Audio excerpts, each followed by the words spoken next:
Tantor Audio, a division of Recorded Books, presents Manhattan Mogul by Tara Leigh, narrated by Tim Page and Isabel Ruther.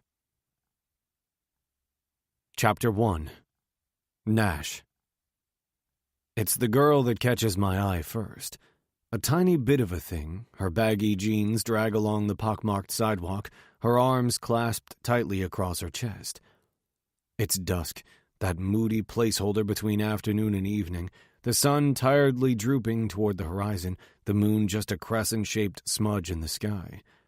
But even beneath the gritty streetlights of Manhattan's Lower East Side, the red hair piled on top of her head shines like a halo. This is my old neighborhood, although you would never know it as I sit behind the tinted windows of my chauffeur-driven SUV. Most of my days are spent just 2 miles and a world away from here, plotting corporate takeovers on Wall Street. Proof of my success is written in black and white, or maybe I should say green, at the bottom of my bank statement. For those who called me a cold-hearted bastard, I'd say the Arctic is treating me pretty damn well. But I still come back to the boxing gym where I first learned to fight. Crunching numbers gets tedious, and you can't slaughter the competition if you don't keep your killer instinct sharp. Which is why I noticed the petite redhead in the first place. I couldn't tell whether she was beautiful because I didn't see her face. I didn't know if she had a good body because her loose clothes disguised her figure.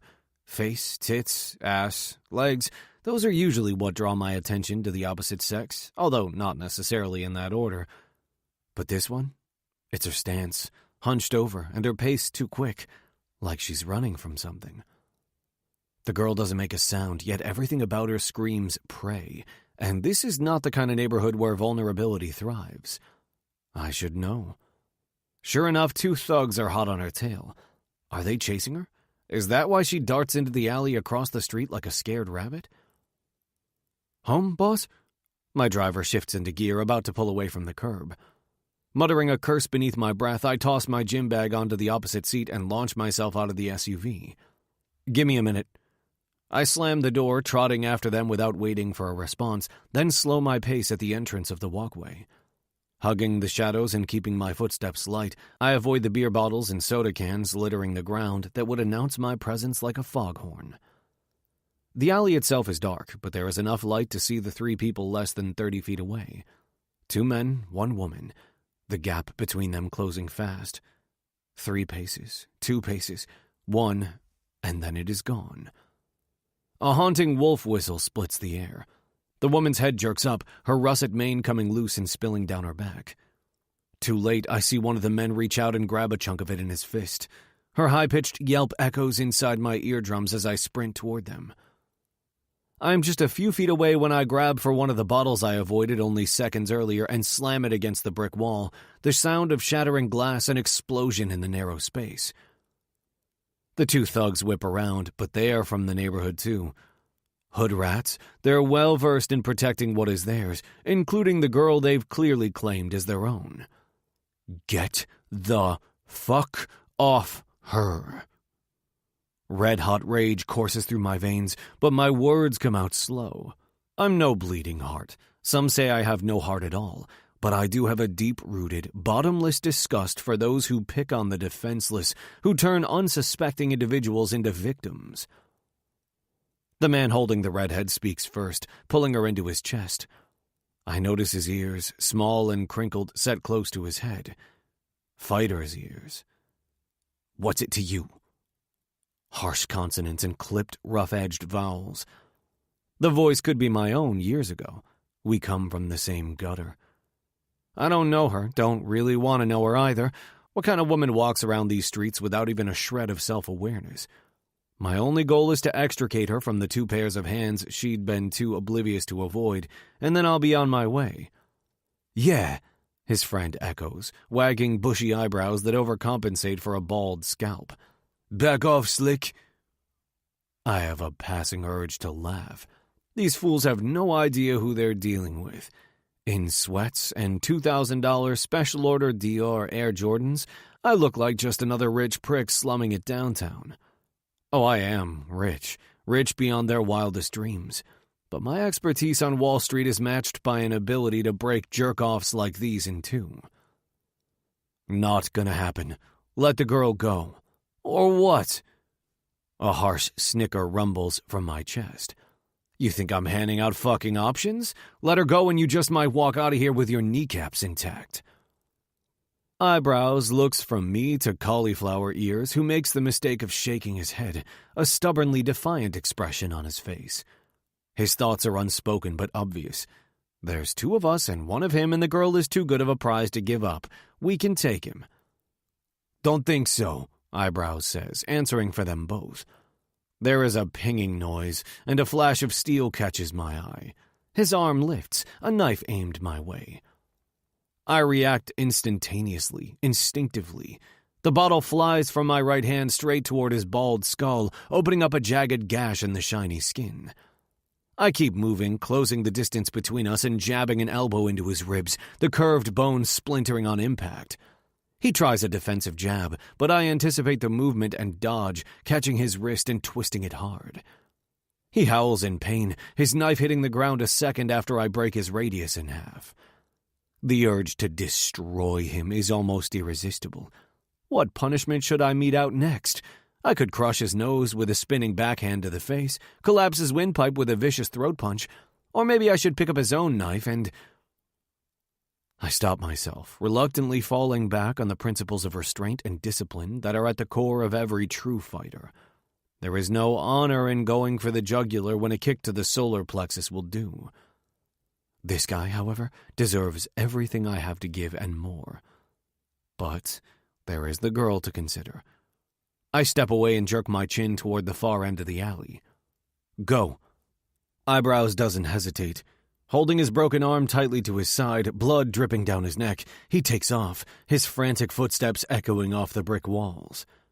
Cauliflower Ears, having witnessed what I've done to his friend, shoves his hostage at me and sprints in the same direction. I catch her by her narrow shoulders, stifling the urge to chase after him and deliver an equally memorable lesson. You okay? She tilts her head back to meet my gaze, and it's as if I'm staring into twin flames. I've never seen a pair of eyes burn so brightly, absolutely searing in their intensity, like they're fed by a fire burning deep within her soul. And for a moment, a sliver of a second, I feel something I can't quite describe. The loosing of a lock, the falling of a weight, the exhale of a breath, just something. Whatever it is, whatever it was, is snuffed out when the owner of those eyes rears back and slaps at my wrists. Get your hands off me! I release her immediately. What the fuck?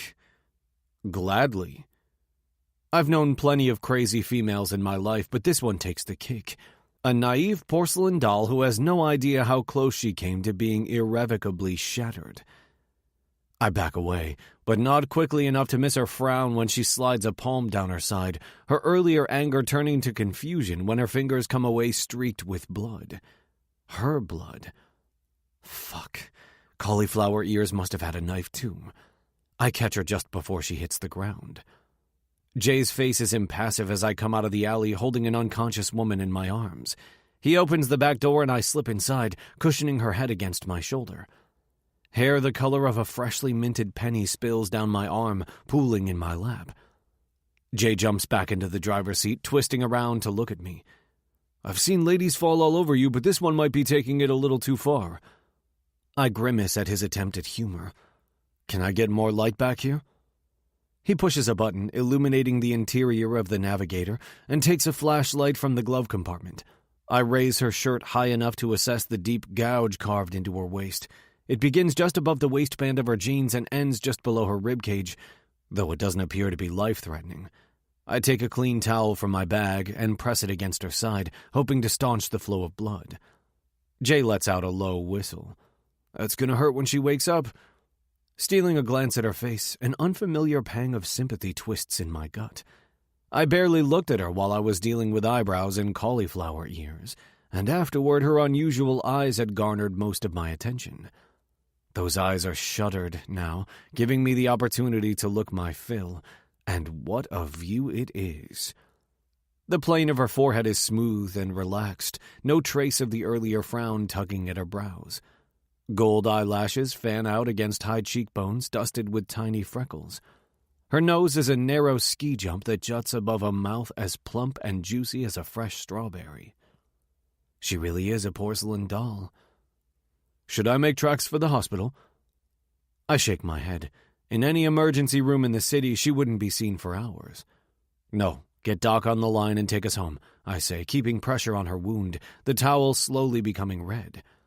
This girl isn't about to become a beautiful corpse on my watch. Sure thing, boss. Jay turns back in his seat and puts the car into gear, switching off the interior lights. It doesn't matter, though. The image of her heart-shaped face is seared into my corneas.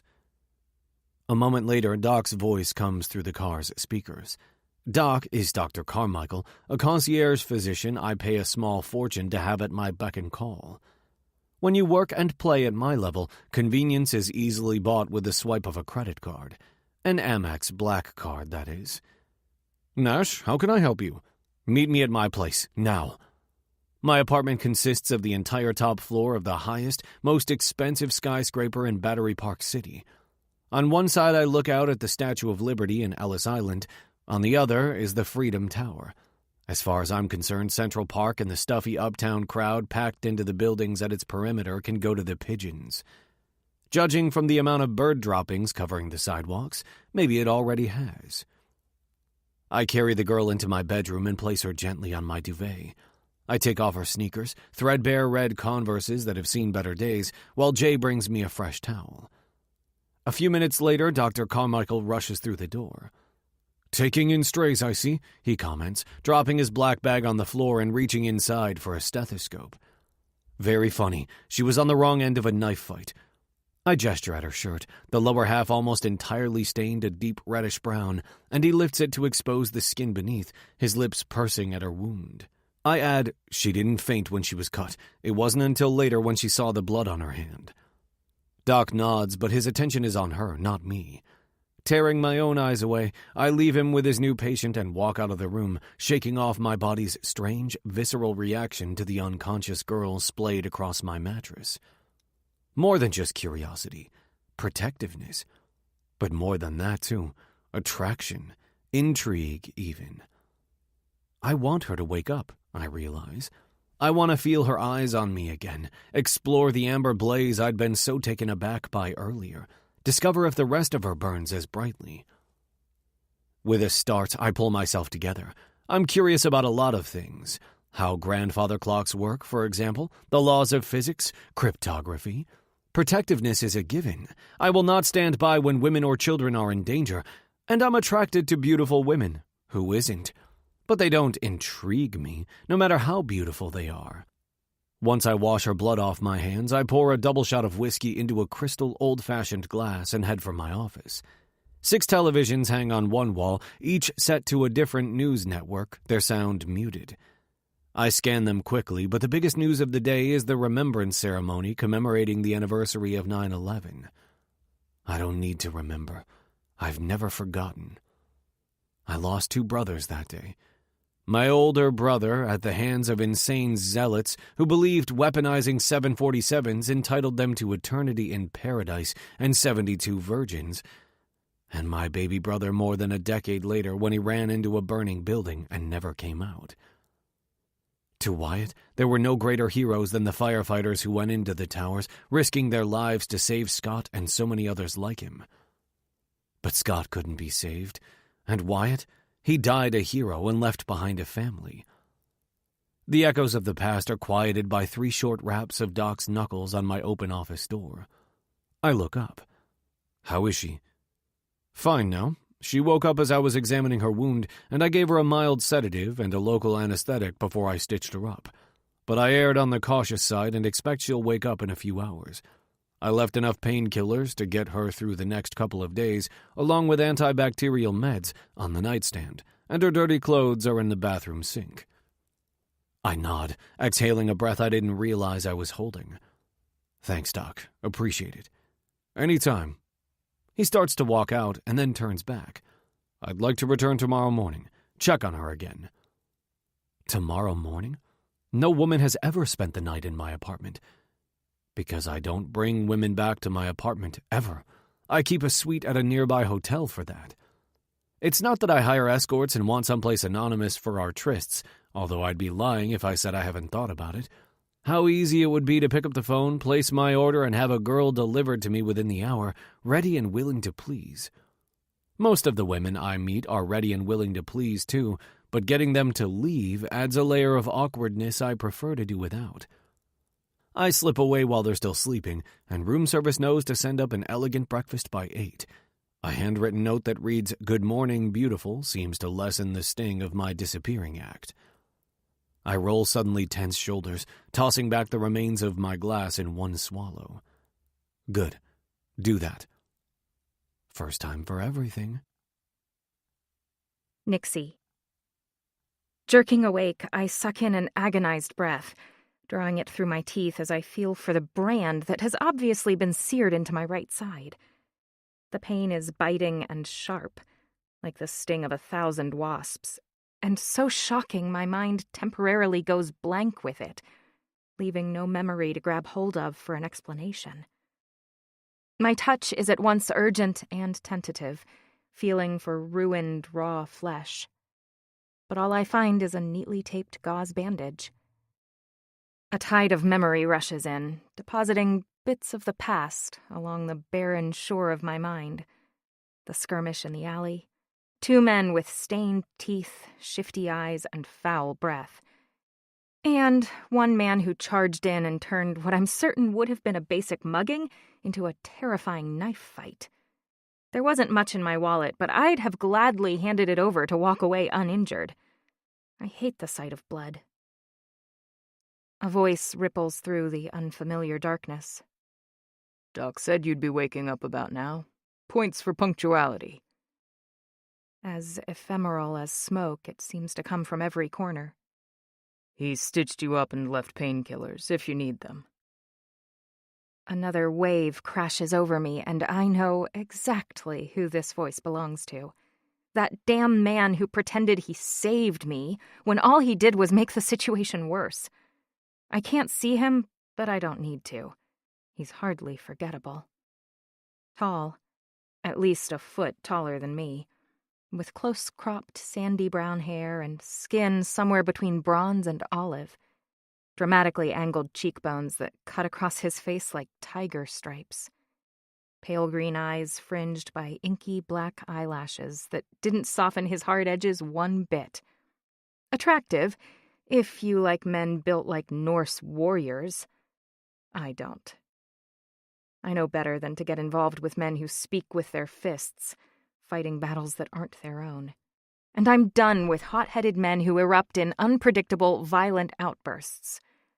To be honest, for the foreseeable future, I'm done with men. Period. No, I say quickly. I don't need any more drugs, regardless of the pain. What I need is to leave. What I need is... Another detail, one that has nothing to do with him and everything to do with me, slams into my consciousness. Not only am I in a strange bed, I'm shirtless. Pantless, too. Where are my clothes? I clutch the cool sheet to my chest. Did this warrior claim me as the spoils of his fight? Take advantage of me while I was unable to resist? I swallow thickly. Is that all that happened? His velvet chuckle is almost mocking, which makes his reply less of a balm than it should be. Unconscious women aren't really my thing. Good to know. I want to jump out of this bed and flee with the tattered shreds of my dignity trailing behind me. Unfortunately, my options are a little limited right now. I'd like my clothes back, please. No. No? It wasn't a question. Either way, I gave you an answer. Beneath the covers, an indignant shiver trembles through me. Listen, if you're expecting some kind of open-armed, grateful... From you? He makes a noise that sounds like a snort.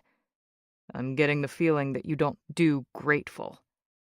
I never asked you to come running into the alley for me. So you're not glad I did? With my luck, of course I don't wind up with a run-of-the-mill Good Samaritan. Nope. I've fallen into the clutches of a cocky jerk with extra time on his hands and too much testosterone in his body, looking for an appreciative female to stroke his ego. I would have been just fine on my own. Another snort. You sure about that? How are you so sure I wouldn't be? The same way I know the sun rises in the east and sets in the west. The same way I know the earth is not flat but round. The same way I know— Got it. You're all-seeing, all-knowing. Patron saint of helpless females the world over. I never said you were helpless.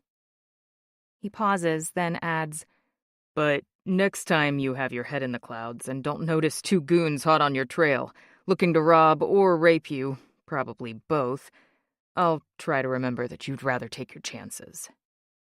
Fine. All hail the conquering hero. Happy now? Oh, I'm no hero. Well, at least we agree on that. Do you really think you could have handled yourself back there?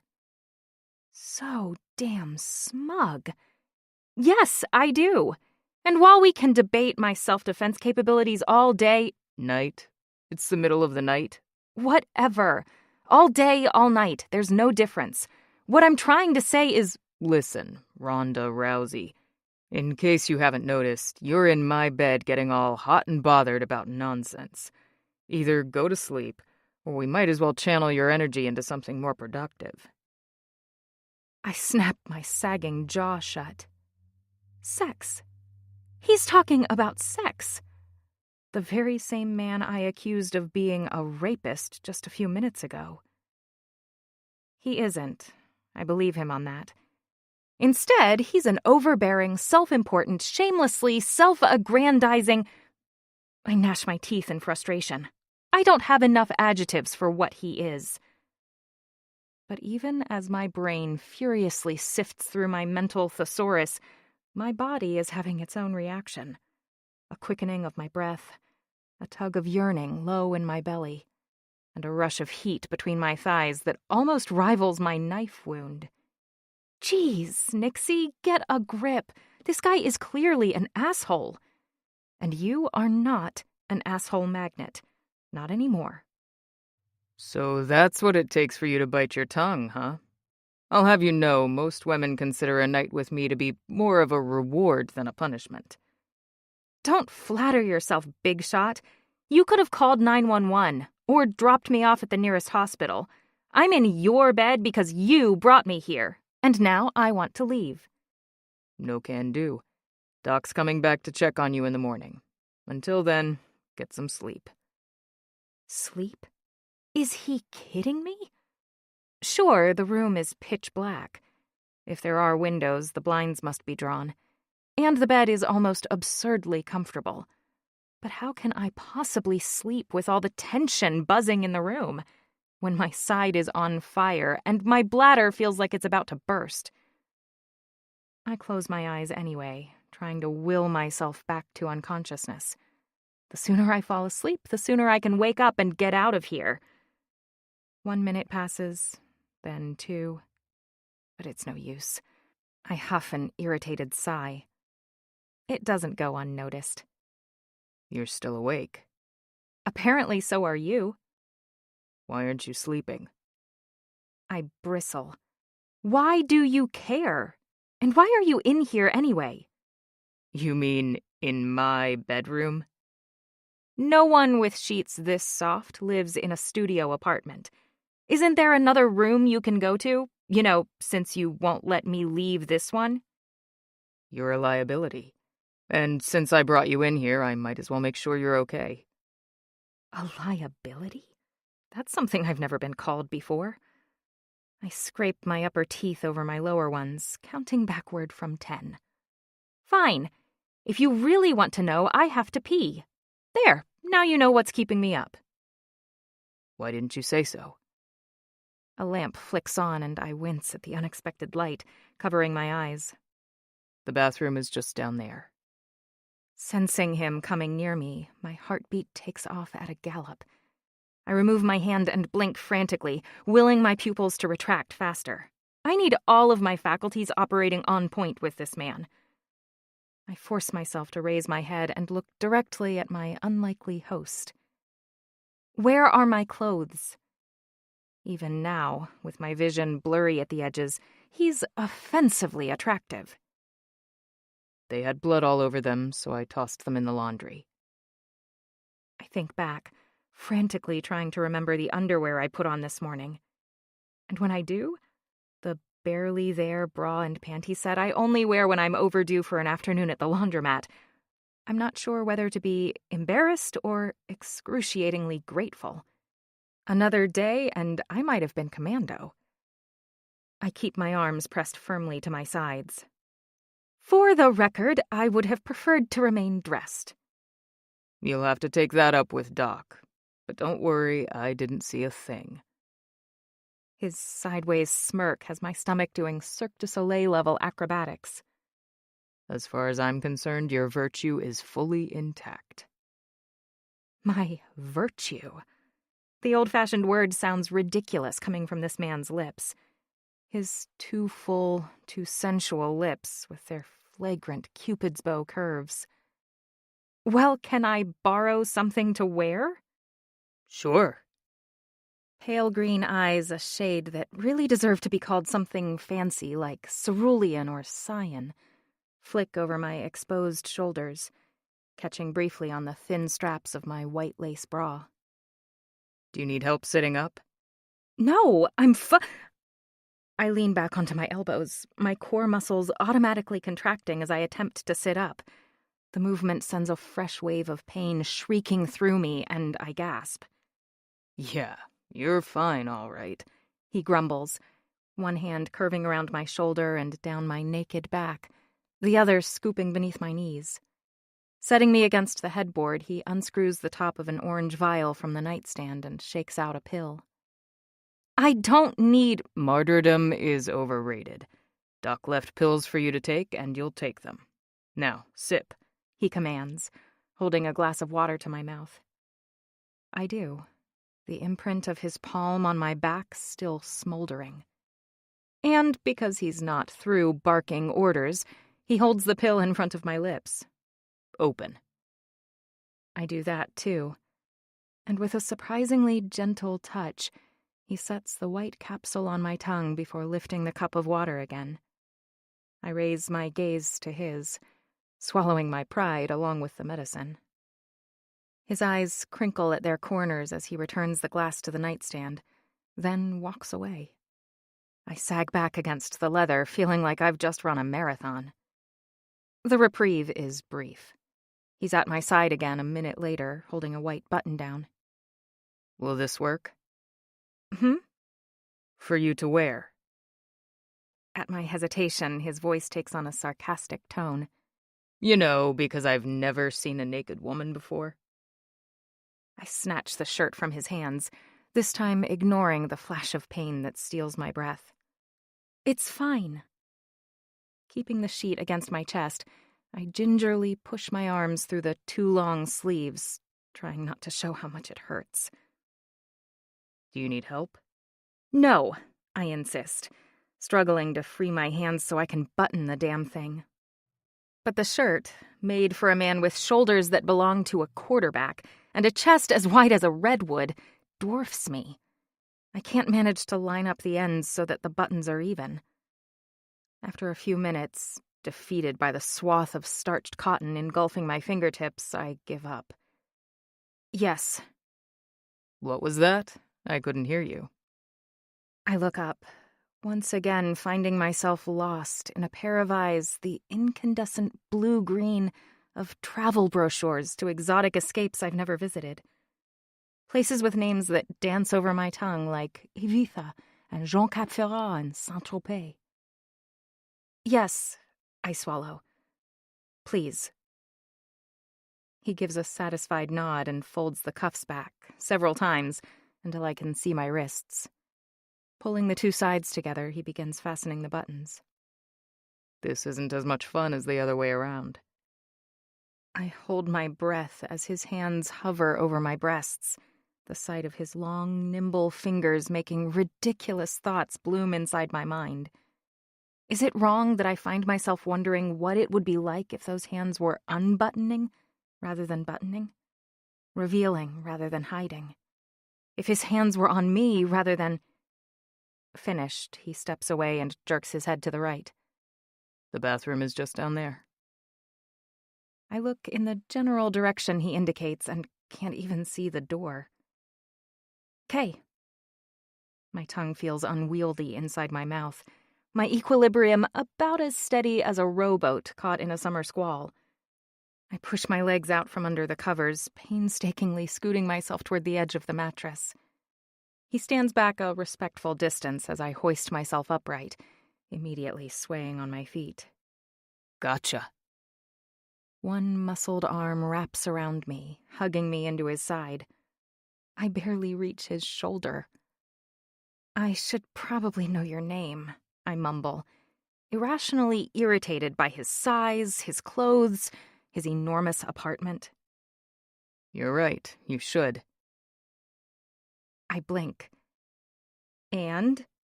Oh, was that you actually asking my name? I couldn't tell.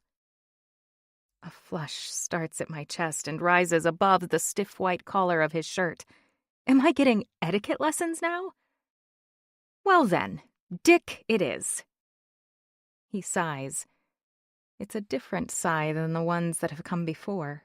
An amused sigh. Nash. My name's Nash. I swallow another surge of irritation. "Nice to meet you, Nash." Good to meet you too, Nixie.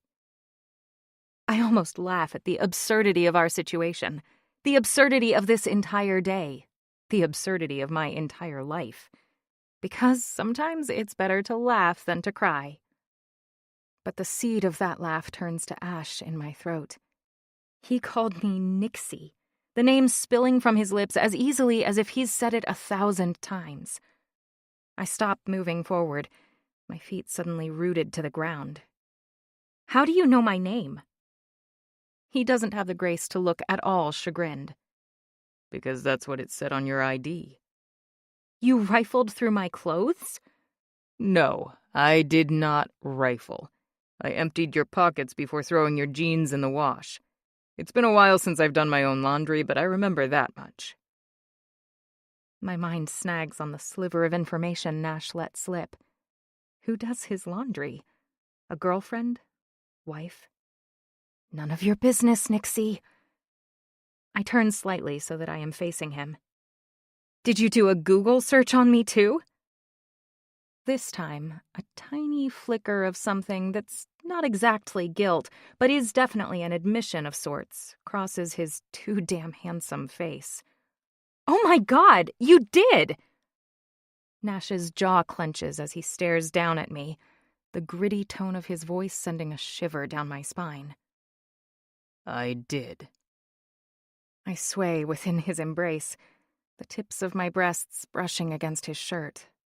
Of course they pucker immediately. And of course he notices, one corner of his mouth pulling upward. Want to know what I found? The breath punches from my lungs, my mind racing. What did he find? I've worked so hard to cover my tracks. If all it takes is one Google search to... Nothing.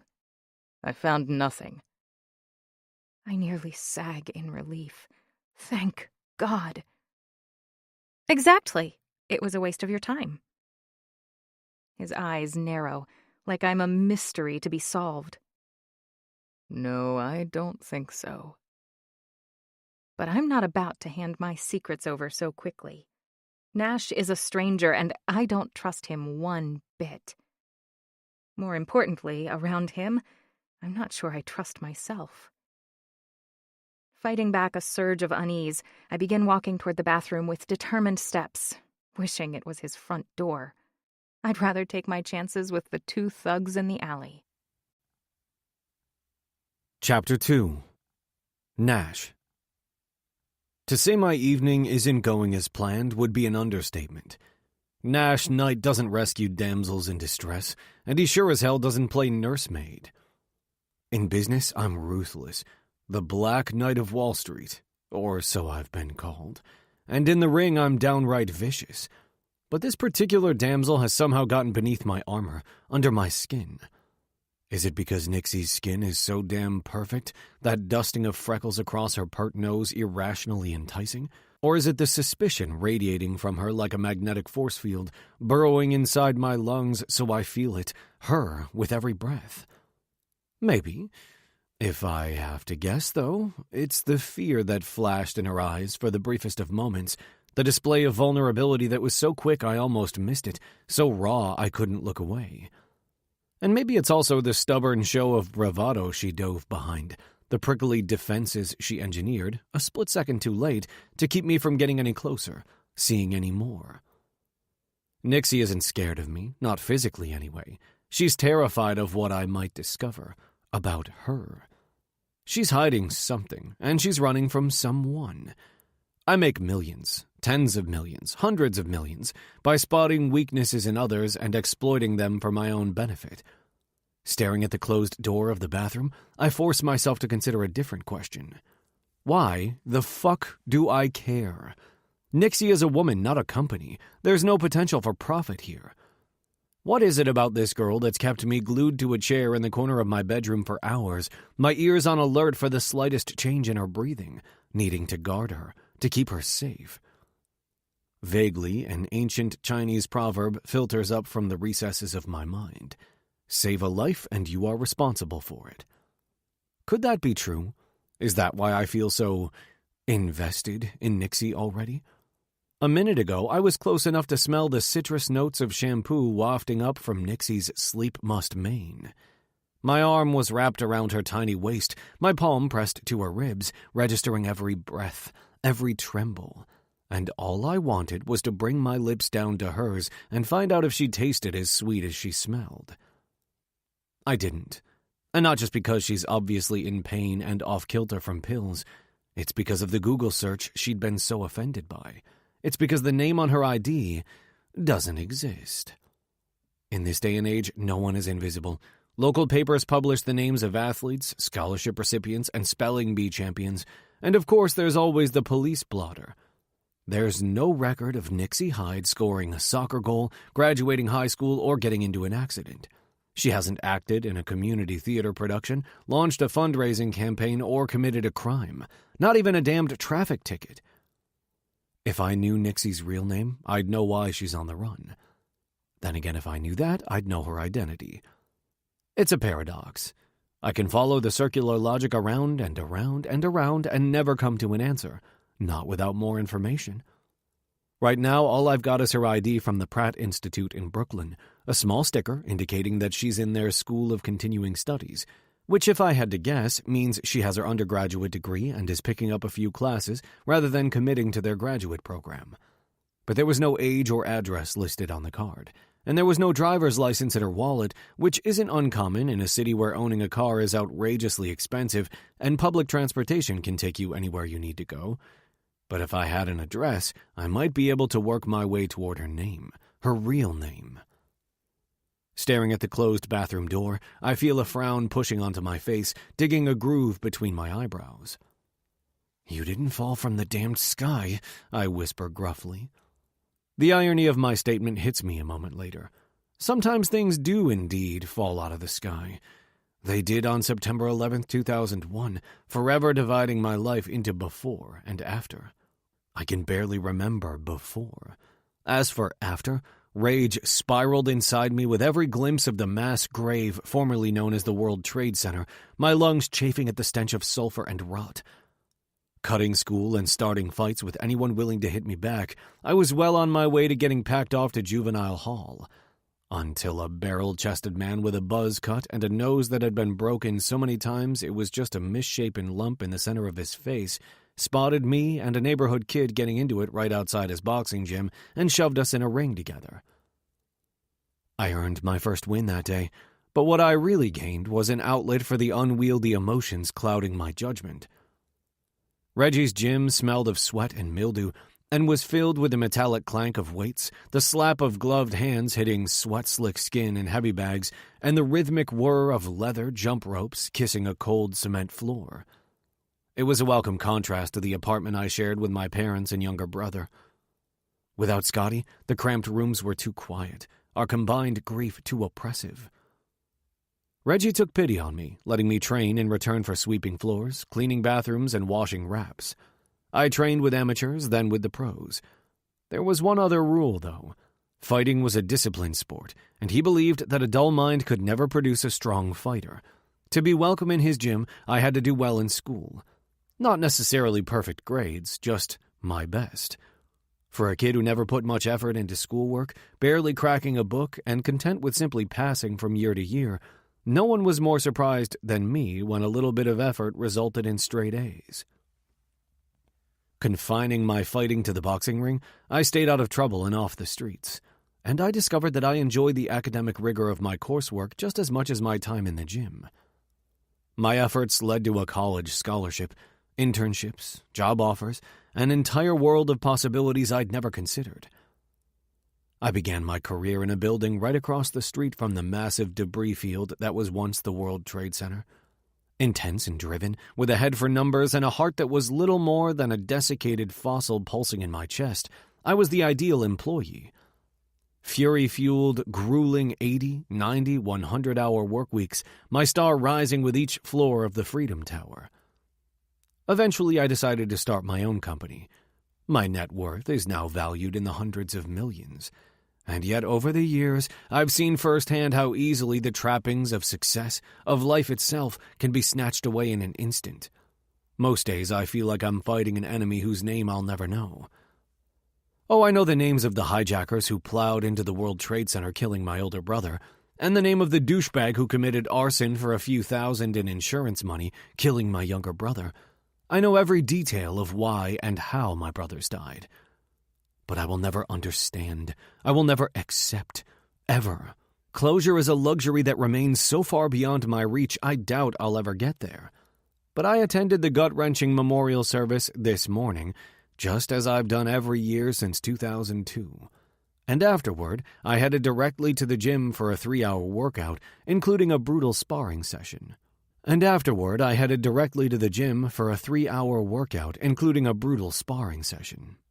And now I'm back in my penthouse, staring at a damned closed door.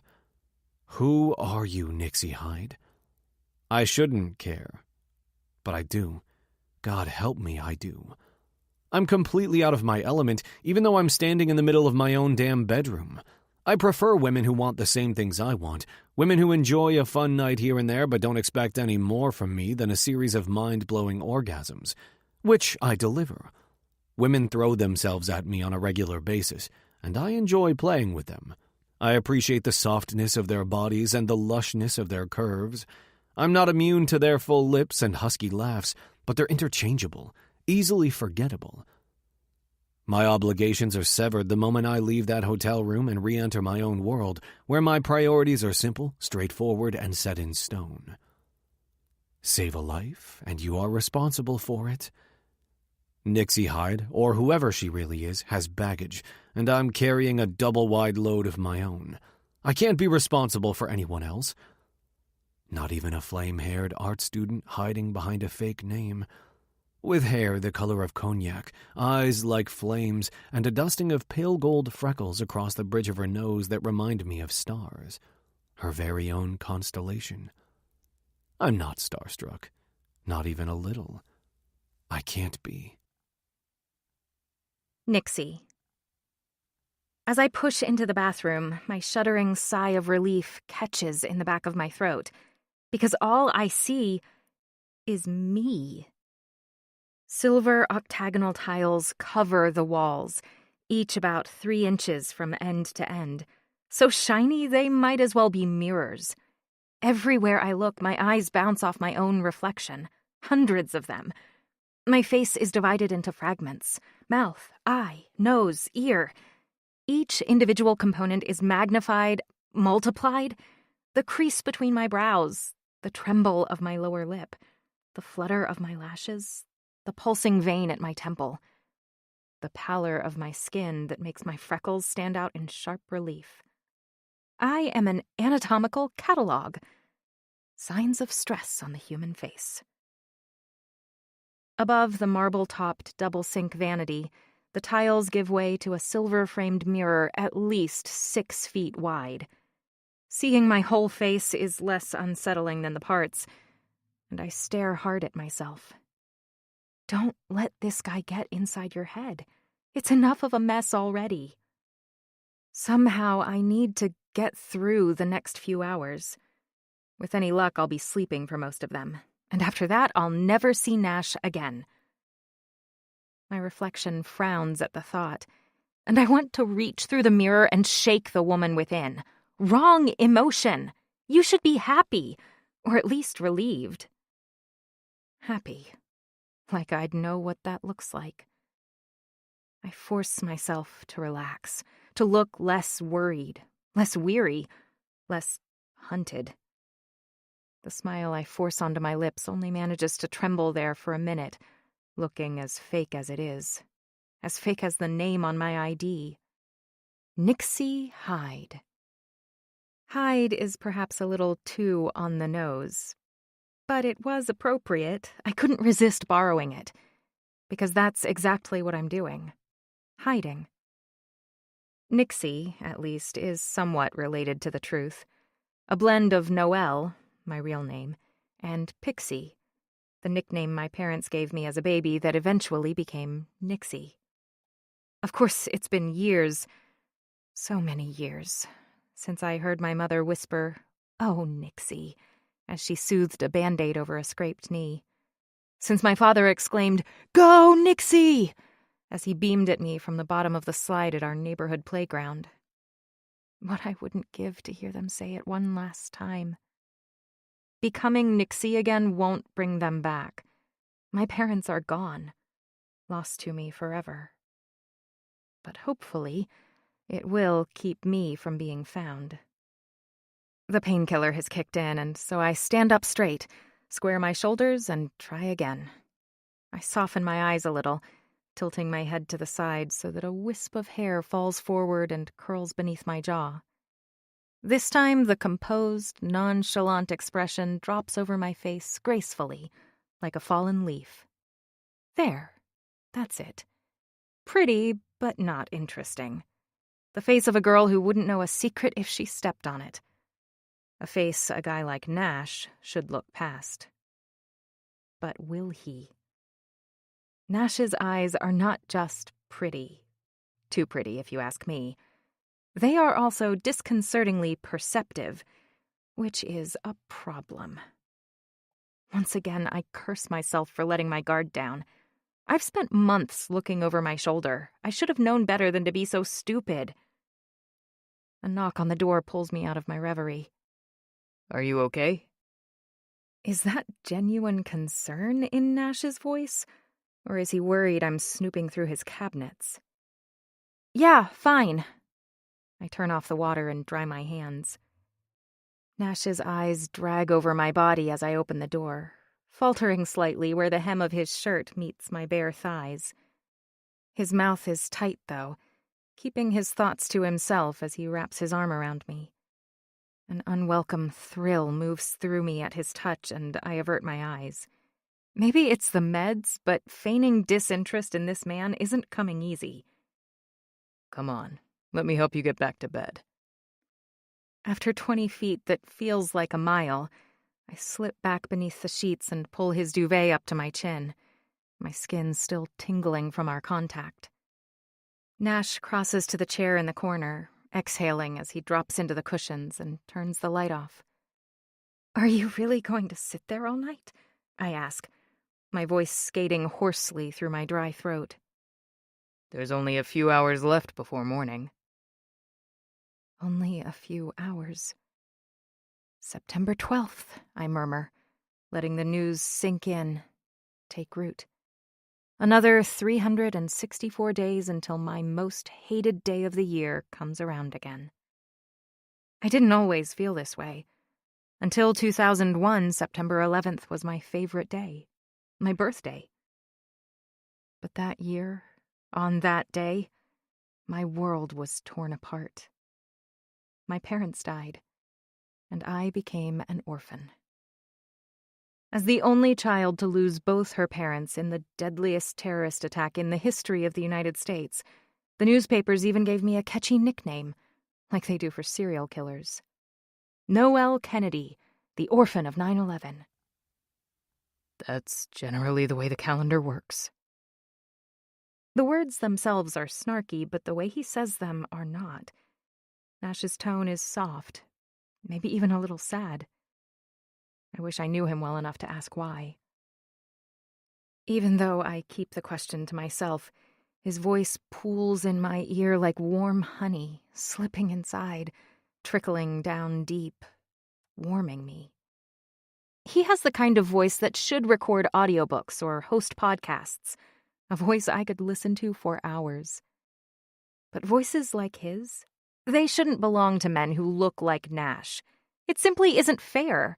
His voice should belong to a sweaty, overweight man with stubby limbs and hairy ears, like a consolation prize for being dealt a bad hand. This guy? What's the best hand in poker? Full house, royal flush, four of a kind? Nash is all of them combined. He doesn't need to sound as good as he looks. I'm grateful for the darkness, shielding my thoughts from view. Nash must get an ego boost every time he looks in the mirror. He definitely doesn't need one from me. But I want to hear his voice again. Nash? Yes? How did you know the guys following me were up to no good? There's a pause, filled with the kind of silence I've never actually heard in Manhattan. The city is always loud, no matter the hour. Glass windows are no match for the screech of car tires on asphalt, the shriek of horns at pedestrians who tempt fate on every street corner, the constant hum and pulse of an overpopulated urban jungle. In Nash's luxurious apartment, the hum comes from the quiet whoosh of filtered air, and the only pulse I hear is my own, knocking against my ribs. Finally, he says, Instinct. Proximity, maybe. Are your instincts always so spot on? Usually. I think for a moment, curious. Have they always been? What I really want to know is something Nash can't answer. What the hell happened to my instincts? How could I have been so wrong? Not about the guys in the alley. I really had no idea I was being followed. I was distracted, to say the least. After spending the morning at the memorial service, I stayed to tour the museum. The memorial service was intense, as it is every year. But the museum is downright agonizing. The survivor stairs, the survivor tree, and from all those who didn't survive, so many tiny details of life on display. Prescription bottles, wallets, jewelry. It was late in the afternoon by the time I walked along the perimeter of the reflecting pools, wondering how many it would take to hold all the tears that have been shed for the men and women whose names are engraved on the 76 bronze plaques attached to the wall's parapets. The sight of my own parents' names made the sadness in my soul expand exponentially further, the pressure building until the need to run, to flee, to forget was so overwhelming I had no choice. I ran. Away from the plaques and the parapets and the reflecting pools. Away from St. Paul's Chapel, also known as the Little Chapel That Stood, because it emerged from 9/11 without even a broken window. Usually I find solace in that. But today the thick, carved columns, ornate marble friezes, and solid brick facade made me want to scream. No witness to a tragedy that destroyed so many lives should escape unscathed. I certainly hadn't. And in my rush to get to the subway, my eyes blurry from tears, I got lost. Unlike the organized grid system of Midtown, the lower tip of Manhattan is filled with short, narrow streets, haphazardly crossing much longer, wider ones. Modern steel skyscrapers tower majestically beside dilapidated three-story relics of a different age, and intermittent alleys are the unavoidable byproduct of 3 centuries of uneven urban development. They're also a shortcut when navigating crowded sidewalks. Wanting desperately to get back to a space where I could break down in private, I ducked into the alley without a second thought, not hearing the footsteps behind me. I don't know, Nash says. I've never thought about it. You're lucky, I whisper. I bet it saves you a lot of trouble. I'm talking more to myself than to Nash, and thinking about another man entirely. A man I thought I'd known. A man I once loved. But apparently I didn't know him as well as I thought, and he didn't love me at all. The pain meds have loosened something inside of me, the filter I use to shield the truth. Or maybe it's just this dark, quiet room that's done it.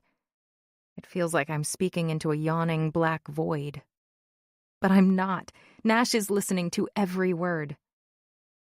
What kind of trouble are you in, Nixie? I'm not... I try to backtrack. I just mean in general. Ah, you're asking for a friend. Just as it's better to laugh than to cry, I'd rather be mad than sad. You know what? Spare me your sarcasm. Spare me your lies, he shoots back. I'm not lying. Of course I'm lying. Well, it sure looked like something was chasing you into that alley. Those 2 guys. You don't want to tell me? Fine. But don't insult my intelligence. I know what I saw. I interrupt, twitching at the derision that's crept into his voice. You know, for someone I've never met, you were paying pretty close attention to me.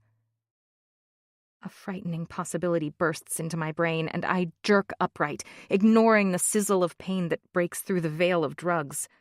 I kick my legs out from under the covers. Oh my God! Is this some kind of trap? Did he send you? Does he know I'm here? Nash is out of his chair and across the room in a flash, his hand sliding across my bare thigh, stopping when his fingertips brush against lace. Who? He barks. Shock spirals up from deep in my stomach, mixing with something I haven't felt much of in at least a year. Desire. Not until tonight, anyway. Nash seems to have that effect on me. But it's just a spark, and it's snuffed out by the torrent of fear streaming through me. Are you going to take me back to him? Take you? Where? His roar is that of a lion guarding his pride. And I immediately realize my mistake. Nash is not a man who would do another's bidding. When I don't answer, he asks again. Nixie, who is he? Who are you hiding from? I struggle to clear my head. Nash's thumb, sweeping over my hip bone and sending goosebumps racing across my skin, isn't helping. No, nowhere. It's just... It's been a really long day. I don't know what I'm saying. I think you know exactly what you're saying. And if you'd just finish saying it, I could help you. You don't even know me. Didn't stop me before. Well, I don't need your help. I can take care of myself. Have it your way. He expels an exasperated huff and backs away from me. His footsteps fall softly on the rug, then stop. There's a quiet rustle as he sits back down. I can feel him stewing from 20 feet away. For the record, this isn't a trap. I'm not taking you anywhere or to anyone. A few minutes pass before I murmur, Nash? Yes? Why did you do it? What? Come after me. I don't know. Sleep is pulling at me, but I hold on tight. Not yet. Yes, you do. Maybe I'm just a sucker for an underdog. I want to laugh, but I'm too tired. You're not a sucker for anything. He grunts an acknowledgement, and when he speaks again, his tone is heavier. It cuts through the darkness with ease. If you're going to keep asking me questions, I'm going to expect some answers out of you, too. The edge of his voice drags along my spine, and I shiver. If I tell the truth, he'll only have more questions. And I'm too tired to keep my lies straight. Good night, Nash. Chapter 3. Nash. I don't need much sleep. Never have. The few hours I manage, even sitting in this damned chair, are more than enough to have me feeling refreshed and alert when the blackout shades rise at 5 a.m., as they're programmed to do every morning. Normally I'm running on my treadmill or heading to the gym by 5:15, 5:20 at the latest, but nothing about this morning is normal. Not only is there a woman in my bed, quite possibly the most frustrating female I've ever met, but I'm reluctant to leave her. Outside, the indigo sky lightens to a pale powder blue, the sun rising from the horizon like an egg yolk that cracks over the Statue of Liberty's crown, drenching New York Harbor with golden light. The skyscrapers, stacked beyond my windows, monuments to Manhattan itself, throw off their hazy veil of morning mist, their shiny facades preening at the dawn of a new day. It's a priceless view, and yet it's the woman inside my bedroom, rather than the world beyond it, that has my full attention. Nixie's hair is spread across my pillow like brushstrokes, so many shades of red I'd need a color wheel to identify them all. Her perfect profile peeks out from a heap of covers. Pale skin with golden undertones, sweeping cheekbones leading to the soft shell of an ear, a tipped-up nose set above a lush pout of a mouth. But there's a brightness to Nixie that has nothing to do with her appearance, something that goes beyond symmetrical bone structure and appealingly arranged features. There's a luminous quality to her that comes from within, an incandescence that's not skin-deep, not bone-deep, but soul-deep. There's a reason all the planets in our universe orbit around the brightest burning star. Gravity is a force that cannot be denied. Sitting here, watching Nixie sleep, it feels as if a hook has been looped over my ribs, the line between us drawn taut. This attraction, this connection, it's a physical thing. I don't understand it, and even now, rubbing at the place where my chest aches, I can't explain it. Nevertheless, it's there, like gravity, invisible, undeniable, irresistible. Fuck me. I don't mean to actually say the words, but they fall from my lips anyway, a gruff acknowledgement of a thoroughly inconvenient fact. I am so screwed. This girl. What am I going to do about this girl? Nixie, who didn't budge when the shades rose and the room brightened, now stirs. "Good morning to you too," she breathes, her eyes still closed, her voice a husky purr that has me hard in an instant. "Is that how you greet all your guests? Or just the ones you meet in dark alleys?" Guests? I've owned this apartment for 5 years, and I've never had a single guest. Employees, yes. Family, yes. But guests? No. Only the lucky ones, I guess. "That's me. Lucky," she quips, then groans a little as she shifts onto her back, a wince pinching her features. I'm out of my chair and across the room in an instant, helping her sit up before handing her a pain pill and the glass of water from the nightstand. This time she accepts my help and her medicine without objection. I step back a few feet. "What time is it?" I glance at my watch, a Patek Philippe I bought with my very first bonus. 6:53. She glares at me with a flinty edge. "Why are we awake?" "Didn't anyone ever teach you that the early bird gets the worm?" "No, I'm more of a set the alarm as late as possible kind of girl." Her fingers plow into her hair as she yawns like a sleepy cat, one I'd very much like to pet. Finally, she turns her face to the windows, eyes softening. "You're right, though. With a view like this, I might never want to leave." "Then don't." The words slip out before I can hold them back. What the fuck? Nixie swivels, her molten topaz gaze slamming into me. A flush escapes the collar of her shirt, my shirt actually, and travels to her cheeks. "I should go," she whispers. "No way, not yet. Doc should be here any minute." As if on cue, the doorbell rings. Nixie's full lips tug upward in a grin, her head tilting to the side. "Saved by the bell, huh?" I pretend not to be offended.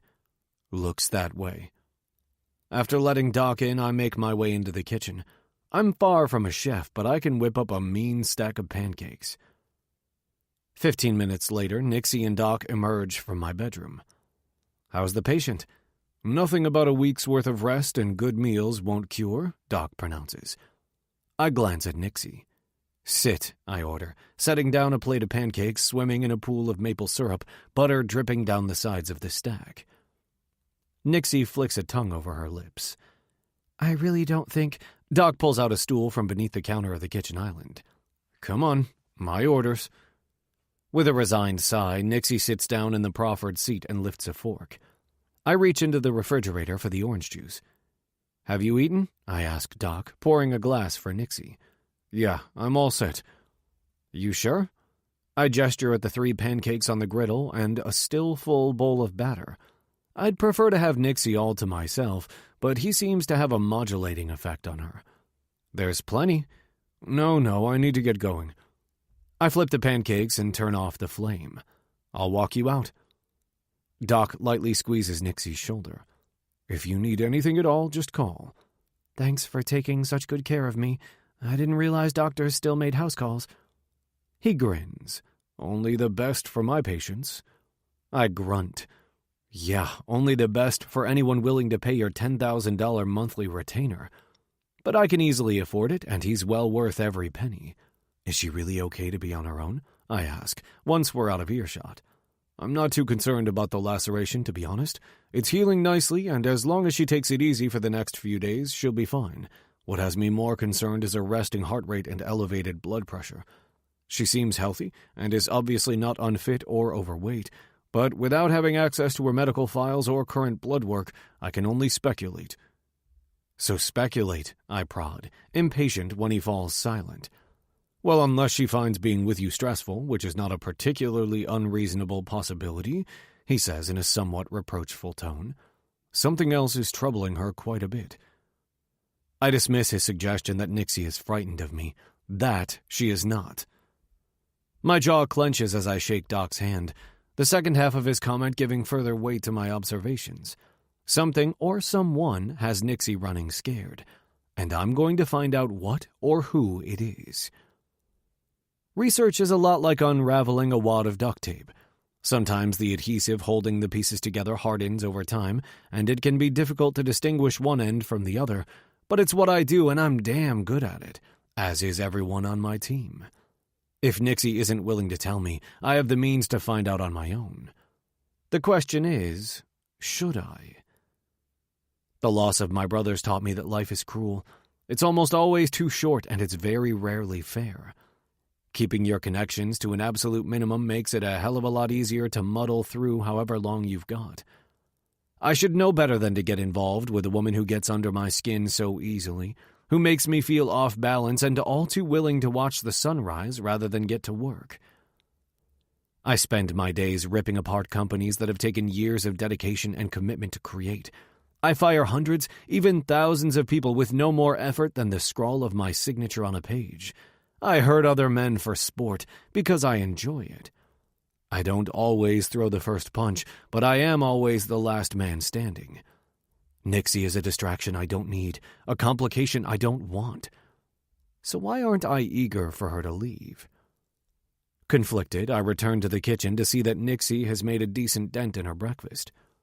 "These are good," she says, surprise evident in her voice. I grin. "Hope so.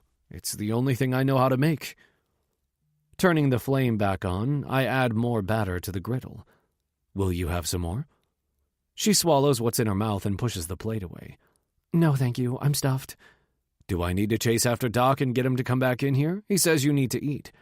"I won't tell him I'm not a member of the Clean Plate Club if you don't." A long look passes between us.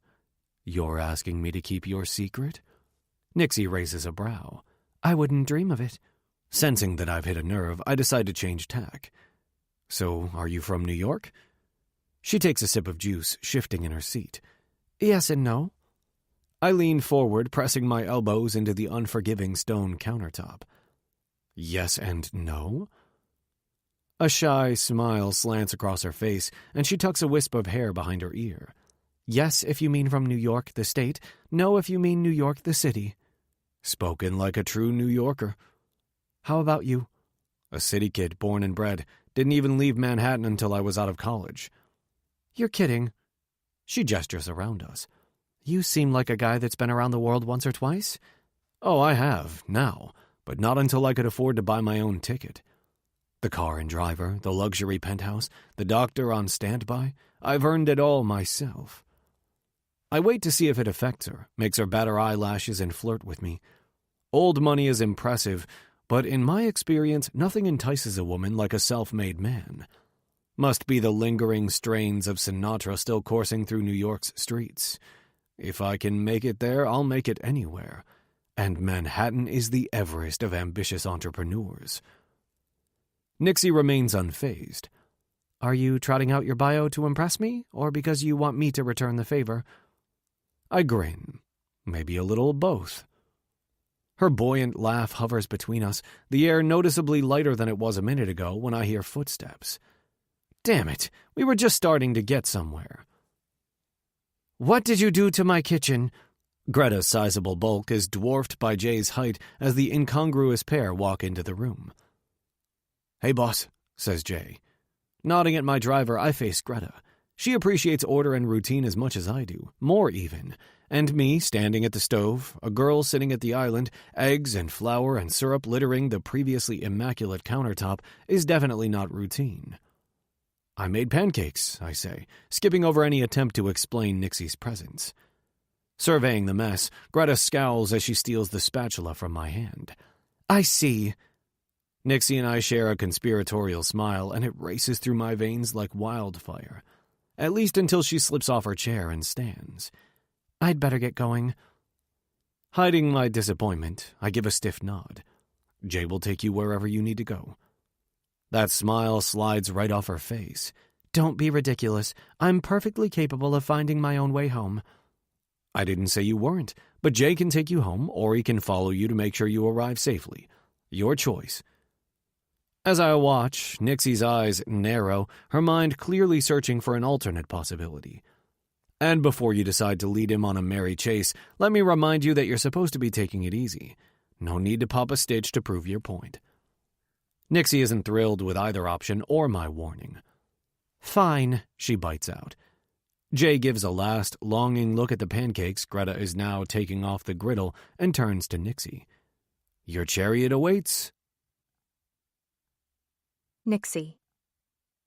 Forcing down the all-too-familiar spiral of panic and anger threatening to spoil my meal, I keep my temper in check and agree to be driven home.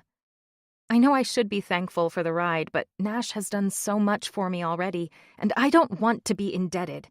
Not to him, not to anyone. Not ever again. Trailing Jay to the elevator, I stop short of following him in. Thanks, I say, turning to face Nash. The impact of his ruggedly perfect features and streamlined bulk slamming into me anew. I really do appreciate what you did for me back there, in the alley. And here, calling your doctor to tend to me instead of dumping me at an ER. A chagrined attempt at a smile lifts the corners of my lips. Breakfast, too.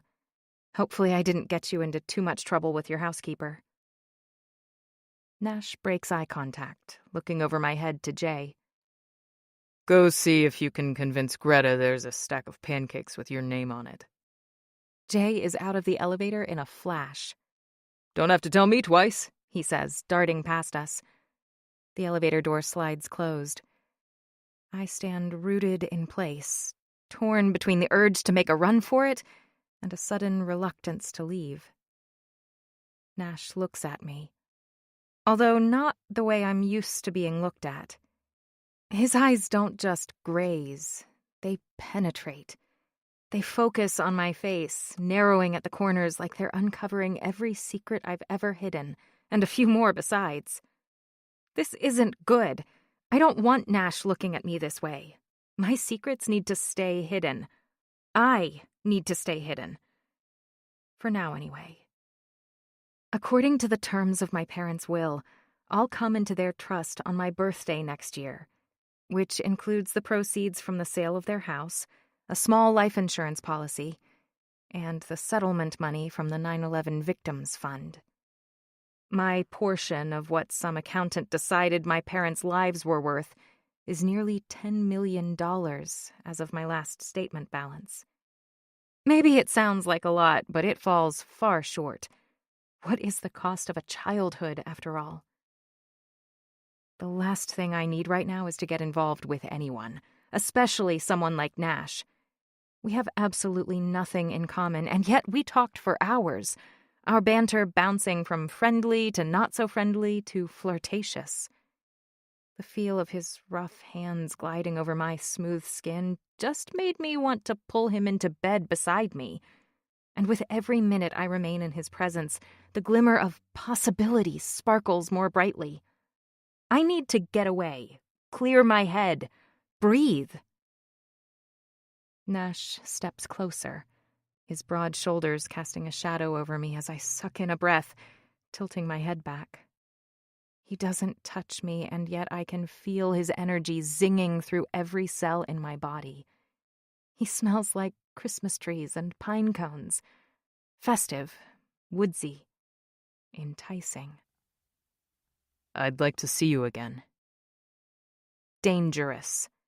The man is a panther pretending to be a kitten.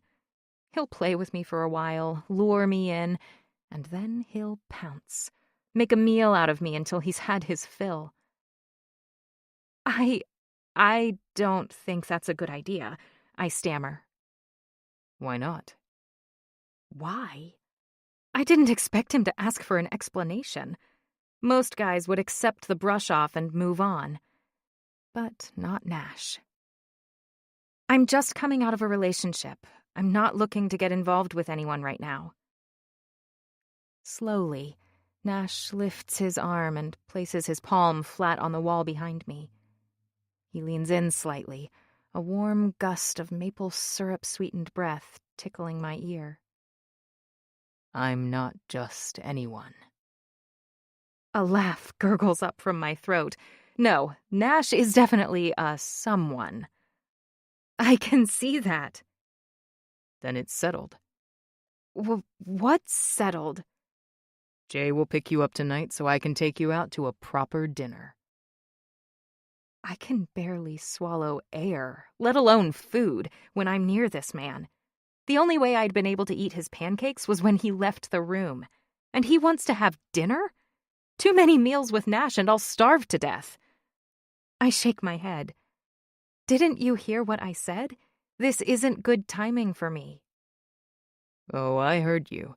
I'm just choosing not to listen. I stiffen. Is there something about me that makes men think they can trample all over my wishes? Who the hell do you think you are? Just because you decided to save me from Manhattan's underworld doesn't mean you have the right to... Nash's kiss swallows the rest of my words. I'm trapped between two walls, one made of plaster at my back, and the equally solid plane of Nash's body pressed to my front. I should feel ambushed. I should feel outmaneuvered. I should be jumping out of my skin with panic. But I don't. I'm not. And I feel alive. Blissfully, gloriously, unbelievably alive. Every sense, every cell, everything all at once. Nash's lips are full and soft against mine, his tongue licking and teasing inside my mouth, gliding along my teeth, sweeping into the corners, tempting me to parry. And parry I do. Sucking at the fullness of his lower lip, I slide my tongue along his. Nash tastes different than he smells. Sweeter.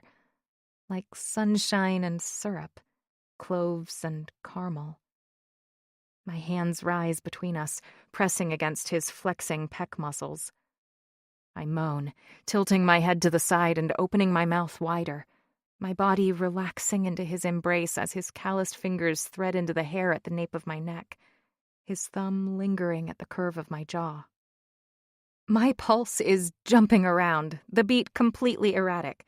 Maybe that's why I feel dizzy. I shouldn't be doing this, kissing a man I barely know, a virtual stranger, not when everything about my life is so unsettled. I shouldn't, but I am. Right now, being in Nash's arms feels right. Wrong! So wrong! Am I insane? Sure, Nash is tempting, but being with him is just borrowing trouble, and God knows I have enough of my own. With a short gasp, I break the kiss and give his chest as much of a shove as I can manage. The effort gains me 2 inches. Not enough to recoup my sense of security or to reclaim my own thoughts and impulses, but enough that I can duck beneath his arm. I'm sorry, I can't do this. I jab at the elevator button with one hand, wiping away the taste of him still lingering on my mouth with the other.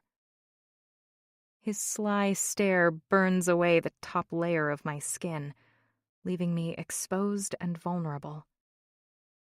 I think you just did. I shouldn't have, then. We shouldn't have. This was a mistake. I don't believe in mistakes. Where is the elevator?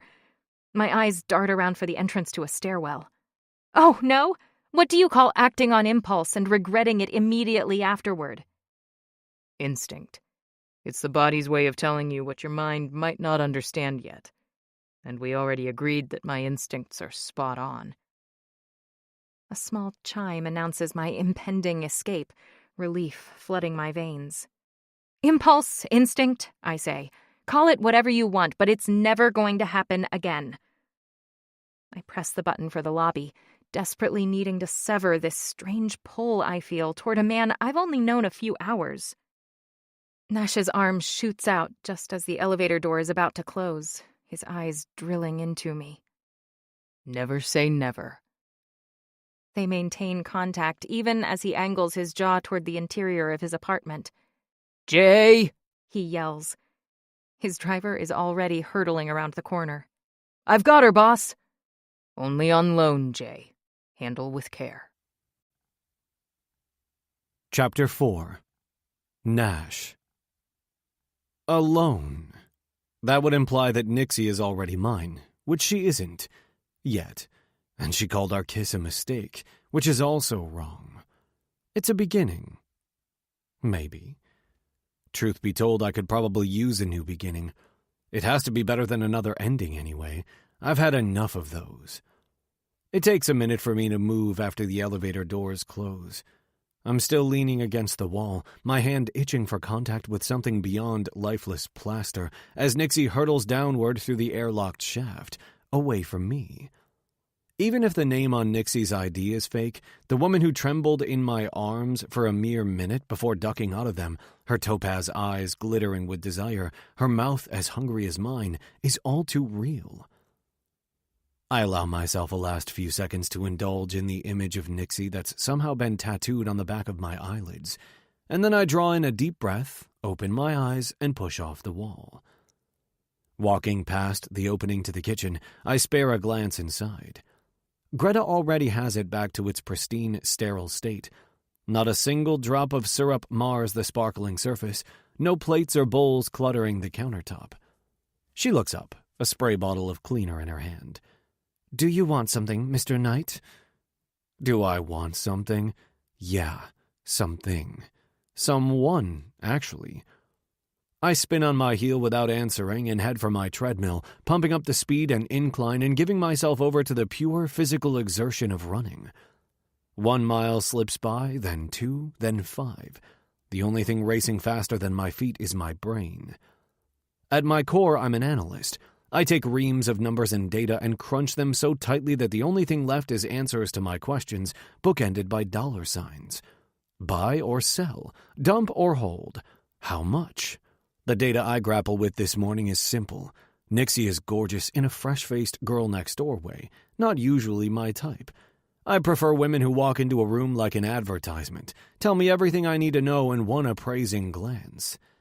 Long ago, I decided to live my life free from unnecessary complications, and Nixie is complicated with a capital C.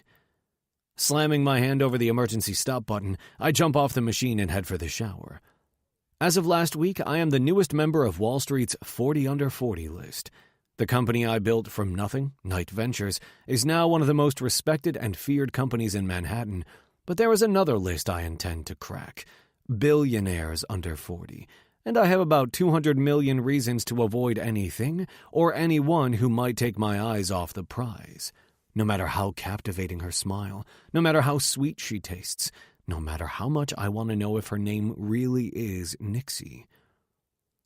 My phone rings just as I step out of the shower, the screen lighting up with an image of my niece and nephew that sends an automatic pang to my chest.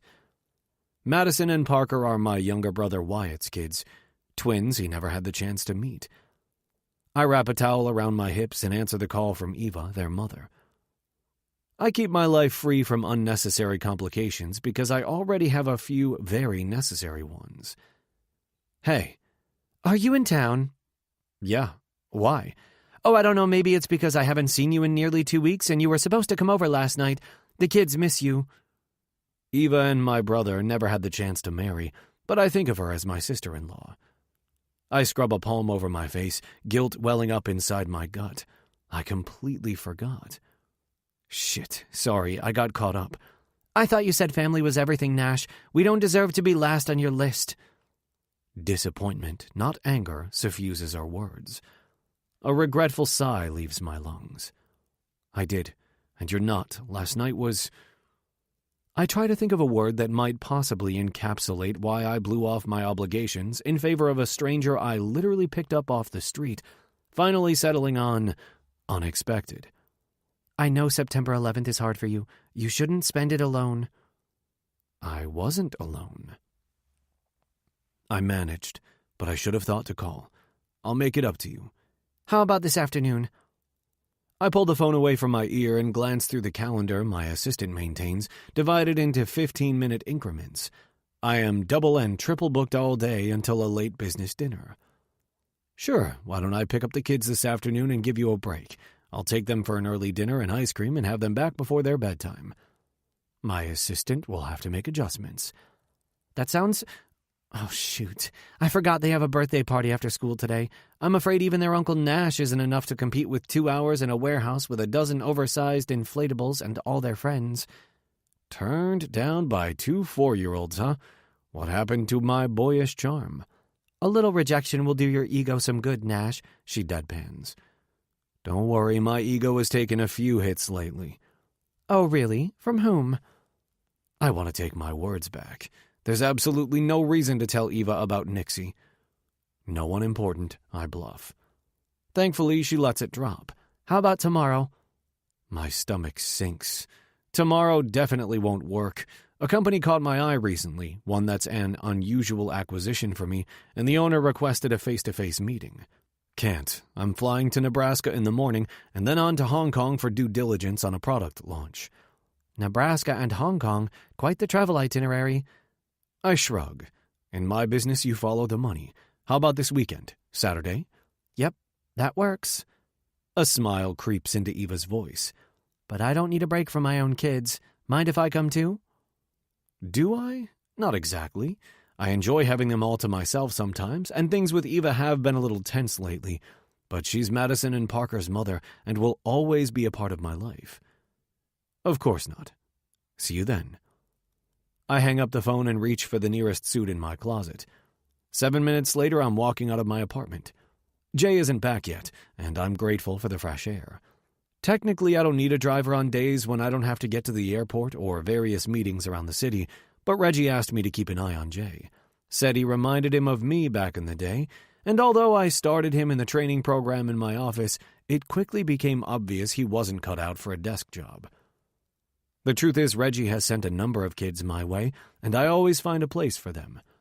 Sure, Knight Ventures employs its share of Ivy League grads, but my best hires are always the kids that had come up from the streets like me, fighters who just need a worthwhile target. My office is only about a mile from my apartment building, and I make quick work of the distance this morning, Eva's words biting at my heels the entire way. You were supposed to come over last night. The kids miss you. We don't deserve to be last on your list. True, all true. And all the more reason to stay away from Nixie. Fuck data. I need to keep my priorities straight. Madison and Parker are what matter. Them and my business. So what if I want Nixie? My wants, my needs, they don't matter anymore. I can't have her. End of story. Move the fuck on. Simmons, I bellow, blowing by my assistant's desk. I'm at least an hour later than usual, and my office is already buzzing with activity. Move the dinner in Hong Kong from Saturday to Friday. I have to be back in New York. Catherine Simmons could be Greta's sister. Over the years, I've realized it isn't a good idea to work closely with attractive women. They usually want to be the future Mrs. Knight much more than a current colleague. They are a distraction and inefficient. Like Greta, Catherine consistently focuses on the task at hand and keeps my life at work running as smoothly as Greta does at home. Except when I fuck with all her plans. She doesn't blink an eye when I tell her about my dinner date with Eva and the kids, though. Should I have Jay run over to FAO Schwartz and pick up a few gifts for you to bring them? I look up from my computer screen. You want to let Jay loose in a toy store? I'll wind up bringing them that enormous floor piano from Big and a ride-on SUV. Eva would have a heart attack and I'd never be allowed to see them again. Catherine allows a brief smile. She has a soft spot for Madison and Parker. Everyone does. I'll research the most popular educational toys that aren't loud or large or dangerous and order them myself. Jay will only have to pick them up. I nod. Thanks. Those kids deserve all the presents in the damn store, but I love them too much to turn them into entitled, spoiled brats. They are my world, and the only people I dare to truly love. Nixie. Jay doesn't say much on the ride. Not that he doesn't try, but it's hard to carry on a conversation with someone who can barely string 2 words together. Because I can't. My hands are shaking so badly I can barely buckle my seatbelt. Getting out of Manhattan is an improvement, though, especially lower Manhattan, where the Freedom Tower is visible from just about every corner. The tallest gravestone in the world, its hulking shadow teeming with ghosts. By the time we pull up to my building, I find my voice and thank Jay. Bonus, I also managed to scoot out of the ridiculously high living room on wheels without twisting my ankle or pulling a stitch. I live on the 4th floor of a 5-floor walk-up, and my upstairs neighbor is an octogenarian who has lived in the same apartment since the building was completed. Mrs. Dwyer doesn't believe in carpeting, and she loves her kitten-heeled slippers. And today, I'll bet she can climb these stairs faster than I can. I'm winded and sweating, holding my side when I finally make it into my apartment. I fall back against my closed door, my hair a loose tangle down my back that softens the hardness of the wood against my shoulder blades. Click-clack, click-clack. I stare up at the ceiling, and I smile. Mrs. Dwyer can clickety-clack the whole damn day for all I care. I'm home, safe, free, alone. Dropping my purse on the scratched wooden floor, warped from poor craftsmanship and a revolving door of inhabitants over too many years, I survey my home of the past few months. It's a rectangular box 1/4 the size of Nash's kitchen, with barely enough room for the twin bed I shoved up against a wall and the plywood board sitting across 2 sawhorses I use as a desk. An easel is pushed close to the window, and a half-size refrigerator has been squeezed between a sink and stove, crooked cabinets hanging above. Home sweet home. My apartment might be a crappy hovel, but at least it's mine. There's an added bonus, too. My ex wouldn't be caught dead in Brooklyn. Certainly not in a place like this. He'll never look for me here. For a few moments, I just breathe. Closing my eyes, my lungs expand and contract, to the rhythmic clickety-clack of Mrs. Dwyer's heels. By this time next year, I'll have access to my inheritance. And then I can afford to erect my own damn Freedom Tower if I want to. Barricade myself behind thick walls and tinted windows. Not in New York City, of course. A few $1 million won't go very far here. But there has to be a place where I can find refuge, and I'll find it. But until then, I intend to shield myself from men with silver tongues and black hearts. Avoid drama and unnecessary complications. My plan is to go to school, go to work, come home, live quietly. Last night is a reminder that I can't afford to let my guard down, not even for a second. I exhale, sending a shudder of oxygen through my constricted lungs, and glance at the clock, debating whether or not to spend the day in bed. I'm taking a few classes at Pratt in the mornings, mostly mediums I ignored during my undergraduate days, so that my afternoons are free to paint and work. Over the past few years, I've had a few galleries showcase my work, mostly large mixed-media canvases, and they sold relatively well. But artist exhibits are well-publicized affairs, impossible for me now. So I opened my own Etsy shop, selling watercolor paintings I create from a customer's own photograph. Houses, families, family pets. It's something I used to do for fun, almost like doodling. But apparently it's a product people are more than willing to pay for, which is a relief. Williamsburg might be a huge step down from Manhattan's inflated real estate market, but even hovels don't come free when you're within commuting distance to the financial capital of the world. I decide to go to class and manage not to think about Nash much the rest of the day. He's an anomaly, an unexpected quirk in the sedate pattern to my days. And in another week, another month, he'll be a memory. The sharp outlines of his face blurring at the edges until they're indistinct, his features turning vague.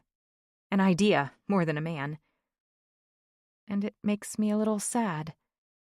Maybe more than a little. When I return to my apartment, my hands reach for my sketch pad and charcoal pencils before my mind catches up with what I'm doing. I flip to a fresh page and start drawing from memory. I begin by dragging the tip of my thinnest pencil over the page, quickly capturing the shape of Nash's skull, the exact angle of his cheekbones as they narrow to his jaw, the shape of his eyes and slope of his nose. I toss that pencil aside and grab a thicker one, filling in his hair and eyebrows and the thick fringe of his lashes. Finally, I reach for a charcoal nub, about the size of a small river rock, to shade the shadows and valleys of his face and add depth to his hairline. Nash Knight. I'm smiling down at him, glad that I chose pencil instead of paint.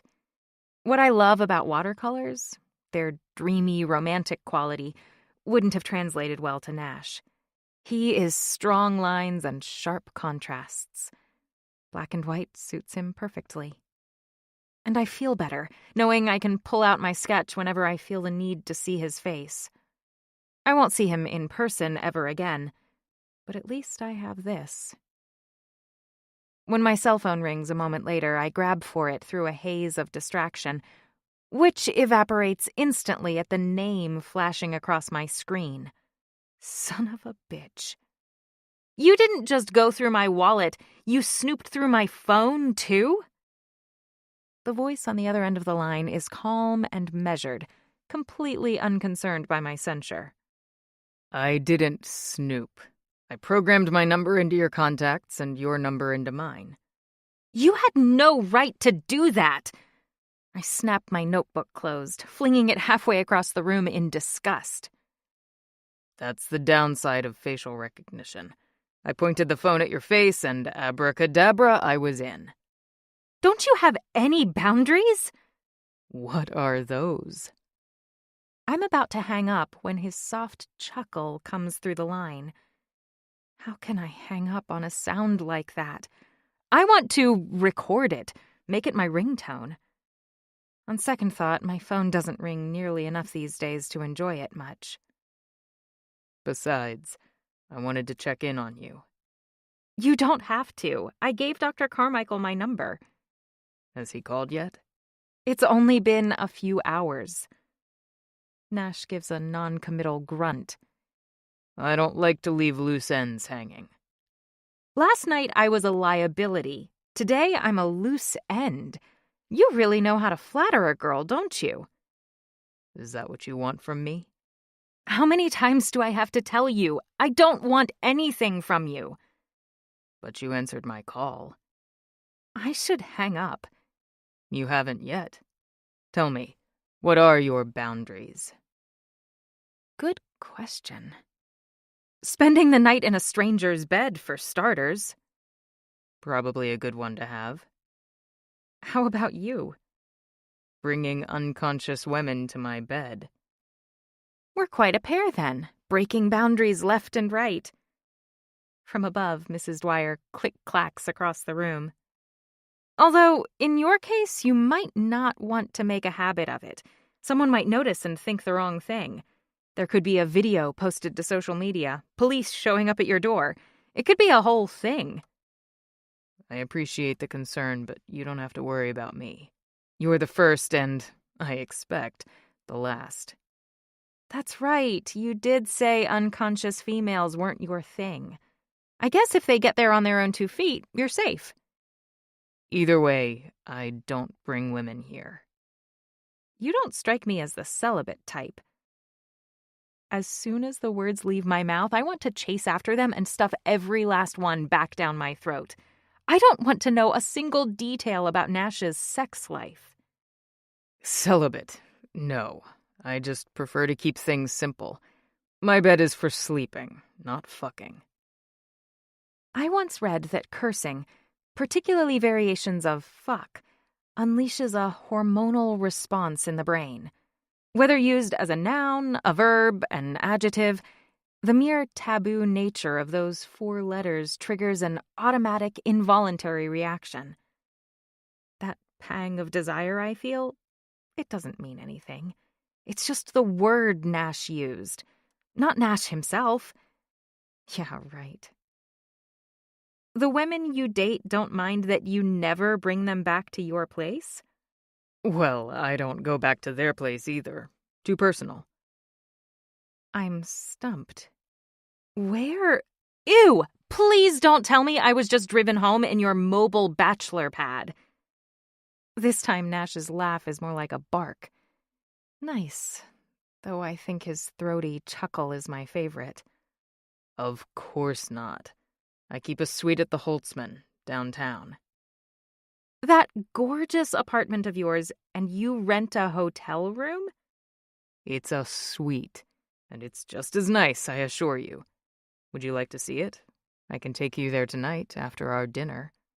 We're not having dinner, and I'm not going to be your next one-night stand either. Why not? Nash's question is nonchalant, as if arranging for sex is no more important than picking up his dry cleaning. And I bet someone else does that for him. Why not be the next notch on your bedpost? Thanks, but I'll pass. No notches, although I won't judge if you want to make one. I sigh. Nash, why are you pushing this? I think it's pretty obvious I'm not your type. His silence speaks volumes. Right? I press, needing verbal confirmation. How do you know that? A stubborn edge underlines his question. How many women have you slept with in the past year? He laughs again, more of a chortle this time. I might have to start cataloging all the different versions. You're kidding me, right? Okay, then. In the past 6 months? Nixie, come on. Fine. New question. Can you name all the women you've slept with in the past month? There's a part of me that's cheering Nash on, hoping he isn't as big of a man whore as I think he is. But as the silence stretches on, I'm forced to put down my pom-poms. See, that's why. I might not be looking for a relationship right now, but I don't intend to fill my nights with disposable men either. To my surprise, he rebounds. Fine. How about just dinner? Doc said you needed to eat. Is a tour of your hotel room on the menu? It could be. I think I'm good. I'm sure you are. But I promise I'm better. God help me, Nash is charming, too. Not an old-fashioned, gallant kind of charm. His particular brand is as cocky as the rest of him. But it's oddly endearing, and it's growing on me. I sink my teeth into my lower lip to keep from laughing. I think I have a boundary against men that are too confident and attractive for their own good. Boundaries only exist to be breached, and we've already spent the night together. Might as well do it in the same bed this time. But not yours. There's a slight hesitation before Nash answers. No, not mine. Even though I was just there. Yes. Because it's too personal? Yes. And because I got the side eye from Greta every time I walked by the kitchen after you left. She guards her territory, even from me. I relent. Greta is no joke. Okay. Hypothetically, let's assume our hot date coincides with one of Greta's mornings off. Are you saying sex is fine, but inviting a girl back to your place crosses a line? I don't get it. It's not complicated, Nixie. I don't do the whole your place or mine thing. I have a place. It just doesn't happen to be my apartment. How many nights in your home-away-from-home hotel room, sorry, suite, does it take for you to ask a girl back to your place? He blows out a sigh. None. It doesn't happen. I stretch my feet out in front of me and cross them at the ankles. Why? Nash pauses as if he hasn't considered the question before. Because, like you, I don't want to get seriously involved with anyone right now, or for the foreseeable future. Why not? Did anyone ever tell you that you ask a lot of questions?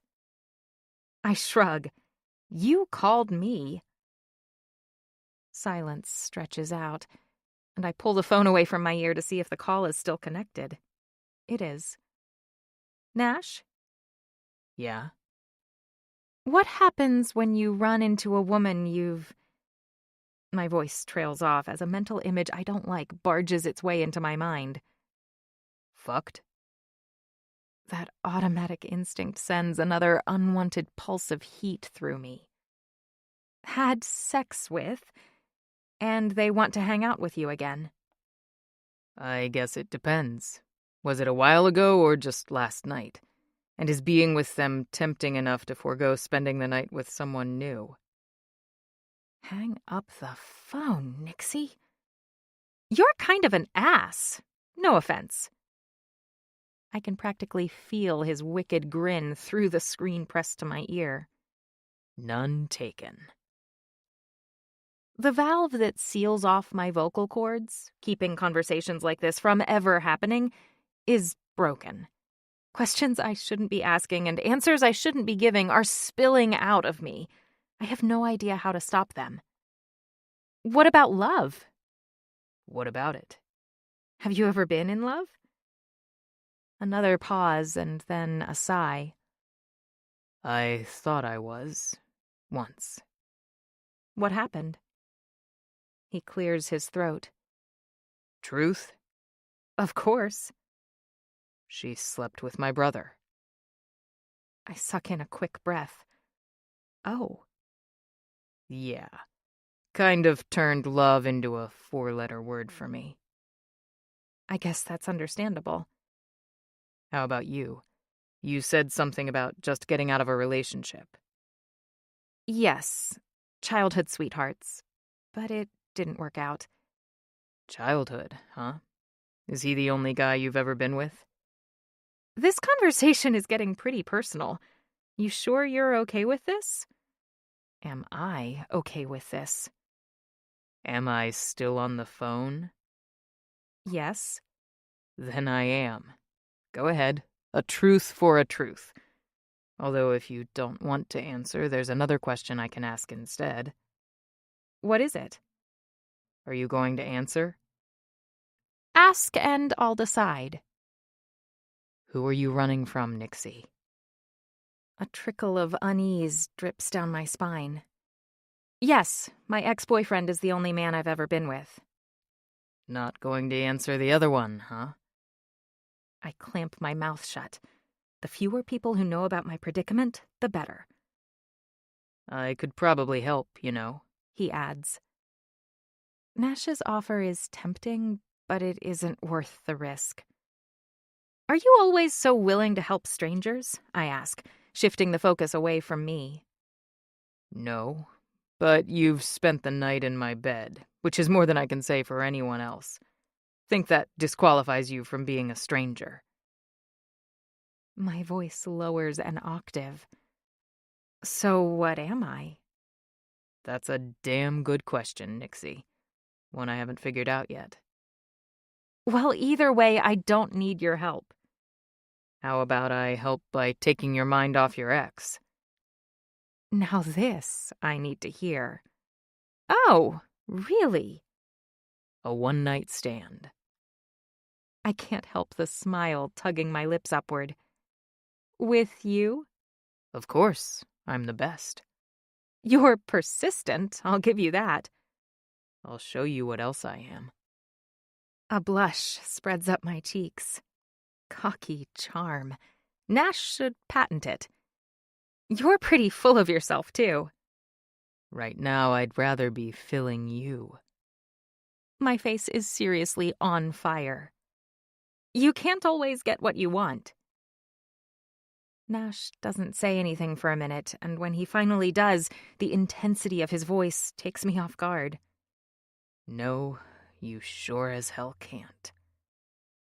The tone of our conversation shifts away from the lighthearted banter I've been enjoying, although I haven't the slightest idea why. If you change your mind, Nixie, I'm only a phone call away. And then he is gone. A groan of frustration bubbles up inside my throat. Nash Knight is crass and cocky, but he makes my heart race and my skin tingle. If I was the type of girl to have one-night stands, I would jump at his offer in a hot minute. I stare down at my phone, tracing Nash's name with my fingertip, wondering if maybe I could be different. Just for one night. Nash Knight has a face I could get lost in, a voice that wraps around me like a silken cocoon. The slow burn that started in my stomach now extends outward to my veins. Just thinking about sex with Nash has me overheating. No way can I even spend a night with him. By the time morning comes, I'll be nothing but a pile of ash smudging the sheets. Chapter 5. Nash. Wealth has its privileges, and I avail myself of them all. I live in a penthouse and travel in private planes. I drink the finest wine and the most expensive whiskey. My clothes are hand-stitched by the best tailors on London's Savile Row, my shoes crafted by fifth-generation Italian cobblers. The women I bed are exceptional, but for me, nothing holds a candle to the thrill of my work.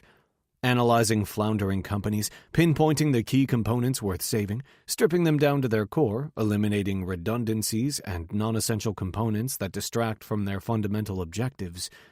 It is precise and cerebral, with huge potential for profit. I've gotten so good at my job, I can almost do it in my sleep. Really, there are nights when I fall asleep mulling over a new company I want to invest in, and by the time I wake up a few hours later, my execution plan is fully formed. Quite frankly, it's becoming a problem. Not for my company, which is stronger and more profitable than ever before, or for my employees, who are making more money than they could possibly have anticipated, even by lavish Wall Street standards. It is a problem for me, because the challenge is waning. Sure, money buys some pretty great toys, don't get me wrong, but the thrill lays in the struggle itself, not in spending my profits acquiring sports franchises and exotic cars. I thought a joint venture with my friend Tristan, the hottest hedge fund manager in Manhattan, would hold my attention, and it did for a little while. But now that the fund is up and running, and killing it, I'm right back where I started. Bored. Which is why I'm in Nebraska right now, sitting across from Mac Duncan, a pioneer in the field of complex, integrated networking systems, predating the ascent of Silicon Valley as the hub of all things tech. Duncan's wife recently passed away after a long illness, and he wants to spend his remaining years with his children and grandchildren, none of whom are interested in taking over the company he built from the ground up. In most of the world, Duncan's patented technology is integral to everything from cars and phones to defense operations and wireless routing systems. Most of the world, except China, because of their stringent cybersecurity requirements, introducing foreign products is difficult, if not impossible. It's like a sealed box containing the Holy Grail. Everyone wants to get their hands on it, but few can crack the lock. Although network tech has tried to make inroads, they've been unsuccessful. However, I invested in a company last year that could change that. Based out of Hong Kong and registered in China, the impossible might just be possible. By acquiring network tech and combining these two companies, the profit potential is enormous. In my industry, this kind of deal is known as a unicorn. With access to China's market, network tech would skyrocket north of $1 billion, pushing Knight Ventures' assets to tip the scales at $2 billion or even more. I want this deal more than I've ever wanted anything in my life. The upside is enormous, the downside minimal. If things don't work out, I can always sell network tech, likely for about the same amount, give or take, since without tapping the trillion-dollar Chinese economy, there isn't much room for growth. I write down a number on a piece of paper and slide it across the table. Duncan barely glances at it. Instead, he removes the thick glasses that have slid down his nose, rubbing at the grooves lining his forehead as he studies me over the width of his cluttered desk. I've had no shortage of potential buyers for my company, you know. I nod. I'm sure. Network tech is profitable and productive, and it's growing at a decent, though not significant, pace. Duncan will have no shortage of buyers to choose from. Legitimate offers from other venture capitalists, with whom, as a rule, I don't swim in the same pool. I prefer to hunt for damaged goods, the runts of the litter. I destroy them and build them back up, stronger and more profitable than they've ever been before. Then I sell them for many multiples of my original investment and move on to my next target. But I'm prepared to move fast. No protracted negotiations, no endless contract disputes between our lawyers. I've done my homework and... He releases a hearty guffaw. In fact, I'd say you know this company nearly as well as I do. Of course I do. If I go after something, I do it full throttle. I don't believe in wasting time, either mine or yours. Duncan's cheeks hollow out, his mouth turning down at the corners. Then I'm afraid you've done both. I blink, concealing my surprise and disappointment behind an impassive mask. And why is that? I've done my homework too. I don't believe that you intend to treat my company differently than others you've acquired, and I don't feel comfortable leaving network tech in your hands. I'm not going to chop your company up and sell it for parts if that's what you're worried about. I don't anticipate any layoffs, and I think you'll agree that my offer is more than fair. Mr. Knight, Nash. Mr. Knight, I'm sorry to say it, but I don't know you well enough to take you at your word. I can only base my decision off your reputation and my gut. And your reputation, frankly, isn't encouraging. The Black Knight of Wall Street, a vulture capitalist rather than a venture capitalist. And what does your gut tell you? I'm glad you asked. I was married to my Betty, God rest her soul, for nearly 50 years. And during that time, do you know what I've learned is the greatest predictor of promises becoming reality? Mr. Duncan, I'm prepared to sign... He waves me off. A good lawyer can get you out of anything these days. No, what matters to me is the most important commitment of all. Marriage. Marriage, I repeat, dumbfounded. He nods. That's right, marriage. I'm not selling my company to some Wall Street whiz kid who can't make up his mind which woman to share his bed with. No, sir. He stands, extending his hand. Mr. Knight, you are one hell of a businessman, I'll grant you that. But I'm not willing to trust my legacy, the company I built with blood, sweat, and tears, to a man that's tomcatting around every night. Yeah, not what I expected to hear when I strutted into Network Tech's bunker-like offices this morning, the watch encircling my wrist worth multiples of any car I've seen in the parking lot. The timepiece mocks me now. Mac Duncan turned me down in less than an hour, and not in an I'm saying no but help me get to yes kind of way. He wants to sell his company, that's not in dispute, as long as it isn't me. So now I'm back in the air, fucking fuming. But if I'm being honest with myself, I can't blame him. I am notorious for taking companies like his apart limb from limb. But marriage? I blow out a heavy breath. Eva and I were together before she met my brother, and since her there hasn't been a single woman who sparked more than just the briefest flare of interest. Except for Nixie. She sparked a hell of a lot more than that. The pilot announces that we've reached cruising altitude, and I glance out the window, surprised to realize that we're airborne. My head was in the clouds well before takeoff. The last words Nixie said on our call come back to me now. You can't always get what you want. Well, she's definitely right about that. I want network tech, and getting my hands on it is proving to be a bitch.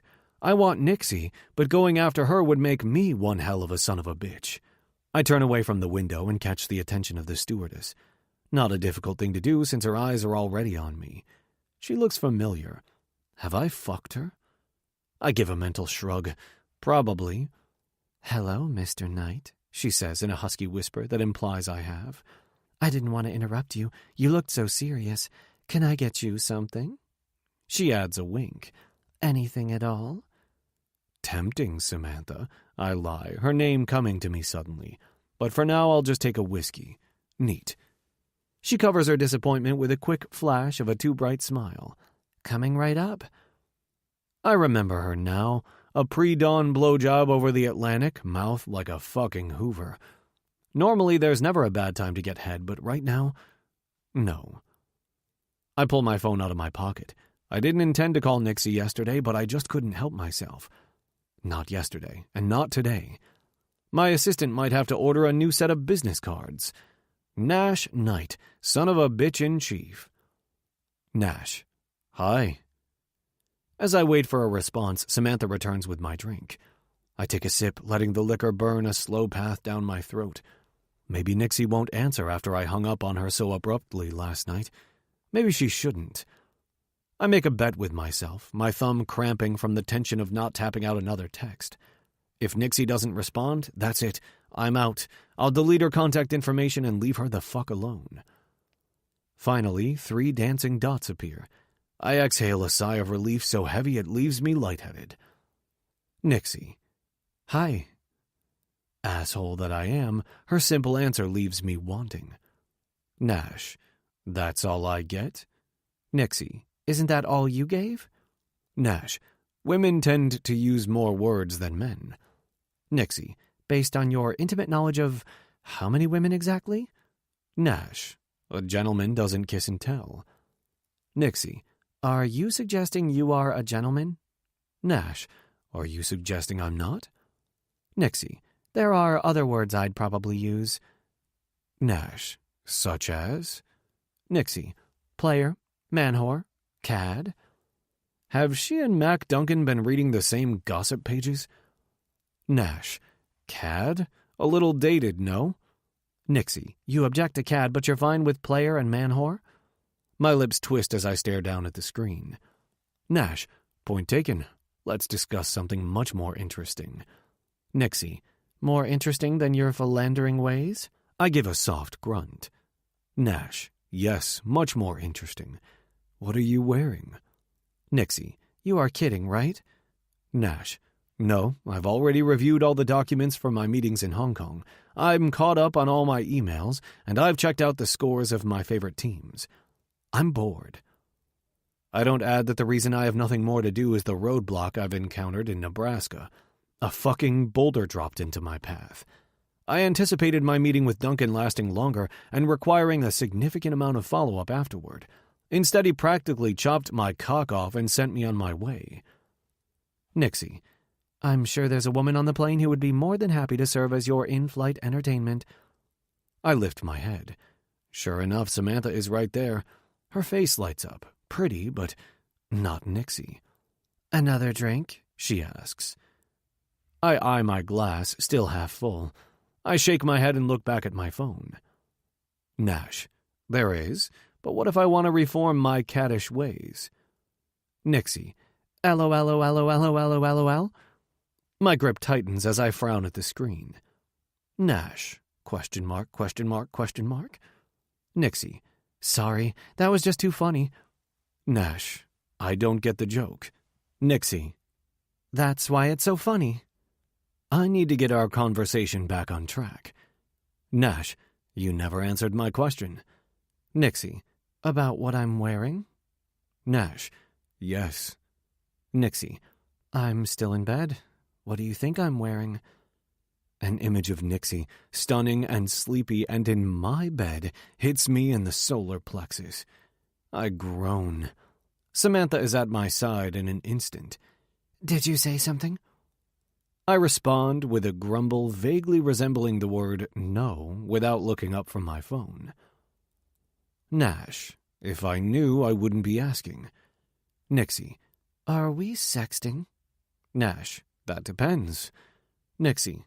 On what? Nash. You. Nixie. Me? Nash. Yes. Sexting usually starts off by revealing what you're wearing. Nixie. Ah, so there's a format to it. Good to know. Nash. You're welcome. So? Nixie. So, what? I look up for Samantha. I'll have that drink now. Nash. Are you always this uncooperative? Nixie. Yes. Are you always this single-minded? Nash. Yes. How about a pic? Nixie. My phone camera is broken. Nash. I'll have Jay bring you a new phone in an hour. Nixie. Leave that man alone. Nash. Believe me, he is well paid for his efforts. Nixie. If I need a new phone, I will get it myself. Nash. Fine. Go get one. Nixie. I'm not going to sex with you, new phone or not. Nash. Good idea. Let's drop the tea. Sex would be much better. I'll be back this weekend.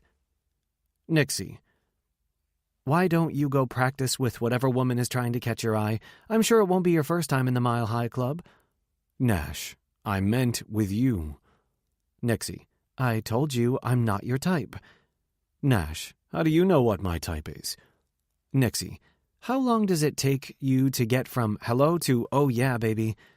Nash. I'll have you know my nights do not end with oh yeah, baby. Nixie. How long? Nash. Depends. Nixie. How long? I decide to be generous. Nash. A few hours, give or take. Nixie. Easy. Nash. ? Nixie. That's your type. Easy. I stare at the screen, wondering if Nixie is right. For as long as I can remember, I've defined my relationship with the opposite sex as efficient. But maybe there is a more appropriate adjective for it. But easy doesn't feel right either. It comes to me as I'm typing out another text. Empty. Nash. What's your type? Nixie. Future. Nash. What?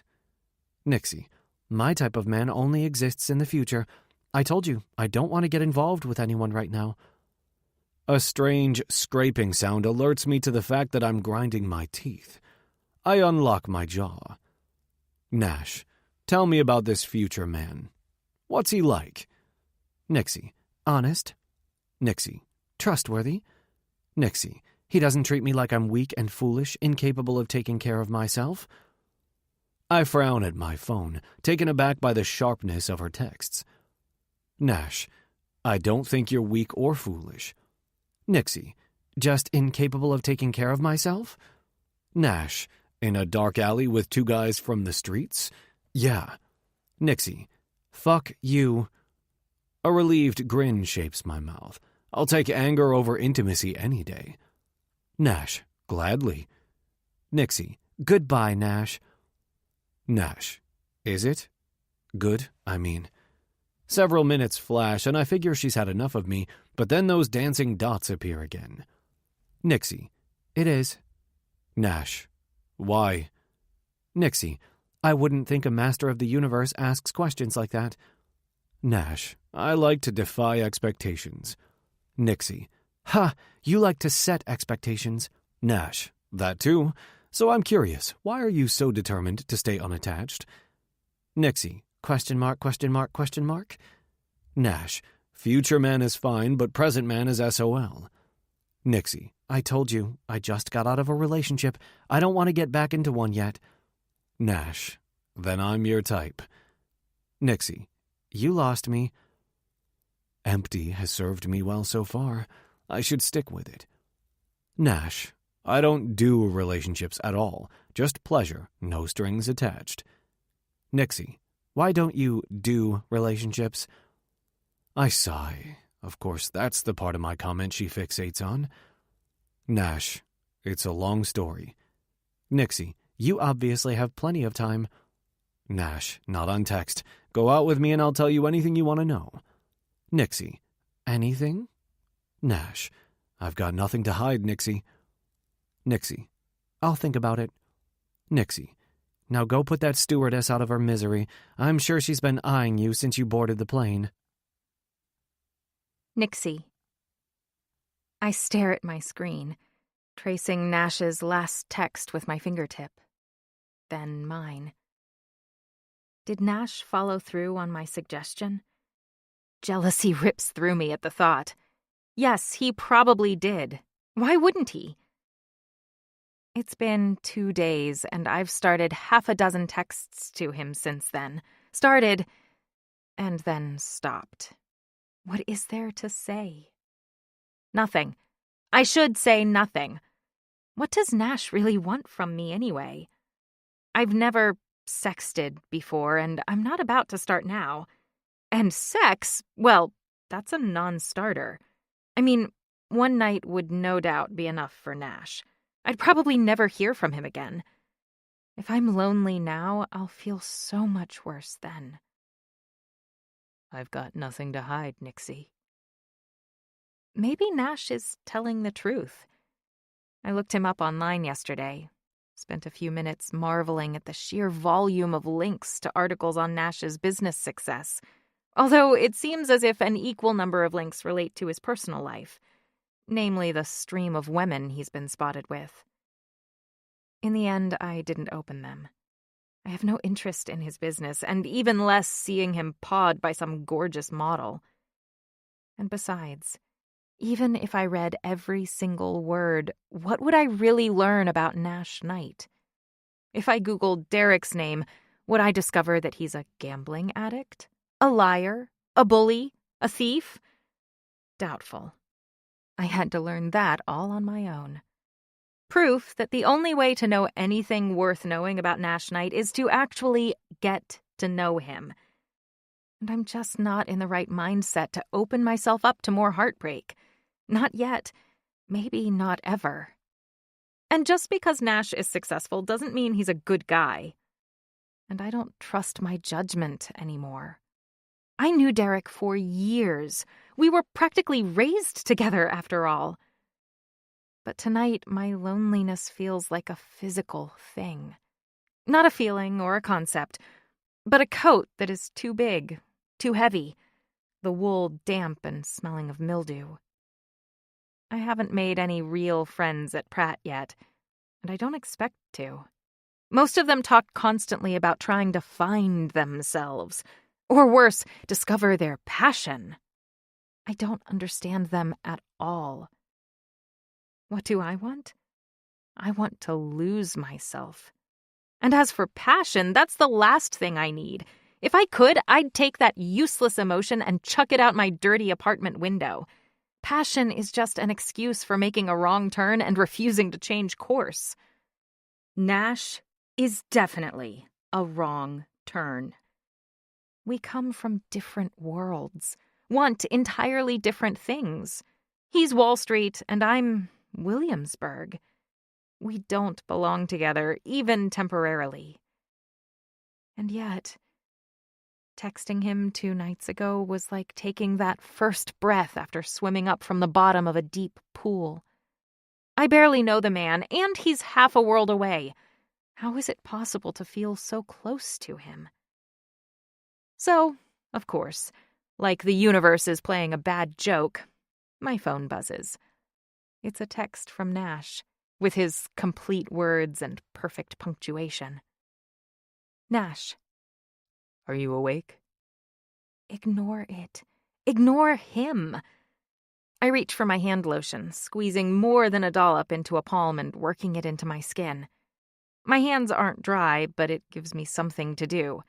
If my fingertips are greasy, I can't very well text back, can I? Nash. How are your stitches coming along? I can send Doc to take a look. I grind my teeth, glaring at my phone with narrowed eyes. Couldn't he have asked for a naked picture again? Something that doesn't make me want to text back? Nash. If you don't respond, I'll think you decided to get something off a shelf and fell, ripping your stitches and bleeding out in your apartment. I'll have to send Doc over. And Jay, so we can kick open your door. 5.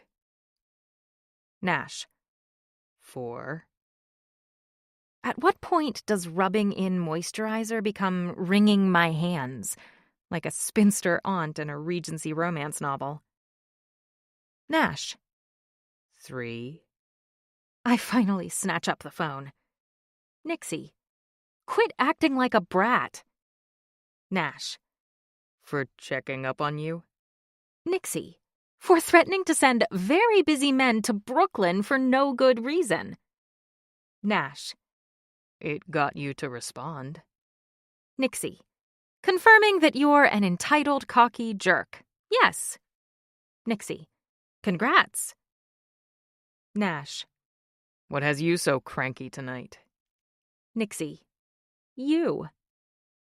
Nash. Do you have a dog? Nixie. A dog? No. Nixie. Why? Nash. A cat? Nixie. No. Why? Nash. Are you allergic? Nixie. No. Why? Nash. Because people with pets have reduced levels of irritation.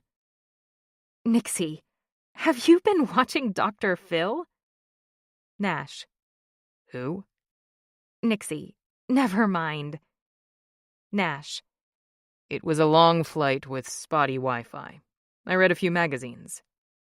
Nixie. I think you may have had some bad sushi. Nash. Don't joke. That happened last time I was in Tokyo. I've had good luck with the dim sum in Hong Kong, though. Nixie. Don't you have meetings to go to? Nash. I'm in one right now. Nixie. Then why are you texting me? Nash. Because I'm bored. Nixie. I thought you were a big shot. Nash. Big shots can't be bored. Nixie. Big shots usually run meetings. You shouldn't be bored. Nash. You obviously haven't worked on Wall Street. Meetings are run by underlings. Big shots make the decisions. Nixie. Then shouldn't you be paying attention so you can make an informed decision? Nash. I already have. Nixie. So then you can end the meeting, no? Nash. But I'm having fun texting you. I feel the tug of a smile on my lips. Fun. I like that. Nixie. Do you have a pet? I probably would have noticed a dog, but he could easily have a cat hiding somewhere. Or maybe Nash has something more exotic. A ferret. Or a gecko. Or a disgusting hairy tarantula. Blech! My stomach lurches at the thought. Nash. I'm not home enough. And besides, I don't think Greta would approve. Nixie. LOL, probably not.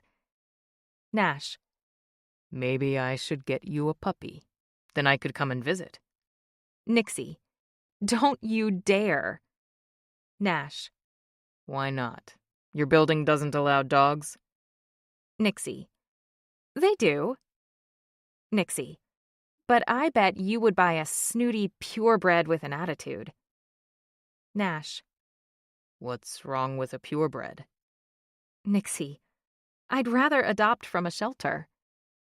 Nash. You would rather have a dog no one wants. I recoil from my phone. Nixie. Wow, you're heartless. Nash. No, I really mean it. Why would you want a dog no one wants? If you buy one, at least you know what you're getting. Nixie. Yeah, inbreeding. Nixie. If you rescue a dog, you're giving it a better life. Nixie. Don't you ever do something good just because? Nash. I rescued you, didn't I? Nixie. Running into that alley was more about you than it was about me, and you know it. A few minutes pass, and I figure his meeting must have ended. Just as I'm about to plug my phone in the charger and go to sleep, try to sleep anyway, it buzzes again. Nash. How would you know which one to take home? Nixie. That's easy. Nixie. I'd pick the one with the saddest eyes. Nash. Like yours? Why are your eyes so sad, Nixie? My jaw sags. How can I respond to that? Nixie. I think I liked it better when you were trying to sext with me. Nash. You're deflecting. Nixie. Am I? Nash. Aren't you? Nixie. Maybe a little. Nixie. You're very nosy. Nash. Because I want to know about you? Nixie. Because it feels like you want to know everything about me. Nash. And that's bad? Yes. I don't want to share my secrets with anyone. I'm better off alone. Nixie. Do you read the last chapter of every book first? Nash. Doesn't everyone? Nixie. No. Nixie. Most people read a story in order, from beginning to end. Nash. Why? When the ending is right there, why wait? Nixie. You are so weird. Nash. I've been called worse. My fingers hover over the keys, again at a loss. Nash. Gotta go. Meeting's over. Good night, Nixie. Sleep tight.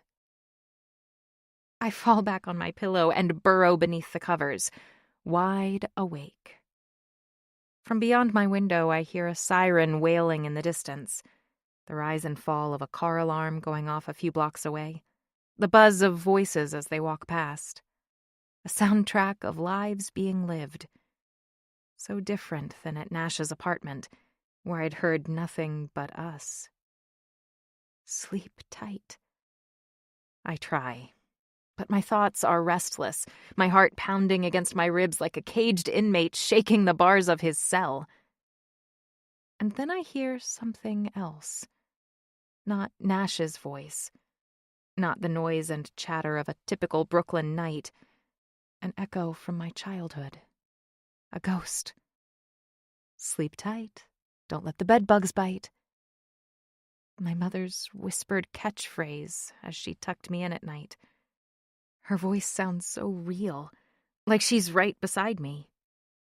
I keep memories like that locked up tight, stuffed somewhere so deep it's almost possible to believe they don't exist at all.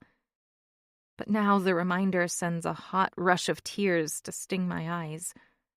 I wipe them away, turning on the lamp beside my bed and dropping to the floor on my knees.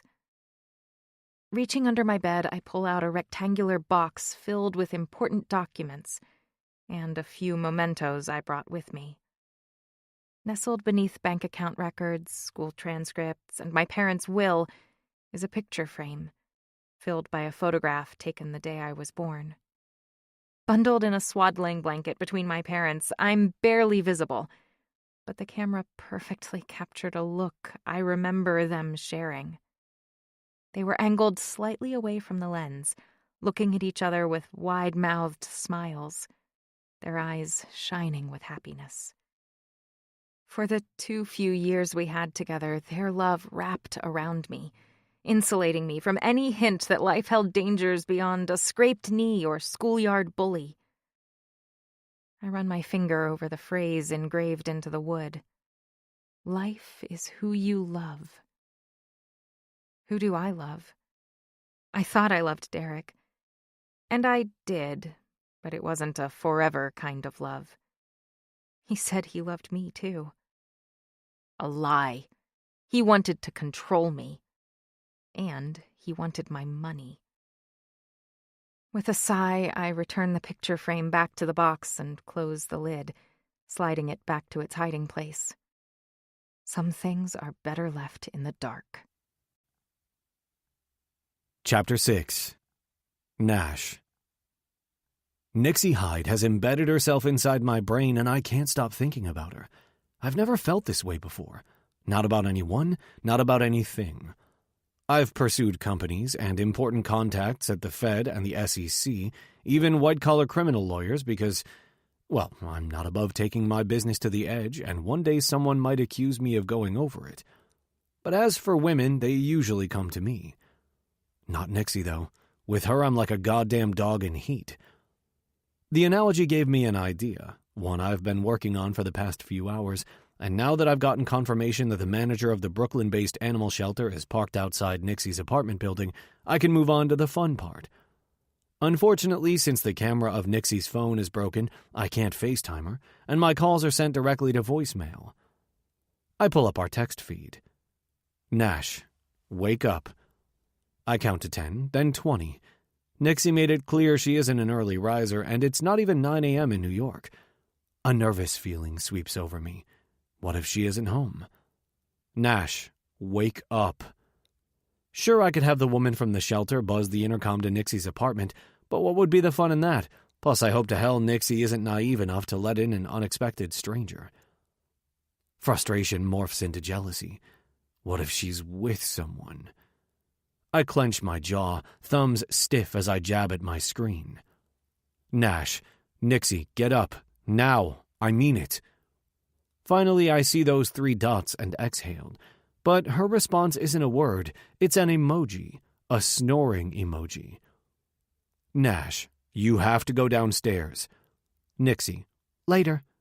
Nash, no, you need to go now. Nixie, go away. Nash, Nixie, I give you my word. Nixie, your word? Isn't that kind of old-fashioned? Nash, this coming from the woman who called me a cad. Nixie, touché. Nash, does that mean you're on your way downstairs? Nixie, it's raining. Nash, are you going to melt? Nixie, I might. Nash, it's very, very, very important that you go downstairs.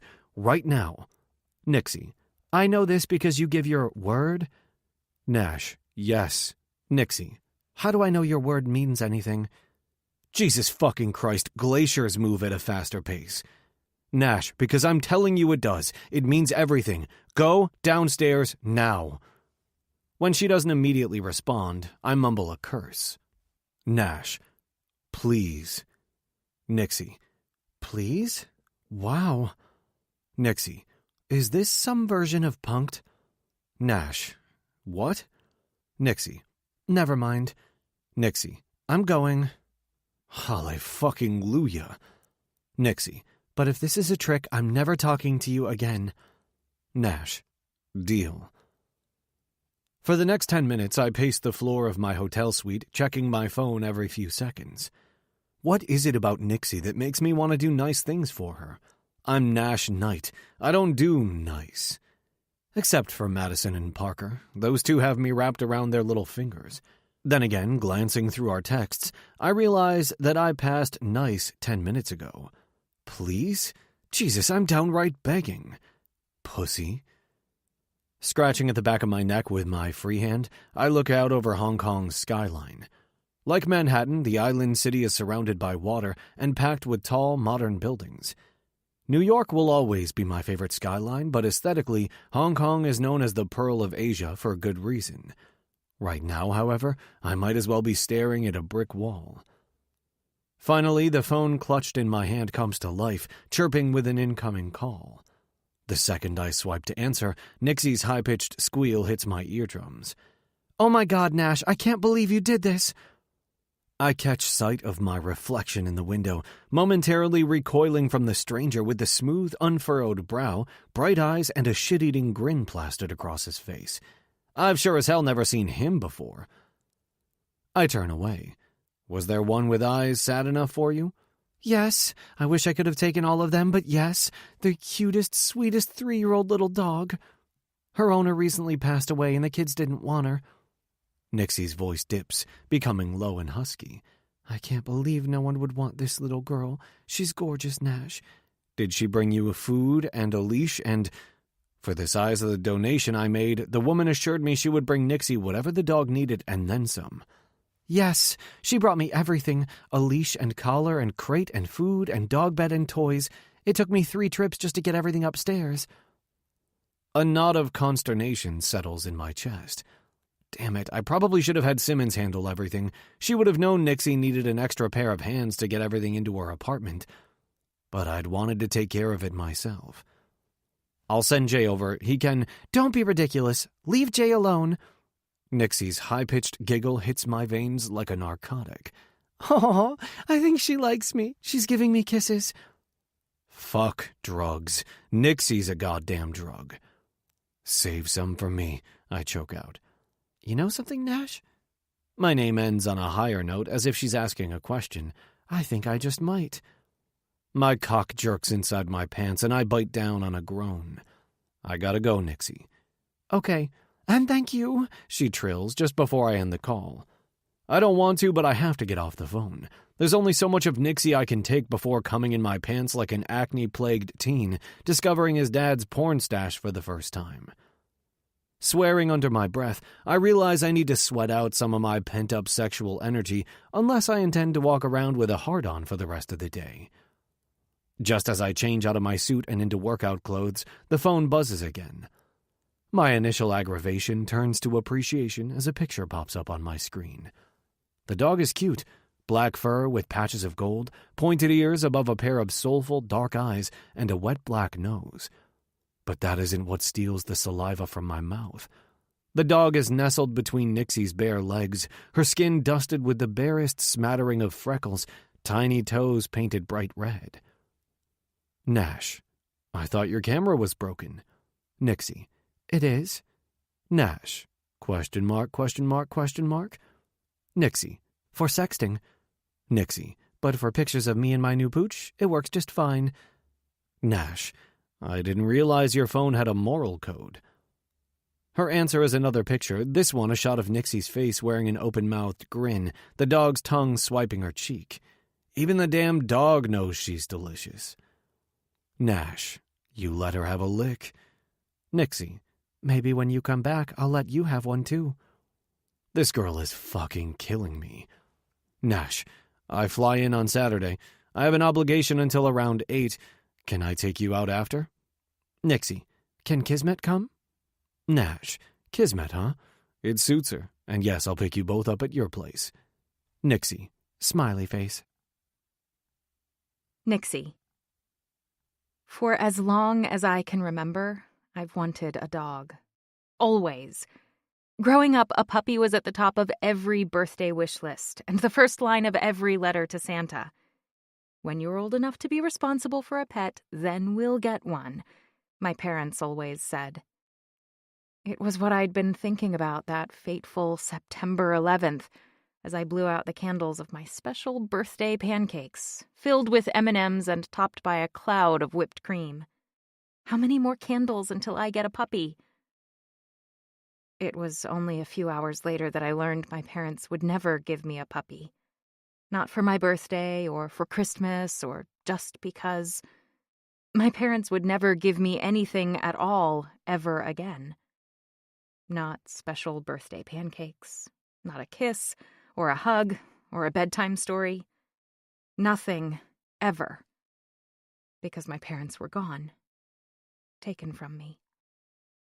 Stolen. Kismet nudges my leg with a wet nose, wrenching my mind back to the present. "Hey there, little girl," I choke out, my voice cracking on the second syllable. Of all the gifts Nash could have given me, this one means so much more than he'll ever understand. Although why Nash has given me anything at all is a mystery. He asked me out, I said no. And it's not as if a man like Nash Knight is short on date night prospects. The man is Wall Street's version of Fabio, for God's sake. Well, minus the hair. Nash's hair is too short and close-cropped to be mistaken for Fabio.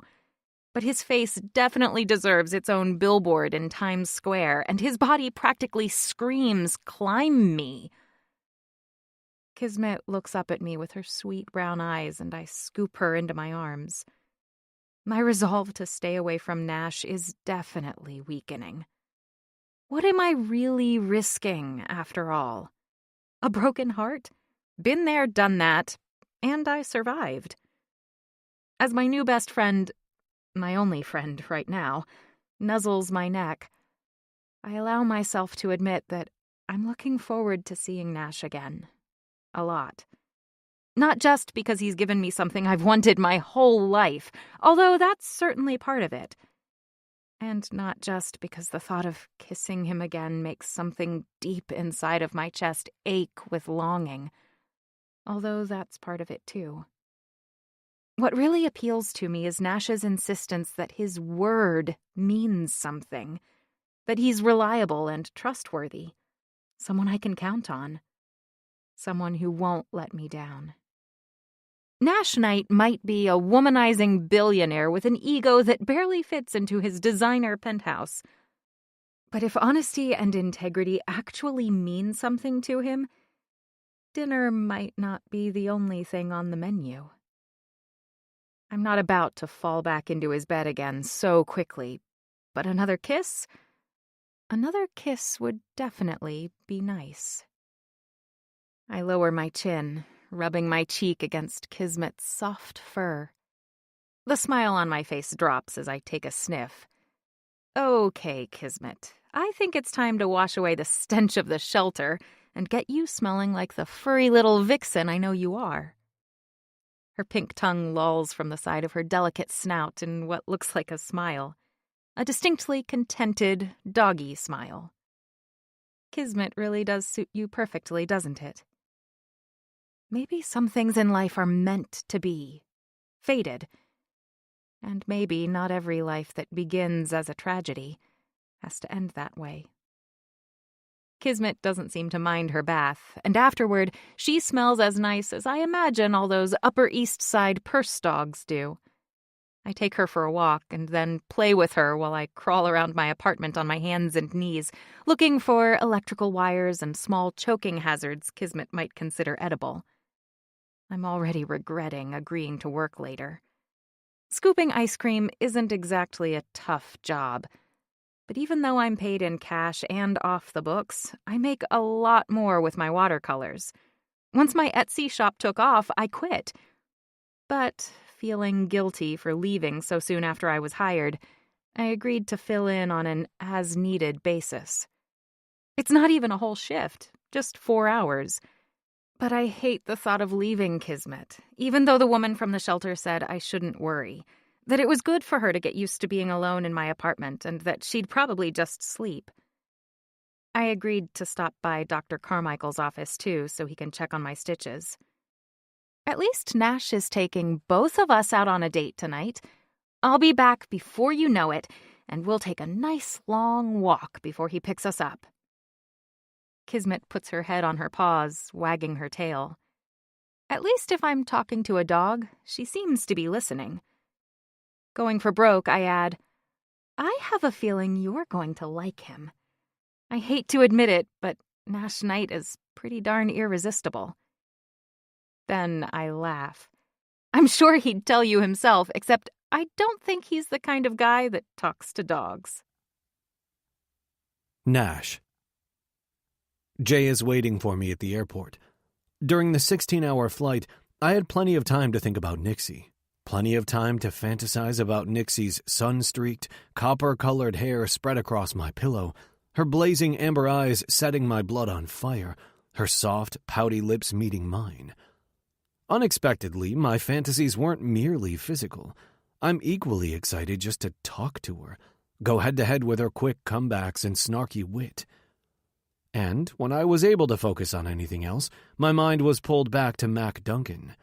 My trip to Hong Kong had confirmed the effectiveness and potential profit of a joint venture with Network Tech. Duncan said he wasn't in a rush to sell his company, that it was more important that he find the right buyer. According to my own sources, Duncan hasn't met with anyone he considers suitable. Yet. Maybe I'll propose to Greta and send Duncan the marriage certificate. Network Tech will be mine, by any means necessary. I'm not supposed to see Nixie until later tonight, after I spend the afternoon with the twins.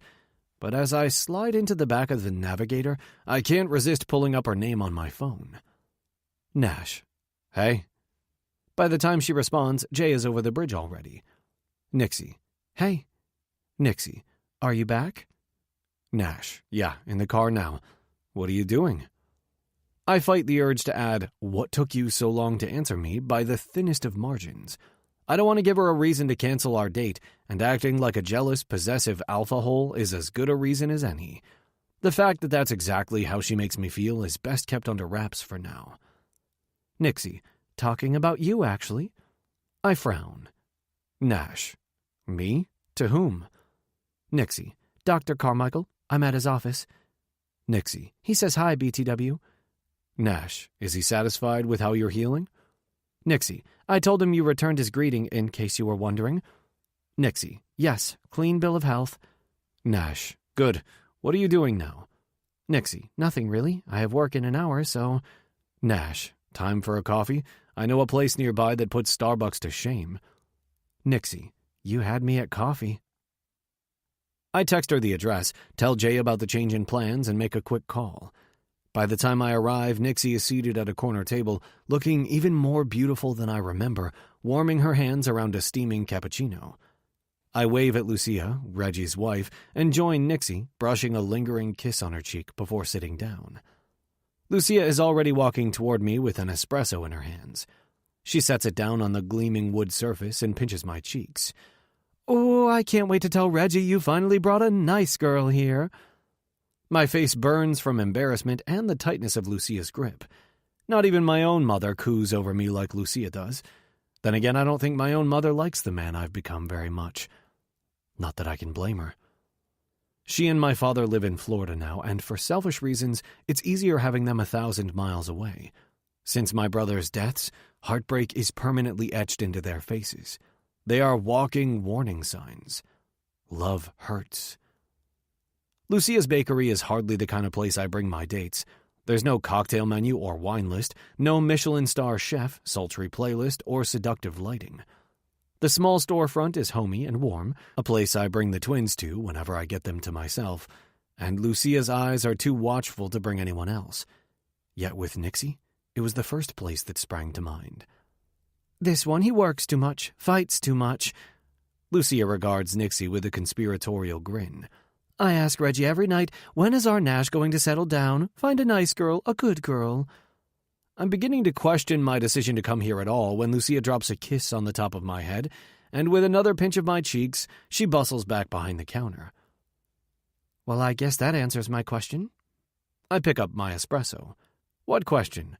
Why I got special attention? There was a line all the way to the door when I got here, but she came right around the counter and brought me straight to this table. Lucia and I go back a long way. I can tell, she says with a light laugh, red hair falling softly around her face. Who is Reggie, and why do they call you our Nash? Reggie's her husband. He gave me a lifeline when I was a kid, so I helped out when Lucia mentioned she was thinking about opening her own bakery.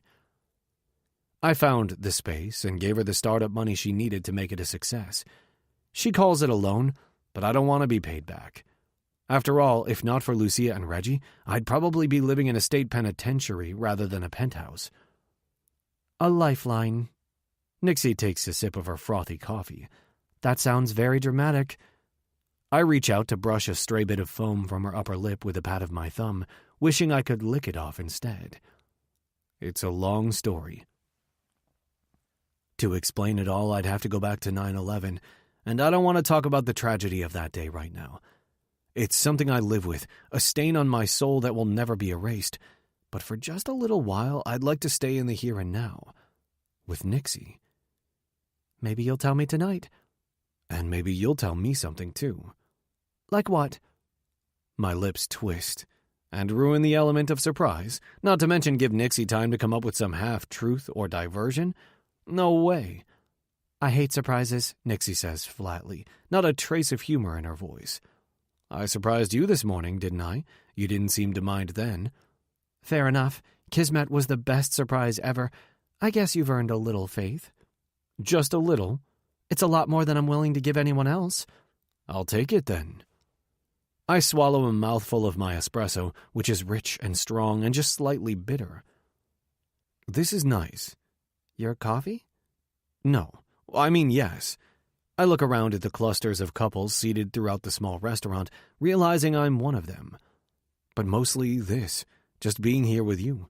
Usually I swing by on Greta's mornings off for a quick coffee while I read the journal or pick up an Americano on my way into the office. She tilts her head to the side. Maybe you should take a break every once in a while. You sound like Lucia. I'm not really the type to stop and smell the roses. So stop and smell the coffee beans instead. I laugh. Maybe one day. You know, you could probably do this more often if you gave up your no girls in my bachelor pad rule. I guess I'd have to graduate from one-night stands to... I make a face and Nixie laughs. Maybe you should start small. A fling at first. A fling? I test the word on my tongue. It doesn't sound bad. It sounds kind of nice, actually. Like a series of one-night stands. Maybe a daytime date mixed in with a few evenings. That could work. What do you think? How about it? Me? You're asking the wrong person. I've never had a fling. I grin, the idea growing on me. So have a fling with me. We'll figure it out together. Nixie puts down her coffee cup. You're serious, aren't you? As a heart attack. That's a horrible analogy, she says, her nose crinkling adorably.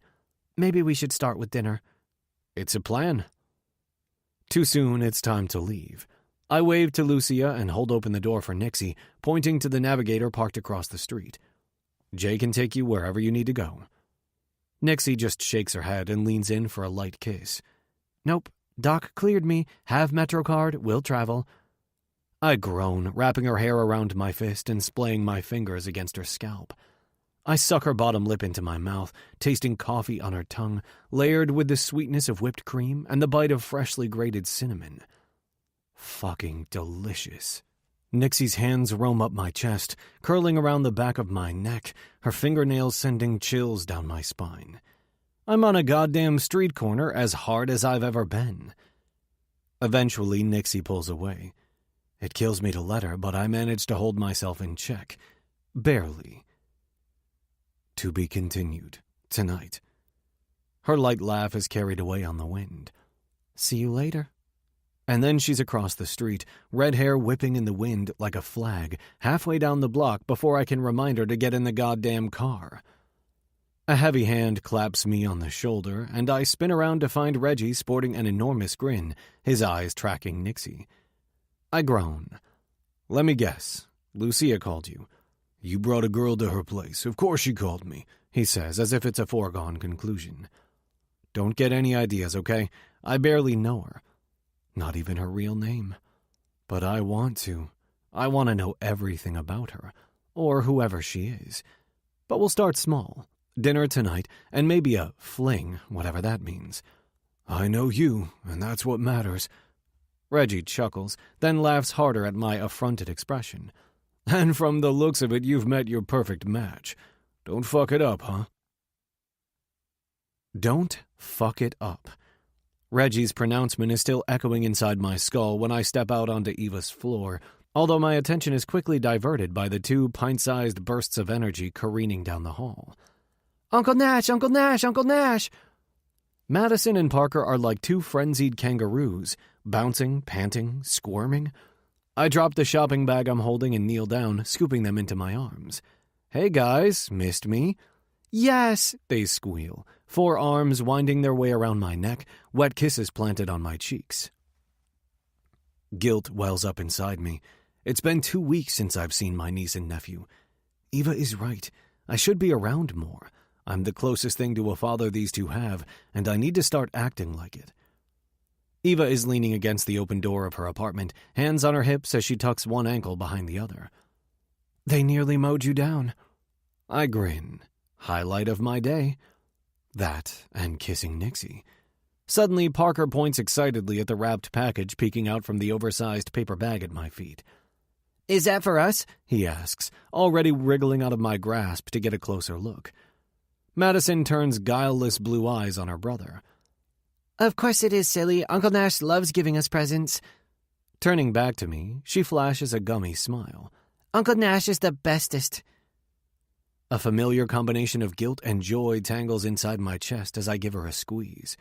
It's impossible not to feel like a thief stealing my brother's children, and it's equally impossible not to love them so fiercely it hurts. Still carrying Madison, I follow Parker as he drags the purloined package down the hall and into the living room. "Can I open it now?" "Wait for me." Madison launches herself from my arms and scurries over to her brother's side.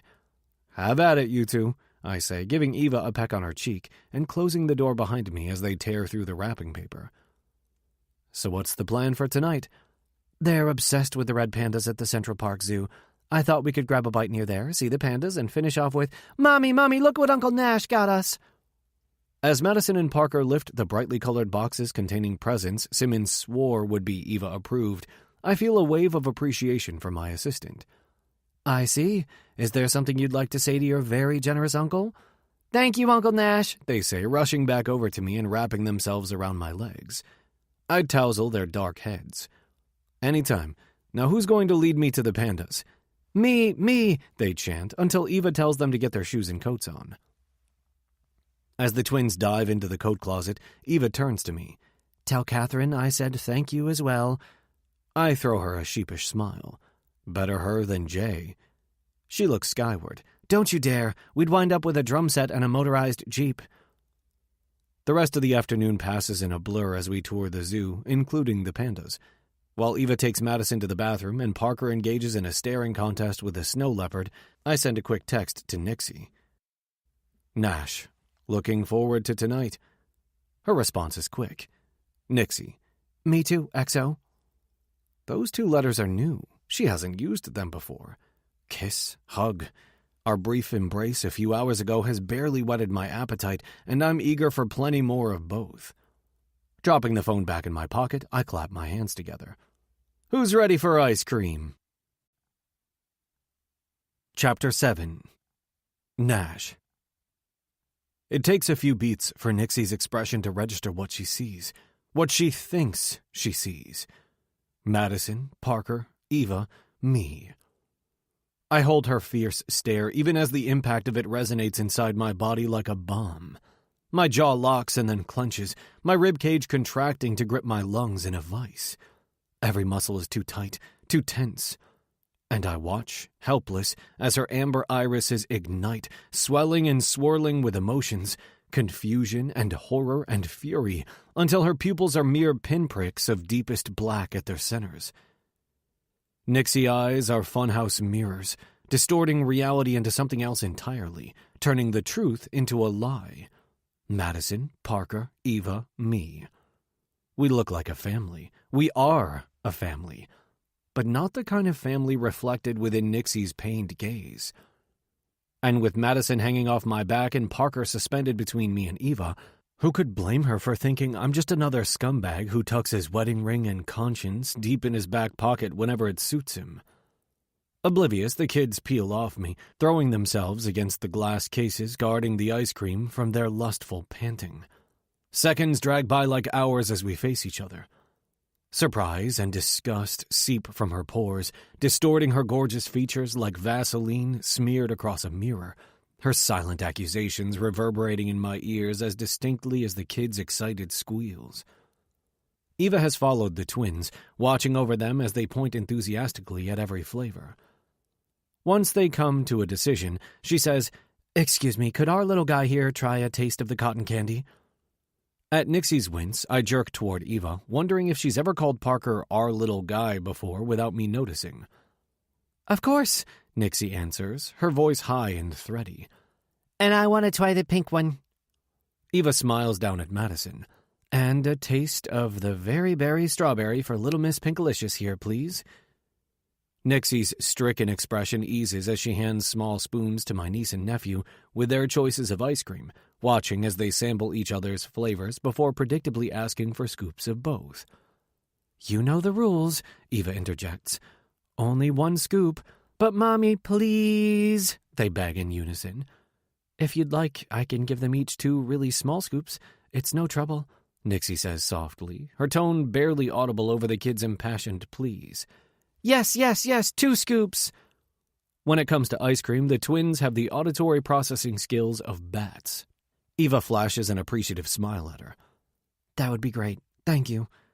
As Nixie grabs a metal scooper from the pail of warm water, Eva walks back toward me and loops her arm through mine. It's a struggle not to push her away, not to jump over the counter and explain to Nixie what she's really seeing. Instead, I watch the color drain from her cheeks as she attacks the tubs of ice cream, the freckles scattered across the bridge of her nose standing out in sharp relief.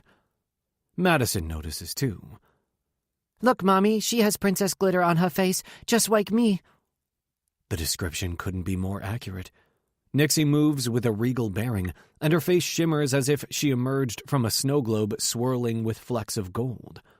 4 golf ball-sized scoops later, Nixie drops the oversized spoon back into a jug of water and extends a pair of ice cream cups over the counter, straight into Madison and Parker's grasping hands. "Thank you," they squeal. Nixie winks at my niece. "Us princesses have to stick together." Swallowing the heavy knot of want lodged inside my throat, I step unobtrusively away from Eva. "Why don't you take them outside while I pay?" I suggest, eager to have a few minutes alone with Nixie. Eva looks away from the kids, a frown tugging her eyebrows together when her gaze lands on me. "Nash, are you okay? You look a little pale." I stiffen. "I'm fine, just—" Eva shakes her head, her hand curving around my shoulder as she turns back to address Nixie. "Would you mind getting him a bottle of water?" "I'm fine," I repeat through a clenched jaw. Nixie looks from Eva to me and back again, her stare catching on the long fingers now resting on my collarbone. "Sure," she says, giving a quick bob of her chin and spinning around to the case behind her. Eva extends her free hand to take the bottle of water from Nixie and pushes it into my chest. "Geez, you would think I was trying to poison you or something." Rolling her eyes, she turns back to Nixie. "Men," she clucks, "you can't live with 'em and you can't live without 'em, right?"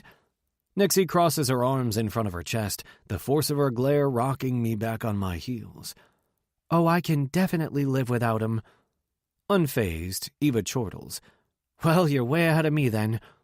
Pulling a wad of napkins from the dispenser right near the register, she motions to Madison and Parker. "Come on, guys, let's go sit on the bench outside." With the twins' mouths full of ice cream, only the sound of their tiny feet racing through the door can be heard over the low hum of the freezers. Harsh fluorescent lights beat overhead, leaving every nuance of Nixie's face bare to my gaze. Fury rises from her skin like steam. The door is barely closed when I blurt the most cliched line of all time. "It's not what you think." The words land in a foul pile at my feet, their stench worse than day-old garbage from Fulton Fish Market. Nixie turns up her nose and grabs the 100 out of my hand. "You know what, Nash? Spare me the sleazy, half-assed explanation." "Nixie, what? Are you going to tell me again how you—" She lifts her arms to make air quotes. "Don't do relationships? It looks like you're in a pretty cozy relationship to me." The invisible beam of energy running between us is sparking and crackling, its voltage off the charts and still rising. "I swear—" "You swear? Is that the same as giving your word?" Nixie scoffs. "I'm keeping the dog, but I don't want anything else from you." Thrusting my change back in my hand, her glare could fell a redwood. "Leave, Nash. Go be with people who haven't realized what an asshole you really are. Yet."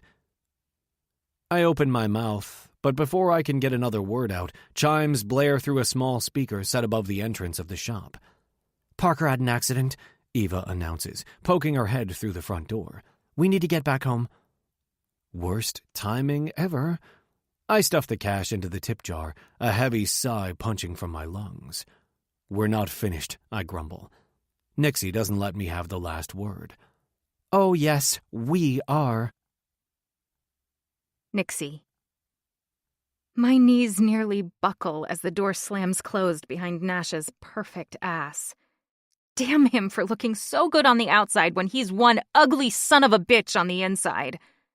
His promise taunts me in the quiet, empty space. I give you my word. I am so angry, so furious. I'm absolutely shaking with it. But the emotion is unstable and unsustainable. As quickly as it flares, it's gone. The sudden hollowness left in its wake does not remain so for long. Disappointment seeps into every void, filling each nook and crevice until it feels so much bigger than that. Disappointment is getting a bad seat at the movie theater. Disappointment is the taco place forgetting to include guacamole with your order. This is disillusionment. Nash didn't just pull off my rose-colored glasses. He'd stomped on them in front of me, then thrown the jagged shards in my face. I'm just as upset with Nash as I am with myself. How could I have been so stupid again? I actually believed Nash. And I think I started to believe in him, too. Eventually, the door opens again. Another family. And then a pair of teenagers. When I'm alone, I attack the glass with Windex, refill the napkin dispensers, wipe off the tables, and attempt to give myself a pep talk. Pull yourself together, Nixie. What really just happened?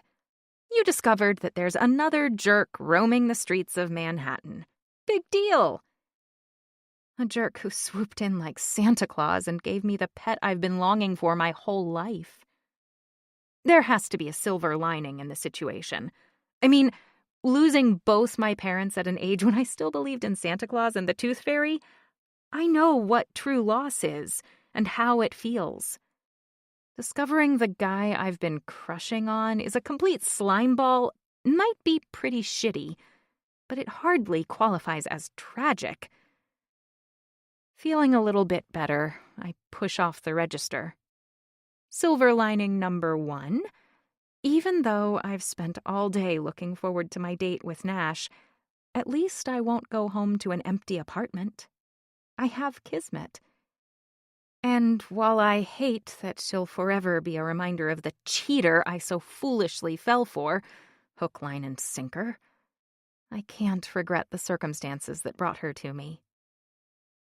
I grab a pint-sized container, filling it to the brim with alternating layers of mint chocolate chip and crunchy crumbles. As I invert a loaded spoon onto my tongue, letting the concoction melt in my mouth, I find a second silver lining. With no need to save my appetite for dinner, I can gorge myself on free ice cream. Except that it isn't quite as delicious as I remember. The mint-infused flavor has a slightly chemical aftertaste, and the crunchy crumbles are chalky and almost stale. I swallow it down anyway.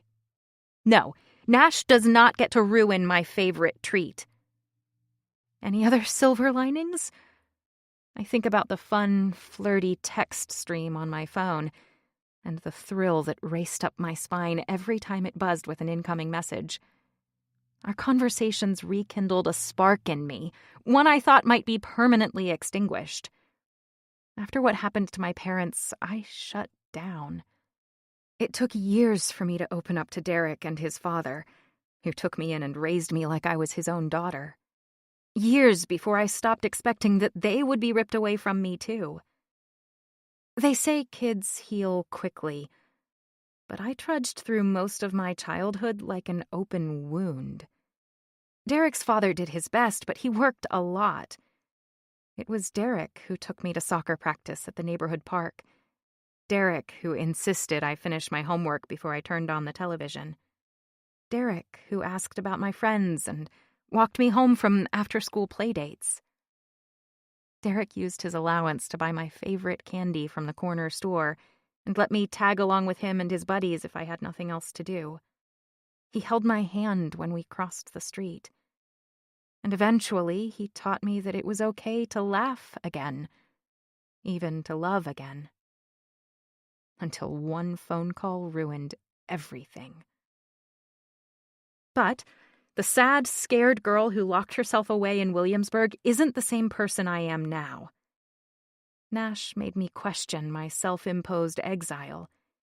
His kiss shook my foundation like an earthquake, made the ground beneath my feet feel unsteady, but in a good way.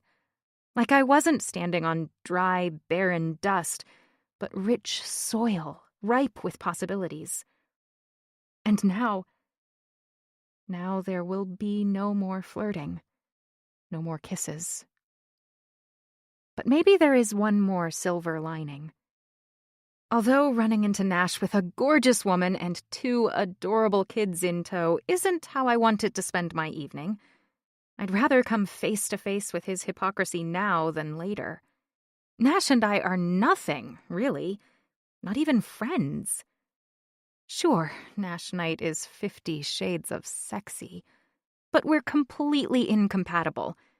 Nash said it himself. He doesn't do relationships. And I don't do one-night stands. Except that, no, that isn't true. Nash Knight is a liar. He's clearly in a relationship, and there are kids involved. I curse my stupidity for not paying closer attention to the woman's ring finger. Eva, he'd called her. Is she his wife, fiancé, serious girlfriend? Are those his children? With a pang, I remember how she referred to the little boy that was clearly Nash's mini-me. Our little guy. I might not have checked out the woman's hands, but it would have been impossible not to notice the rest of her. Tall and thin, with jet black hair and startling blue eyes. She wore elegant, expensive-looking riding boots that peeked out and slim-fitting dark jeans. A white blouse and brown suede blazer added to her look of streamlined sophistication. Looking down at my own ensemble, I grimace. I'm wearing jeans, ancient Converse sneakers, and an oversized sweatshirt that defeats the purpose of my logoed tee beneath, with my hair in a messy top knot. Inhaling an entire pint of ice cream. A disgusted sound emerges from the base of my throat, the contents of my stomach turning sour. I jam my spoon into the nearly empty carton and pitch it into the garbage. Of course Nash would rather be with her. She's his perfect pair, and I'm just not. Somehow I managed to get through the last hour of my shift. Not that there are many customers on a chilly evening in mid-September. Too bad, because it allows a lot of time to think. Their happy little foursome was in the store for 5 minutes, maybe 10. Yet every second of the ordeal is alive inside my mind, rubbing at my brain like sandpaper, making it impossible to think about anything else. Nash, Eva, 2 kids, one that looked like her, one that looked like him. They could have been cast in a commercial for a minivan. Actually, no, not a minivan. A 6-figure Mercedes SUV, maybe. It's at times like these when I miss my parents the most. Especially my mom. Because I have questions. Why do I keep falling for the wrong men? How can I spot a liar before it's too late? Is love really worth the trouble? Dozens of ice cream tubs mock me with their silence, and the thick cotton of my sweatshirt is no match for the frigid air. I cross my arms and rub at my shoulders, willing the clock to speed up. Nash. Leaving my guts at Nixie's feet on the floor of the ice cream shop, I pick up Madison and carry her to the car while Eva tends to Parker. Her cone drips all over my clothes as I lean back against the headrest and close my eyes, the memory of Nixie's shocked, hurt expression lodged in my brain like a poison-tipped spear. After Jay drives us back to Eva's apartment, she and I continue with our tag team approach, as we've done so many times before. I run the bath, she strips off their clothes, she soaps up Madison, I wash Parker. I dry Madison off, she dries Parker. The twins have only recently separated into their own bedrooms, and there we switch again. Eva dresses Madison in her pajamas, and I do the same for Parker. I read Goodnight Moon to Madison, and then again to Parker. Eva emerges from Madison's room just as I close Parker's door, the very hungry caterpillar dangling from her hand. Thanks, Nash. She shoots me a grateful look, pushing fingers through her dark hair. I could use a glass of wine. When I don't immediately jump in with a me too, she adds, Don't make me drink alone, okay? I shove my hands back into my pockets and drag in a breath. Sure. Nixie is hardly in a hurry to see me again, and I can use a drink to quiet my racing thoughts, not that wine would have been my first choice. Following Eva into her kitchen, I open a drawer and pull out her steel corkscrew. Sorry about last night again. Were the kids disappointed? Tight bands bracket her lips as she sets a bottle on the counter in front of me. Oh, Nash, I know better than to get their hopes up. I never tell them that you're coming over until the doorman says you're in the elevator. Her eyes shine with a sadness I didn't put there, but haven't done nearly enough to fix. This is turning out to be one hell of a banner day. Fuck. I uncork the Malbec, Eva's words chipping at my conscience, and pour 2 hefty glasses. What can I say? She's right. 100% right. Eva, She takes the glass from my outstretched hand and moves to the couch in the living room, sinking into the cushions. It's fine, Nash. Really, I get it. You have a life. And my brother doesn't. The unspoken thought hangs in the air between us, lowering the temperature in the apartment by at least 10 degrees. I gulp at my wine, my eyes prowling the room for the photographs of Wyatt scattered on walls, tabletops, and bookshelves. An electronic frame plays a montage of photographs on a continuous loop, my brother in every single one. Wyatt, alone with Eva, with me, with Scott, with our parents, with his firefighter buddies, photos of Wyatt with everyone, except the twins.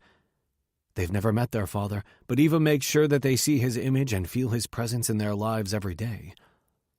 I sit down heavily on the couch. I should be here more. I want to be here more. Do you really mean that? I don't hesitate. Yeah, I really do. Eva ventures a cautious smile. Madison and Parker would like that, she says, then adds softly, I would too. My shoulders hunch forward as I meet her gaze. Eva and I have known each other for years, since my time in the executive MBA program at Columbia. She was an undergraduate, and we bumped into each other, literally, walking through campus. I asked for her number while we scrambled to pick up books and papers before they blew away, and after dating for months, I brought her home to meet my family. Wyatt was home too, the same age as Eva, and the 3 of us went to a local bar together. It was a fall night, nearly Thanksgiving. The line at the bar was 3 deep, and as I bellied up for another round, I had a clear line of sight to Eva. There was a look on her face that was similar to the way she looked at me, but her expression seemed brighter somehow, her blue eyes gleaming. But it was the wide, goofy smile splitting my brother's face in half that sent the bottles I waited so long for sliding through my fingers. When they hit the floor, splashing everyone around me, Eva and Wyatt had turned immediately, guilt breaking through their elated haze. I left. Later, they both denied what I'd seen with my own eyes, the spark between them. Our breakup was mutual, and Eva seemed relieved. Not long after, they became a couple. It caused a rift between me and Wyatt, but with him risking his life every day, it was hard to stay mad at my brother.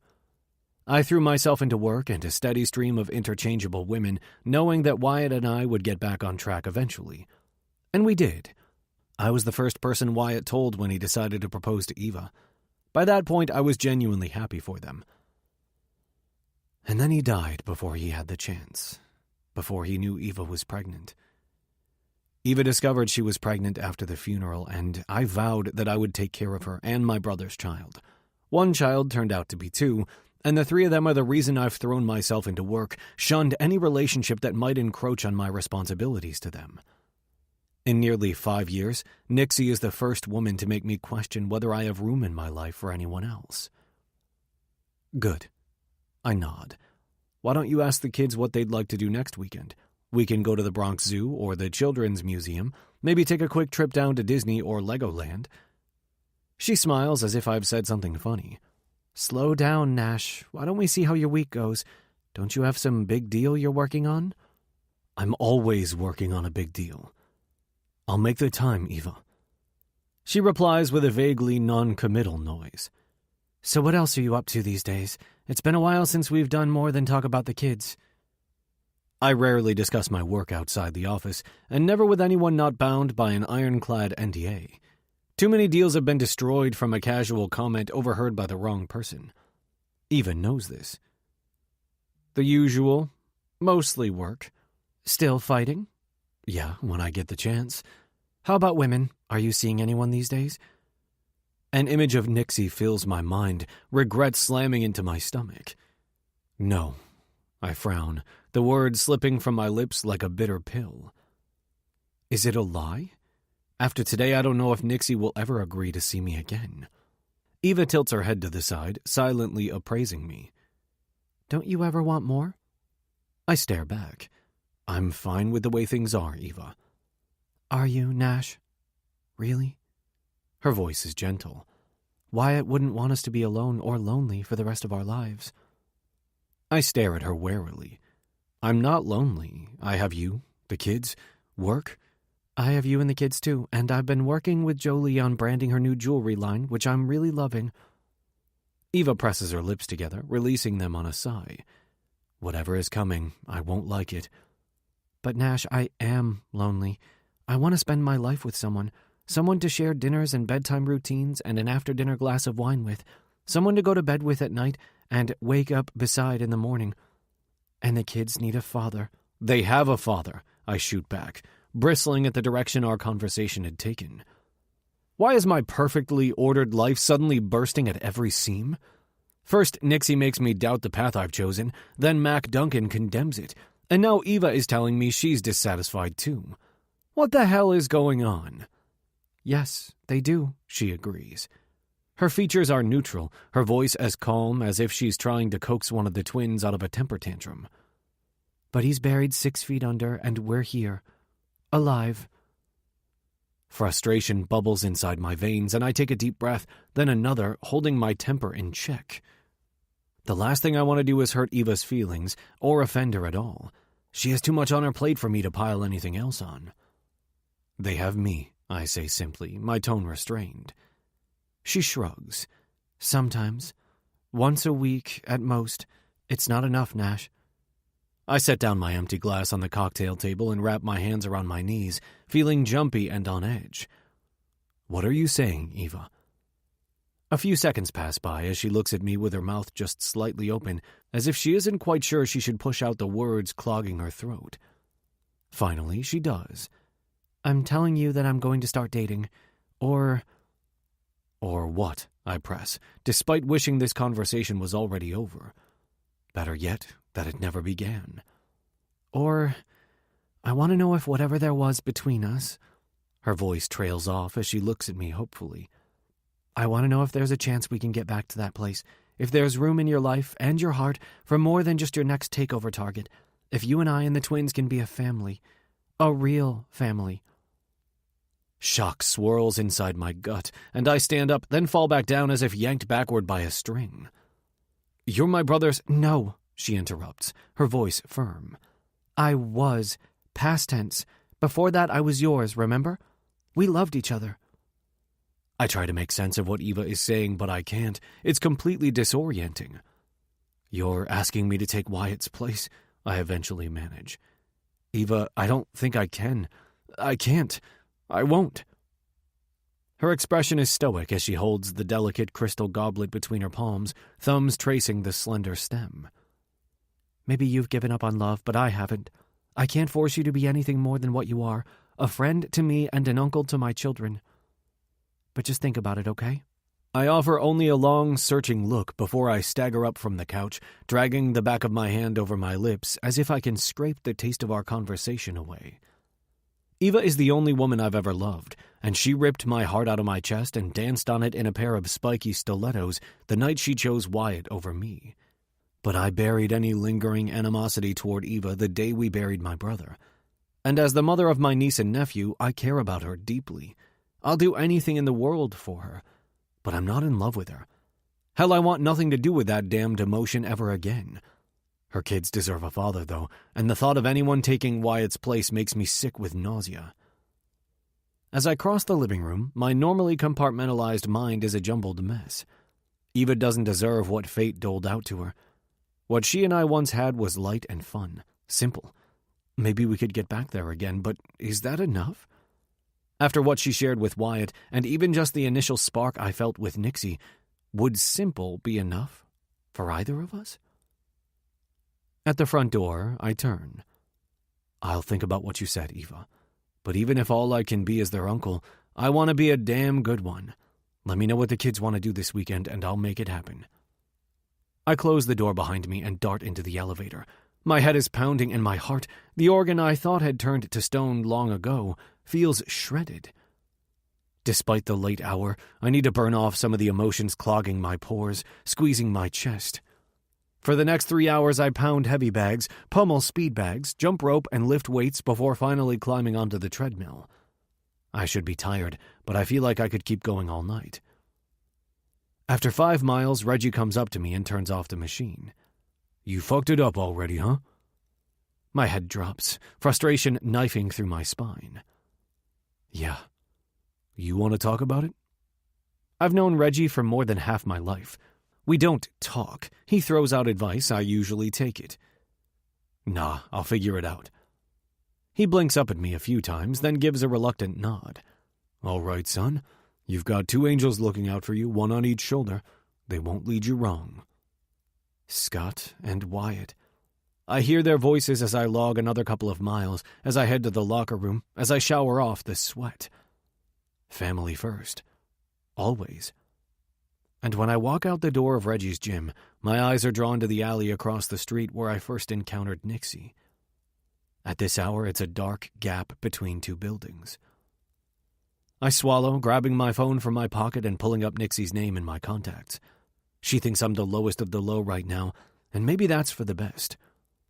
With a feral growl, I hit delete. Before I can change my mind, I scroll over to my texts and erase our entire feed, too. If only I can wipe out the memory of Nixie's heart-shaped face, burnished with golden freckles. Forget how every glance sends waves of heat licking at the surface of my skin, penetrating deep. Chapter 8. Nash. The next month goes by at warp speed, most of which I spend leapfrogging across the Eastern Hemisphere, China, Hong Kong, Japan, South Korea, India, Israel. My passport needs extra pages. Am I running myself ragged to avoid Eva? Yes. And in the hopes of forgetting about Nixie? Hell yes. Not that it works. As I analyze dozens of companies with technology similar to network tech, but without marriage on his mind Mac Duncan at their helm, they are like a jumble of rocks held together by cement. Some are as dull and misshapen as gravel, and some glow, valuable enough to be worth the hassle of drilling through the excess. Which is exactly what my balls feel like they've been filled with. Gravel. Swallowing a groan, I shift in my chair. Ever since a goddamn meteor named Nixie crash-landed into my life, nothing has been the same. It's as if all that gold has spoiled me for other women. Coppery hair, topaz eyes, sun-kissed skin dusted with bronze freckles. Every thought of her shoots off fucking fireworks, overshadowing every woman who isn't her, including Eva. Things are tense between us, too. We haven't revisited our last conversation, but I can't cut her out of my life. That would mean ignoring the twins, too, which is out of the question. I have my assistant set up visits to the Museum of Natural History and the Hayden Planetarium, and buy tickets to Disney on Ice, the Harlem Globetrotters, and the latest Disney movie to hit theaters. Activities with little opportunity to talk. Today, though, Madison and Parker have a cold, canceling our plans to spend the afternoon at a kid-friendly festival on the High Line. Instead, they want me to come over to build them a fort out of couch cushions. So I throw myself into building the best damn pillow fort possible, reading them 6 books by the light of a flashlight. I'm stalling, and Eva and I both know it, but as the kid's eyelids droop, it's obvious Eva's done being patient. Which means I have a problem. I have no fucking clue what I should do. What's the best course of action in this situation? Should I get back together with my ex, the woman my brother planned to marry, to ensure my niece and nephew have the family they deserve? Yes. It's the right answer, the obvious answer. Eva is gorgeous. She's also smart and funny and kind and a great mother. I loved her once. And yet, she isn't mine. Not anymore. I realized that a long time ago after seeing the way she looked at my brother. She isn't Nixie either. But how can I let Eva bring another man around Madison and Parker? A man who isn't Wyatt, who isn't me? It makes sense for us to get back together. Logically, I know it's the right choice, and I think it's what Wyatt would want. But in my gut, it just feels wrong. After I carry Madison and Parker into their bedrooms, Eva is waiting for me on the couch, a wine goblet lifted in my direction. I toss Harold and the purple crayon on the table and take the outstretched crystal from Eva's hand. Madison woke up, insisting she wasn't tired at all. She hates that you leave once she's asleep. I sip at the wine, the sour taste of guilt mingling unpleasantly with the tannins. My eyes travel up the length of Eva's leg to her Angora sweater, and finally to a pair of blue eyes as clear and direct as her daughter's. Eva, A frown travels from her mouth to her forehead, dark brows pulling together and forming a shallow crease down the middle. Don't. Don't what? Analyze, rationalize, boil everything down to the lowest common denominator. That's what I do. She leans forward, rubbing the back of my calf with the tip of her toes. Her voice softens. It's just me, Nash. Just us. I push out a heavy breath. Okay. Maybe Eva's right. Maybe I should stop thinking so much, forcing the details of my life into spreadsheets and pie charts. Eva moves closer, resting her elbow on the back of the couch and leaning her cheek on her palm. A fingertip from her other hand draws an infinity sign on my thigh. Let's just see where this takes us. This. I have no idea what this is, but maybe it's time to find out. To know if what I felt with Nixie was a fluke. I turn my face to meet her gaze head-on, unease coiling inside my stomach. Eva's eyes darken slightly as she presses her palm against my chest, her thumb stroking the base of my neck. I'm really glad you're here. There is no golden glitter dusting the bridge of Eva's pert nose, no sunshine radiating from her eyes. She isn't Nixie. I blink away the thought, the craving. Me too. I mumble the lie into her ear, the tip of my nose sweeping along her smooth cheek. She curves her hand around my neck, fingertips raking through my hair. I don't want to hear what she has to say. I have one thought, get to the finish line. Sex is familiar, a unifying bridge to connect two people that life and circumstance have forced apart. Maybe it will bring us back together again. Eva's lips aren't as full as I want them to be, her taste not as sweet. But instead of pushing her away, I curve my hands around her shoulders, bringing us closer so that her breasts press against me. I kiss Eva deeper, searching for a key to unlock what we once were, my hands plowing along the curve of her skull, gathering her hair into my fists. With a surprised gasp, Eva breaks our kiss. Let's go to my room, she whispers, her breath hot against my lips. I glance at the screen across from me, straight into a grinning Wyatt, not much older than Parker, running through a water fountain on a scalding summer day. Good idea. It's a damn shitty idea, but I'm not a quitter. I have to give this epic disaster in the making a fair chance, and I'd rather do it away from my brother's unsuspecting eyes. I haul myself to my feet and extend a hand to pull Eva up to me. She's tall even without heels. She leads me through the living room and down the hall, past the twins' rooms and to her own. Wyatt has never lived here. I bought the apartment for Eva just before Madison and Parker were born, when I realized I was the closest thing to a father they would ever have. I haven't been in Eva's bedroom since my walkthrough with a real estate agent years ago, and I'm nervous her walls are covered with pictures of Wyatt too, but thankfully it's too dark to see much. I close the door behind us and spin Eva around until her back is against it. My lips are on her neck, my tongue licking her racing pulse as her hands clutch at my shirt.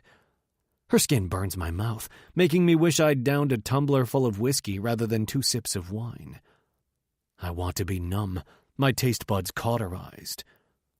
As my hands grope at Eva's waist, my mind flashes to Nixie, wondering if her cut has healed, if there's a sliver of a scar marking her smooth skin.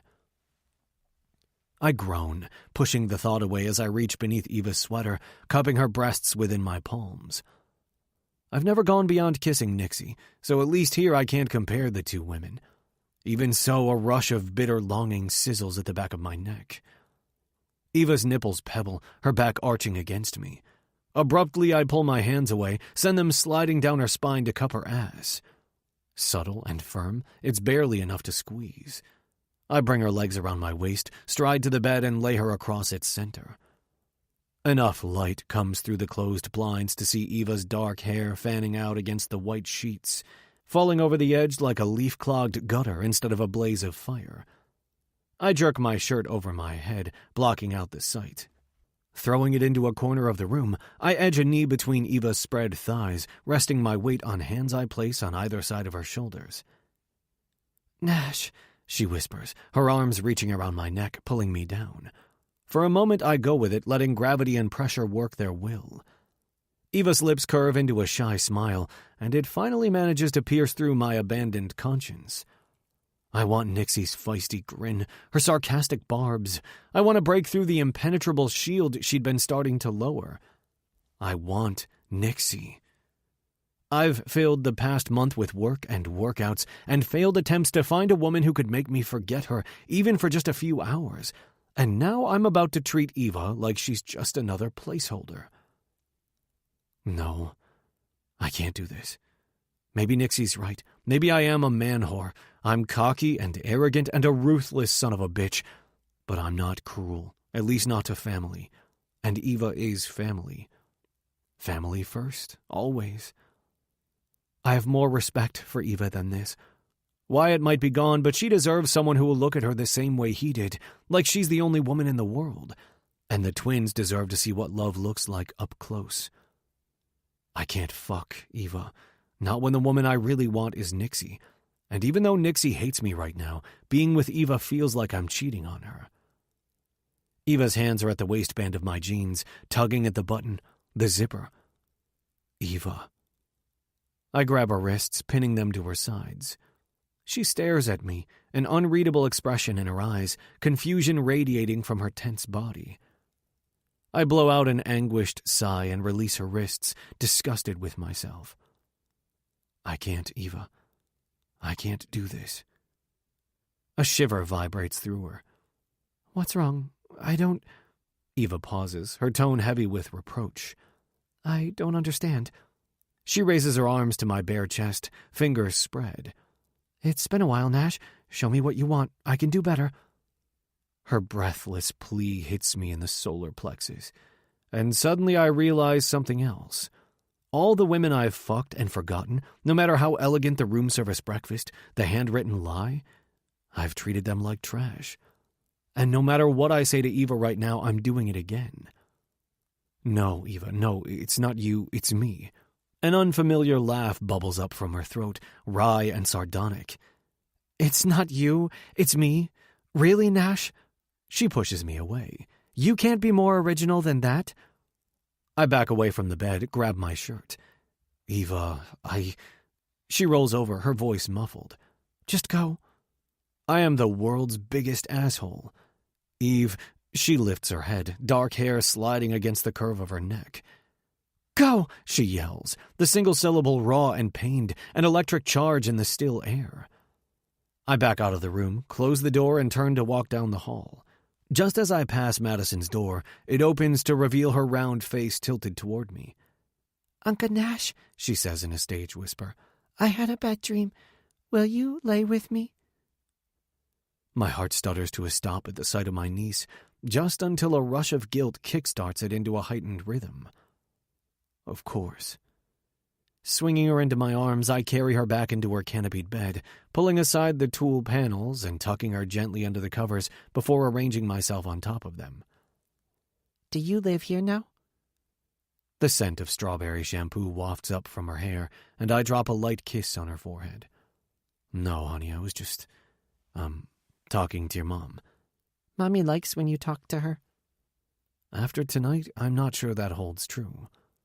I like talking to her, too. Uncle Nash? Yes. I brace myself for whatever question is knocking around her skull. Are you going to be my Daddy Nash one day?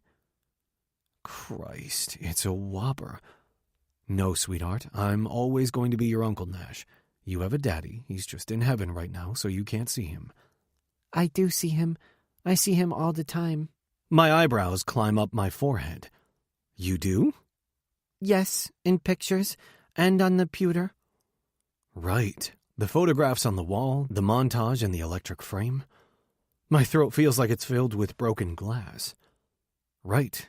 That's good. But I want a daddy that lives here with us. All my other friends have daddies. Why doesn't my daddy want to be with me? That broken glass doesn't stay in my throat. It's everywhere, shredding me to pieces. He does. I know he does. I bet he'd give anything to be here right now. Mommy says that if you want something bad enough, you have to work real hard and make it happen. Can you tell Daddy to work harder? I wish I could, but when you go to heaven, you don't get to come back. Madison doesn't say anything for a minute, and I almost start to believe that I'm through the worst of it. Until, in a much smaller voice, she says, I want a new daddy. What the hell do I say to that? Close your eyes, Maddie. Let's see what tomorrow brings. She gives a sleepy yawn, curling against me as her thumb creeps into her mouth. I love you, Uncle Nash. I love you too, Princess, I grit out, cursing myself for following Eva into her bedroom and cursing myself for not staying there. Once Madison's breaths become deep and even, I slip my arm from beneath her head and slide off the bed, then walk slowly down the hall. In the darkened living room, the light of the picture frame is like a beacon. I walk over to it, letting the photographs bring up memories I've long since forgotten. I reach out a hand, slide my fingers over the animated screen.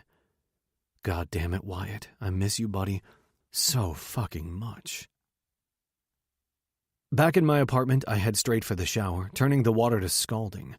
Steam rises up around me and I breathe in its thick vapor, scrubbing at my skin like I've gone for a swim in the toxic waters of the Hudson River. It doesn't do any good. The filth I'm trying to wash away is inside of me. It's in my blood, my brain, the marrow of my bones. I can't get clean, and I can't erase the feeling that I'm dishonoring my brother somehow. In Eva's bedroom, I'd been so certain I was doing the right thing by leaving, by stepping aside so she could find someone who would worship her as my brother had. Until Madison's mournful plea, I want a new daddy, flipped the script. Am I just being a selfish prick by not running straight to City Hall and giving Eva and the twins exactly what they want? How will Eva ever find someone who loves Madison and Parker as much as I do? For years, Eva was the girl that got away, and I resented the fuck out of Wyatt for taking her away from me. But I didn't want to lose a second brother, so I swallowed my emotions and got over it. Then Wyatt died, and his children were born. Those kids have me wrapped so far around their tiny dimpled pinkies, it's almost embarrassing. I have to step up for the twins. They are my brother's kids, and if he can't be here to raise them and keep them safe, I'm not about to let him down. But anyone else? No. Eva wants a father figure for her kids, Wyatt's kids. That's supposed to be me. She wants a man in their lives. If not me, then who? Eva's words haunt me, too. Maybe you've given up on love, but I haven't. And I won't. My feelings for Eva were snuffed out years ago. Can they be rekindled? Could I ever love her the way she deserves? Would she eventually make my nerves skip, all synapses firing on high, my dick jerking to attention the way Nixie does, with one glimpse of her fiery hair swaying against her soft skin? Christ. I shrug into jeans and to Henley, barely taking the time to smooth my wet hair back and head to the elevator. What I really need to do is get Nixie out of my head. Maybe I want her because she's the only woman to turn me down, and I can't even remember how long it's been. Or maybe I just need to check in on her, explain the situation, and get some damn closure. Whatever is necessary, I need to get it done. Tonight, before I lose my mind. I emerge into the street just as Jay pulls the car up from the underground garage and slide inside quickly. Take me to Nixie's place. His eyes meet mine in the rearview mirror, hesitating a minute before turning back to the road and shifting the black beast into drive. Yes, sir. 40 minutes later, we pull to the curb in the middle of a dark street in a questionable neighborhood. Jay points at the dilapidated building outside my window.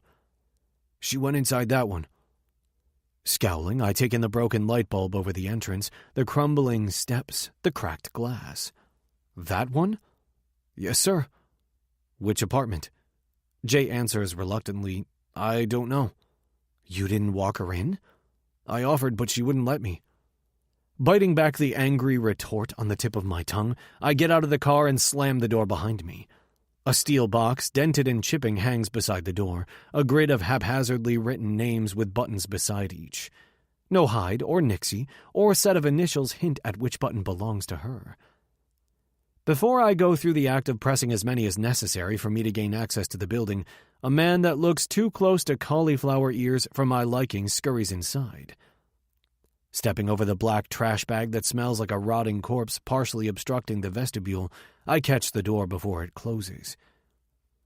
I didn't grow up with a silver spoon in my mouth by any stretch of the imagination, but I never lived in a dump like this. Figuring I might as well start at the top, I determinedly climb all 5 flights and knock on the last door at the end of the hall. I'm not even sure Nixie is home, but I checked the hours of the ice cream parlor where she worked. It closed an hour ago, so she should be home by now. Unless, of course, she doesn't work there anymore, or she stopped to see a friend, or go on a date, or do just about anything anywhere. I haven't spoken to Nixie in over a month, and I know almost nothing about her, including whether she still lives in this building, or even in this city. I still don't know her real fucking name. Fuck. Lately it feels like my carefully ordered life is crumbling to pieces. I need to set at least one thing straight. If she's here, I'll find her, and if she isn't, I'll still find her. On my 8th attempt, an elderly woman answers my knock in a hot pink silk bathrobe and matching slippers trimmed in fur. Hello, I'm looking for— Oh, my. Good-looking young men must grow on trees these days. A cigarette hangs from gnarled fingers, a cat making figure 8s through her ankles. Thank you. Why don't you come in? You look like you could use a drink. She opens the door to a perfectly preserved time capsule from the 60s. Mustard-colored walls frame a curved lime-green sofa housing several other cats. A Sputnik-style chandelier hangs above a glass coffee table, an overflowing ashtray in the middle. Bookshelves line 2 of the 4 walls. I can't. I'm actually looking for a girl. The woman's face darkens immediately. There ain't none of that business here, and a respectable young man like yourself should be ashamed. I hold up my hands as if I'm surrendering. No, that's not what I meant. I'm looking for someone specific. A friend. Her name is Nixie. Well, why didn't you say so? Pretty girl, keeps to herself. A bit too much if you want to know the truth. She checks on me sometimes, though. Lives 1 floor down. 4G. I could kiss her. Crusted lipstick, cigarette breath and all. Backing away from the door, I give an appreciative smile. Thanks. She leans into the hall, bathrobe unfortunately gaping open. 2 good-looking men asking after her in just 1 day. That should put a spring in her step, she clucks gleefully, twirling on her heels and retreating back into her apartment. 2? My shoes slap the worn steps, wondering if I've made a mistake. Maybe Nixie gave up her no-relationship stance and is seeing someone. Grinding my teeth, I knock on the door to 4G anyway, and then I knock again. As a last resort, I put my ear against the door. Is she in there with someone? What I hear sounds a lot like moaning. Or crying? What the hell? I jiggle the door handle. Nixie? Giving it an upward nudge, it swings inward easily, and I step into the apartment. Nixie, I call out, you okay? Immediately, a little black dog gives a single woof and jumps off the bed, padding over to me with its tail wagging. I bend down and scratch behind its ears. Some guard dog you are. Now that I'm inside, I easily spot the source of the noise. A small speaker sits on a makeshift desk, exuding the most god-awful racket I've ever heard. It sounds like a herd of cows dying. At the back of the room, a door opens and out comes Nixie, still in the process of wrapping a towel around her body. Her fucking gorgeous body. One glimpse has me rock hard in an instant. Nixie's shriek surpasses the volume of her speaker. I jump to my feet, pointing at it. I thought those sounds were coming from you. I thought you... So you broke into my apartment because I'm listening to a meditation track for my art therapy class? Meditation? There was absolutely nothing relaxing about the noise she's listening to. About that, this whole place is a break-in waiting to happen. It's not safe here. You need to move. Her jaw sags as she stares at me, wet hair dripping into a puddle at her bare feet. No, you know what? You need to leave. Get out. With her free hand, she points at the door. Get out, now! I hesitate. Nixie looks ridiculously adorable with her too small towel clutched to her chest. Sure, I'll leave, but not until I ask her about what the lady from upstairs said, and convince her to move to a safer place. I will. But first... But nothing, she says, stomping her foot. Maybe it's the damp floor, or maybe her anger puts her off balance, but in the next breath her heel kicks out from under her and Nixie starts to fall. I'm at her side before she hits the floor, scooping her into my arms and heading straight for the narrow bed beneath the window, her towel falling away. She turns her head into my shoulder. I'm fine, she whispers. I swallow the heavy lump of desire building in my throat, letting go of her as reluctantly as a robber forfeiting his loot, my eyes skimming over Nixie's lithe limbs and perfectly proportioned curves before forcing myself to retrieve her towel. Her hair spreads across the bed like rays of the sun, and when I come back, I notice that one fiery chunk has curved just under her jaw. After placing the towel over her, I extend a hand to brush it behind her ear, letting my fingers linger on the smooth warmth of her skin. My chest squeezes, blood pumping to parts of my anatomy that want to touch the rest of her too. This is getting to be a habit. The thick, russet fringe surrounding her eyes is the perfect frame for their stunning topaz color. Carrying me or lying? Eyes that cut me to the quick with their no-holds-barred bluntness. I told you, what you saw, it wasn't what it looked like. Her lips twist. The motto of cheaters everywhere, save it, I'm not interested. Nixie pushes me away, but I grab her wrists. Those are my brother's kids. I'm their uncle. For a second, her face registers surprise, but then suspicion creeps back in. Yeah? Well, you and their mother looked pretty cozy to me. I feel a sting of shame at how I left Eva earlier, shame that I was in her bedroom at all. Wyatt's absence is a chasm I can't fill. My interest in Nixie crystallizes that fact. It hasn't let up, and I need to see where it leads. Cozy, yes. She's family, and she'll always be family. I meet Nixie's accusations head-on, sparks of heat radiating from her glare. But we're not... And what does your brother think about you pinch-hitting for him? Does he know just how cozy you two are? My brother's dead. There's a tiny hitch in Nixie's breath as it catches in the back of her throat. Tiny, but audible. I'm so sorry, It's okay. It happened a long time ago, before the twins were born. Oh. It's less than a word, more like an exhaled beat of sadness. She blinks at me rapidly, a wet sheen coming over her eyes. I cut her off, not out of rudeness, but because I've heard it before. The sympathy, the pity, no matter how well-intentioned, I'd rather avoid it all. That's why we look like a typical family of four. In a lot of ways, that's what we are. A flicker of understanding passes across Nixie's face, an acknowledgement of my reluctance to talk about the loss of my brother. Although she's not done asking about Eva. That first time we talked on the phone, you said that the woman who turned love into a 4-letter word for you slept with your brother. You were talking about Eva, weren't you?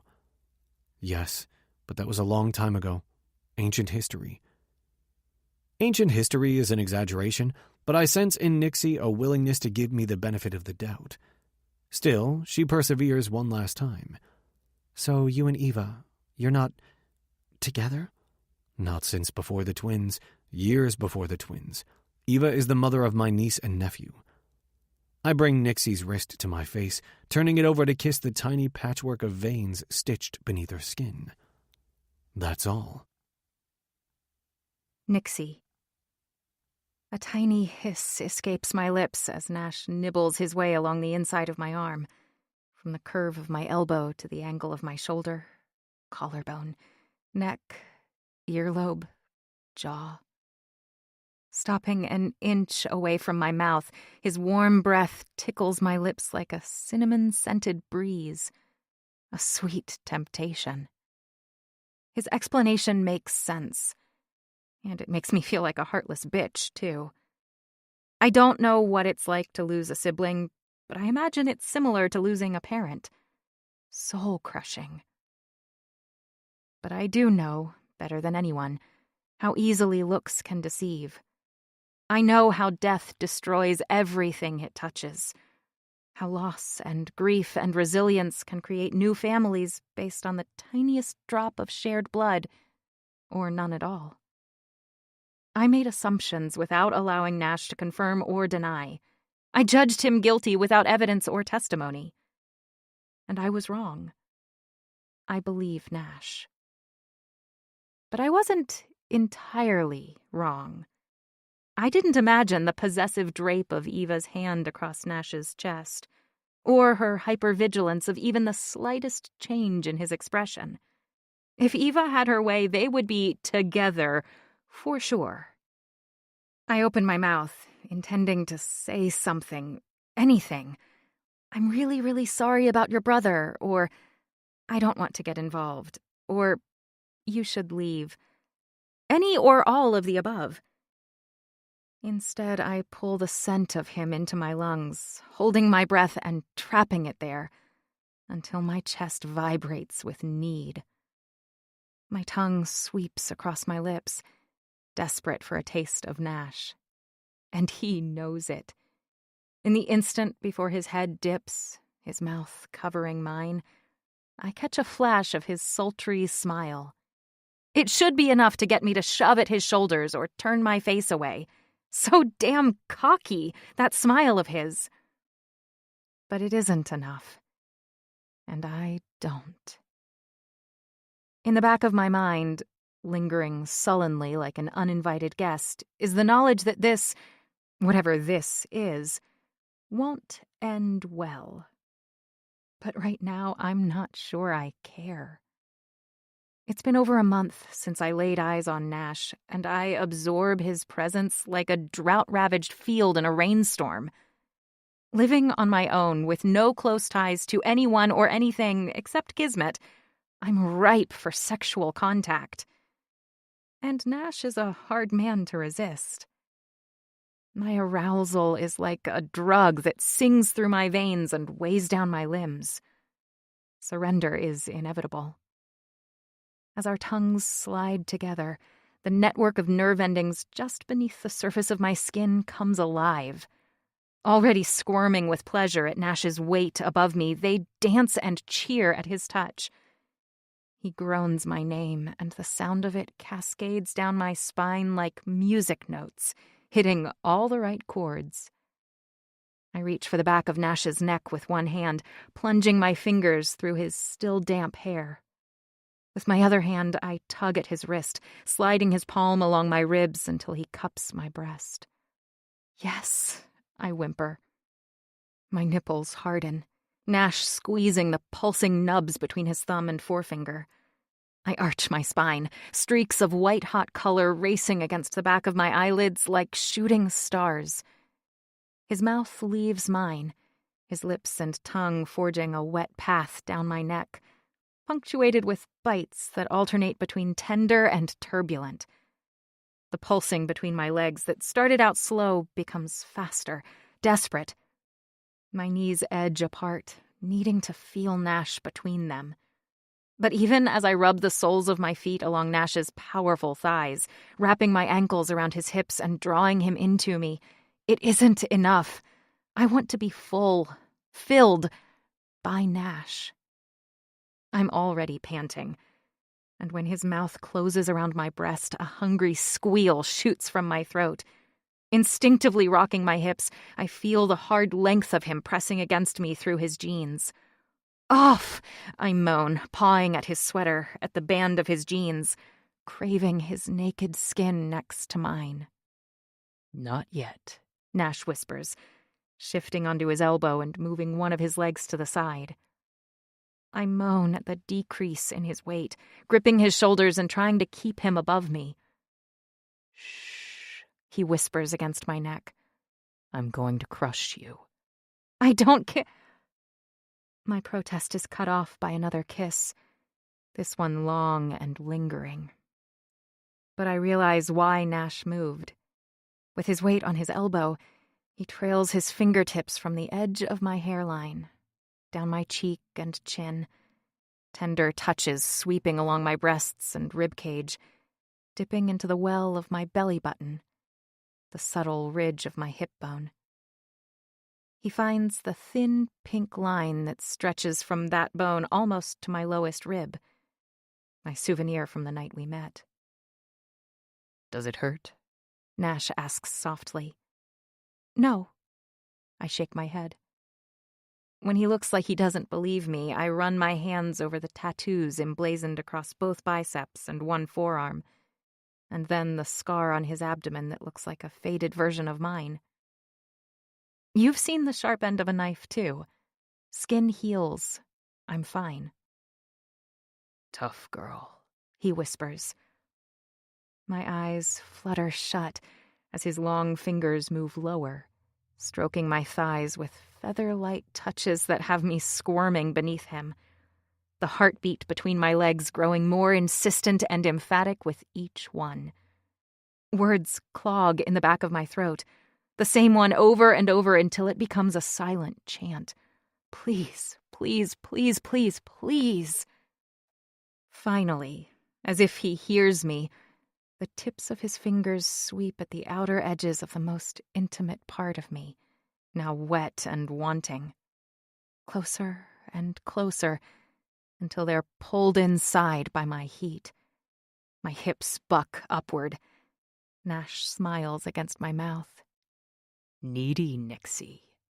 Yes, I am. Out of my mind with need. His fingers pierce me, his thumb finding my swollen bud. Delicious beads of tension are pried from my center as a shiver of excited anticipation vibrates through my entire body, ending on a guttural moan. The sound is like nothing I've ever heard, certainly not from me, and my eyes fly open. Nash's intense expression fills my field of vision, green eyes glowing with lust, his mouth hard with intention. He wants me every bit as much as I want him. He wants me, but for how long? The realization is like a slap to my face, the sharp sting clearing away the haze of excuses I'm feeding myself. What am I doing? This can't go any further. No matter how good Nash makes me feel, the man could eat me alive and still pick up a tart from a downtown bar for dessert. But it's too late. I'm caught in the rapids, headed straight toward the waterfall, every muscle tense and poised for the inevitable. And I do fall. But even that is different, too. Like all the times before have been merely reading about gravity from a textbook, while Nash actually brings me to the very edge and sends me soaring, tumbling, falling. I have no idea how long it takes to catch my breath. Could be the blink of an eye or an hour. But when I do, Nash is still there, looking like the cat that ate the proverbial canary, as if my orgasm was powerful enough for two. Maybe it was. I can't do this, I say, to myself as much as to Nash.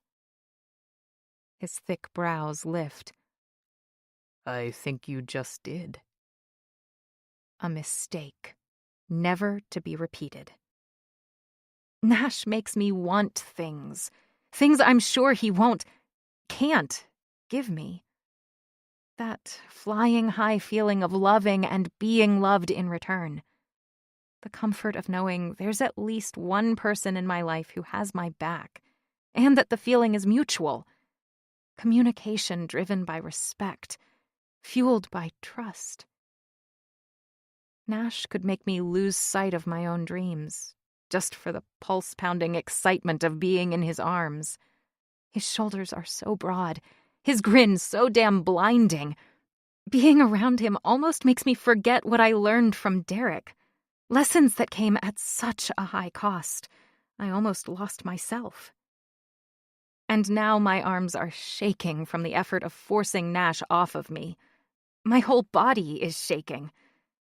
Not because he is so heavy or because I'm weak, but because it physically hurts to push him away, when all I want to do is hold him close. Not knowing where to look, I watch the slow bob of Nash's throat as he swallows, bracing myself for his anger. What I get is a heavy sigh that rumbles from his chest. You sure? Yes.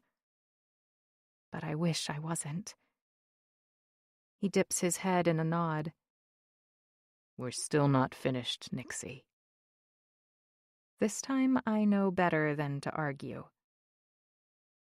Before Nash leaves, he notices the sliding lock at the top of my door. The one I hate using because it makes a screeching noise that is 10 times worse than nails on chalkboard.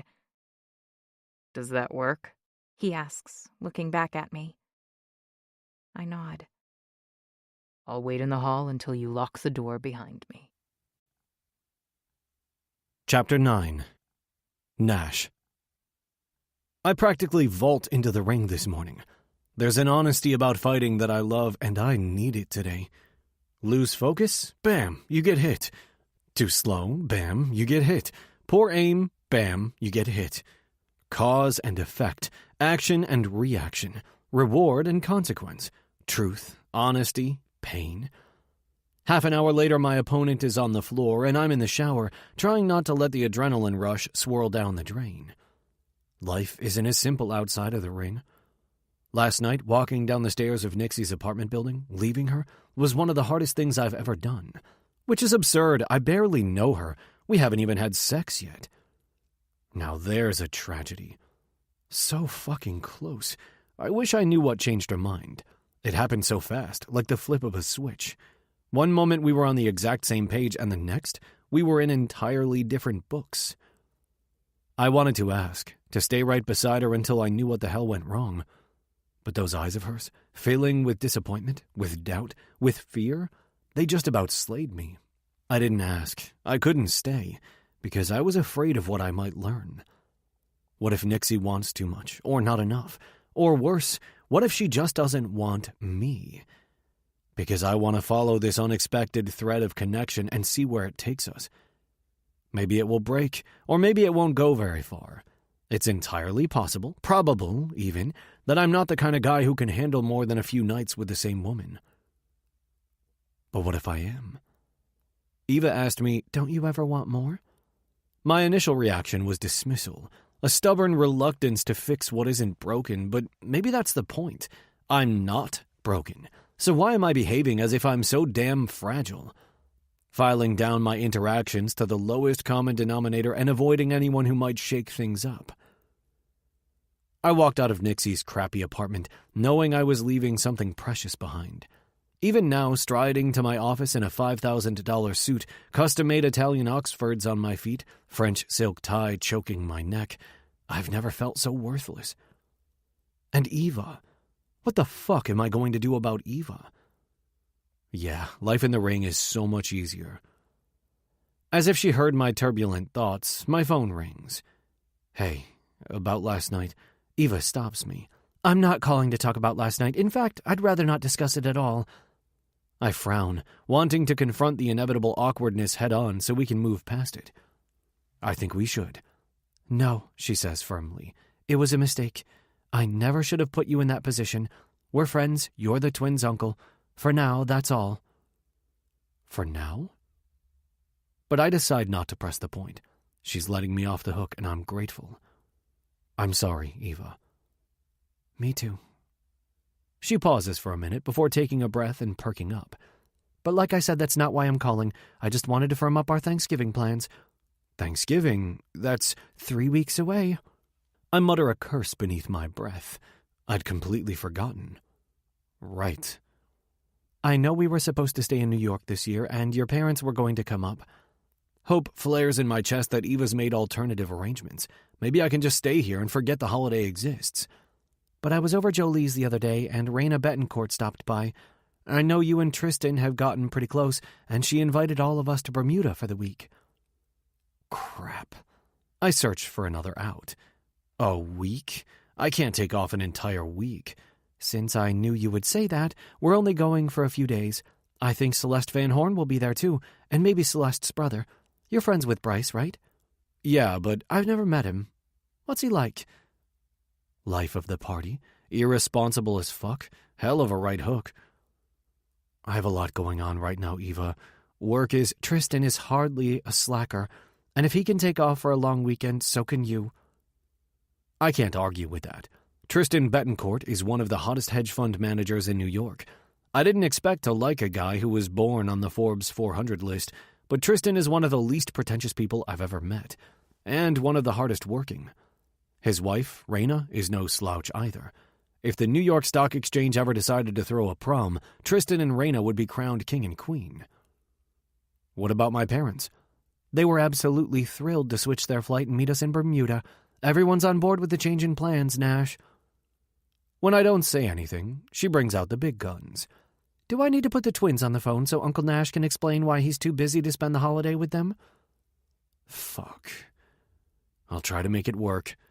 I'm sure you will, she says, a little smugly. I'll take care of the necessary arrangements with Catherine. You don't have to worry about a thing. Shaking my head, I drop the phone and sigh. I have plenty of time to figure out how to get out of it. I turn on my computer and sit down behind my desk. Here at least, I know what the hell I'm doing. Everything about Night Ventures brings me comfort. Leather soles slapping marble tiles, elevators that race upward without the slightest hesitation, rows of desks in cubicles, ringing phones, humming computers, every last one of them bought and paid for by me. Employees I've hired and can fire at the slightest whim, pitching ideas and acquisition plans with the precision of a general going to war. Business is a daily battle, one I relish every day. My schedule is packed with meetings and projects, but before I can focus on work, I have some other tasks that require my attention. My assistant steps into my office seconds after I bellow her name through the open door, her face as inscrutable as ever. My rough edges never seem to rub her the wrong way. It's unfortunate not everyone in my life is a paid employee. The team from FIT is in the conference room awaiting instructions, she says. The Foundation for Innovative Technology is a think tank based in San Francisco. I'm paying them a fortune to evaluate the list of acquisition targets we've come up with as alternatives to a network tech deal. Mac Duncan's company can't be my only option. There has to be another tech company that can get me what I want, with an owner who cares more about the price I'll pay than my damn personal life. They can wait. First, get me the number of the best locksmith in Brooklyn. Second, I rattle off Nixie's address from memory, watching as she copies it on the notepad in her hand. Do some digging on the owner of the property and make a few calls criticizing the hazardous living conditions.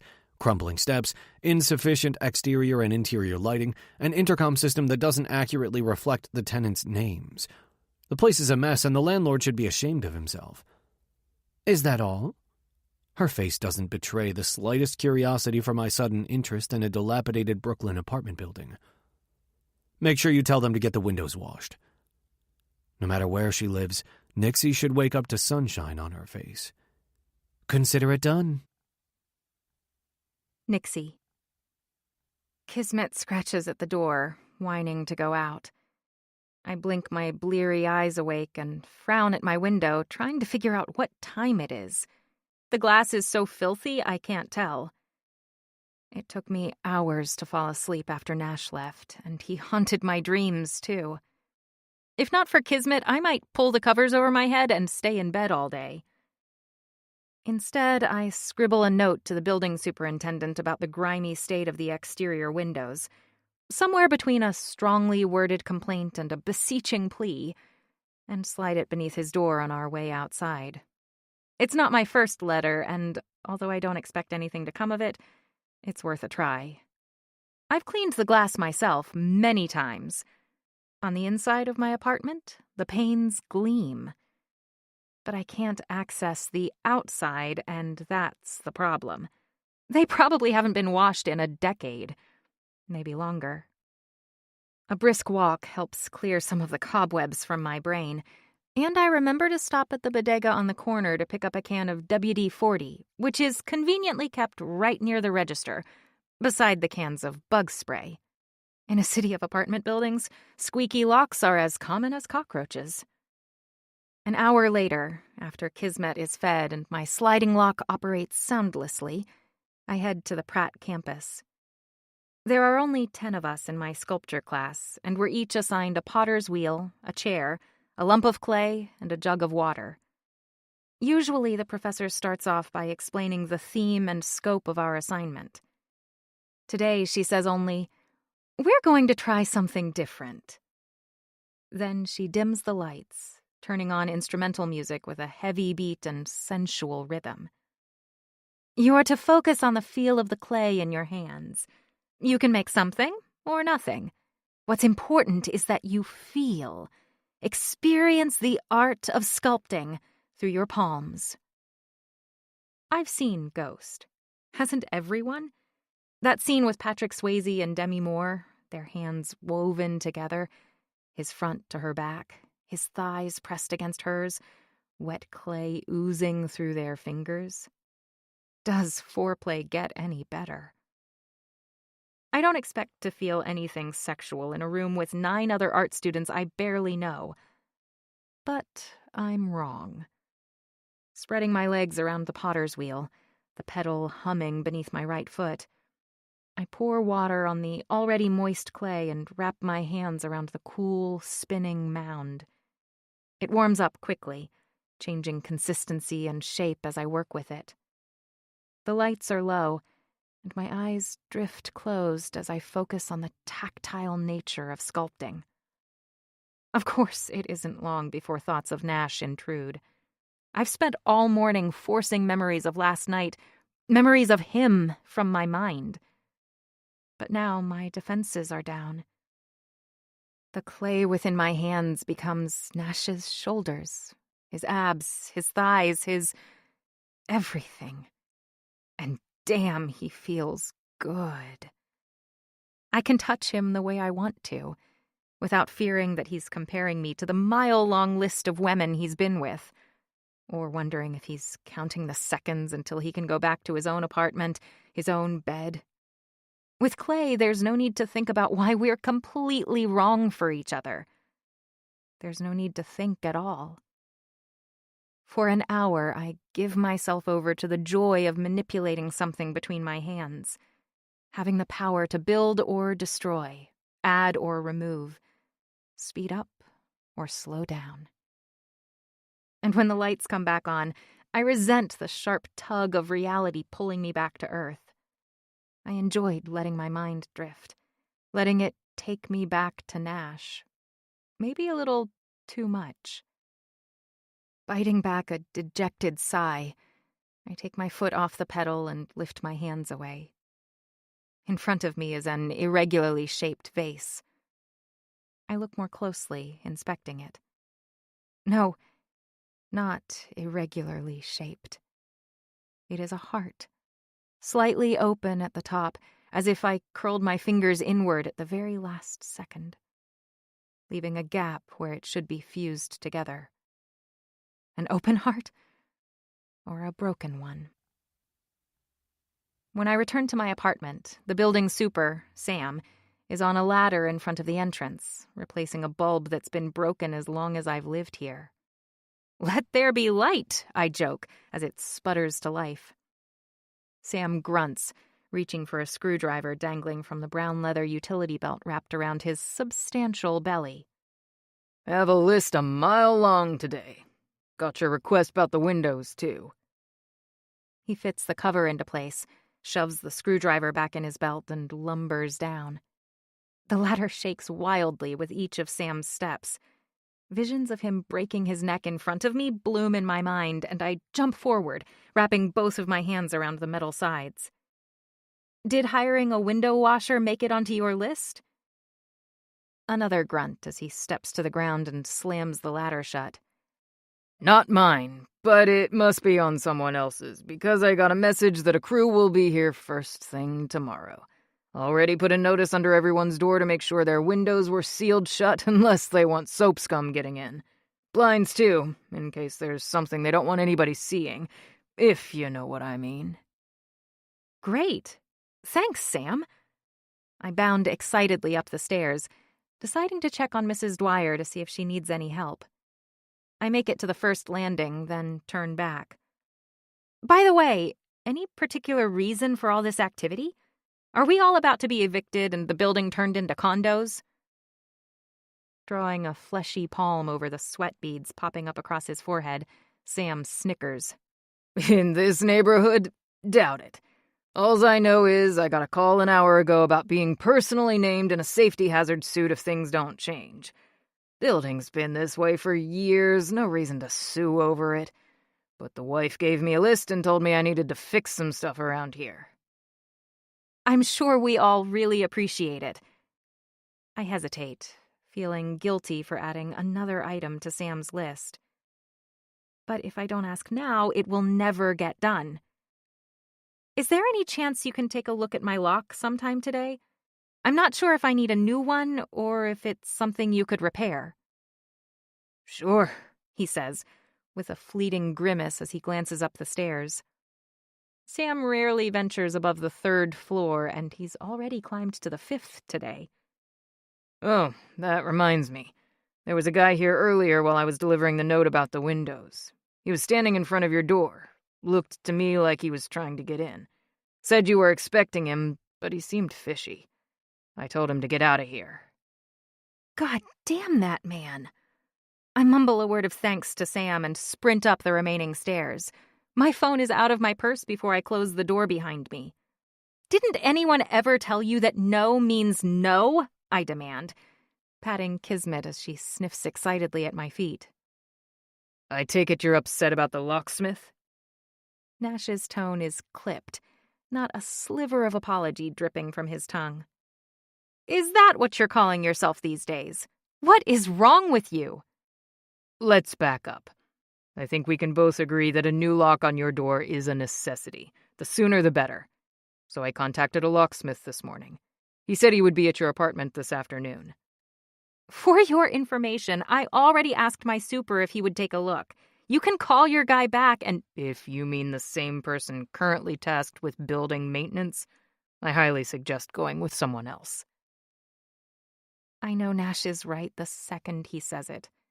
The only thing I've actually seen Sam fix in the months I've been living here is the light bulb by the front entrance. But I'll eat my door, lock and all, before I admit it.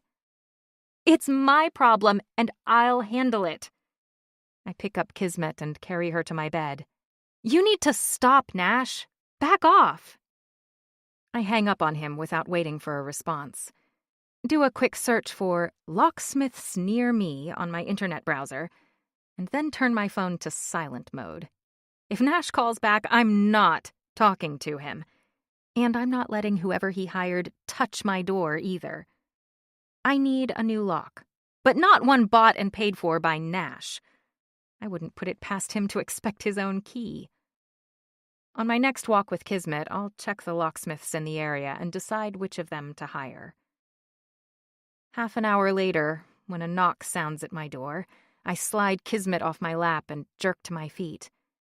I'll tell Sam I'm going to handle the lock myself. He'll probably be thrilled that I've saved him the trouble. I yank at the knob, bypassing my usual glance through the peephole.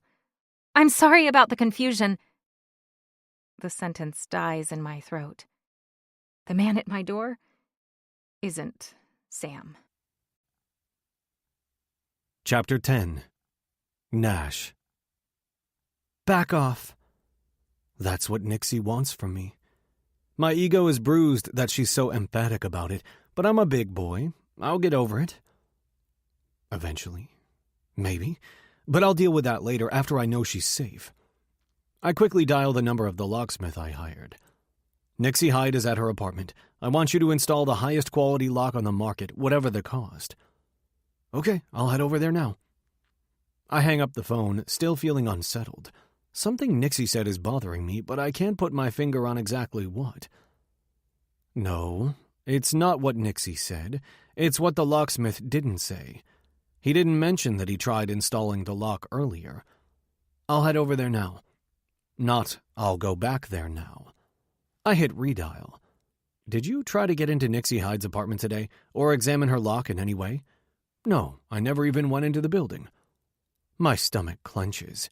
You never went into the building?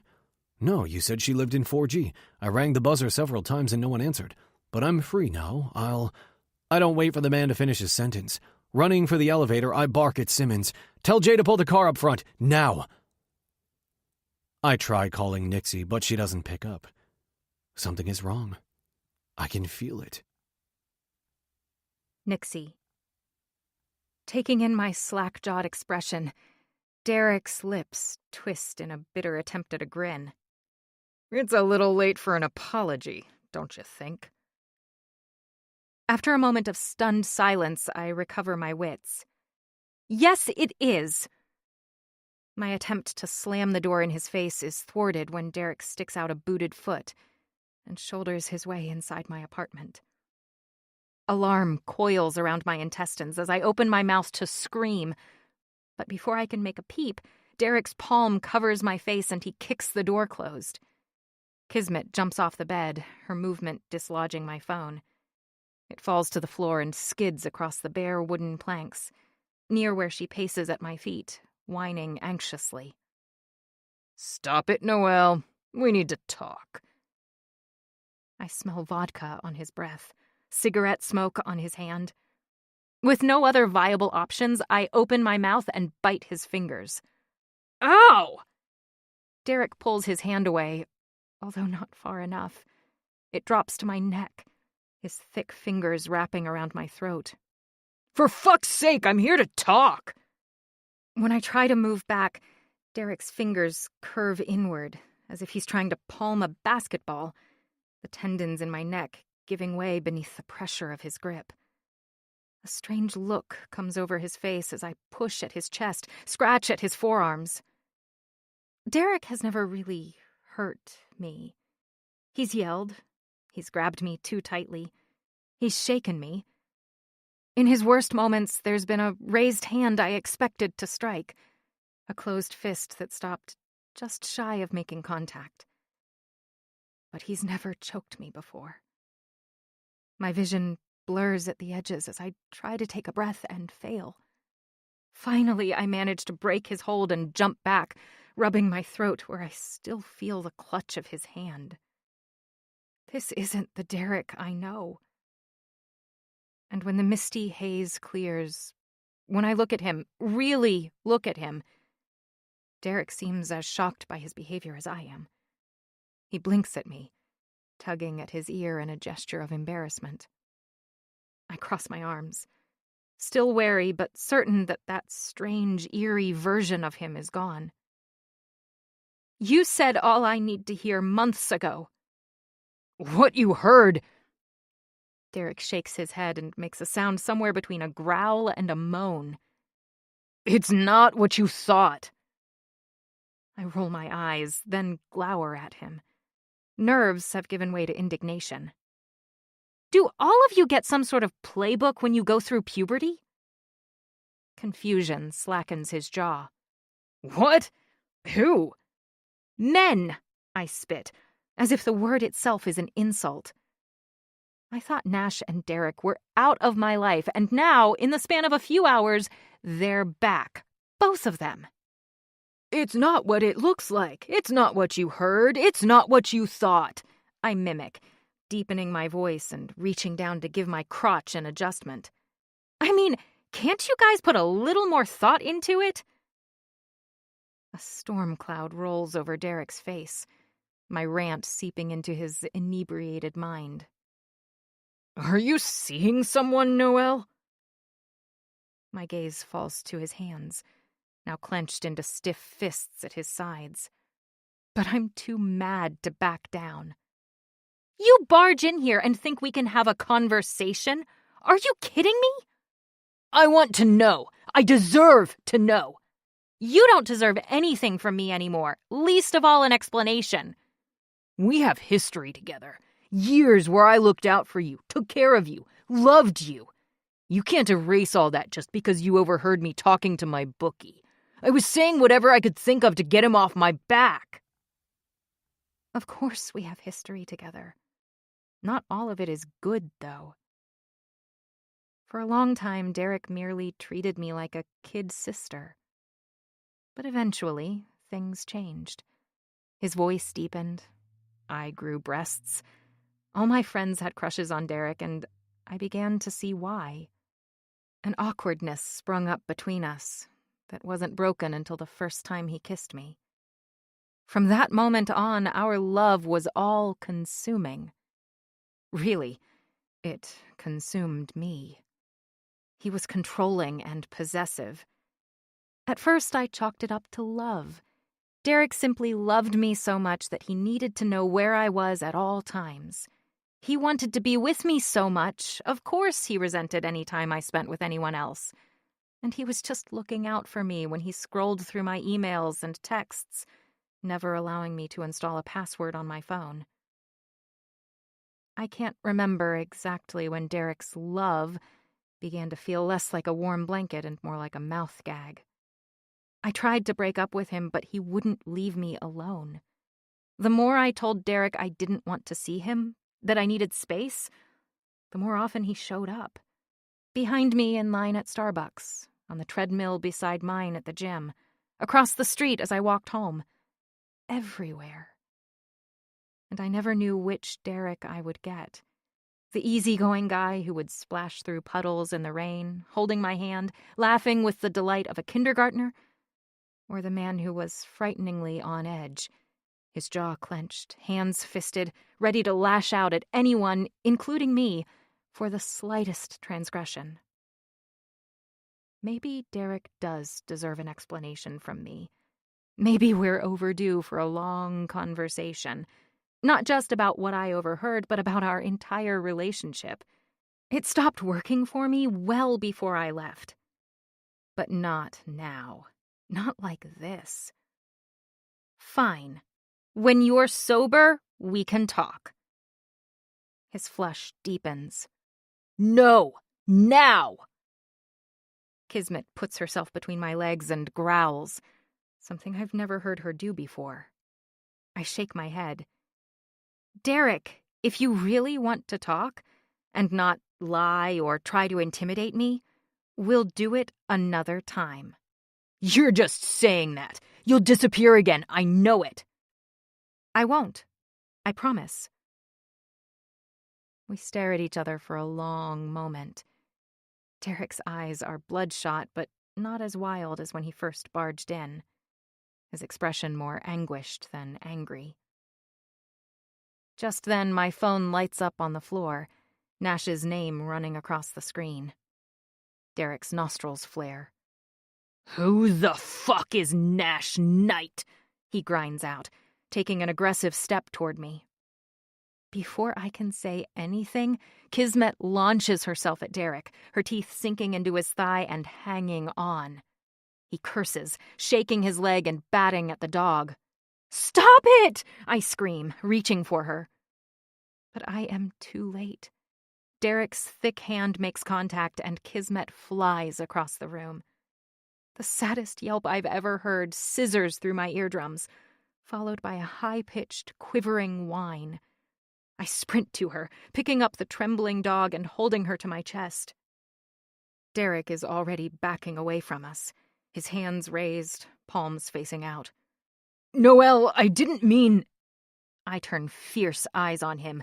Get out! With a last regretful look, he bolts through the door. I immediately grab my purse and follow him, though at a slower pace. The vet is just a few blocks away. Making soothing noises, I start down the stairs, Derek's heavy footsteps vibrating through the soles of my feet.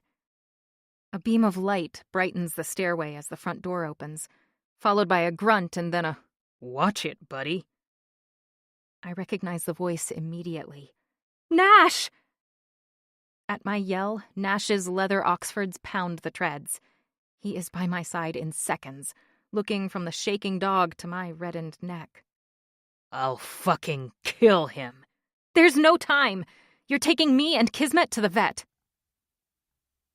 Nash. Nixie won't let go of the dog, so I sweep her up into my arms and carry both of them down the remaining stairs. Twin tides of relief and rage course through my veins as I put them gently into the back of the Navigator. Jay, can you drive about 2 blocks up and then make a right? The vet's office has a navy awning with a white dog on it. Nixie speaks quickly, her voice high and trembling. Jay merges into traffic as I stroke the dog's head. The guy who came barreling down the stairs just as I was coming in, was he the one that hurt you? Nixie gnaws at her lower lip, her cheeks flushed, her eyes glistening. I don't want to talk about Derek right now. Derek. I tuck away the name for future use. Fine, but we will talk about him. From the very first time I laid eyes on Nixie darting into that alley, it's been obvious that she's running from something. After my unsettling conversation with Eva, I convinced myself to let the matter drop, to let Nixie drop. I'm not exactly sure what Nixie and I are, if anything at all. What I do know is that Derek hurt her and the damned dog. And now he's at the very top of my shit list. Once we arrive at the clinic, the receptionist looks from Nixie's face to the trembling canine and immediately ushers us into a small examining room. Less than a minute later, the veterinarian rushes in. She takes Kismet from Nixie and sets her down on the examining table. Can you tell me what happened? She asks, running her fingers along the dog's sides. Nixie wipes her eyes. I was having an argument, and I think Kismet thought I was in danger. She pauses, gulping air like she's just coming up from the bottom of a deep pool. I reach out a hand to squeeze her shoulder, and the doctor looks up at me, her eyes sliding back to Nixie and snagging on her reddened throat. Her face hardens, and I knew she's connected me to Nixie's injury.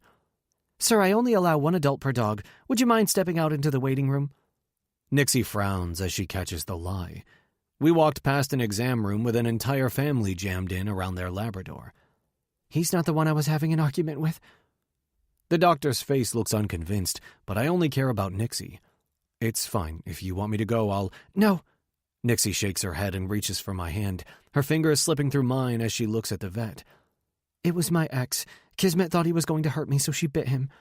He slapped at her and she went flying. Her voice cracks on the final word, and I bite down so hard, if there'd been an atom of carbon in my molar, I would have spit out a diamond. The vet relents, her scowl easing. I can't feel any broken bones, but I'd like to take her in the back for a quick x-ray. Is that okay? Nixie nods. Of course. She picks up the dog carefully and eases through the door. Be right back. So your ex-boyfriend, Derek. The name leaves a foul taste in my mouth. Has he done this before? I gesture at her neck. Nixie pulls her hand away. Nash, stop it. Me? My jaw hinges open. Tell me his last name. The bastard won't ever touch a hair on your head again.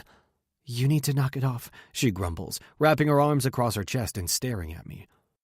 I meet her aggravated expression with one of my own. Knock what off?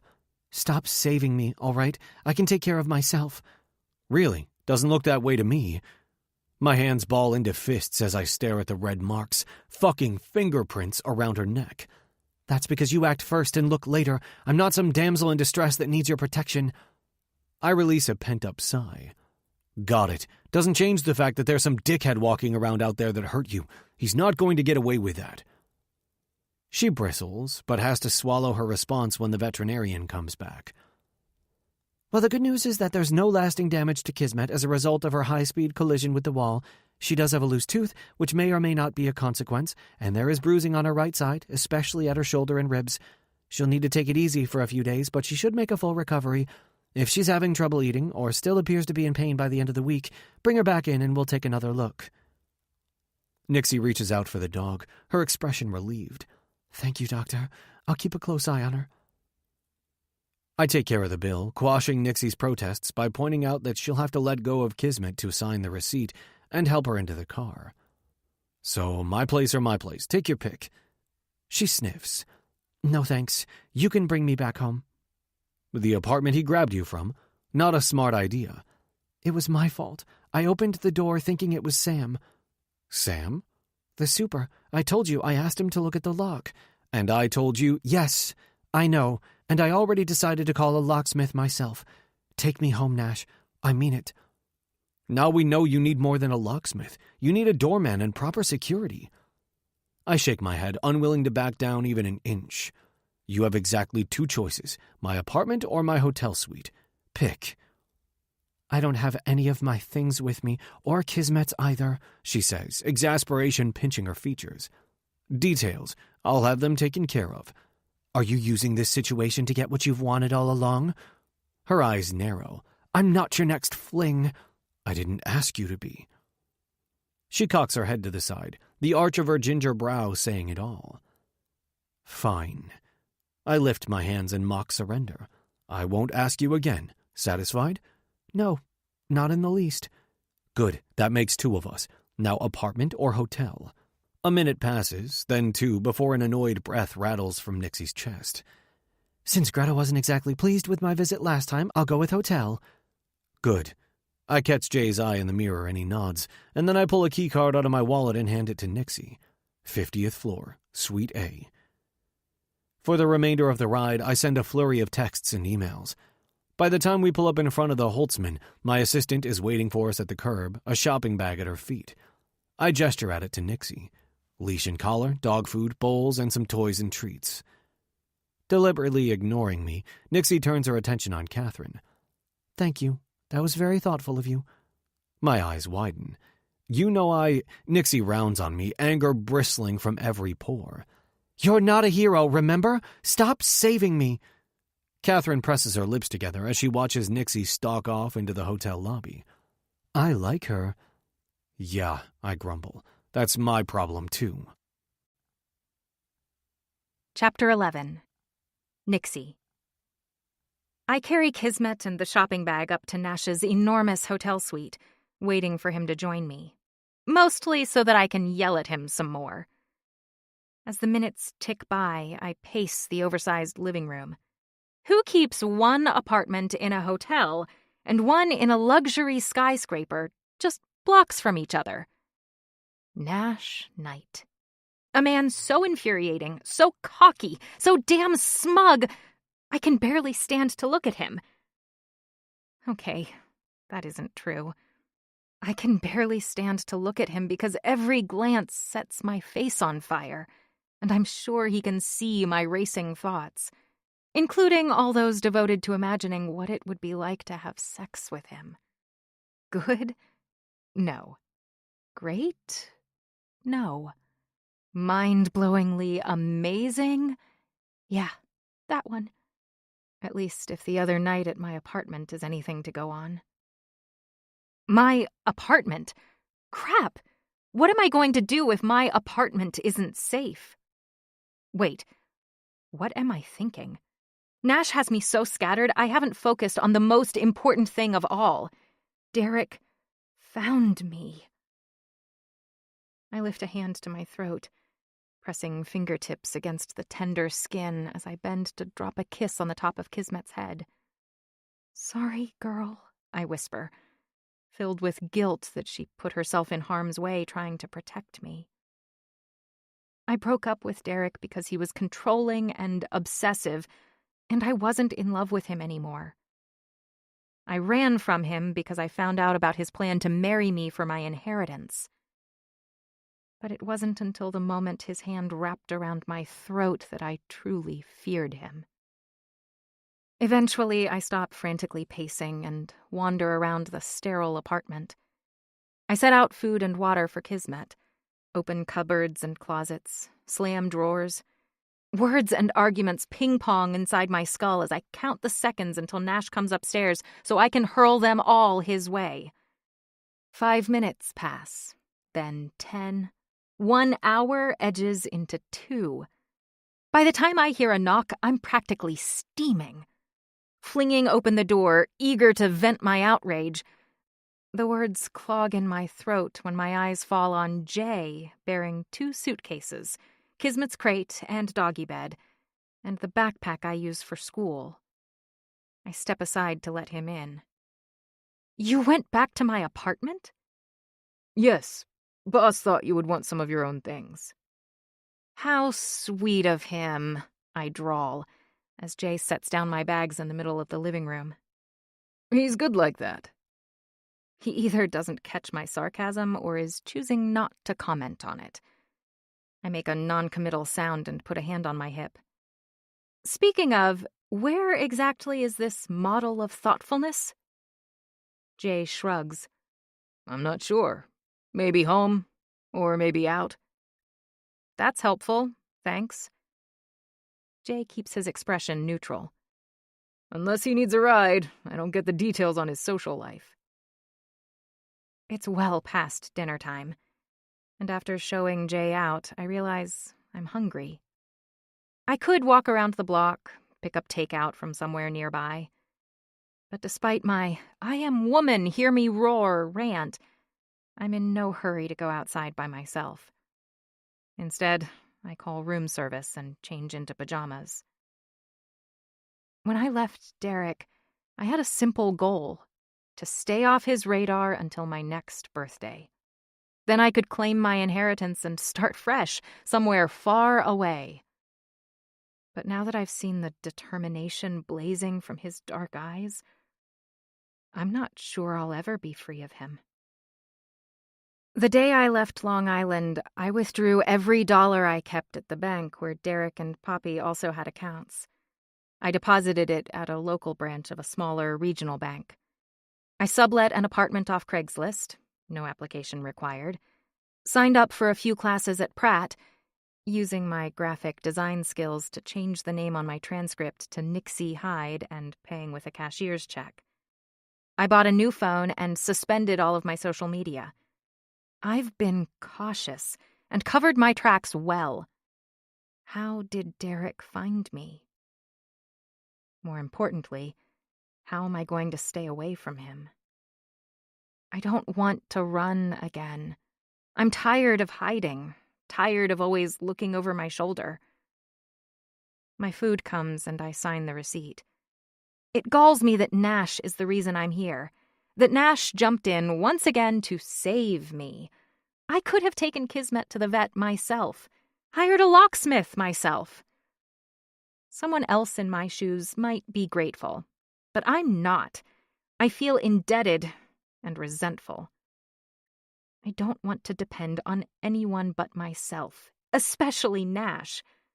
As far as I can tell, he has two modes: cocky, bossy, arrogant Clark Kent, and equally cocky, bossy, arrogant Superman.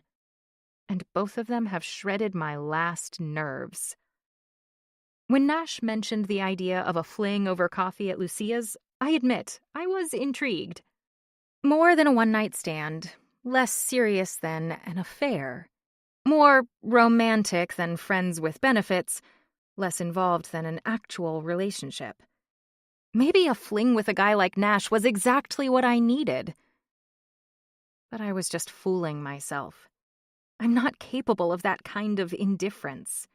Whatever little piece of himself, who am I kidding, big piece of himself, Nash might let me have, it won't be enough. And falling for him will just lead to heartbreak. Nash is a bigger threat to my heart than Derek ever was. And I can't exactly avoid him while I'm living under his roof. Which is why I can't stay here. I change back into my jeans, grab Kismet and as much as I can fit inside my backpack, and take off. I'm not running away. I'm going back to my apartment. Nash will lose interest in me soon enough. I'm a novelty. Probably the only female who doesn't drop her panties at the first glimmer of his sideways smile. As far as Derek is concerned, if he found me once, he'll find me again. Moving to a new apartment won't do any good. I'll have my lock changed and get another deadbolt. And I'll come up with a new plan. Derek isn't getting his hands on my inheritance. And Nash isn't getting his hands on me. Nash. A flash of color catches my eye as I nurse a drink in the bar while working on my laptop. Fucking hell, I mutter, jumping to my feet and slipping my computer into a messenger bag before striding into the lobby. I pull up alongside Nixie just as she steps outside the hotel. Going somewhere? She doesn't break stride. Yeah, home. I told you that's not a good idea. And I told you I don't care. You realize if Derek hurts you again, I'm going to have to kill him.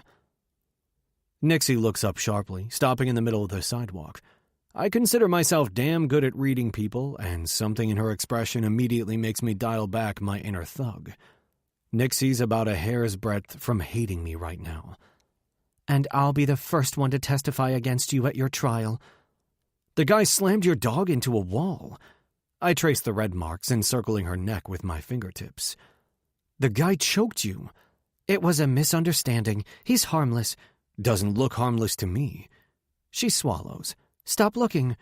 I don't think I can do that. Try. With her hands on her hips and one of her sneakers half untied, Nixie looks like a teenager arguing over her curfew. My eyes travel from the hair tumbling down her shoulders to the bright white tips of her red chucks, then pull back up to her heart-shaped face. I've been trying to look away from Nixie since the first moment I set eyes on her. It didn't work outside the alley or since, and it sure as hell isn't working now. I shake my head. Not gonna happen. Our gaze holds, pedestrians forced to skirt around us as they hurry past. She huffs a small sigh. What do you want from me, Nash? Nothing you don't want to give. Then it's nothing. How about we compromise? The word feels foreign in my mouth. Compromise on what? A movie night. Your choice. She glances around. Where? I jerk my chin back toward the Holtzman. Upstairs. Porn, she scoffs, her eyes narrowing. Good choice. Very funny. What kind of movie do you expect us to watch in your hotel room? No need to be ashamed, Nixie. If porn is the first thing you think of when I suggest watching a movie together, I'm all for it. Bright pink patches bloom on her cheeks. Fucking adorable. That's it. I'm going home. I ease the backpack from her shoulders and slip my arm around her waist, subtly guiding her back to the lobby. Come on, the remote is all yours. Porn or the latest Channing Tatum, whatever you want. I'm not having sex with you, you know. First porn, then sex. Nixie, I like the places your mind goes. I mean it, Nash. I'm different than the girls you usually bring here. Don't I know it? Okay, so let me see if I have it straight. No porn and no sex. And popcorn. No porn, no sex, and no popcorn. Now that's going a little too far, don't you think? I feel the tension coiled around Nixie's spine fall away. Her shoulders loosen, her chest expanding to take in a deep breath. You're right, she says, releasing a laugh that skitters along my nerve endings. No porn, no sex, but definitely a big vat of buttered popcorn. I nod at the doorman, feeling about 10 feet tall. As the twins would say, I turned Nixie's frown upside down. You drive a hard bargain. Nixie. Nash pushes the elevator call button, flashing a grin that punctures my lungs like a pin through a balloon. His smiles always leave me breathless, but this one is a doozy. I enter the mirrored enclosure first, keeping my eyes firmly averted from Nash's reflection as we are shuttled upwards. I don't want to risk another peek. He's too damn attractive for words, and every glance sends a kaleidoscope of winged butterflies practicing their aerials in my stomach. And they're multiplying, rapidly. Unlocking the door with his key card, Nash holds it open and I catch a whiff of his scent as I brush past him. Woodsy and clean, he smells like a forest. Aren't I kind of cramping your style? I mean, this place is supposed to be your love nest, right? He quirks a rich chestnut brow several shades darker than the hair on his head. Love nest? What would you call it then? One-night stand central? Sex cave? My breath hitches as he steps closer to me, tucking a finger beneath my chin and forcing my head back. Nixie, I do believe you have sex on the brain. His hand moves, sliding around my neck, his thumb sweeping along my jaw. All you have to do is ask. Ask? I'm this close to begging. Capitulation has never sounded so sweet. Can Nash feel the desire churning in the pit of my stomach? Smell my longing? I step back, just out of reach. Where's the remote? What I really want to know is, where is my willpower? What happened to my determination to get away from Nash, away from this suite? His soft chuckle dances along my spine as I set Kismet down. She walks tiredly to her crate and curls up on the bed inside. Nash lifts the phone to his ear and orders popcorn from room service, while I tug at the drawers of the TV console, finally locating the remote. And a milkshake, too, I add. Vanilla, extra thick. Nash coughs. Also, a vanilla milkshake. And the lady prefers it thick. Extra thick, actually. Lips twitching, he hangs up the phone. Coming right up. Why is everything sexual with you? I say, scrolling through the movie options. I swear, you're like a horny teenage boy. I'm afraid men don't exactly outgrow the horny stage once they hit their 20s. Or their 30s. Or ever, probably. I roll my eyes. Are you telling me that beneath your clothes you are still the same horn dog you were 10 years ago? He mutters a curse. Nixie, I think you need to stop talking unless you want to find out exactly what's beneath my clothes. Although, given your taste in milkshakes, I promise you won't be disappointed. Heat rises up my chest and neck, setting the tips of my ears on fire. Nash is right. I need to stop talking. Flopping onto the couch, I immerse myself in the hotel's movie selection. But it's hard to concentrate when all of my brain cells are focused on the man standing just behind me, his fingers lightly trailing over my shoulder. Luckily, there's a knock on the door announcing our popcorn and the milkshake I doubt I'll ever order with a straight face again. While he deals with the delivery person, I quickly find a movie I've been meaning to watch and press play. Nash hands me the drink and sits down, putting the tub of popcorn on the cocktail table. So, when are you going to tell me what happened between you and Derek? I swallow a mouthful of my shake, the cold concoction sliding along the roof of my mouth and into my throat. I wasn't planning on it, actually. Then you should probably get used to staying here. No way you're going back until he's out of the picture. Do you have a kid sister? No. Well, I think you should get one. You have this whole overprotective act covered. You might as well find someone to appreciate it. He grunts. You appreciate it. You just don't know it yet. If you want to know the truth, you sound just like Derek. Oh yeah? How so?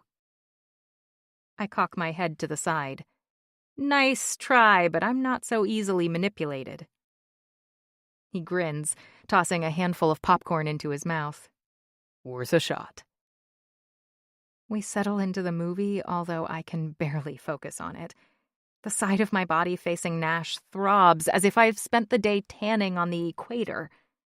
When Nash reaches for my leg, I practically jump out of my skin. What are you doing? I squeal. This movie sucks. I need something else to do.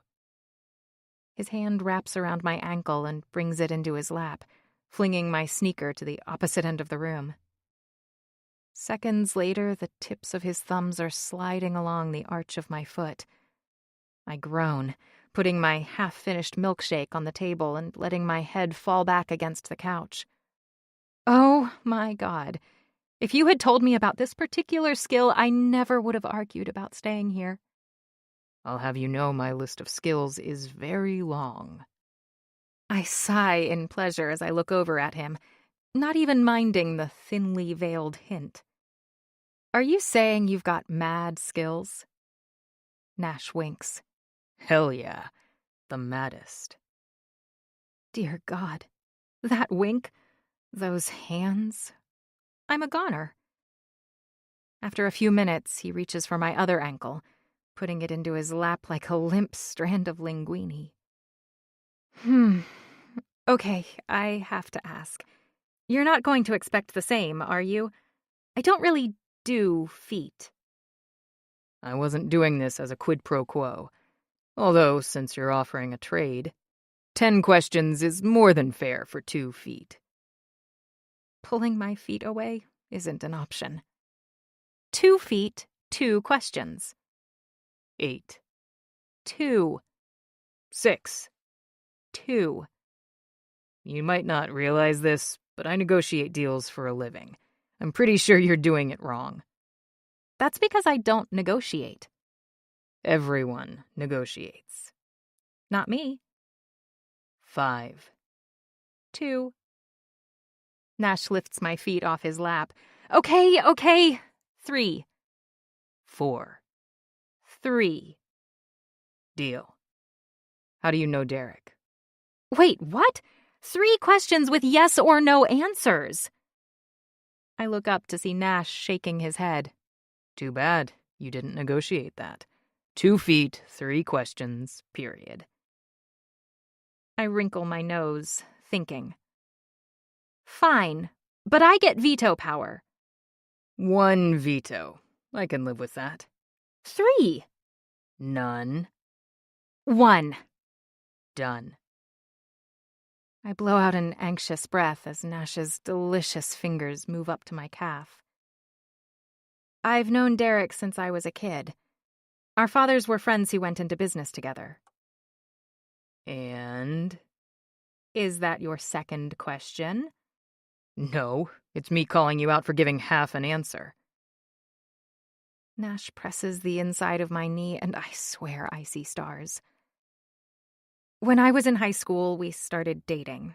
He was older, but he treated me like a princess, and I thought the sun rose and set on his head. But as time went on, he wanted me to still be that wide-eyed teenager who was completely in awe of him. I loved Derek, but that wasn't enough for him. We'd break up and get back together for years. It wasn't a healthy relationship, and I finally ended things for good.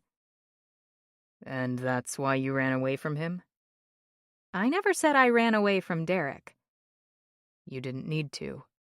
Second question. Why? This is what I've been trying to avoid. I'm not ready to tell Nash the whole truth. There's something about September 11th that automatically shifts the focus of my personal experience and turns it into a burden shared by many. Nash was born and raised in Manhattan. I'm sure he has his own connection to 9/11. I can practically script the inevitable tit-for-tat exchange. He lost a cousin or an aunt. His uncle was a first responder. His dad worked in the towers and made it out in time. His mom saw the planes hit. It took them hours to get home, and he started to think the worst. But it's a contest I always win. I'm the only person who lost both her parents that day. The newspapers ran stories about me for ages, turning me into a curiosity, an exhibit. Poor little orphan, Noelle. Maybe one day I'll go into detail, but not today. Not yet. My stomach clenching, I squeeze my eyes closed and plunge in. My parents died in an accident when I was little. I hear Nash swear softly under his breath, his hands tightening on my legs, but I still can't look at him. He'll be staring at me with that horrible mix of pity and sympathy shining from his eyes, and I'll start to ugly cry. I'm sorry, Nixie. I didn't realize. I suck in a tremulous breath and blow it out quickly, then shake my head. It's okay. It was a long time ago. Yeah, but that's the kind of thing you don't ever move on from. No matter how long ago it happened, it's always right there. It's the understanding in Nash's voice that makes me finally risk a glance at him. I see sympathy in his gaze, and the same understanding that was in his voice, but no pity. His brother, Madison and Parker's dad. Of course Nash understands. He lost his brother. We fall silent for a few moments, and I can tell Nash is trying to decide where to go from here. But I still haven't answered his question, and a deal's a deal. Anyway, my parents were both only children, and my only grandparent had Alzheimer's. I was raised by my dad's best friend and business partner. His name is Paul, but I call him Poppy. Derek is his son. Nash gently presses his thumbs into my instep, and I close my eyes for a moment before continuing. And Derek has a gambling problem. My trust, which is all I have left from my parents, matures next year. Derek wants all the money. I can feel Nash weighing his final question. I think he must sense my reluctance to talk about my parents, or maybe his mind is naturally geared toward finance because he asks, If your trust doesn't mature until next year, why is Derek coming after you now? Is that your third question? I don't want to talk about my trust, or the clause that's turned me into a target. Yes. Veto. He pulls my baby toe, cracking it. Ow! Hey! Don't be a sore negotiator. Next question. Is this the first time he hurt you? His hands still, waiting for my response. Yes, I say. Before, when he's gotten mad, he always managed to hold himself in check. This time, he lost control. It was only for a minute. Less, probably. But I shiver. But nothing. There's no excuse for what he did. None. My eyes snap open, and I see Nash's horrified outrage, plain as day. He's seething with it. And in that moment, my heart stills. Thanks, I whisper, my throat dry. For what? For being you, I guess. Nash is making me want to throw every one of my reservations right out the window. All my reasons for keeping my distance seem so petty and meaningless.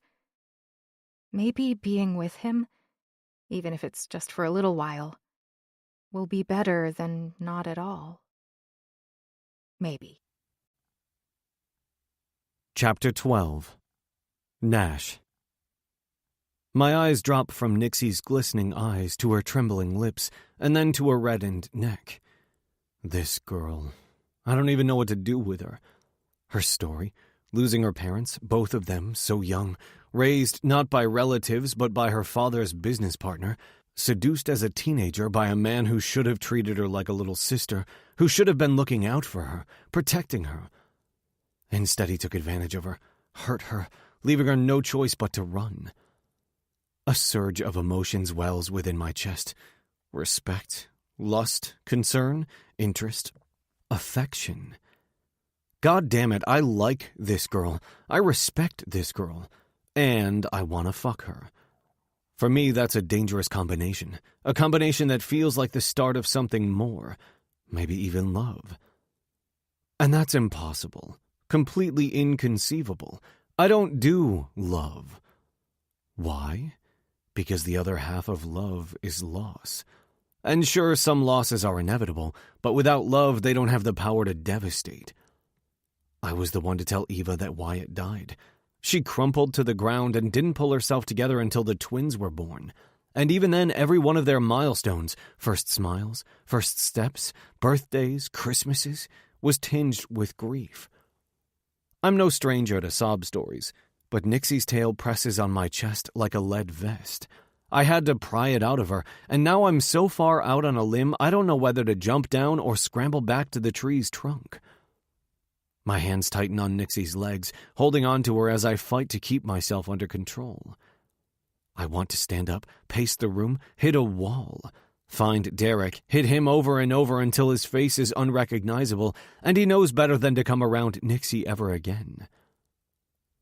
And as for Nixie, I want to kiss her, hold her, fuck her slow and deep, hard and fast, until neither one of us can keep a rational thought in our heads, until she doesn't even remember Derek's existence.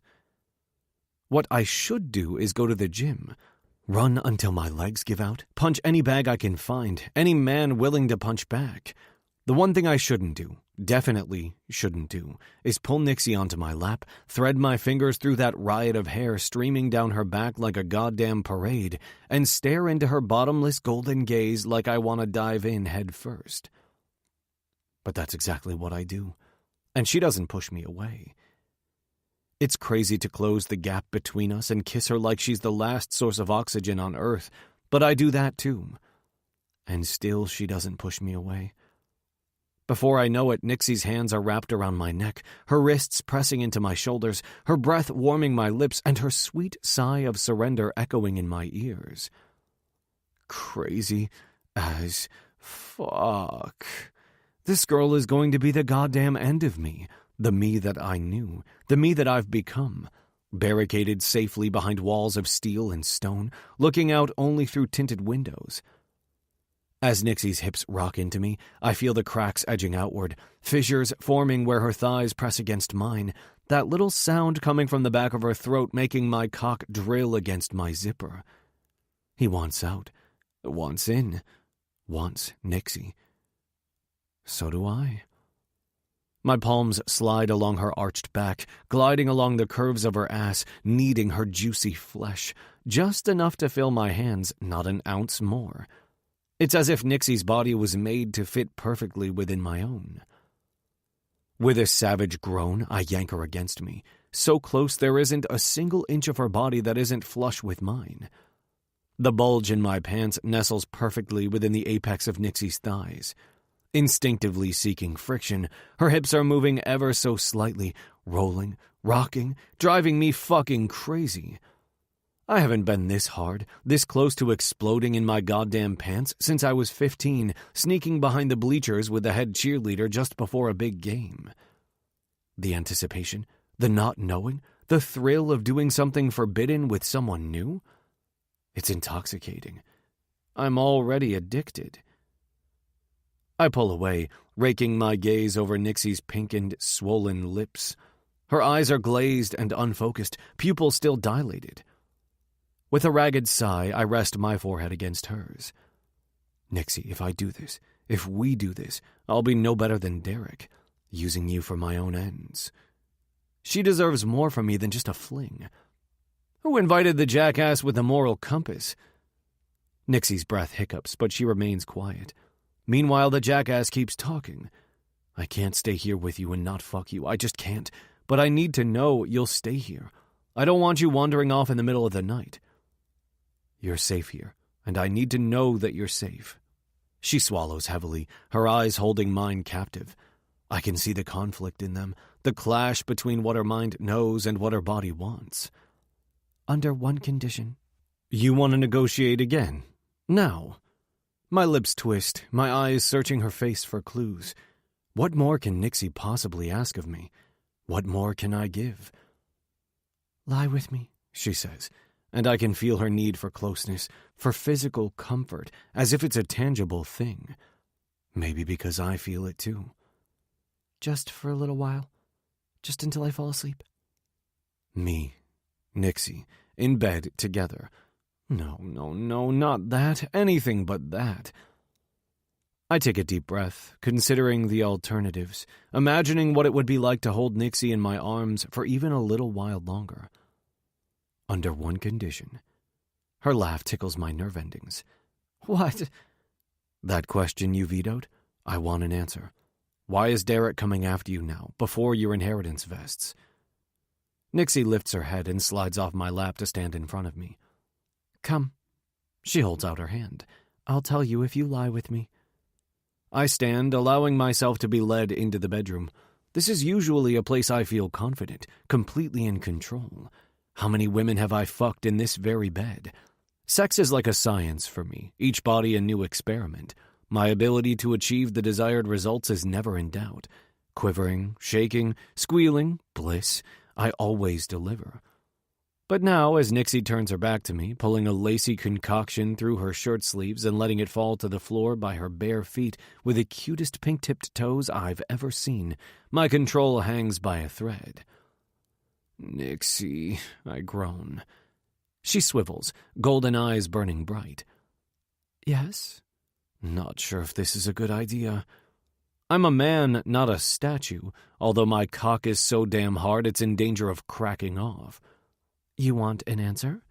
Yes. She brings her hands to the button at the top of her jeans, the zipper a sharp whine splitting my fevered thoughts.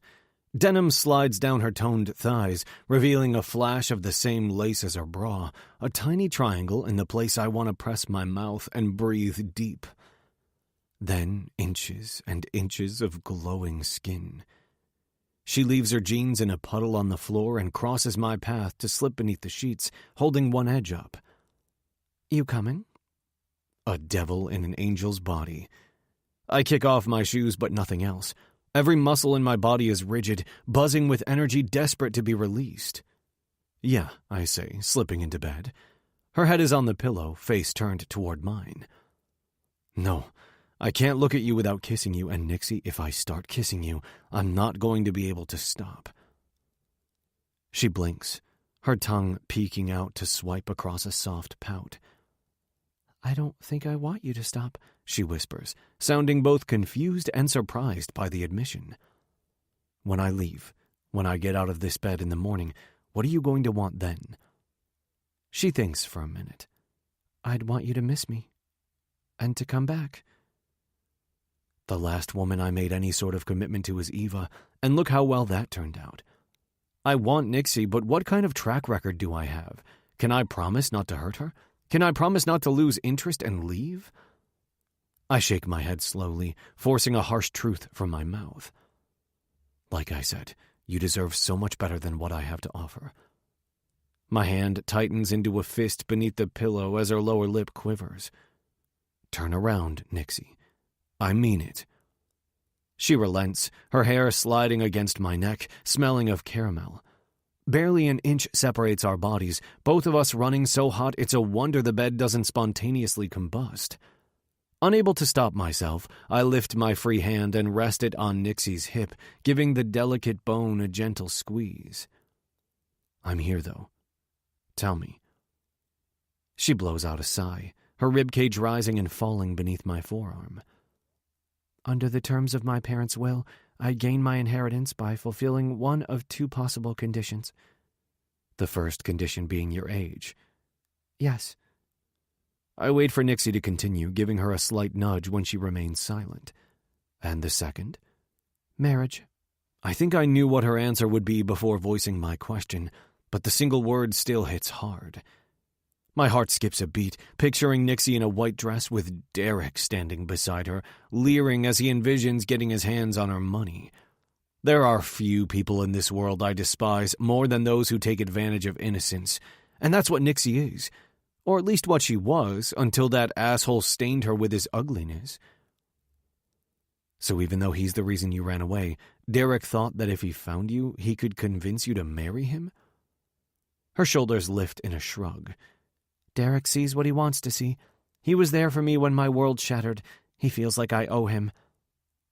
I close my eyes, forcing myself to stay still when all I want to do is hunt the bastard down and rip his throat out. I hear her sniffle once, then twice. Hey, no, he's not worth your tears, Nixie. You don't owe him a damn thing. You don't know. Muttering a curse, I wrap my arm around Nixie and pull her against me, dropping the lightest of kisses on her neck. She starts to roll over, and I tighten my hold. Sleep, Nixie. I'm not going to be another disappointment in your life. I won't hurt you. Ever. Once Nixie's breaths become deep and even, I move away from her, each inch more painful than the last. Closing the door to the bedroom behind me, I call Trip Montgomery, who owns a cybersecurity company. Normally I would have called his partner, Lance Wells, but Lance is still single and is probably out with his latest flavor of the month, if she even lasts that long. Like Lance, Trip is one of the best hackers in the world, although their business is squeaky clean. Understandably, since Trip's father was convicted for pulling a Madoff-level scam, and on Wall Street the Montgomery name is mud. Luckily for me, Trip occasionally bends the rules for his friends. A late call from Knight. This can't be good. Sleep is for pussies. Trip chuckles. Says you, I'd kill for some shut-eye right about now. Trip's life should be made into a movie. There's so much drama, it's no surprise at all that he's not sleeping. What's going on? You sure you have time? I can get one of my in-house guys on it. Shut the fuck up. What do you need? I quickly explain the few facts I have. Father, Paul. Son, Derek. Long Island residence, approximate ages, and the information I need. Their last name. Atwood, Trip says a minute later. Next time, can you at least give me a challenge? Are you trying to curse me? He chuckles as I hang up. Pulling my laptop from my bag, I get started on my own research. I'm deep down the rabbit hole of corporate filings, real estate transactions, and press clippings when I see it. So innocuous at first. Just a link to a newspaper article that appears to be more of a human interest story than anything else. The article about the orphan of 9/11 is interesting, all right. For a moment, the words on my screen blur, the room itself swaying. Nixie Hyde is Noelle Kennedy. She is the orphan of 9/11. Her parents didn't just die, they died in the towers, just like my older brother. Nixie's link to the terrorist attack hits me like a sledgehammer, and I sit back in my chair, the air knocked from my lungs. Our lives have both been shattered by the same tragedy. September 11th. Why didn't she tell me? But I know, or at least I think I know. Every New Yorker feels like they have some ownership of 9/11, but unless you've lost someone, and not just someone, but someone you loved, someone whose life was completely intertwined with your own, you can't truly relate. The ensuing conversation is always awkward and uncomfortable. You lost your brother? Oh, how awful. My best friend lost her sister. Or my cousin was running late for work that day otherwise. Or we lived a few blocks away and weren't allowed in our apartment for weeks afterward. I avoid it whenever possible, so I can't fault Nixie for doing the same. But now the close connection between us finally makes sense. I continue clicking on article after article. There are so many. Most are centered on Nixie, Noelle, but one written on the 5th anniversary focused on her life since the attack. The accompanying picture shows a gangly, freckle-faced girl seated between a younger Derek and a man who could have doubled for the guy who had barreled out of her apartment building. Rage swells within my chest, and I turn my focus back to the source. I dig even deeper into the Atwoods, compiling every sliver of information concerning their business interests, looking for ways to destroy Derek through his father and their company. Oh, I fully intend to beat Derek to a bloody pulp, but if he's truly an addict, he'll find a way to gamble from his hospital bed. And when he gets out, Nixie will be in exactly the same position she's in now. If I really want to get rid of Derek, permanently, there's someone I can call. Damon King rules Manhattan's underworld with an iron fist, but he's not the kind of guy you want to owe a favor. Calling him is a last resort. But if there's one thing life on Wall Street has taught me, it's that money is at the root of everything. Cutting off an adversary's cash flow is like crushing his kneecaps. The best way to destroy Derek is to lay waste to his bankroll, which means destroying the root of it, Paul Atwood's company. It's nearly dawn when I find myself staring at a photo of the Paul and Derek Atwood standing side by side on their corporate website. By the time I'm through with Derek Atwood, he's going to wish he was dead. And if his father is collateral damage, so be it. Nixie. I wake up alone. I'm not surprised to discover Nash is gone, although I am disappointed. I felt so close to him last night, while we were sitting on the couch together. The animosity between us had evaporated completely, making room for playful banter and lighthearted teasing. Even a few truthful confessions. More than a few, actually. The intimacy of those hours changed things, shifting my perspective and allowing me to see Nash in a different light. When he kissed me, I wanted to go even further. And when he stopped, I tried to tempt him. But now, with the other side of the bed empty, I'm glad he pulled the brakes. I'm not sure what to make of our new dynamic. Is it temporary or permanent? All in my head? Or does Nash feel it too? It's not just my thoughts that are restless. Unable to linger in bed, I slip from the sheets to check on Kismet and poke around in the kitchen. Hopefully one of the fancy appliances I noticed yesterday can brew a decent cup of coffee. Kismet lifts her head up when I come out of the bedroom, but promptly puts it back down and closes her eyes. Too early for her, too. I turn toward the kitchen in search of my morning dose of caffeine, but what I find is even better. Nash, flat on his back on the couch, an open laptop resting on his chest. He looks so peaceful, just lying there. No frown on his face, and those piercing aquamarine eyes that beamed with compassion and warmth last night are now shuttered. Tiptoeing over, I take advantage of the moment to study him further. Awake, Nash Knight is intense and intimidating. But asleep, his hard edges are slightly softer. That frantic energy about him turned down to a low hum rather than a crackling buzz. Wanting to keep this Nash around a little longer, I lean over the back of the couch, gently picking up his Mac. As I lift it from his chest, my thumb accidentally slides over the keypad, bringing the screen to life. What I see makes me want to drop the thing right on his head. Good morning. Nash's sleepy drawl climbs up my spine and saves him from a concussion. "What's this?" I demand, turning the screen to face him. Confronted with the blown-up image of me with the Atwoods, Nash's sleepy smile dies. Looks to me like it's you. Wise ass.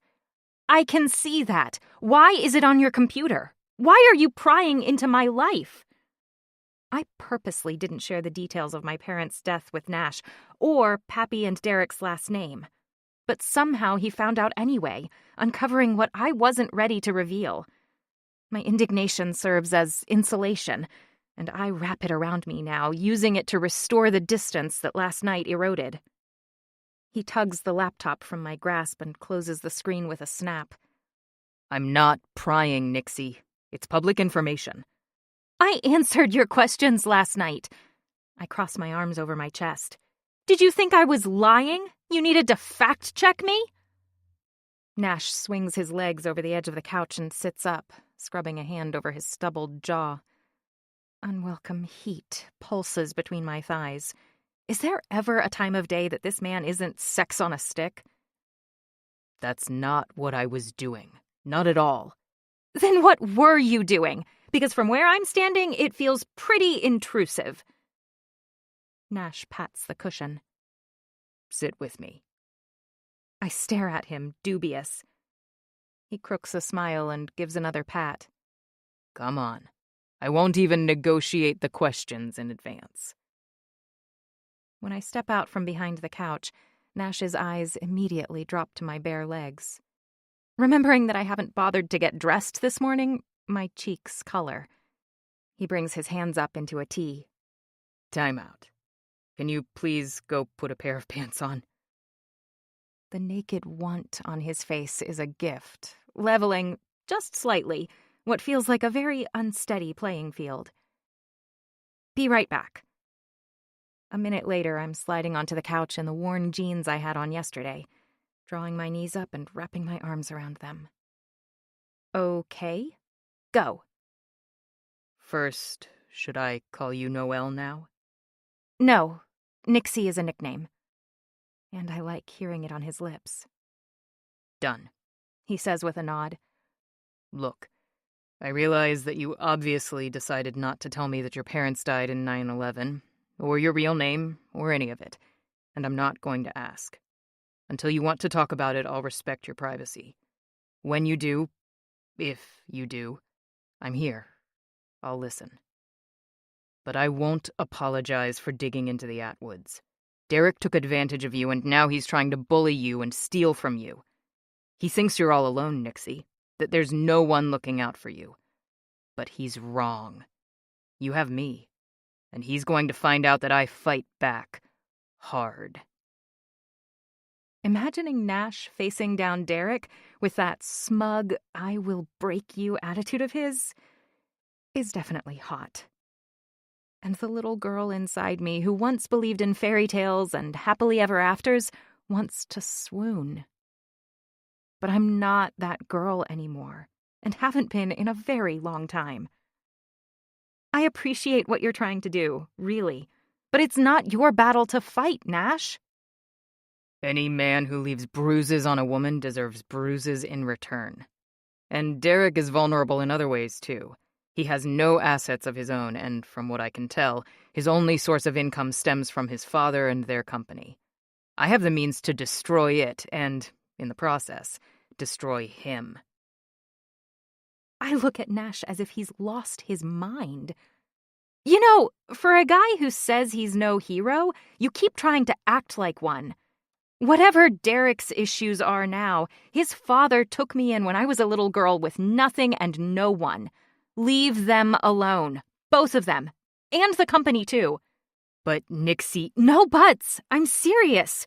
My father helped build that company, and I won't let you destroy it. Derek is going to come after you again. I lift my chin. Well, if he does, I'll handle it. How? You going to buy a steel turtleneck? Very funny, Nash. I mean it. I don't think you're taking his threat seriously enough. Nash doesn't know Derek like I do. Yesterday was a fluke, I'm sure of it.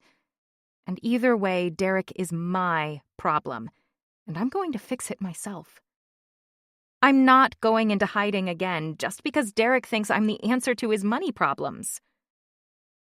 I watch Nash roll his head from one side of his neck to the other, my fingers aching from the effort of not coming up behind him and massaging those muscles myself, or strangling him.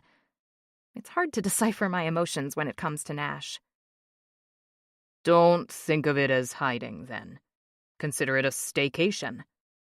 A staycation? Yeah. Movies, room service. There's a pool and a gym. Why don't you just lay low for a few days?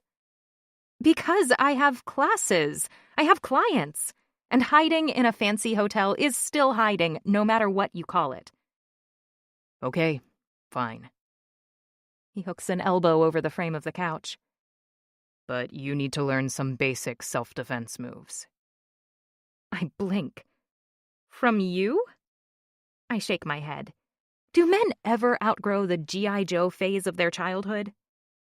Why not? You've seen firsthand what I'm capable of. I have, in the alley. And I never want to see that cold, brutal glaze in his eyes again. I don't... His eyes slide to my neck. This is not a negotiation. He stands up and shoves the couch, with me on it, and the cocktail table against the wall, then moves into the center of the room and looks at me expectantly. I meet Nash's stare, but after a minute of unblinking silence, the futility of my effort is obvious. This isn't a fight I'll win, and it isn't exactly a bad idea either. Fine. I huff an aggravated sigh that's mostly for show. Let me put a bra on. He quirks one of his signature panty-dropping smiles that I feel to my core. Not on my account, I hope. A minute later, I'm back in the living room, although the thin lace barrier between my skin and shirt is practically pointless. Are you going to teach me to kick your ass? Few people on the planet are that good, he says, not a trace of humor in his tone. I like your modesty. Never heard of it. Anyway. He claps his hands together. Before we get started, is there anything I should know about your body? Previous injuries, any place you want to keep off limits? I stutter. A few hours ago, I wanted Nash's hands everywhere. I broke my arm when I was a kid, falling off the jungle gym at school, but it's fine. Which one? Left. Noted. Now, come here, he says, beckoning me forward with a crooked finger. I walk toward him, nerves swimming in my stomach, my skin burning for his touch. In the past 24 hours, I've bounced between wanting to pull Nash close and push him away too many times. I don't know what to think anymore, or what to expect. But I don't have time to dwell on it. For the next 45 minutes, Nash takes me through a dozen different scenarios. At first, I'm tentative and completely unsure of myself. Eventually, my confidence grows and we're both breathing hard. When I managed to slide out of Nash's hold and land a blow to his kidney, not that he even winces. It must take someone a lot stronger than me to get past the thick layer of muscle protecting his vital organs. He beams. Nice. I return his wide grin. Thanks. I had a pretty good teacher. The air around us pulses with energy, and I sweep my tongue over suddenly dry lips, watching Nash follow the movement with naked longing in his eyes. But then he swallows and steps back. Mind if I get ready here before leaving? Disappointment lances through me as I blink. It's a weekday. Of course Nash isn't going to stay here and play hooky with me. It's your place. Have at it. I shouldn't be so cavalier. Hearing the bathroom door close, the shower turn on, it's torture. With every blink, a tantalizing image of Nash's naked body flashes against the back of my eyelids.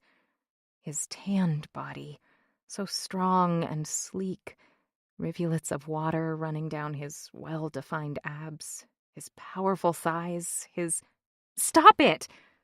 Nash has my body all hot and bothered, and my mind is a mess. But he put a stop to what we started last night, and he was right. Keeping things platonic is for the best.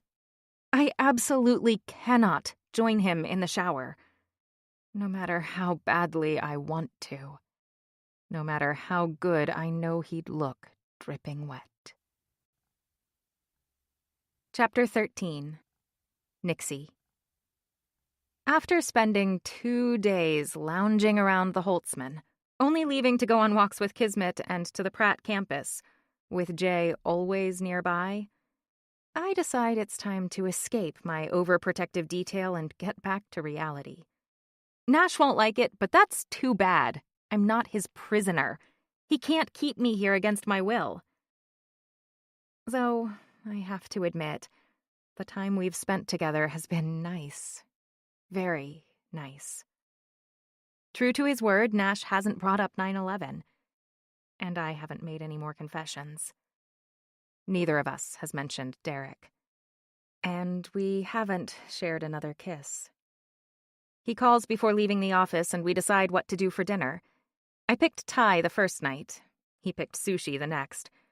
But he leaves the choice of movie to me, probably because he works through most of it. Though he does occasionally set his laptop aside when I nudge him, not so subtly, with my feet. But a foot massage is as far as we've gone. I haven't asked him to sleep in bed with me again, and he hasn't offered.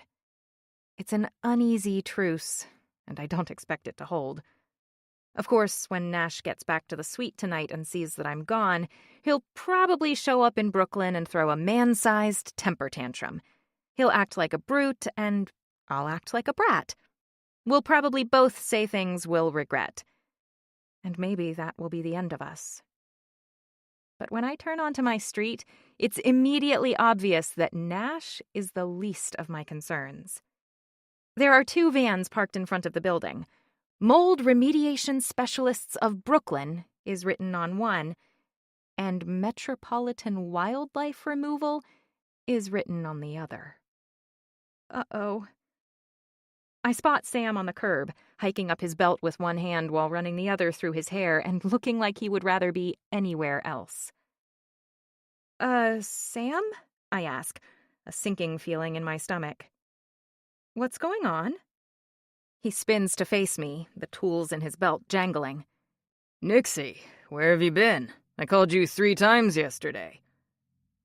I saw the calls, but I didn't recognize the number, so I didn't pick up.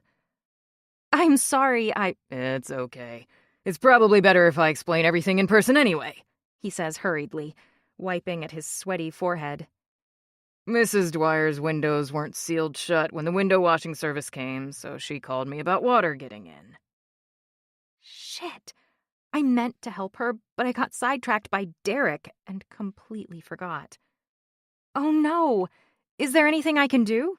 Nah. She went to stay with her sister out in Rockaway until we get all this sorted. He waves at the vans like they're enough of an explanation. What exactly is all this? Well, the water was simple enough to take care of, but I noticed some mold behind the couch and curtains. Now, I can mop up a leak and manage basic electric and plumbing, but I don't do mold. He points to the first van. So I called those guys. I nod. How long will it take to fix? Sam's eyes slide away from mine. That depends. When the mold guys opened up the wall, they found a snake. Oh my God, this keeps getting worse. A snake? What kind? A garter snake? A dead snake? I take a quick breath. A dead garter snake? I can handle one small, harmless, and most importantly, very dead snake. Barely. Sam shakes his head. No, the one they caught was about 7 feet. I feel my gag reflex kick in, and I pick up Kismet, holding her close. But they caught it, right? Yeah, they're looking for the others right now. Others? The wildlife guy saw 2 other skins in the wall that he says don't belong to the one he caught. Again, a wave of nausea rises up my throat. Don't worry, he's checking the building now. I'm sure it's going to be fine. Sam doesn't look sure at all, and I definitely don't feel sure. I don't even want to go into my apartment to get my things. But all of my art supplies are in there, and I got 3 new watercolor orders on my Etsy site yesterday. I don't call Nash right away. I walk around the block once, then twice, and then I sit on the stoop across the street and stare up at the building. The windows look beautiful, clean and completely streak-free. I eye the 2 men dressed in what look like hazmat suits, standing at the curb, smoking a cigarette. I should probably ask if they can check my apartment for mold, too. Mrs. Dwyer is right above me. Maybe... Another guy comes out of the front door lugging a cage. A very heavy cage, by the looks of it. Got another one, he shouts to Sam. And I am officially done. Frankly, I don't even feel bad about it. I can handle cockroaches. I can even, almost, handle mice. And the only place I've ever seen a rat has been in the subway. But I didn't scream. The rat went his way and I went mine. But 1 case of mold and 2 captured snakes, with another one on the loose, is not a healthy fungus-reptile ratio. Which, for the record, should be 0. As in 0 over 0 equals 0. I pull my phone out of my purse. Nash answers on the second ring. So, I was wondering if Jay could drive to Brooklyn. Nash. The sight of Madison and Parker's smiling faces never fails to make my heart swell. I swipe at the screen to take Eva's call, hating that it makes their photograph disappear. You're up early. Try explaining that to my children, will you? Their preschool doesn't start until 9:30, so one would think waking up before dawn isn't necessary. There's a pause while Eva sips at what I'm guessing is her second or maybe third cup of coffee. Although maybe they're right. Even with nearly 4 hours to get ready, somehow we're still always late. I've offered to hire a nanny for you 1,000,000 times, Eva. If you need help in the mornings, I'd be happy to— No. Eva immediately objects. An occasional babysitter is all I need. You know how I feel about hiring a stranger to raise my kids. I do know. She's determined to make up for the fact that the twins are growing up without a father by being supermom. I respect her for it, but I worry too. Sure, she allows family to help her. My family, anyway. Eva's mom passed away when she was a teenager. Her dad is out of the picture, and if he knows what's good for him, he'll stay that way. But my parents live in Florida, only coming back to New York for occasional visits, and I work 7 days a week. If you change your mind, let me know. The kids will be in full-day kindergarten in 1.5 years. I'm on the home stretch, she says, her tone more wistful than excited. Anyway, I just wanted to check in. Should we meet at the airport tomorrow, or will you pick us up on the way? Airport? And then I remember. Thanksgiving in Bermuda, a trip I had absolutely no intention of going on, but forgot to cancel. Fuck. For the last week, my attention has been on all things Nixie, counting the number of freckles scattered across her face, 6 on her left, 7 on her right, and 3 on her nose, the increasing accuracy and speed of her punches, her favorite foods and movies. I even enjoy watching her turn a blank page into a whimsical watercolor, which is literally watching paint dry. I nearly lost my mind when Nixie called me from Brooklyn. Had I known it would only take a couple of snakes to get her to stay at the Holtzman with me, I would have shoved the reptiles into an air vent myself. I'm falling more in like with her every day, and every night I watch her go into one bedroom while I go into another. I haven't been back to my own apartment in ages, and I'm frankly shocked by how quickly Nixie has become a habit I have no intention of giving up. Although maybe not quite as shocked as Simmons when I walk out of the door by 6 every day and don't show up again until nearly 9. I've never kept hours like this before. Did you forget? No, I lie, plowing a hand through hair I just combed into submission. There's no way I can bow out now. I'll pick you up. Want me to come upstairs and help with the kids? She laughs. No, once they see their suitcases, I'll be lucky if they get any sleep at all. We'll probably be waiting in the lobby before you even leave your place. I hear Nixie puttering around in the kitchen, the smell of freshly brewed coffee wafting through the closed door. There's no way I'm leaving her alone in New York while I'm out of the country. I don't even like leaving her to go to my office a few miles away. Eva, I need to bring someone with us. Although I haven't taken any action against Derek Atwood yet, I hired someone to keep an eye on him. Apparently he's been back to Nixie's apartment building in Brooklyn twice. It's only a matter of time before he realizes that she's moved out and starts looking elsewhere. Jay? I thought he was going to his sister's after he drops us off at the airport. No, not Jay. Interest piques Eva's voice. Who? A friend. A friend like one of your cute boxing buddies, or... I frown. I don't have cute boxing buddies. She laughs. Says you. Oh, how about the hotel heir? He'll probably be at their latest resort. There's a new Holtzman every time I turn around. It's hard to keep track. I guess I'm stuck with just you then. And my friend. She's having trouble with her douchebag ex. I won't leave her here alone. I hear a crash in the background. Oh no, Parker, why didn't you let Mommy pour your orange juice? Here, say hi to your Uncle Nash while I clean this up. Parker's tear-clogged voice comes on the line. I spilled, he moans. I know, buddy. Maybe you should ask for help when you need it, okay? I leave the bathroom and take a suit from the closet, talking to Parker and then Madison as I get dressed. I didn't make any spills this morning, Uncle Nash. I was really careful because I'm wearing my favorite dress. Want to know what color it is? I'll bet it's blue. No. Green? No. Oh, I know. It's brown, right? Her peal of laughter vaults through the phone. It's pink.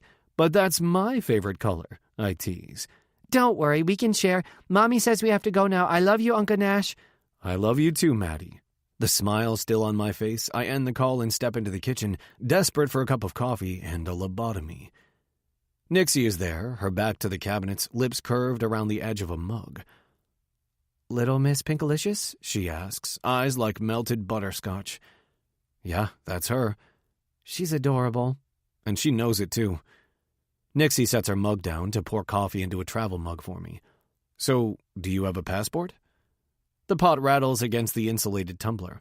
I think mine's expired. Why? After I leave, I'm going to send Jay back here for you. There's a one-day passport office in Midtown. He'll take you. She screws the top on and hands it to me. Why do I need a passport, Nash? Ever been to Bermuda?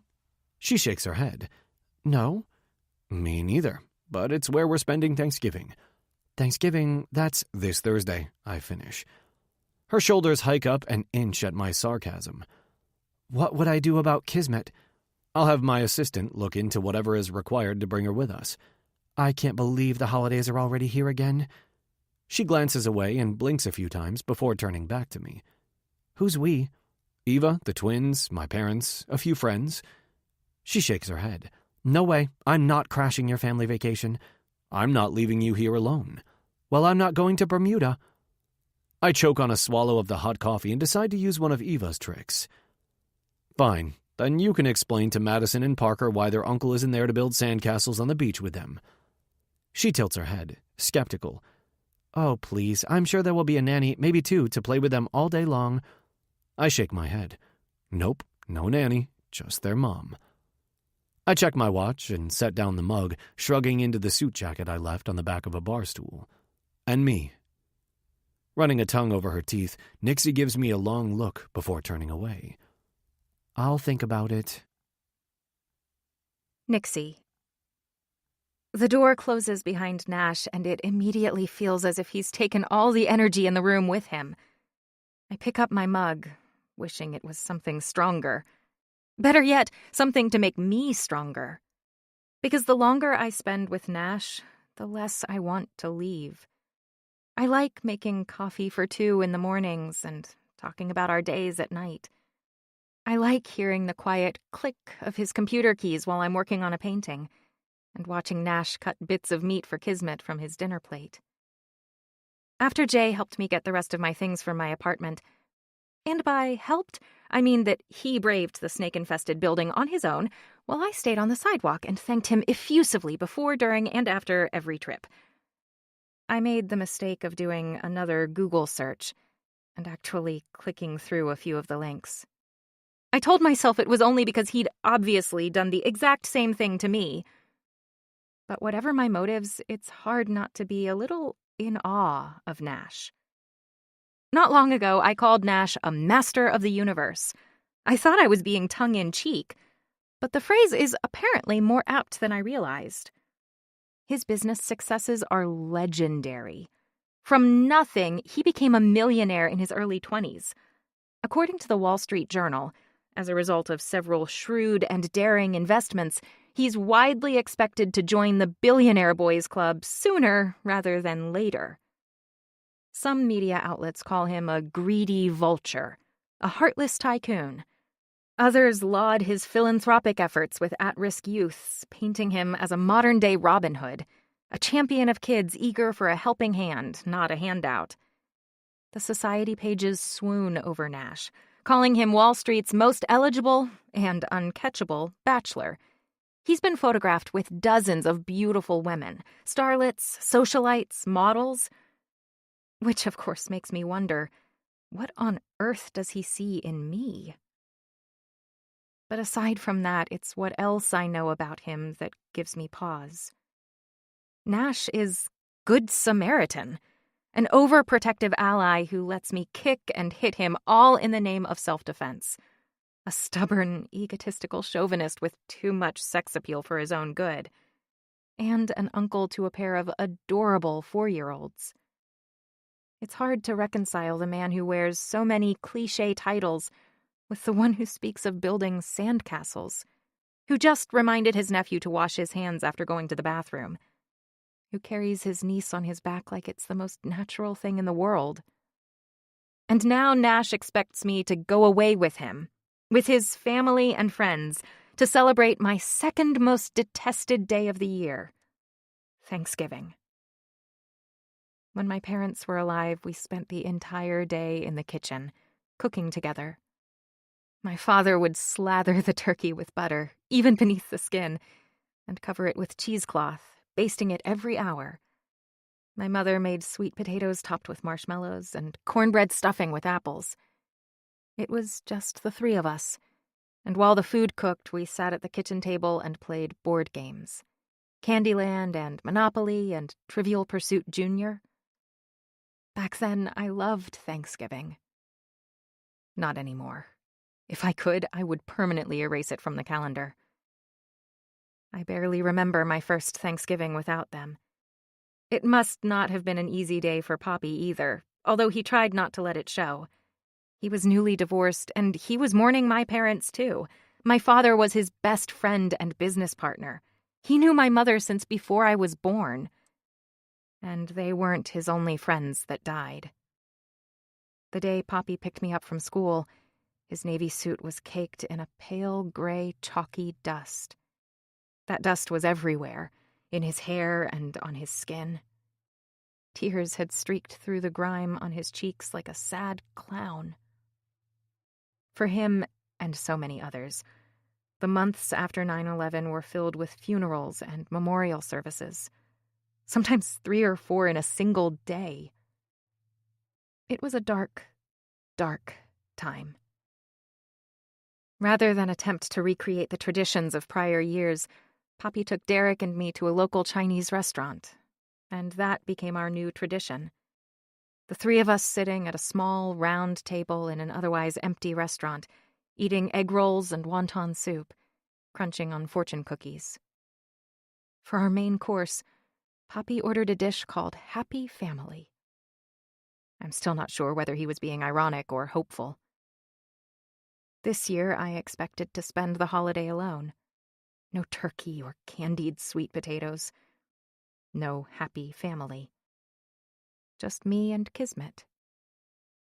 But now, if Nash doesn't go to Bermuda, we'll be spending Thanksgiving together. Just the 2 of us. That can't happen. A week ago, I basically served myself to him on a silver platter, and he turned me down. And if he stays here in New York, I'm sure I'll do it again just to distract myself from the date on the calendar. No, Bermuda is definitely a better option. And besides, spending a long weekend in a tropical paradise hardly qualifies as a hardship. Surrounded by strangers, I'll be safe from both Derek and Nash. With a sigh, I pick up my phone. I changed my... Nash's smooth voice interrupts me. Jay's waiting for you downstairs. My shoulders tense. How did you... Know you'd change your mind? You know, no one likes a know-it-all. Yet everyone respects a man who knows it all, he says, a little too flippantly. Now, don't take too long. Traffic's a bear getting uptown at this hour. I swallow my rising irritation. It will be faster if I take the subway. Jay doesn't have to chauffeur me everywhere. He does if he wants to keep his job. More than that, he's going to sit right next to you in the passport office. Nash, that's ridiculous. No, it's non-negotiable. I'm fuming. It's been over a week since Derek came to my apartment. I'm sure he's... I hear voices in the background trying to get his attention, but Nash doesn't hang up. He was there yesterday. What? And 2 days before that. Atwood hasn't forgotten about you, Nixie. Not even close. I cross my arms, gnawing at the inside of my cheek, thinking. Please. The word is like a soft breeze, caressing the side of my face pressed against the phone. A breeze with the power to knock me on my ass. I capitulate. Fine, but only because you asked nicely. Nash rewards me with that throaty chuckle I love so much. I'll do my best to be as nice as possible from now on. And then he's gone, leaving me staring at my phone and wondering if leaving the country with him is such a good idea. A nice Nash? Jesus. My willpower is about as steady as a quivering spoonful of cranberry sauce. Chapter 14. Nash. Just as Eva predicted, Jay hasn't even come to a stop in front of her building before Madison and Parker leapfrog through the revolving door. Uncle Nash, are you going to fly us to Bermuda? Can I sit next to you in the cockpit? I want to sit next to Uncle Nash. Scooping the twins into my arms, I buckle them into the booster seats in the third row. I'm not the pilot, so I won't be sitting in the cockpit, but I'm sure you can visit. Knight Ventures does business all over the world, which often requires sending a team of employees to far-flung locales at the last minute to get the jump on a deal. Rather than buying my own jet, I invested in a charter company in need of cash to buy a bigger, newer fleet. The benefit is access to a private plane anytime I need it. And if Parker and Madison want to spend an hour in the cockpit talking the ear off the pilot and co-pilot, I'm sure it can be arranged. But Madison is already distracted. I know you, she chirps, pointing at Nixie. Nixie's cheeks lift into a pleased smile. You remember me? Of course, you're a princess too. A light and airy laugh bubbles up from Nixie's throat, and she brings a finger to her lips. Shh, that needs to be our secret, okay? I wouldn't want your uncle here to get jealous that I'm royalty and he isn't. Madison bobs her head, dark curls bouncing on her tiny shoulders. Yeah, Uncle Nash hasn't got any princess glitter on his face. Nixie turns to look at me, her face serious as she appraises my skin. Nope, not one speck.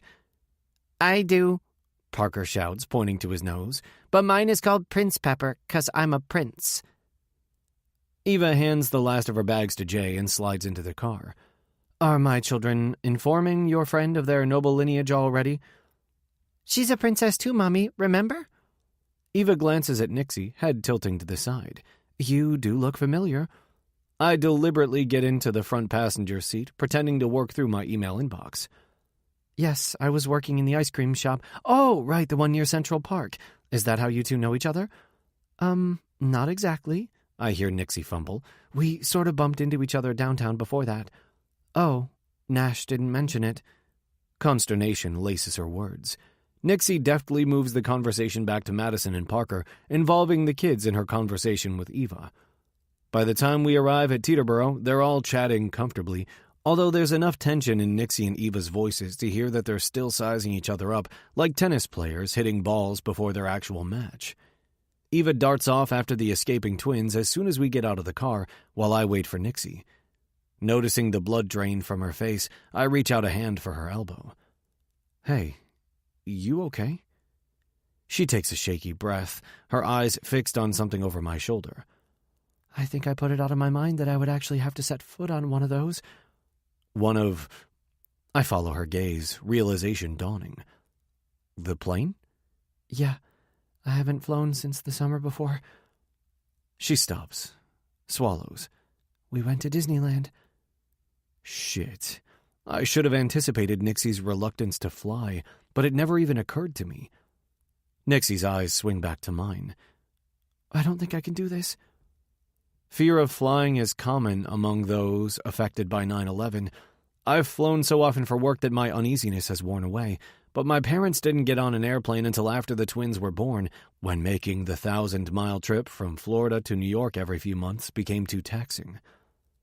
Yes, you can. I step toward her, blocking her view of the plane and enfolding her hands within my own. Once we get inside, there's a glass of champagne with your name on it, and in 3 hours we'll be on the beach. She shakes her head. I can't remember if I brought sunscreen. I did. I didn't. Her gaze seems to snap into focus. Oh, really? What SPF? What the hell is SPF? The max, 100%. A weak smile flutters onto her lips. Liar. I'll buy you a lifetime supply of sunscreen when we get there. I'll hire someone to follow you around with an umbrella if I need to. I take a step backward, then another, pulling Nixie along with me. And I'm counting on your help with the twins. You don't need me. Eva's with them. I shake my head. Eva gets motion sickness. In about 10 minutes, she's going to be passed out cold on a Dramamine Xanax cocktail. You can't leave me alone with 2 4-year-olds. My eyes widen as if the thought terrifies me. I'm not stretching the truth about Eva, but Madison and Parker are seasoned travelers and will probably spend most of the flight interrogating the pilots and stewardess and devouring every sugared confection they can get their hands on. Are you lying again? Nixie's hands are trembling, eyes darting up at the plane, down to the ground, and then back to me, but with each step I take, she follows. Just a few more and we're at the stairs. Nope, not one bit. Help an uncle out, will you? I put one foot on the mobile stairway and then another, tugging Nixie up with me. With each step, she loses a little more color, her tiny freckles growing more visible. Gold princess glitter. Mr. Knight, so nice to have you on board again. I spare a glance at the stewardess, a pretty blonde, just long enough to confirm that I haven't slept with her. Thank God for small favors. I nod. Good to be back. My friend could use a glass of champagne, I believe. Anything for you, sir? Madison is already tugging at my leg. Uncle Nash, Mommy says we can have Shirley Temples if you say it's okay. Can we? Can we? A glance at Eva confirms that she's tossing back her pills with a mimosa, and I incline my head toward Nixie. What do you think? Should we get our little royal highnesses good and sugared up for the ride? Please, Madison begs, sliding onto the ground as she stares up at us. They're my favoriteest drink in the whole wide world. Nixie seems to pull herself together and rise to the occasion. Tugging her hands from mine, she puts them on her hips and regards my niece. Are you sure they're your absolute favoritist? Even more than milkshakes? Madison pauses to consider the question, wide eyes bouncing to the stewardess. Do you have milkshakes? She asks, as sly as a preschooler wearing a pink sparkly tutu could possibly be. The icy blonde's cheeks take on a reddish tone. No, I'm afraid we don't. My niece blinks twice and turns back to Nixie. Yes, Shirley Temples are my most favoritist. A laugh filters from her lips. Can't argue with a princess. So 1 champagne, 2 Shirley Temples, and I'll just take a water for now, I order, picking up Madison and buckling her into a seat. Thanks, Nash, Eva says, her tone grateful as she takes the last sip of her mimosa. I'm about 5 minutes away from a nap. I'm surprised she seems to have lost interest in Nixie already, but I know how sick she can get if she isn't at least half asleep by takeoff. No worries, we've got this. She raises one eyebrow, no doubt a response to my "we," but stays silent. I clear my throat, slightly stunned myself. We. But it sounds just right. I turn back to Nixie. Take whichever seat you like. I'm going to get Parker. For a suspended moment, Nixie looks as if she's about to say something, but then she drops into the nearest chair and fumbles with her lap belt. By the time I get back to the cabin with Parker, metallic wings freshly clipped to his shoulders, Madison has unbuckled herself and is sitting beside Nixie, her little mouth releasing a never-ending stream of questions and comments. Can I sit next to your friend, Uncle Nash? I'd been hoping to occupy that seat myself, but one look at Nixie's face tells me Madison is taking her mind off the fact that we're going to be flying 30,000 feet above the earth in a fiberglass tube, at least as well as I can, probably better. That okay with you? I ask anyway, selfishly hoping Nixie will insist on holding my hand through takeoff. Doesn't happen. Of course, she says, reaching over to help Madison with her belt, as if I didn't just maneuver her onto the plane like a tug towing a rudderless boat into harbor. I put Parker in the seat across from his sister and sit beside my nephew. Parker has always been quieter than Madison, silently observing the world through eyes that are the mirror image of his father's, the mirror image of mine. He didn't speak a word until last year, and just as Eva was beginning to research speech therapists, he began speaking in full sentences, each word pronounced perfectly. The stewardess comes out with our drinks, and as I pass Parker his maraschino cherries suspended in carbonated sugar water, I see that he's already fastened his belt. Good job, buddy. Parker grins and gulps at his drink. Safety first, Uncle Nash.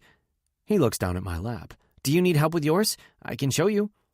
I reach out to ruffle his hair and then click my belt into place. All set.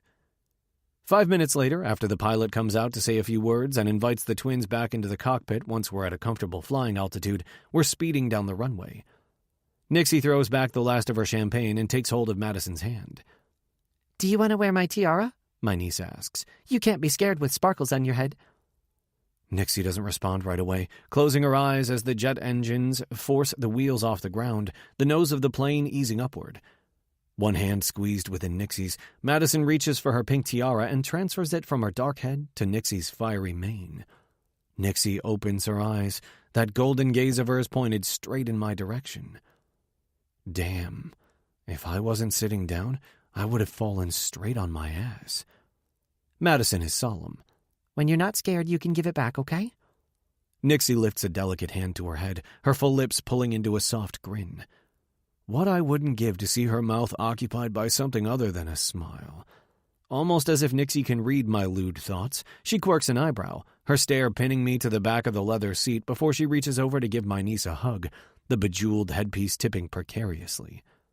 Thank you, Madison. I feel so much better now. Madison flashes white baby teeth that sparkle more than the pink rhinestones. I'm a twin. I'm a good sharer. All my teachers say so. Parker has been observing the exchange in his usual serious way. That's not true. You don't always share with me. But you're my brother, silly. You should share with me the most. I cut in. That's true. Brothers and sisters should share with each other. Do you have brothers or sisters? Parker asks Nixie. No, I always wanted to, though. Even if you had to share with them? Yes, even if. Madison chimes in. Uncle Nash had 2 brothers, but they both went to heaven, so now Uncle Nash gets us all to himself. The plain truth of her words eats at my composure like a vat of acid. I blink, glancing at Nixie, who is just as taken aback as I am. Neither twin notices, though, and once the jet levels off, they happily leave with the stewardess to return to the cockpit. I order another champagne for Nixie and a whiskey for me. You lost both of your brothers? Nixie says. Why didn't you tell me? I unbuckle my belt and cross the few feet between us, dropping into the seat Madison just vacated and stretching my legs out in front of me. Probably the same reason you don't like talking about your parents. It's hard. Nixie rests her hand on my forearm, the heat from her palm burning through the fabric of my shirt and warming my skin. Then she sighs, tilting her head to the side until she's leaning against my shoulder. And for a while, we just sit together quietly, lost in our own thoughts. Except that with Nixie, I don't feel lost at all. I feel found. Nixie. I'm flying. In an airplane. An airplane that could fall from the sky or crash into a skyscraper at any moment. And somehow I'm barely even thinking about the precarious position I'm in because of Nash. Because of his charming niece and nephew. Even because of Eva. But mostly, right now, because of what I just learned. Nash didn't lose just one brother. He lost 2. I can't even imagine. And yet, I can. Of course I can. Nash. His name is a sigh, an apology. A single syllable I'm using to express an entire galaxy of thoughts and emotions. And when Nash turns to me, it's as if he hears it. All of it. Every single thing I'm trying and failing to say. Because there's a universe of understanding in his gaze. He kisses the tip of my nose. How does it feel? Amazing. Absolutely amazing. It feels like I'm a part of his family. Like there was a small space, just my size, waiting for me. I'm not sure that Eva would agree, of course. But she's been, if not overly welcoming, then at least polite. But Nash definitely has a place for me. We fit together perfectly. And for someone who insists he doesn't do relationships, Nash is putting on an Oscar-worthy impression of a devoted family man. It's amazing how different he is from the man he initially pretended to be. Where is the cold, heartless brute I first met? The man who wouldn't bring a woman back to his own apartment because it was too personal. The cocky suit who was quick with a come-on but slow to open up. Because this man, the one sitting beside me who worships his niece and nephew, who stepped in to rebuild a relationship with the woman who broke his heart, who gave me a dog, he's the kind of man that belongs in storybooks and fairy tales. Or is the champagne going to my head? How does what feel? I ask, playing it safe. Thank God, because Nash says, Flying. I chase my embarrassment with another sip of champagne, the bubbles tickling my tongue, sliding down my throat. I haven't eaten anything since last night, and my muscles feel loose, the surface of my skin tingling. I am, aren't I? But when I look at Nash again, I know flying is a stand-in for something else. Maybe even everything else. Just like when I said his name and meant so much more. And you're doing a kick-ass job of it. I laugh. You know, I like this version of you. What version? I shake my head. No, I'm not going to explain it. You'll say something dumb and ruin it. But I just want you to know, you're a good guy. And I'm glad I'm here. Because of the travel requirements involved in bringing a pet to Bermuda, I left Kismet in New York with Nash's assistant, Catherine. Her own dog died last year, and she seemed genuinely thrilled to have a pooch for a few days. I feel badly for not bringing Kismet with me, but I know it's for the best.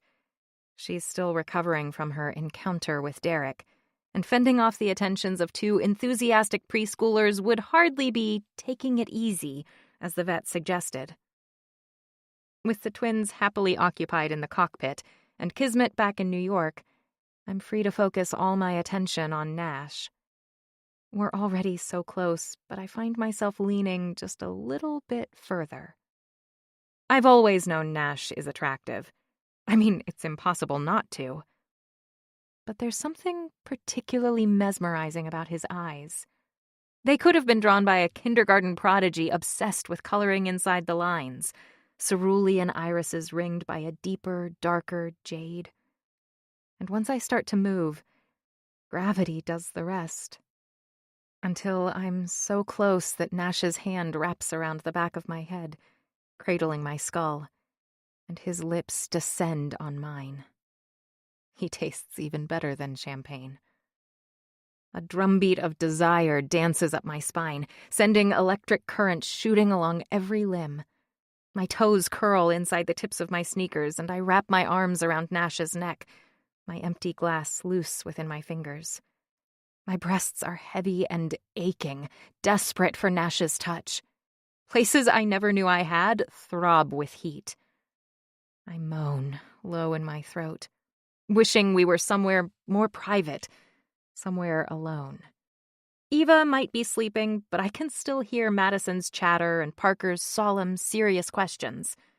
The pilot and co-pilot's answers, the stewardess's comments. They're background noise, though. Nash is definitely the headliner.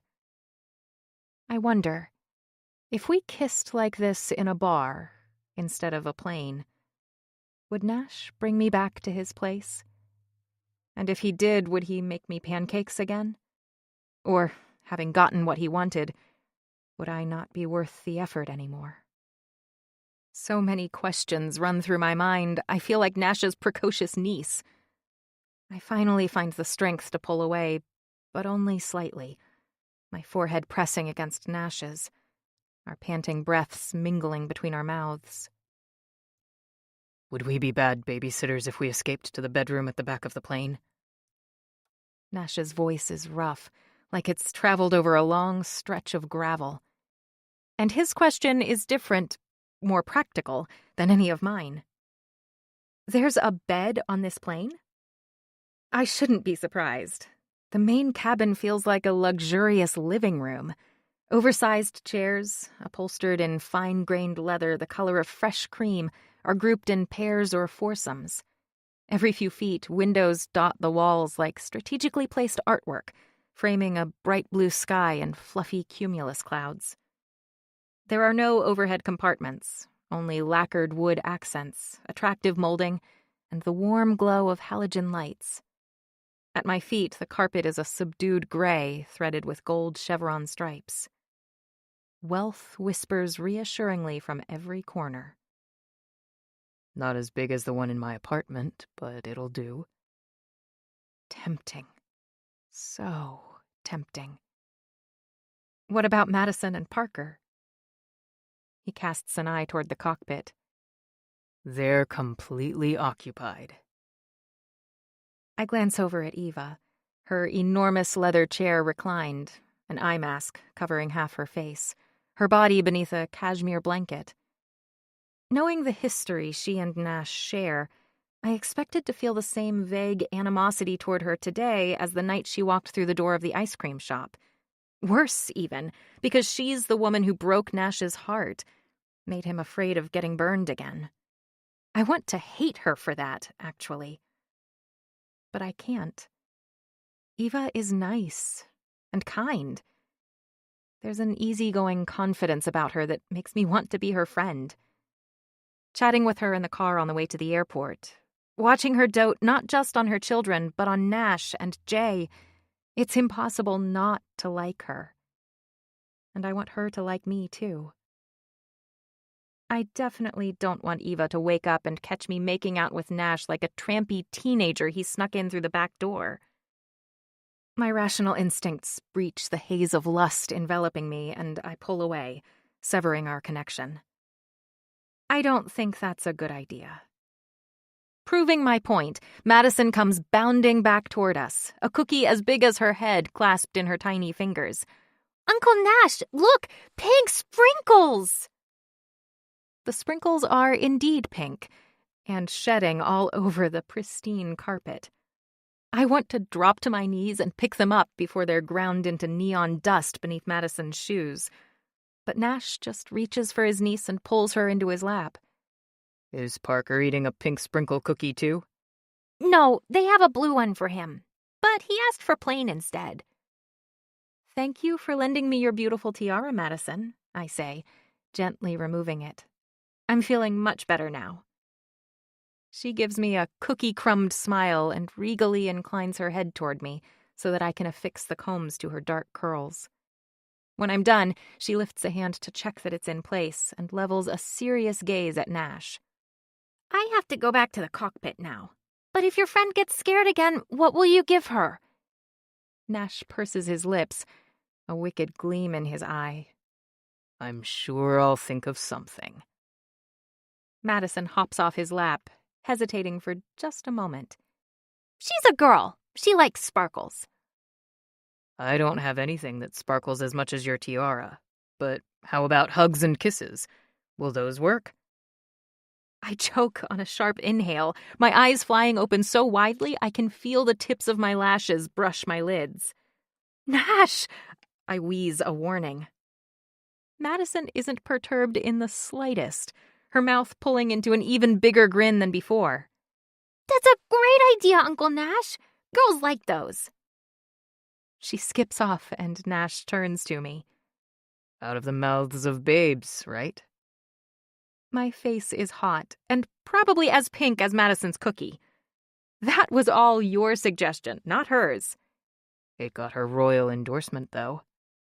I shake my head. You're incorrigible. He is, much like a 4-year-old. Maybe. So, are you still scared? A hollow laugh vibrates through my chest. Yeah, of you. Me? Nash's look of bewilderment is almost comical. Yes. More than you'll ever know. Chapter 15. Nash. They say you learn something new every day. Today I learned that there are few things on earth more enjoyable than rubbing creamy coconut sunscreen, which she didn't forget after all, into Nixie's perfect skin. Of course, once every inch of her body was glistening and the sunscreen back in her bag, we were pushed apart by preschoolers. Madison insisted on braving the ocean with me, while Parker asked Nixie for her help building a sandcastle. Nixie is great with the twins. She doesn't talk down to them, doesn't treat them like a nuisance. She has a way of being present, completely in the moment, neither intrusive nor indifferent. The kids enjoy being around her, and so do I. And even though my thoughts aren't exactly PG, not all of them involve getting inside her bikini bottoms. Almost, but not quite all. The sight of Nixie in a bikini is... Well, let's just say it's a good thing the ocean is cold. But even if she was covered from head to toe, I wouldn't care. I'm just glad she's here. In Bermuda. And on the beach. She could have gone into town with Eva, Celeste, and Raina for something they called retail therapy, but she opted to join us instead. What do you say, Maddie? Want to go check out your brother's sandcastle? Maybe help them build a moat? She holds up a tiny finger. But first, one more wave. You drive a hard bargain, Princess Madison. 5 waves later, my niece's excited, happy squeals still ringing in my ears, we emerge from the surf and stagger toward Nixie and Parker's elaborate sandcastle. Help has arrived, I announce. Nixie delivers her sarcasm with a smile. Oh, good. We were having a rough go of it over here, right, Parker? She's a good builder, Uncle Nash. Even better than you. I feign hurt. Even better than me? Incapable of even the whitest lie, Parker looks away, busying himself filling another plastic bucket with sand. Madison takes advantage of the break in conversation, proudly holding up her hands, palms facing out. Look, I got brinkles.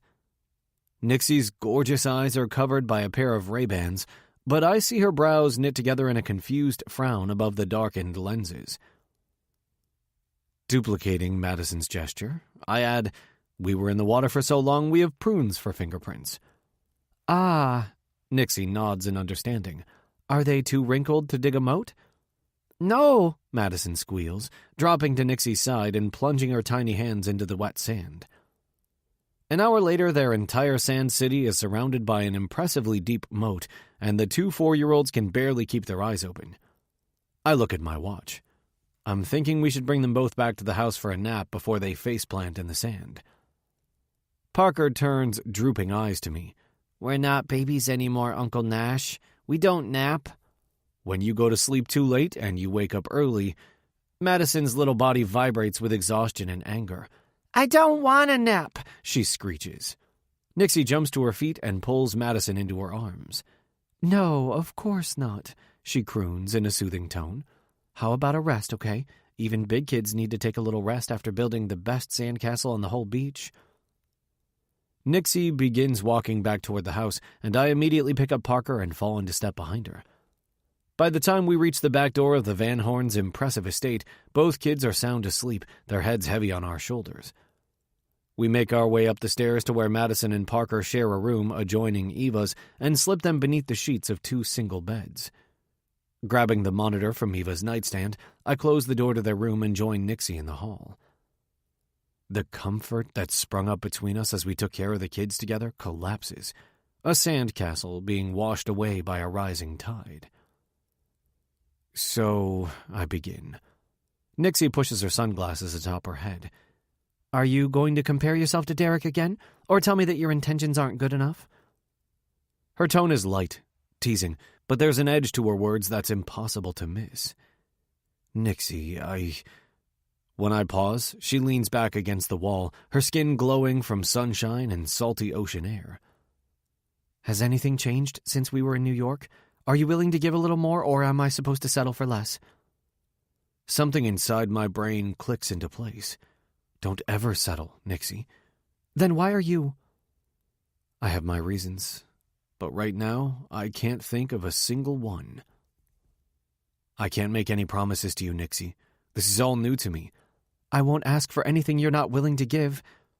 Nixie is quoting my own words back at me, and it makes me want to swallow her whole. You're one hell of a negotiator. My voice is gruff as I lift her into my arms, one at her back and the other beneath her knees. Nixie gives a quick gasp. I learned from the best. I walk down the hall and into my room, pushing the door closed with the heel of my foot. Stopping short of throwing Nixie on the bed and ravaging her like the caveman inside of me, pounding against my ribcage, I press my back against the door. Fire shines from Nixie's wind-blown hair, her amber eyes blazing with heat as if she swallowed the sun itself. So damned beautiful. Ripples of need course between us, oxygen expanding with uncertainty, with risk. You want this, I state plainly, not entirely sure Nixie will agree, not knowing what I'll do if she doesn't. Yes, she whispers, the single word less a declaration than a white flag of surrender. Whatever it is, whatever she means, I'll take it. I stalk to the center of the room and lay her gently across the bed, a carved mahogany post rising from each corner. Her skin glistens from sunscreen, bits of sand clinging to her curves like diamonds. I don't blame them. But it's her soft pink tongue slipping between her lips, darting from one corner of her mouth to the other that's my undoing. Nixie, I growl, setting one knee on either side of her taut thighs and splaying my palms over her narrow abdomen, fingers curving around her waist, my thumbs just below the shallow well of her belly button. You're shaking, I say, stating the obvious. Her body is vibrating beneath my hands like a race car warming up. She bites her lower lip, another tremor shaking her slight frame. I know. Nerves, I guess.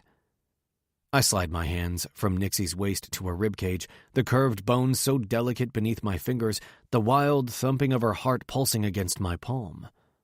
Running my thumbs along the coral band beneath the twin triangles tied at her neck, I make a silent promise to take things slow, keep my lust in check. Every woman I've ever been with has somehow led me here to Nixie. I don't deserve her, and I'll be damned if I disappoint her. You don't have to be nervous with me, Nixie. Ever. I know. Suddenly her hands fly to her face, covering her eyes. It's just been a while, and I've only been with one person, and... Gently, I pry Nixie's hands away, bringing them to my mouth and kissing her knuckles.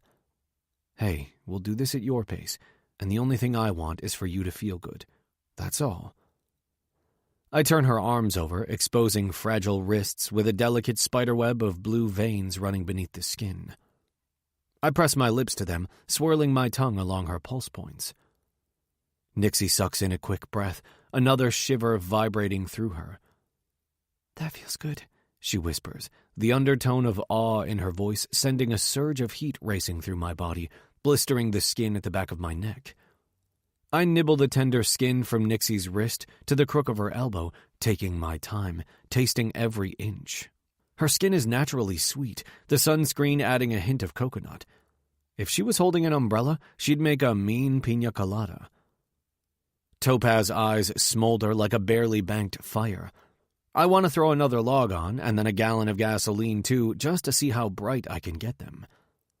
Sliding my palms along her arms, I pull at the string tied at her neck. It comes loose in my hands, and I keep at it, the triangles peeling from Nixie's breasts, exposing pale pink nipples crowning perfect, teardrop-shaped mounds. Beneath the intensity of my stare, they pebble, darkening slightly. I don't want to breathe, don't want to move, but my gaze is pulled back to Nixie's face. You're so fucking beautiful, Nixie. Do you even know what you do to me? The admission is wrenched from my throat, emerging as a strangled rasp. Her mouth opens, pink tongue peeking out again. Show me, she says. I take the request as a challenge. I'll show her, all right.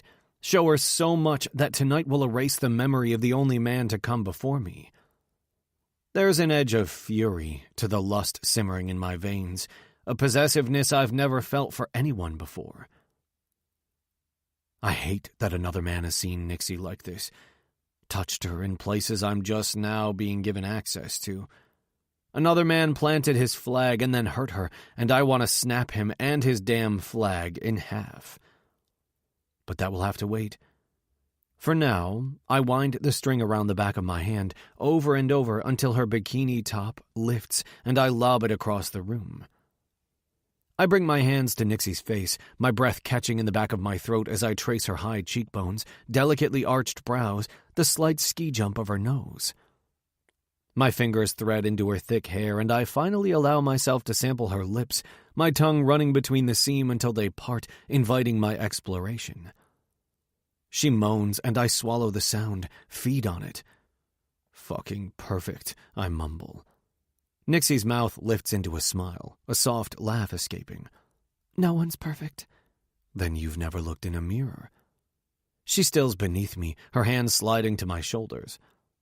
I pull back, trying to read the question swirling in her eyes. What?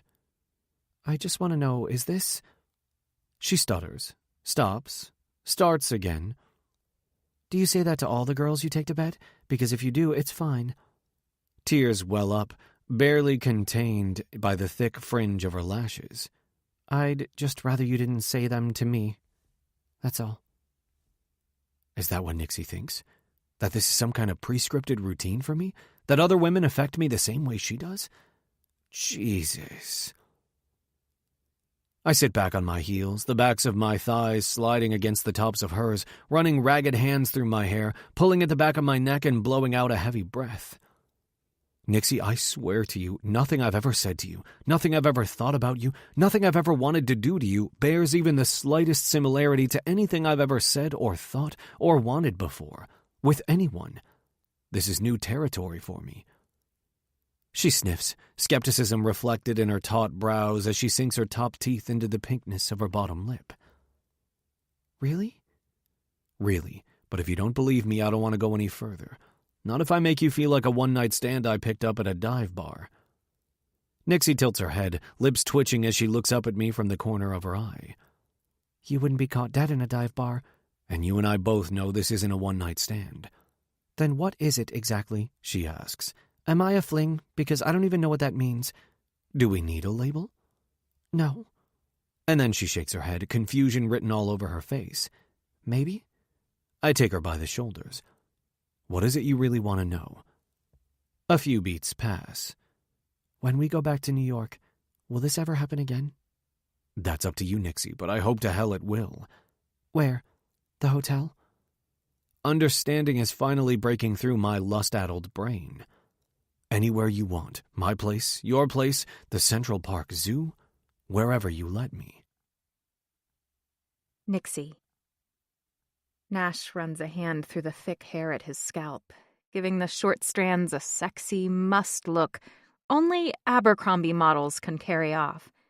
And Nash Knight. Too well. His eyes are dark with desire, and I can picture him as a surly teen, fighting off busty cheerleaders more often than opponents at the boxing gym. Although, if teenaged Nash is anything like 30-something Nash, he probably didn't resist very much. But the Nash above me isn't a teenager or the cocky jerk he was when we first met. There are so many facets to his personality, he's impossible to define by pithy stereotypes. Nash is real. And right now, he's mine. Another tremor rolls through me, each vibration shaking off a little more of my fear, another layer of doubt. Could it be that I actually mean something to Nash? That he wants me, cares for me? That I'm not just another body in the endless stream that has slipped beneath him, another notch in his bedpost? I want to believe him so much. And something in his voice, in his touch, something etched into the tiny creases at the corners of his eyes, and his eyes themselves, darker than normal, like damp moss, and framed by those inky black lashes I wish I could steal, make me think he's telling the truth. Or at least what he believes to be the truth, which isn't exactly the same. But I'm willing to pretend, at least while we're living it up in paradise. What's built up between us is too strong to deny, and whatever happens after this, so be it. It's funny, though. One of the reasons I came to Bermuda was to avoid throwing myself at Nash in New York and getting rejected again. But now, this is something we both want. I'm not sure exactly what I'm getting into, and from the sounds of it, neither is Nash. But we'll figure it out together.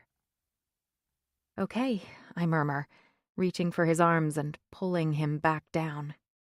I need to feel his weight on me, run my hands over muscles that rise beneath his skin like a topographical map commissioned from Michelangelo. Nash drops his chin to the curve of my shoulder, his breath dancing along my flesh. You're like no one I've ever known, Nixie. And when you look at me like you are right now, with your eyes all soft and a smile on your lips, you make me think I must be doing something to deserve it. He plants a light kiss on the tip of my nose. I've been waiting to unwrap you since the first night we met. A nervous laugh trips from my throat, my breasts pressing against him. There's not much wrapping left. He glances down at my bikini bottom, his grin like a matchstick dragging along the surface of my skin, leaving sparks in its wake. I saved the best for last. I might have laughed again, but suddenly his mouth closes around my nipple, my eyes rolling back in my head as I feel the graze of his teeth, the flick of his tongue. I arch up as my fingers curve around his shoulder, running my palms along smooth skin and taut muscles that coil and jump beneath my touch. Forget about a knight in shining armor. Nash is a goddamned gladiator. Another bite, not enough to hurt, just enough to make my breath shudder inside my lungs. My fingernails become claws, leaving half-moon indents at uneven intervals along his spine. Just as I'm about to scream from sensory overload, he lifts his head, blowing softly on the wet peak. There are no words. My entire body tenses. I'm a fish caught on a line, or maybe the worm used as bait, paralyzed with shock at the first sting of the hook. Perfectionist that he is, Nash does it all over again on the other side. The moment breaks, sensations flooding in. My limbs loosen and I'm squirming, making noises I don't recognize as my own. Nash lifts his head, pushing back on his forearms, his gaze sweeping along my heated flesh. I always felt shy when Derek looked at my naked body, never able to read those fathomless eyes of his. With Nash, I force myself to ignore the vulnerability swimming inside my bones and look up at him, reading the slightest shifts of his expression. What I see in the hard planes and strong hollows of his face doesn't make me feel ashamed or afraid or dirty. Adoration bleeds from every pore. He draws in a shaky breath. Point of no return, baby. I swear on my life I'll take care of you. But if we go any further, I don't think I'll be able to stop. An air bubble of panic breaks free, rising up the column of my throat. But I swallow it down and flatten my palms on his chest, taking comfort in a pulse that's racing as fast as my own. Don't you dare stop, Nash. A roguish smile tugs at his mouth, one eyebrow lifting as rough hands wrap around mine, holding them above my head while he slides down my body. I think he says something in return, but the words are lost as his tongue scavenges the hollow of my belly, the side of my hips, the curve of my thighs. I'm twisting from side to side, so hot I can't fathom how my bikini bottom hasn't melted away. But it's still there, a barrier I can't wait to be rid of. As I gasp for air, Nash releases my wrists. Seconds later, his fingers are hooked over the strings knotted at my sides, sliding them down my legs. Naked, electricity shoots from my toes to the top of my head and everywhere in between. I am buzzing, vibrating, the sound of my heartbeat pounding against my eardrums. Nash's hands slide up my calves, wrapping around my knees and gently pushing them outward, raining kisses along the insides of my thighs. As he settles between my legs, those hands move beneath me, palming my ass. My breath catches in the back of my throat, wavering between shouting for him to stop and cheering him on. My muscles tense and knot as Nash's stubbled jawline abrades my sensitive skin, his mouth moving closer to my core. I wasn't sure I'd ever get a taste of you, he growls. A flick of his tongue adds an exclamation point to his hoarse words, my hips jerking upward. So damned sweet. His hands shift slightly, just enough so his thumbs can curve around my hip bones, preventing me from bouncing off the mattress as his tongue slips further within my folds, lapping at secret places only he has ever discovered. He starts slow, teasing me every so often with a long lick that leaves me gasping for air. Pleasure builds and builds, my spine arching higher and higher. Mumbled words and senseless phrases spill from my mouth, interspersed with Nash's name. Nash, a 4-letter word I want to scream from the top of my lungs. It is a curse and a plea, a command and a chant. Pleasure condenses from a crazy zigzag to a straight line, becoming thinner and thinner, so tight and taut it finally snaps. With a cry, I tumble free, spinning and swirling, my weightless body suspended in an erotic, blissful cloud. Ecstatic aftershocks are still rolling through me as Nash kisses his way up my sweat-slick skin.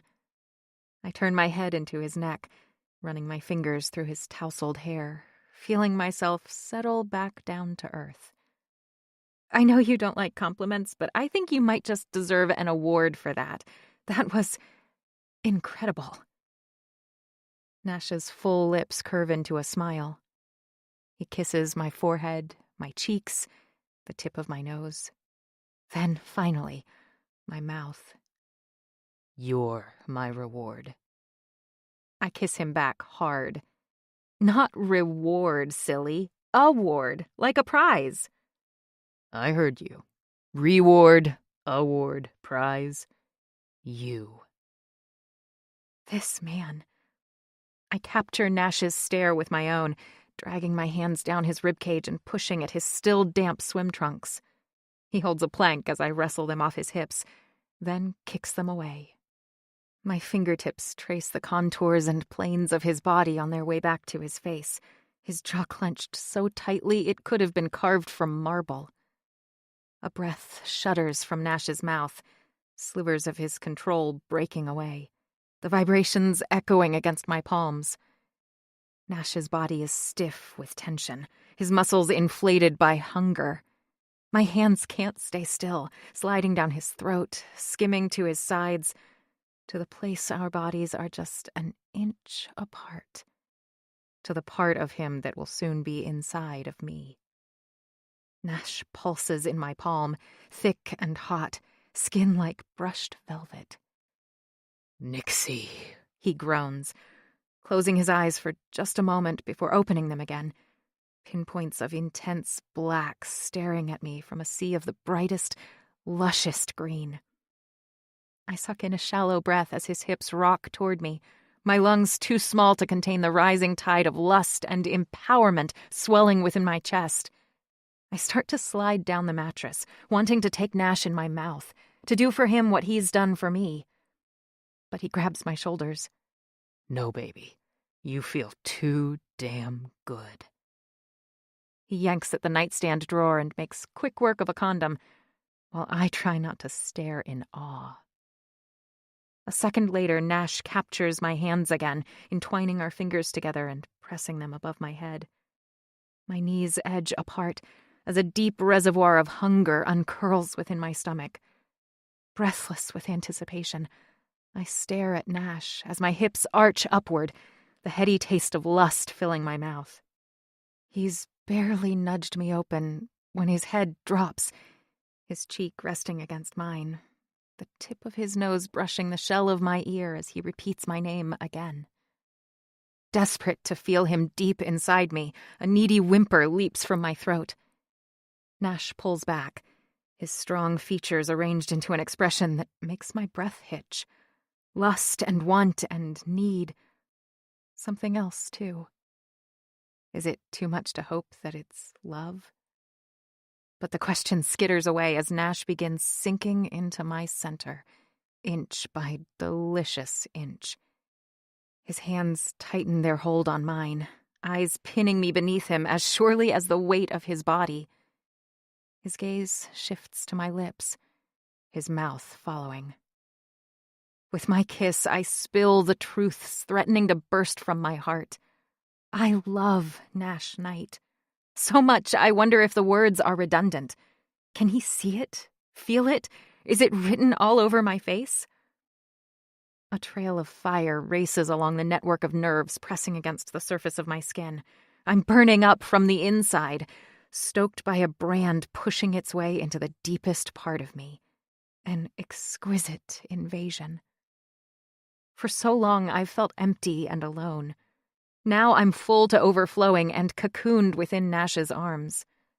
Releasing a shuddering sigh, I wrap my legs around his hips, pushing up against him, craving friction.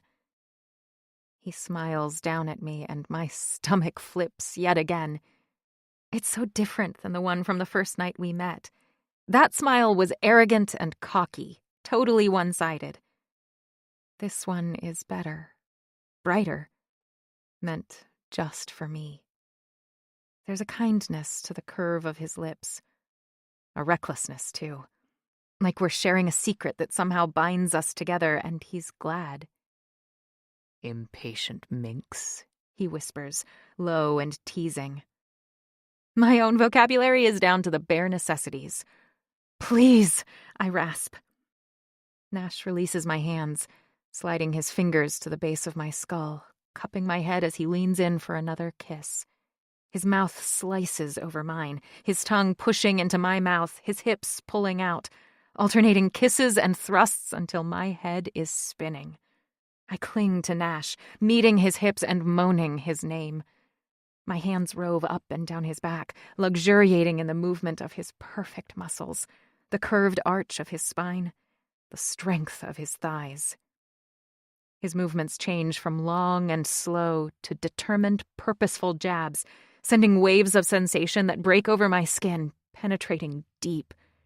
And when his hand slips between us, I cry out from the surge that rushes through me, tension coiling fast and then shattering completely apart, suffusing my veins with glittering shards of bliss. Nash buries his face into the hollow between my neck and shoulder, his muffled yell vibrating through my bones as his body collapses onto mine. I revel under the weight, his quick puffs of air sending chills down my spine. Too soon, he lifts onto his elbows, putting space between us. Are you okay? He asks, his concerned stare so sincere. Better than okay. That was... wow. Ditto. His lips purse as if he wants to say more, but instead he scrubs a palm over his face. Suddenly self-conscious, I roll my eyes in an effort to downplay what just passed between us. Whatever. You've done this a lot more than I have. You don't have to pretend that you've never had good sex before. As if he knows exactly what I'm doing and why, Nash rolls to the side, bringing me with him, and tenderly sweeping away the wisps of hair clinging to my damp forehead.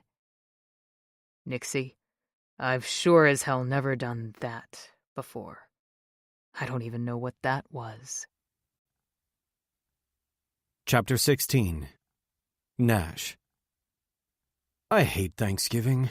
No matter how delicious the food or strong the liquor, the table is always missing 2 chairs where my brothers should be. Last year I flew to Florida with Eva and the kids on Wednesday. I lasted less than 24 hours before faking a work emergency. Before my mother had even put the turkey in the oven on Thursday morning, I was on a plane back to New York where I proceeded to get drunk in my office. Somehow Reggie found out I'd returned and managed to bring me to his and Lucia's apartment. Once I sobered up, I spent the rest of the holiday weekend sparring with Bryce, who has his own reasons for avoiding his family. Today, every seat around the table is filled. There are no boxing gloves on my hands. I'm holding a finely aged scotch, though, courtesy of Tristan's impressive cellar. Nixie and I spent the early part of the day at the beach with Tristan and Raina, while Celeste and Eva baked cookies and pies with the twins. Nixie offered to stay back and help too, but Raina took her aside, whispering that the staff does most of the work in the kitchen and prefers that we stay out of their way. I knew there was a reason I liked Tristan's new bride. It's nice to see my friend so happy in his personal life. Tristan and Raina had a pretty public struggle a while back, and not only did they stick it out, they married and are expecting their first child in a few months. And Tripp is a father, too. He has been for a long time, though he only found out recently. Life is a pretty insane roller coaster ride for him these days, but he'd be the first one to tell you he wouldn't trade it for the world. My friends are falling like flies. Raina stands up now, gazing at her husband as she lifts her glass of sparkling apple cider in one hand and rubs the swell of her belly with the other. I'm sure it's pregnancy hormones talking, but I just want to say how happy I am that all of you have joined us for the holidays. Raina casts her eyes around the table, grinning giddily first at Tristan and Celeste, and then at my parents and me, Eva and the twins, and Nixie. Honestly, sometimes I still can't believe I'm here. Tristan rises, pulling her into his side. If you weren't, I'd just be chasing you around the globe. And I'd like to thank all our guests for joining us today, too. Otherwise, Raina and I would be here alone with Celeste, who just kicked her latest boyfriend to the curb. He lifts his glass toward her. Smart move, by the way. And my Thanksgiving would have been spent learning all the different reasons men are the inferior species. You have saved me, and I appreciate it. Not one to be undone, Celeste pops up. I'm happy to give you a lesson anytime you like, Tristan, but for now I'm just so glad to be among family and friends. I notice Nixie dip her head, and I worry she's feeling excluded. But apparently Celeste notices also. And that includes you too, Nixie, although I think we're all dying to know the reason Nash whisked you away from whatever big bad wolf was after you in New York. Nixie glances up at the mention of her name, and now her flawless skin is glowing pink, and not just from the strong Bermuda sun. Her mouth opens, but it's Madison who speaks first. You're being chased by the big bad wolf? She asks, awe dripping from her voice. Eva shoots a glance at Celeste before turning back to her daughter. No, sweetheart, the adults are just being silly. Madison's little eyebrows pull together. Oh, can we go play now? Parker slips off his chair. Thank you for Thanksgiving. It was yummy. My parents have been quiet for most of the meal and now look over at Eva, who is halfway out of her chair. Eva, sit, my mother urges, gesturing with her hands as my father stands and pulls back her heavy chair. Stay here. We'll take Madison and Parker for a walk on the beach. My father rubs a belly that has grown in recent years. I could use a walk too. My mother elbows him. I should think so, she chides. His cholesterol and blood pressure have crept up lately, though he's stubbornly resisting her efforts to change his diet. Eva flashes a grateful smile. Thanks, I'm sure they would love that. Celeste waits until the foursome leave the room. I'm sorry if I said something out of line. No, it's fine, Nixie says, rushing to offer reassurance before taking a quick sip from her wine glass. We haven't yet managed a repeat performance of the other afternoon, although it isn't for lack of interest on my part. But between the number of adults in the house, plus running around after the twins, I'm ready to kidnap Nixie myself. Well, I'm staying in Bermuda until the end of the month, and you're welcome to stay here with me. After everyone leaves, it's going to be too quiet, although I can't bring myself to go back to the cold just yet. You could always check out the new Holtzman that just opened in the Caribbean. I hear it's amazing, Raina says. Maybe, Celeste replies, then steers the conversation back to Nixie.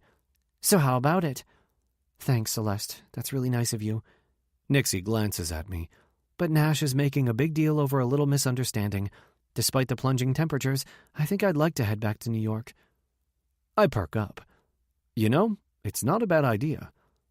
With Nixie safe in Bermuda, I can take a closer look into the Atwoods business myself, maybe even pay Derek a visit, not to mention make another trip to Nebraska for a second shot with Duncan. I haven't yet found a company that would serve as well as network tech, though my best people have been working on it around the clock for 6 weeks now. There has to be something I can offer to make Duncan reconsider. I'll be fine. Nixie's voice is firm, her mouth a tight line. He's not going to bother me again, and I have classes next week and Kismet too. Tristan has been watching our exchange with mild interest, and he now lifts concerned eyes to me. You working on this? Nixie catches my quick nod. No, he is not. Nash, I mean it. Derek is not your problem. He hurt you. That makes him my problem. Raina's eyes widen. Someone hurt you? No, Nixie says. Yes, my answer comes at the same time and is equally emphatic. Celeste looks at the two of us and then at her sister, shifting to the edge of her seat. This might be even juicier than our family drama. Raina lets out a low laugh. I don't know. Ours is pretty tough to top. Eva reaches out to cover Nixie's hand with one of her own. We're all friends at this table. Maybe we can help. Uncertainty is smeared across Nixie's face, like greasy handprints defiling freshly polished silver, her lower lip trembling slightly. Derek is my ex-boyfriend. He's not handling our breakup well. Celeste stands up and retrieves the open bottles from the buffet. Talk of ex-boyfriends calls for refills. Tristan quirks a smile. I think that's our cue to leave the room. He grabs his glass and looks at me. You in? I toss back the remains of my scotch and rise to my feet. Hell yes. Tristan heads toward a terrace off the dining room. Here, there is a terrace or patio off every room, each with a priceless view of pink sand beaches and endless ocean waves. Thanks for having us. It's been nice to get away from the city. Anytime. Raina and I don't get here often enough. He strides to a mahogany bar and selects a bottle. I hear you're quite the traveler these days. Is our joint venture not enough to keep you busy? We've got that fund on lock. Solid investments, solid performance, people we trust handling the day-to-day. And you know how it is, always looking for the next big thing. Always, he echoes. So you want to tell me about the new deal you're trying to put together? My muted grunt disappears into the breeze. What deal? You think your trip to Nebraska was a secret? He slants me a dubious look. Out of habit, I swivel my head, looking for anyone with ears. Tristan chuckles. This isn't Cipriani's. No one's going to overhear you, and we don't hunt the same prey. Yeah, well, Duncan isn't exactly the most willing seller. Network tech isn't like your usual marks. He built a good company. He's going to want a good offer. I snort, lifting my glass. You have no idea. That much? More. Just when I've dipped my toes into the relationship pool, I might have to fuck it all up by finding someone to agree to a fake marriage. No way can I ask Dixie, not after what Derek tried to pull. And Eva is just too complicated. I can't do that to her or the twins. I want network tech and entry into the Chinese market, but so far all my efforts to find a similar company to partner with my Hong Kong investment have come up short, and every day brings another possibility that Duncan will find an acceptable buyer. I stare out at the swelling sea, horizontal lines of white-capped waves frantically surging forward, only to crash and dissolve into harmless foam. I have enough money to walk away from Wall Street permanently if I want to, but why would I want to? I love what I do. How about you? You ever consider slowing down now that another Betancourt is on the way? You mean money moves at more than one speed? Tristan hoists one shoulder up, lets it fall. I'm going to work smarter, though. My days of staying in the office until midnight are over. After my mom died, I was basically raised by nannies. I'm not missing a fucking second of my kid's life that I don't have to. We're renovating our home setup so we can stay in the loop whether we're in the office or not. I grin at him. You're going to be a great dad. I fucking hope so, man. You know, I used to think about my next watch or my next car or my next vacation. Now? He glances over my shoulder into the dining room. All my scroll envy is about baby shit. Rocking chairs, slings. Hell yeah. When the twins were little, I used to put whichever kid was crying loudest in the sling and walk around the block until they were asleep. Then I'd go back for the other one. Make sure you get 2 of them, though. Sometimes Eva would use it, and it was such a bitch to get all the straps adjusted. Tristan shakes his head at me, laughing as he lifts his glass. To baby shit. I mimic the gesture and pour another slug scotch down my throat. So, business good for your firm? My question is rhetorical. The scandal Tristan and Raina weathered last year didn't ruin his reputation as Wall Street's golden boy. It burnished it. Knock on wood, Tristan says, rapping his knuckles on the bar. I'd ask the same, but I know you're tearing it up. Tell me what's going on with Nixie. I scowl. That douchebag ex of hers, he interrupts. Who cares about her ex? I want to know about you two. I choke on my drink. First baby slings, now we need to gossip like girls too? Don't give me that. You're the one mooning over that redhead like an abandoned puppy. Please tell me she's taken pity on you at least once. Heat rises above my collar. It's not like that. The hell it's not. You were practically drooling at the beach this morning, and you were hungry all right, but not for food. Aren't you supposed to only have eyes for your wife? I grumble. I'm married, not blind. Tristan's smile drops, and he becomes serious again. You know, I kind of thought you and Eva would wind up getting back together eventually. I turn away, plunging my free hand through my hair and tugging at the ends. Why does everyone think that? She was Wyatt's girl. She was yours first. He shrugs again. Eva hasn't been with anyone else, and you've been with everyone else. Figured it was only a matter of time. Tristan's words come at me like the waves I'm staring into, the walls I've built around me disintegrating like wet sand. Tristan is only saying what I've been unwilling to admit even to myself. The reason I filled my nights, but never my bed, with an endless stream of women was to keep away from Eva. I haven't wanted to get back together with her, but I haven't wanted to get attached to anyone else either, because I believed that somehow, some way we'd end up together. Until Nixie came along and showed me how it feels to want someone so badly I'm damn near paralyzed by it. No, not happening. Tristan looks at me strangely. So why the reluctance with Nixie? Is it her ex? I force down the well of jealousy that rises whenever I think about another man coming near Nixie. He's a creep, but he's not the issue. I take a deep breath, exhale it slowly. When you and Raina got together, did everything just fall into place? Tristan cracks a laugh. No, not by a long shot. There were roadblocks and detours, and a few times I was sure we crashed and burned. But in the end, it was all worth it. Silence creeps in, each of us in our own heads. Mine is buzzing from alcohol and mounting frustration at not seeing a way through the bullshit littering the path between Nixie and me. Hey, Nash, Celeste yells from inside the house. Come in here. I have an idea. Rolling my shoulders to release the tension knifing through them, I set down my empty glass before Tristan can fill it again and walk through the open doors. Eva and Celeste look like they're ready to burst, and Nixie is pale beneath her newly acquired suntan. It's a biggie, Eva adds. I plant my feet just inside the threshold. What? Celeste can't wait. You and Nixie are getting married. Nixie. I look down at my wine glass, wondering if it's been laced with a hallucinogen. It looks fine. I pick it up and bring the rim to my nose, take a tentative sniff.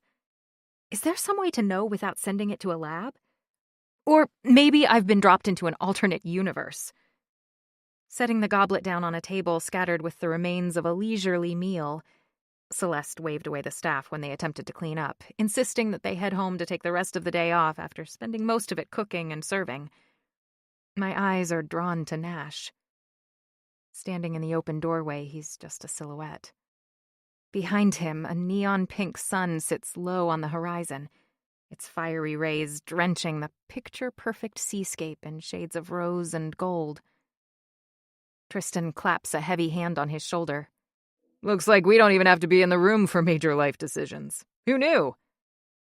He ambles over to his wife and plants a kiss on her lips, his hand curving possessively around her rounded belly. Glad there are at least a few things you still need me for. Celeste scrunches her nose. Seriously, you two? I was hoping you might dial it down a notch now that you're almost parents. The rest of us are getting a toothache just being near you. Pulling my gaze from Nash, I turn toward Eva and just barely catch the look of naked envy she's giving Raina. She covers it quickly, but I know what I've seen. Eva is a wonderful mother, but being a single parent, to twins no less, has taken a toll on her. She shushes Celeste. Don't listen to her. That baby in there is one lucky boy. Raina gives a contented smile. Thank you, Eva. Nash clears his throat from the other side of the room, rocking back on his heels as he crosses his arms. Is there any point discussing the bomb you just dropped, or can we chalk it up to too much turkey? What's there to discuss? If you two get married, Nixie won't have to spend the next 10 months on the run from an ex who wants to marry her for access to her trust fund. I can't believe you didn't think of it yourselves. From the look on Nash's face, it's clear he would never have come up with the idea on his own. Neither would I. Eva, that's really sweet, but I don't think... You're not worried Nash would go after your money too, right? I shake my head. No, of course not. What I have is crumbs compared to Nash's wealth. With all the lawyers Nash has on staff, I'm sure he could have a prenup drawn up in no time. And when you get divorced, you'd both walk away with whatever you brought in. Eva refills her empty glass, some of the wine spilling onto the delicate lace tablecloth. She doesn't notice, but I can't take my eyes off the growing stain, curling my hands into fists to keep from attacking it with my napkin. What if it never comes out? What if all those yards of embroidered lace are ruined? Not every mistake can be fixed. So, not only do you have us getting married, you're already planning our divorce? Nash's voice is curt, abrasive. Hey, it's not called a marriage of convenience for nothing.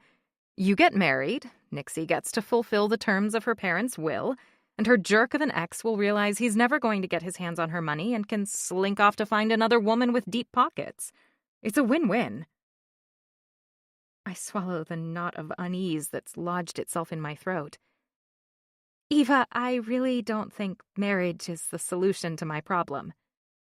Celeste giggles. It works for kings and queens. Why not a knight? Tristan lifts one of the bottles on the table and peers through the tinted glass. Jesus, how many of these have you gone through? Too many, Eva admits. But I'm serious. It's a good idea, and not just for Nixie. Who knows? Maybe Nash will find it easier to commit on his second trip down the aisle. I nearly choke. Forget about our wedding and divorce. Eva is already planning Nash's second marriage? A shot of jealousy penetrates my stomach and explodes inside me, the turkey dinner I've eaten threatening to revolt. On the other side of the table, Nash is as still as a block of granite, directing a glare at Eva so intense I half expect her to melt. She doesn't, though. Her stare is just as heated. I look back and forth between them, knowing they're having an entire silent conversation that none of us are privy to. Nash will walk down the aisle when he's good and ready, and not before. Speaking in the third person, his tone is clipped. Fine. Eva shrugs. Nixie doesn't seem inclined to marry you either. Celeste, why don't you ask your brother? Bryce? Honestly, it's not a bad idea. His agent has been on him to settle down. He can't seem to stay with one team for more than a few years and is constantly getting into trouble with his sponsors. Celeste pulls up a picture on her phone and slides it across the table at me. He's my brother, so I think he looks like a troll, but I've heard I'm in the minority. Raina laughs. He's only my half-brother, so I can tell you that having Bryce as a husband wouldn't be much of a hardship. No way am I reaching for the phone. I'm not marrying anyone, let alone a man I've never met. There has to be something in the wine. Has to be. Nixie is not marrying Bryce. Nash squints at the phone like it's on fire. Full disclosure, I've never met the guy. But I trust Celeste and Raina. I'm sure he's... Nash cuts Eva off. Not happening. I want to interrupt, but my throat feels like it's closing. She doesn't back down. You hardly have a say in this, Nash. It's up to Bryce and Nixie. A fake wedding is the simplest solution for Nixie, and it sounds like a wife would be good for Bryce's image, too. Nash crosses his arms, the knot of his Adam's apple bobbing low. If anyone's going to marry Nixie, it's going to be me. A frown creases my forehead as I finally find my voice. I think we need to chalk this conversation up to too much wine and sunshine. I stand, pushing back my chair and gathering up plates and empty glasses. Nash's voice stops me before I leave the room. Maybe Eva's right. Maybe we should have the biggest wedding Wall Street's ever seen. I swivel, the nerves in my spine shuddering. Have you lost your mind? Not at all. They're right. A wedding is the most painless way to get rid of Derek. Painless for who? I'm not opposed to marriage. In fact, I like the idea of finding that one perfect person and building a life together. When I find him, I have no doubt I'll be overjoyed at the prospect. But this, what Eva and Celeste, and now Nash, are proposing, is an insult to what should be a serious, well-intentioned commitment between two people who love each other. I shake my head. The 1700s are calling. They want their wedding back.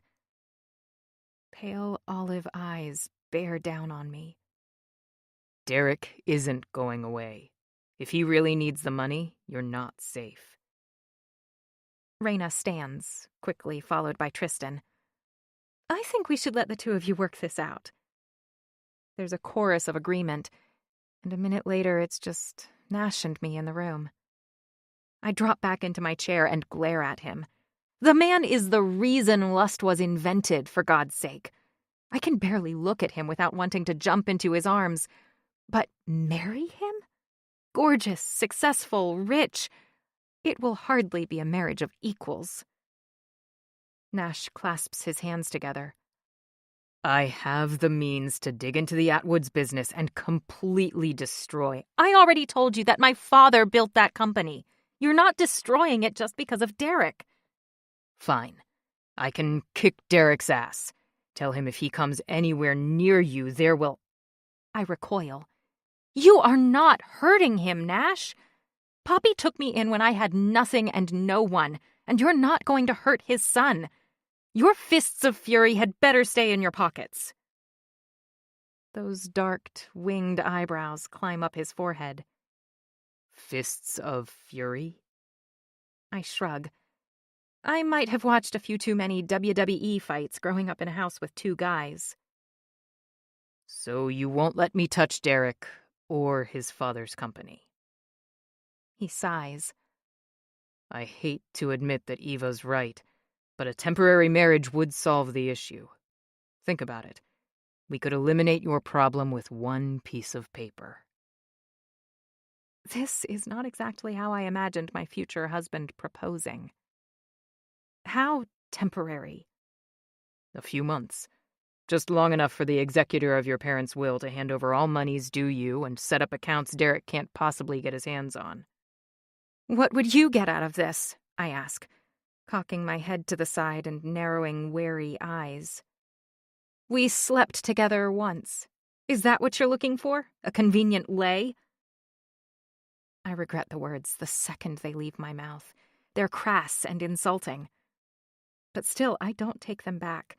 Everything about this proposed arrangement feels wrong, and like it's ruining any chance we might have had at building something real. Nash's chiseled jaw clenches, a vein pulsing at his temple. Absolutely not. If you want a marriage in name only, you've got it. That isn't what I want. Not at all. But why? Why are you going out of your way for me? Has anyone ever warned you, never look a gift horse in the mouth? His eyes glint at me like shattered bits of sea glass, and my gaze drops to his full lips, remembering with a flush exactly where they've been, what they've done, how good they felt. That mouth is a gift, all right. Stop it, Nixie. Focus. Yeah, but I've always preferred the phrase, better the devil you know than the devil you don't. Well, the road to hell is paved with good intentions, Nash says, throwing back another proverb. You might as well enjoy the trip. Chapter 17. Nixie. Heaving myself into a seated position, I groan as I swing my feet over the side of the mattress. Did last night really happen? Outside, it's another gorgeous day in paradise. The sky an endless swath of azure blue stretching over a sparkling turquoise sea. Not a cloud in sight. Golden pink sand for miles and miles. As I stare out at the pristine beach, I see Nash jog toward the shoreline, heading away from the house. Good. I'm not quite ready to face him yet. Throwing on a simple sundress, I decide to go downstairs now, while he's gone. The house is quiet as I take a seat at the round table in the cozy breakfast room. Sipping a cup of coffee, I'm tempted to believe that last night was just a dream. God, what would it be like to call a man like Nash Knight my husband? I haven't been around very many married couples, not since I lived with my parents. Poppy never married, never brought anyone serious back to the house. But from what I remember, my parents liked being around each other. I was forever trying to squeeze in between them, either on the couch or on lazy weekend mornings in bed. Spending the past few days with Tristan and Raina has been bittersweet. They're always touching, whether holding hands or merely being close enough that their shoulders rub. It's obvious that they're completely crazy about each other, and just being around them warms my soul and makes me long for a love like theirs. But that isn't what Nash is proposing. Love isn't a part of the deal at all. I put my mug down and bring my hands to my face, groaning. Good morning. I lift my head and pull my hands away, the sight of Eva in a bikini top and sarong, her long dark hair swooshing against her back as she glides into the room, almost too much to take. The woman is a genuine brunette Barbie. I can't imagine her pregnant at all, let alone with twins. Good morning. She spoons egg and fruit onto her plate from the platters arranged on the sideboard and joins me at the table. We had quite the lively discussion last night, didn't we? I blink slowly, taken off guard that Eva is so quick to dive right back into it. I think I'm still processing it all myself. I cast a hopeful glance behind her. Where are Parker and Madison? Believe it or not, they're still sleeping. Eva spears a bite of pineapple and chews thoughtfully. If staying here means they sleep past 7, I might never go back to New York. I laugh, pushing my food around my plate. I wasn't very hungry to begin with, and now what little appetite I had is gone. Nixie, can I ask you something? Sober, and with no one else at the table to act as a buffer, there's an edge of tension between us. I try not to appear as wary as I feel. Sure. What is it that you want from Nash? What do you mean? Well, last night, everything seemed so clear-cut. But now that I've had the chance to sleep on it, I'd like to get a sense of your expectations. My expectations? I repeat Eva's words back to her, my tongue unwieldy and awkward in my mouth. Yes, I've known Nash a long time, and he's been different lately. I'm wondering if that difference is because of you. I don't know, I finally say, speaking slowly. But as for expectations, I don't have any. I certainly don't expect him to marry me. I mean, that came from way out of left field. She cocks her head to the side, silently appraising me. Everyone has expectations, Nixie. Maybe mine aren't on the same level as yours. All I want is to make it to my next birthday without any drama. But if there's something you're trying to say, I'd rather you just say it. I guess I am beating around the bush a bit. It's just that Nash is very... Eva stops, her eyes sliding away from me as she exhales. Nash is very important to me, that's all. I don't want to see him get hurt. I wouldn't do that. My mug shakes in my hands as I take a quick sip. And, not to be rude, but do you really think you're in the best position to be telling me that? She offers a fragile smile. I guess he told you about us. He did. He said you were in love until you met his brother. If there's anyone who hurt him, it's you. You're right. I did. Nash says he's forgiven me. Brushes it off like it was nothing. But I know what I did wasn't right. I was selfish and stupid and cruel. Nash pretends to the whole world that he's a cocky hard-ass. And he is. But on the inside, beneath that ripped muscle and chiseled jaw, he's just a big softy. Finally, something we can agree on. Yeah, I'm beginning to see that. I've been in a holding pattern for a long time, afraid to move forward.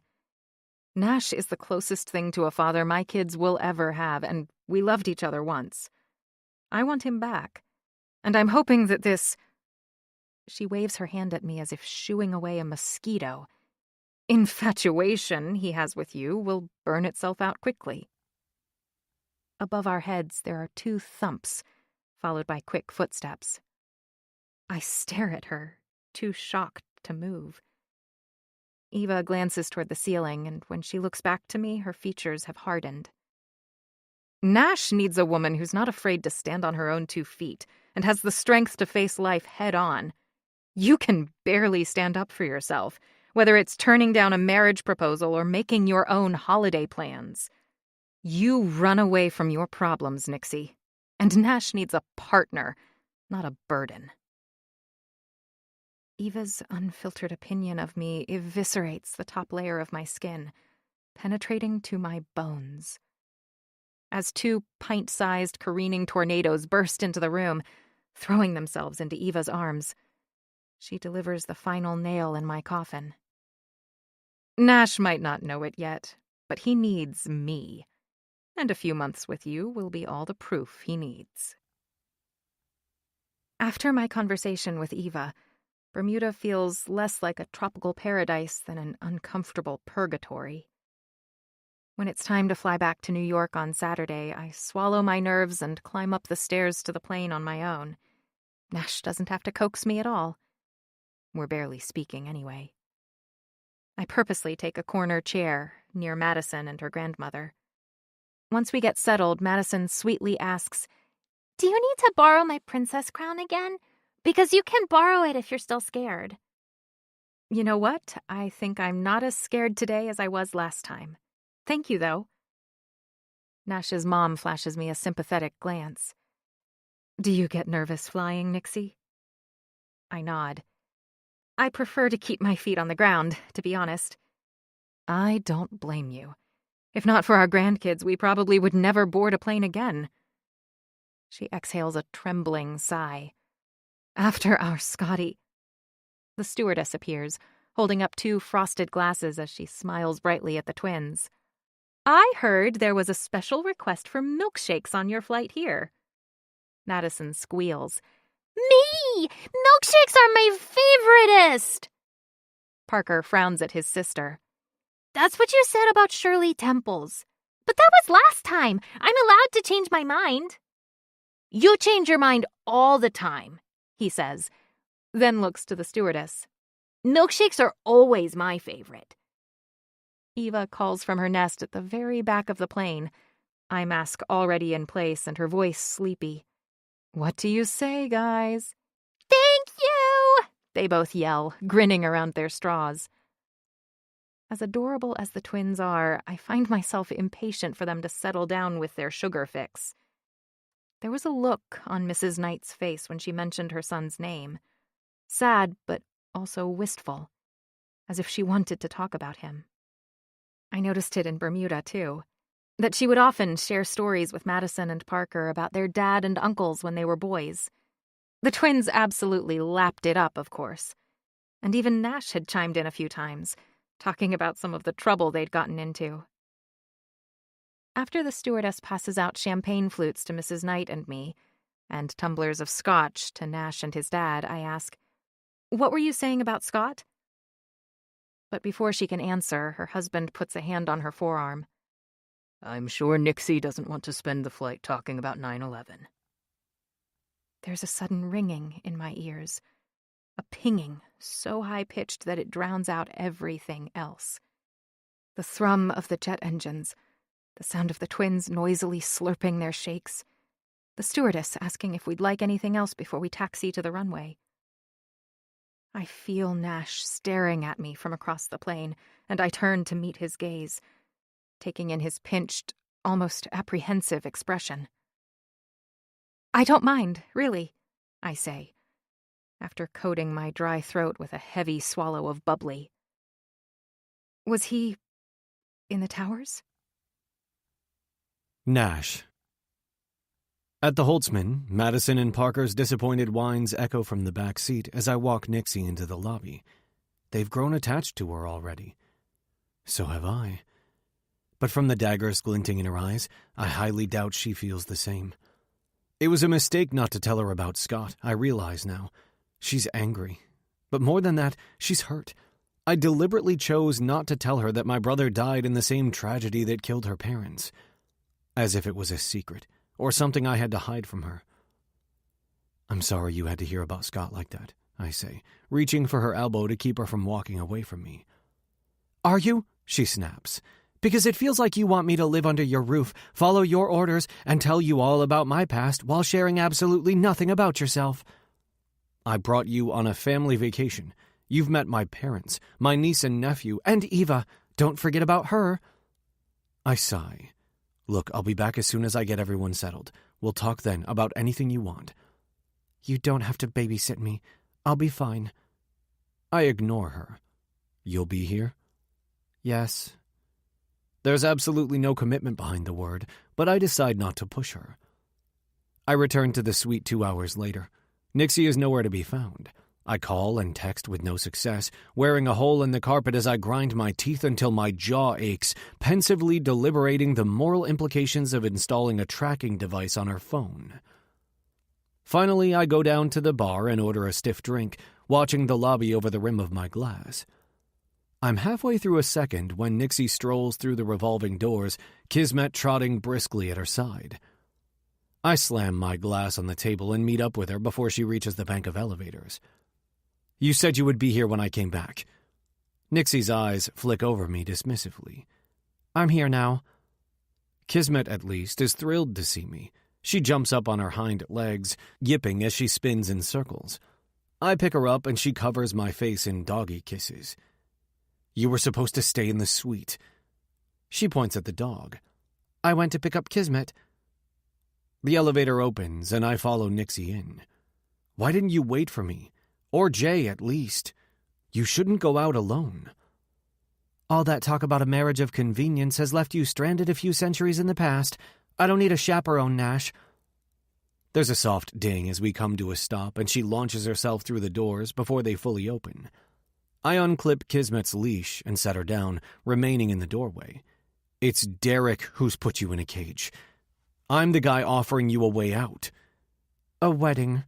I didn't write the terms of your parents' will, and I'm not after your inheritance. If you don't want my help, that's fine, but I'll be damned if I let Derek hurt you again. In fact, the simplest solution is to put him in a hospital bed so it's physically impossible for him to hurt a fucking fly. She rolls her eyes. Seriously, Nash, knock it off. Oh, I'm dead serious. Wouldn't be the first time I've sent a guy to the hospital, and I'm sure it won't be the last. Derek is Pappy's son. That man raised me. I'd never be able to look him in the eyes again if I'm responsible for something happening to Derek. And I would never forgive you for it, Nash. Never. Nixie's fierce glare is unblinking. She means it. Then marry me, for God's sake. If you won't let me hurt Derek for real, then at least give him the illusion that you're out of reach. She walks back over to me, puts one hand on my chest, and shoves me into the hall. Fine, I give in. You've got yourself a bride. Congratulations. And then she slams the door in my face. I have a key card in my pocket, but I decide to knock instead. After a few minutes of feeling absolutely ridiculous standing alone in the corridor, Nixie flings open the door. What? Can I come in? I can't stop you. It's your place. But I'm telling you, Nash, I'd really rather you didn't. I thought we were going to talk. About Scott. About us. About... I don't want to talk to you right now. About anything. Nixie, please, just give me some room to breathe. That's what I need right now. Disappointment and guilt twist through me. I want Nixie to need me, and it's my fault she doesn't. You want to stay here? Alone? I swear if you tell me it's not safe, I'm going to scream. There are security cameras everywhere here, in addition to doormen, porters, the concierge, and assorted other staff. No, it's fine. I'll start looking for a new place tomorrow. I've stayed long enough already. No, I say quickly. I'll go back to my apartment. You stay here. I want you to stay here. She nods. Thanks. I'll come back tomorrow. We'll talk then. Nash, please. I got 12 new orders while we were away. I'm sure you have a ton of work to catch up on, too. When I'm ready to talk, I'll let you know. Miss Daniels is running late, Simmons announces as she walks into my office, followed by a stooped older man wheeling a large black suitcase and holding a square box. But she said to start without her. She'll be here soon. Start what? My question is unspoken, written only in the confused frown no doubt streaking across my forehead. You're fitting, my assistant says quietly, as the man puts down the box and unzips his suitcase. For your wedding. Right. My wedding. To Nixie, my fiancée. We returned from Bermuda 4 days ago, and I haven't been back to the Holtzman. Or more accurately, Nixie has made it clear repeatedly that I'm not welcome at the Holtzman. I did, however, send over a jeweler from Harry Winston to hand-deliver the ring I selected. Encircled by a halo of chocolate-colored diamonds, the pear-shaped diamond is a rich, saturated yellow just a few shades lighter than Nixie's eyes. I have yet to see it on her hand, but she accepted it, so I guess it means we're engaged. Maybe it's for the best, because if she took one look at my face as I pushed the ring over her knuckle, she would see how much our engagement really means to me. There are feelings inside me, uncomfortable emotions that I'm not ready to examine yet, and I want to keep things simple. Nixie doesn't need to know about them. Yet, anyway. The tailor motions to me, expectantly patting the box, which I now realize is a fitting platform he set on the floor. When I step onto it, he pulls out a worn tape measure, mumbling to himself as he jots down numbers in a small notebook. Eva arrives as the tailor finishes with the last of his measurements, wandering over to the open suitcase, which is packed with fabrics of varying shades and textures, all of them black. She holds up 2 fabric swatches that look identical to me. Which do you prefer? Surprise me. I step off the platform and return to my desk, listening with half an ear as they discuss the tuxedo I'll be wearing in a matter of weeks. After the tailor leaves, I lean back in my chair and turn my focus on her. So are you planning to fill me in? Oh, right. Sorry for being late. My parent-teacher conference ran long. Madison and Parker are doing great. Madison is having a hard time sitting still during circle time, though, and Parker... Eva, I interrupt. I don't want to talk about the twins right now. Is there a reason you're so eager to see Nixie and me married? Clutching the Hermes Birkin bag I gave her last Christmas, Eva lowers herself into one of the chairs facing my desk. Why shouldn't I be? Nixie's a nice girl who needs help. You're in a position to do that. I don't see what the big deal is. Not long ago, you were talking about the two of us getting together. Now Nixie's in the picture and you've done a complete 180. I tilt my head to the side, eyeing her cautiously. What's going on? What do you mean? I arch a brow. This is me you're talking to. Spill. She sighs. I'm not blind, Nash. I can see that you're attracted to the girl. She's pretty, she's sweet, but she's not right for you. Then why? So that you can do your good deed and move on. Marry her next month, live separate lives until she gets her financials in order, and then get a quiet divorce. Otherwise, you'll wind up shadowing her for nearly a year, constantly watching and worrying about her. The force of Eva's delivery pushes me against the back of my chair. I sweep my tongue over the porcelain tiles of my teeth, weighing my response. Finally, I nod. Okay, I appreciate your honesty. Jerking my chin toward the door, I say, you can see yourself out.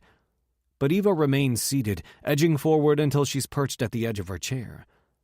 Am I telling you something you don't know? You can't really think you and Nixie are good for each other, can you? Her questions are ones I've been asking myself for the past month, and I'm no closer to finding an answer. Eva, I don't have time to discuss this with you right now. Or ever. You had the time when you were the one asking the questions. Well, I'm through now. Stretching my hands toward my keyboard, I tap out a few commands and turn my face toward the screen. Work is the one place I still feel in control. I hear Eva's quick intake of breath, the tap of her heels as she crosses the room. Just so you know, the announcements and invitations went out this morning. Try to look a little... Eva's voice trails off, and I look up, a flicker of annoyance tightening the cords in my neck. Happier. This will all be over soon.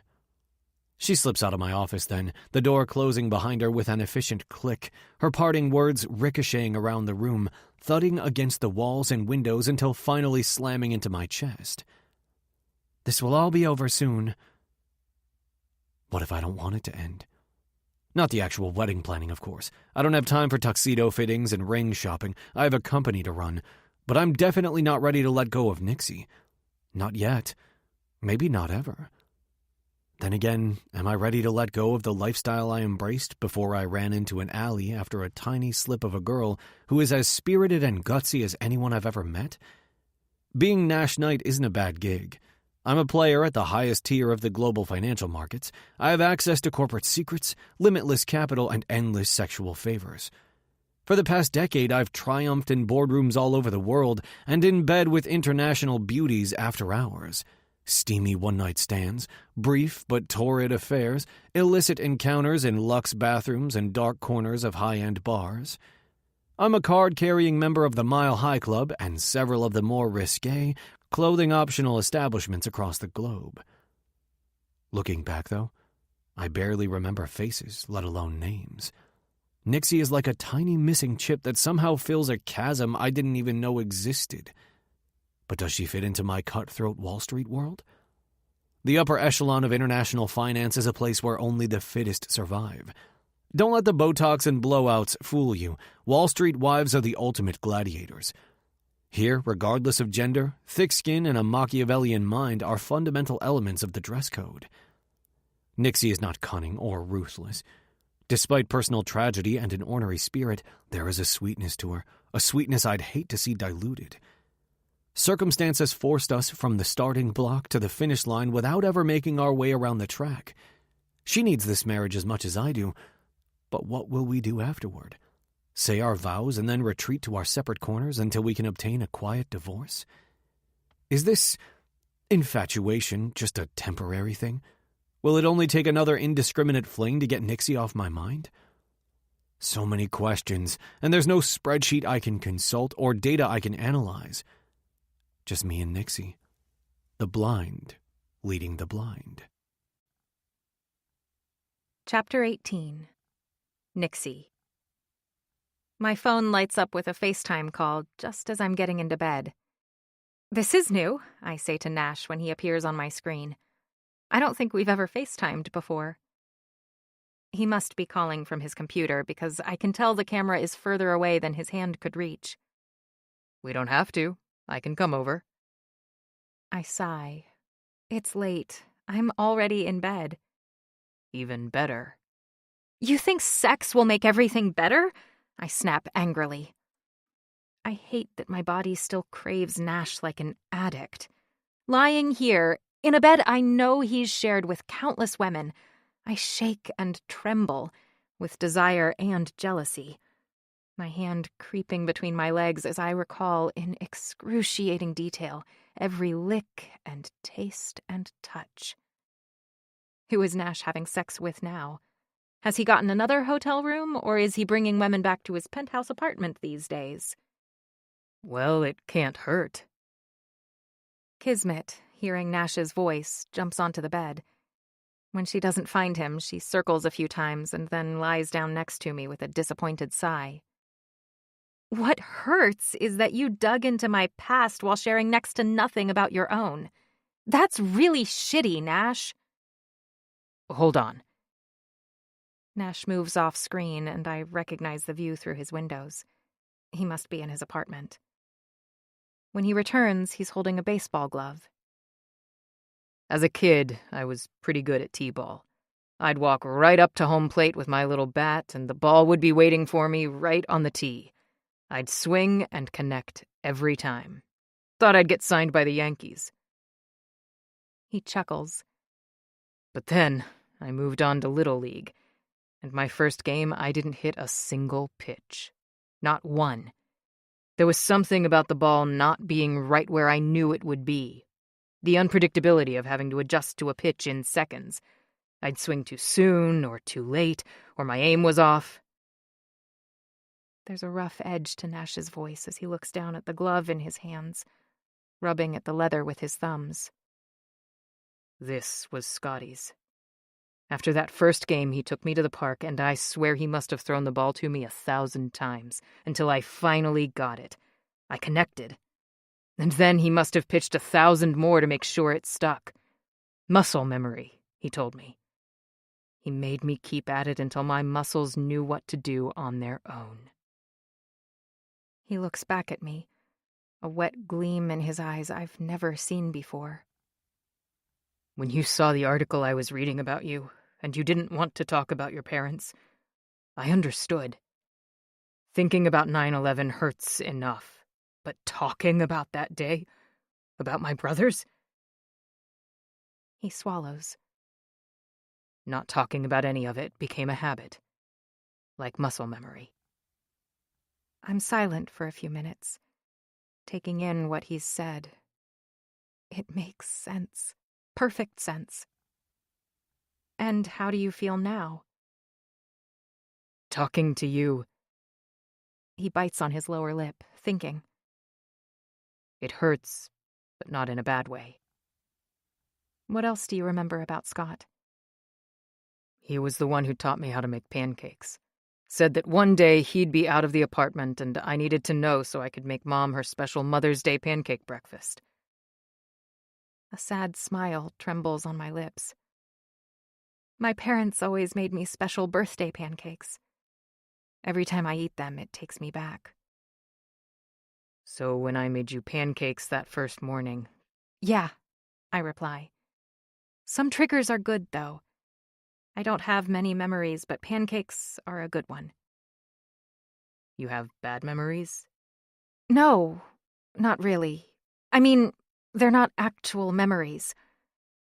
I shake my head. There was so much coverage of the attack that it was impossible not to hear things. I'd have nightmares about my parents burning to death, or jumping out of the window and landing on the street. I'd wake up screaming, seeing them covered in blood. Is that why you fainted in the alley? I think so, probably. Or maybe it was just the culmination of that day. I think my body just shut down. Do you still have nightmares? Rarely. They finally stopped a few years ago. My nightmares were one of the reasons I went to a local college and commuted from Poppy's house. I was too embarrassed to move into a dorm. And, at the time, I was still so in love with Derek. It was him I turned to at night to keep the monsters at bay. Until he turned into a monster, too. Misinterpreting the reason for my frown, Nash says, I think that's probably enough time in the past for tonight. I won't keep you any longer. I resist the urge to ask him to stay. Resist the even stronger urge to ask him to come over. He's only a few blocks away. He could be here in minutes. I'm not mad anymore. This is what I needed from Nash, an open-hearted conversation, a glimpse inside his mind. I'm glad you called, Nash. I know our wedding is just for show, but it's only going to work if we both know what we're getting into. No more secrets, okay? Staring at my reflection, I don't recognize the woman looking back at me. For one thing, she's wearing a wedding dress. The most beautiful wedding dress I've ever seen. Yards of silk and lace, stitched together by hand. The overall effect ethereal and elegant. It's a good thing you fit into the sample sizes. I can work miracles, but even I can't create a dress like this in your time frame. Marcela Velasquez, owner of the eponymous Madison Avenue wedding salon, says, with a discreet glance at my belly before bustling out of the dressing room. I can guess what she's thinking. Most brides who buy their wedding dresses with just weeks to spare are probably pregnant. Of course, that's not the case in my situation. I've had sex with my fiancé exactly once, and he used protection. She returns bearing a delicate tulle veil with intricate beading sewn into a jeweled headpiece that could have been worn by a Windsor princess. Maybe it has. Her salon is so exclusive it isn't open to the public. Potential clients are vetted before they're allowed to make an appointment. And even then, permission to walk down the aisle in a Marcella dress isn't a given. Unless you're marrying Nash Knight, of course. I bend my knees and Marcella pushes the tiny combs through my hair, arranging the long veil over my shoulders before bringing one of the translucent layers forward. With the tulle covering my face, my reflection is softer, the edges blurry. Better. Behind this exquisitely woven veil, I can almost believe my own lies. In a matter of weeks, Nash and I will vow to love, honor, and cherish each other. Till death do us part. A promise we have no intention of keeping. Well now, Marcella says, looking me up and down approvingly. Don't you just look like a princess in a fairy tale? Oh, I'm living a tall tale, all right. What would Marcella think if she knew the four-letter word that starts with L and ends in OVE has never even crossed Nash's lips? Or mine. Our union is a solution to my problems. The ultimate marriage of convenience. But at least Nash and I are on speaking terms again. I'm glad he FaceTimed me the other night. And the next night, and the night after that, despite being away on a business trip. The downside to our late-night chats is that my guard is slipping, as precarious as Madison's pink princess tiara. And I need to remember that there won't be a happily ever after, ride off into the sunset kind of ending for me. No matter how many times he's come to my rescue, Nash isn't Prince Charming. Certainly not my Prince Charming. He flew back to New York this morning. And tonight, we're going to dinner. A business dinner, apparently. But still, there are butterflies in my stomach when I think about seeing him face to face again. Which I'm actually trying not to do right now, because Eva, who clearly subscribes to the keep your friends close and your enemies closer school of thought, is circling me, taking in every detail of the dress. She's jumped into our wedding planning with a passion.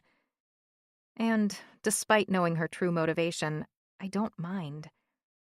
Having her around is just one more reminder that this wedding is merely an elaborate production, an act. I need to remember my lines and play my part. This will all be over soon, and I'd like to exit the stage with my heart intact. I think this is the one, Eva declares. Definitely. I do too. except for the price tag. It's absolutely insane to spend $50,000 on a dress and veil I'll only wear for a few hours at most to celebrate a marriage that might not last until spring.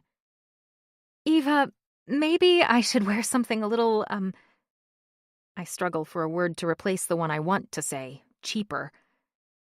Simpler? Why would you want to do that? Eva sounds genuinely perplexed. I just think maybe we should keep things, understated. Even though our wedding is just a sham, it feels wrong to be walking down the aisle without my parents to witness it, or even Poppy. Getting married is supposed to be a momentous occasion, and I only know a handful of people on the guest list, including the man I'm marrying. Her full-throated laugh fills the spacious room. A Christmas Eve wedding. Profiles in the New York Times, Wall Street Journal, New York Post. A guest list that includes 300 of the wealthiest, most successful financiers and socialites in Manhattan. Understated went out the window the second Nash put that rock on your hand. I glance at the ring encircling the third finger of my left hand, rubbing my thumb over the stunning whiskey-colored diamond, surrounded by smaller, darker diamonds. It, too, is outrageously expensive. And meaningless. Nash didn't even give it to me himself, sending it via messenger to the hotel, and highlighting the fact that our engagement and wedding are just one big charade. A fake engagement, a sham of a wedding. A lie dressed up in diamonds and lace is still a lie. I will have the seamstress come in now, yes? The almost imperceptible edge of impatience in Marcella's tone brings me back to reality. Her list of clients includes Hollywood celebrities, New York debutantes, daughters of powerful politicians, and European nobility. She doesn't have time for indecisive brides. Eva lifts my veil. Yes? For God's sake, just follow the damn script, Nixie. I give a shaky nod.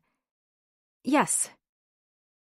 As if they were waiting right outside the door, two tiny women dart into the room, hair pulled back from their faces in severe buns, sewing kits clutched in their hands. Speaking a language I don't recognize, they kneel on either side of me, muttering quietly to themselves and pushing pins through the excess fabric at my waist as I hold my breath, anticipating the sharp sting of a needle with each inhale. Marcella backs out of the room, promising to return with lingerie guaranteed to make your husband refuse to leave your honeymoon suite. I don't even know if we're going on a honeymoon. I certainly wouldn't mind a repeat of the afternoon we shared in Bermuda, though. Thinking about it now, even surrounded by Eva and two seamstresses, Marcella coming in and out with frothy lace concoctions, has my heart thudding inside my chest, pounding against my ribs like it knows I'm driving downhill in a car with no brakes, no safety equipment at all. The sharp stab of a pin draws me back to the present, and I lock eyes with Eva in the mirror. She's sitting in the settee behind me now, her long legs crossed, phone held loosely in a perfectly manicured hand. You know, you really are going to make a beautiful bride, she murmurs, the nostalgic tone to her voice slipping beneath my skin. It's really too bad we won't be seeing each other after the wedding. I'm sure you'll want to move far away from here once all the financial details get worked out with your parents' will. Had the circumstances been different, we might have become friends. Reading between the lines, Eva's telling me to get the hell out of Dodge as soon as the deed is done. She needn't bother. I'm as eager to leave as she is to see me go. Nash said he wouldn't get back together with her, but I don't believe him. Even without considering Madison and Parker, Eva is beautiful and poised. She fits into his world seamlessly. Staying in New York will mean worrying about bumping into the happy Insta family around every corner. Logically, Eva is the best match for Nash. I know that. But the thought of actually seeing them together, it's too much for my heart to bear. Too late. I wish I'd swept the veil back over my face. Eva, you don't have to stay with me. I'm sure you have much more important things to do. Nonsense. The twins' school isn't far from here, and I have to pick them up in an hour or so anyway. Oh. I manage a half-hearted attempt at a smile. That's great, then.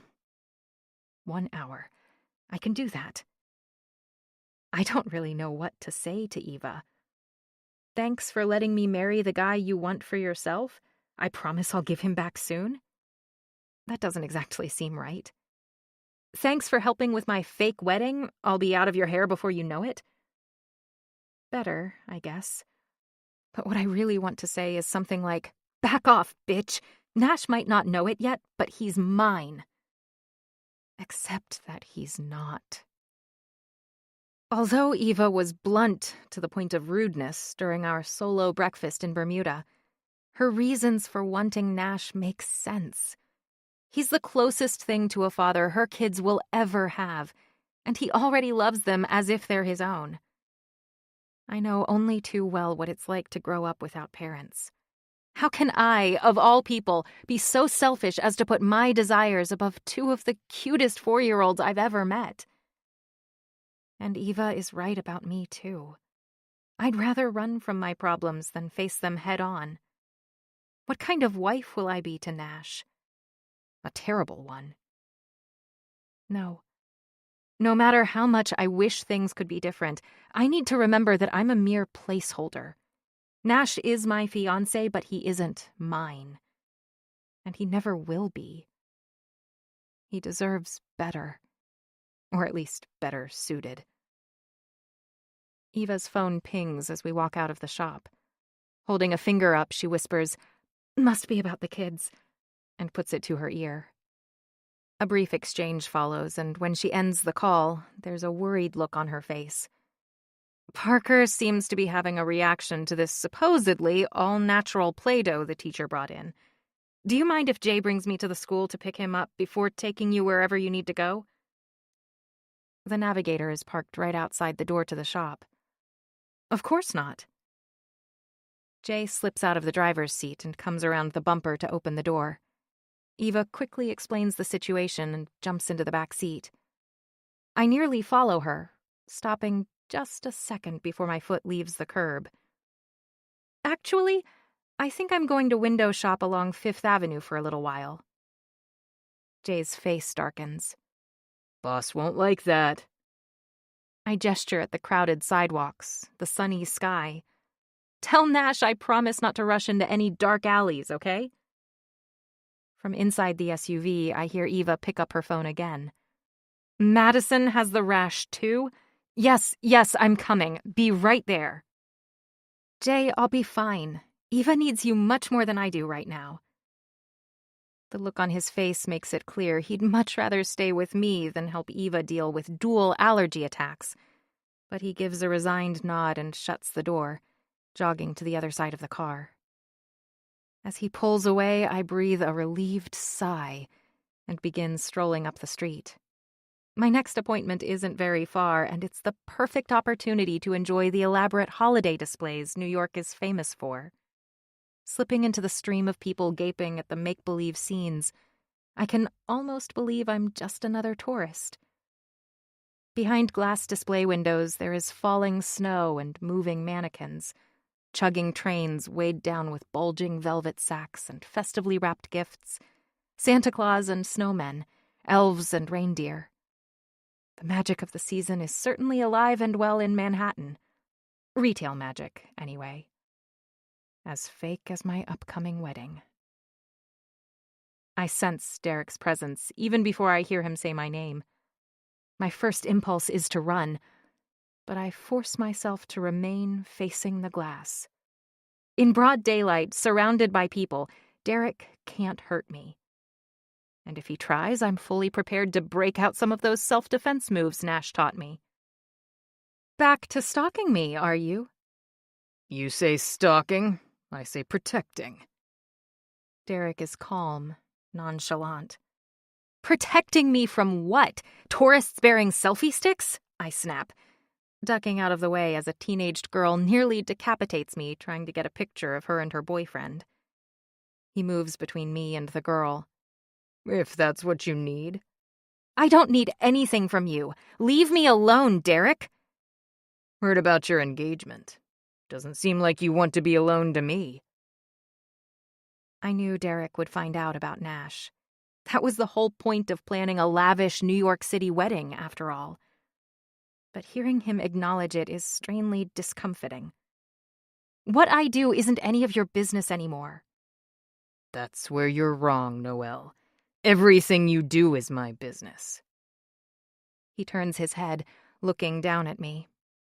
Does your new fiancé know that Nixie Hyde is really Noelle Kennedy? His implied threat leaves a sour feeling in the pit of my stomach. Nash knows everything about me. And now I know everything about him. We might be lying to the world, but at least we're not lying to each other. I don't believe you. That's your problem, not mine. We follow the crowd to the next store, the next block of windows. I change the subject. How's your father? He's been better. He misses you. A few postcards can't make up for not visiting him in months. I've sent more than postcards, starting with a long letter before I left. I didn't mention Derek, just that I needed some time and distance to figure things out on my own. And I've written every other week since, using a remailing service so that the postmark wouldn't give away my location. But Derek is right. It's been too long since I've seen Poppy. I bite down on my lip, blinking rapidly to hold tears at bay. Tell him I said hello, and that I miss him. Why don't you tell him yourself? I can bring you back to the house right now. He'd love to see you. That's not a good idea. Not today, not with Derek. Why not? You afraid he'll talk you out of making the biggest mistake of your life? His tone is indignant and just loud enough to be heard over the chatter of the crowd. Derek, we are over, I hiss. And not just because of what I overheard you say on the phone. I told you that was a misunderstanding. I shake my head, the ends of my hair catching in my lip gloss. I bat the strands away. Even I'm not that naive. I won't be the solution to your money problems. Derek's hand shoots out, his fingers digging painfully into my upper arm. You don't understand, Noelle. I'm in trouble, and if I can't come up with the cash... He stops suddenly. I have to pay. I have to. I jerk away from his painful hold. Hurting me isn't the answer. But marrying you is. The thick vein in his neck throbs, his dark eyes burning as fiercely as hot coals. How much money have I given you over the years? Derek always seemed to know when the monthly stipend from my parents' trust would arrive, and he took the check I received from my last gallery exhibition right out of the mailbox, forging my name and cashing it himself. It's never stopped you from getting into trouble again. I'll give up gambling for good this time. A lie I've heard so many times before, I almost laugh. You've been saying that for as long as I can remember. But it's different this time, I swear. I love you. I've always loved you. You and me, we can have a good life together. I know Derek loves me, in his own way, but only when times are good, when he's winning. There's been too many losses in recent years, though. Too many situations where he blamed me for failures that were no one's fault but his own. The reasons varied. I was a distraction, or I wore the wrong clothes, sat in the wrong place, said the wrong thing. Being with Derek became unpredictable and scary. His highs were too high, too intense. He wanted to drink and party and stay up all night. And the lows were downright awful. He would stomp around and yell until his face was a mottled red, then back me into a corner and yell some more. I step away from the crowd. No, Derek. I don't love you anymore. You'll have to figure things out on your own this time. I'm sorry. Nash. What do you mean you left Nixie alone? I bark into the phone clutched tightly to my ear, anxiously pacing back and forth along the perimeter of my office. The stunning view of New York Harbor is entirely wasted on me. Jay babbles an explanation that I interrupt mid-sentence. Why didn't you make her go with you, or call me? Wait, what? An hour ago? Jesus. Frustrated and knowing that nothing useful will come of berating Jay, I hang up on him and call Nixie instead. And call. And call. She doesn't answer, and I'm repeatedly directed to her voicemail. I also call the guy I hired to keep an eye on Derek. Apparently Derek spotted him this morning, and he decided to hang back a little too far. I yank at the tie knotted around my collar, unfastening the top 2 buttons of my starched shirt before I suffocate. Where the fuck is she? I glance at the papers covering my desk, the computer monitor detailing my daily schedule. I have back-to-back meetings for most of the day, finalizing our acquisition proposal for a company that, while not the same as Network Tech, will serve a similar purpose, consolidate with my Hong Kong venture and allow entry into the Chinese market.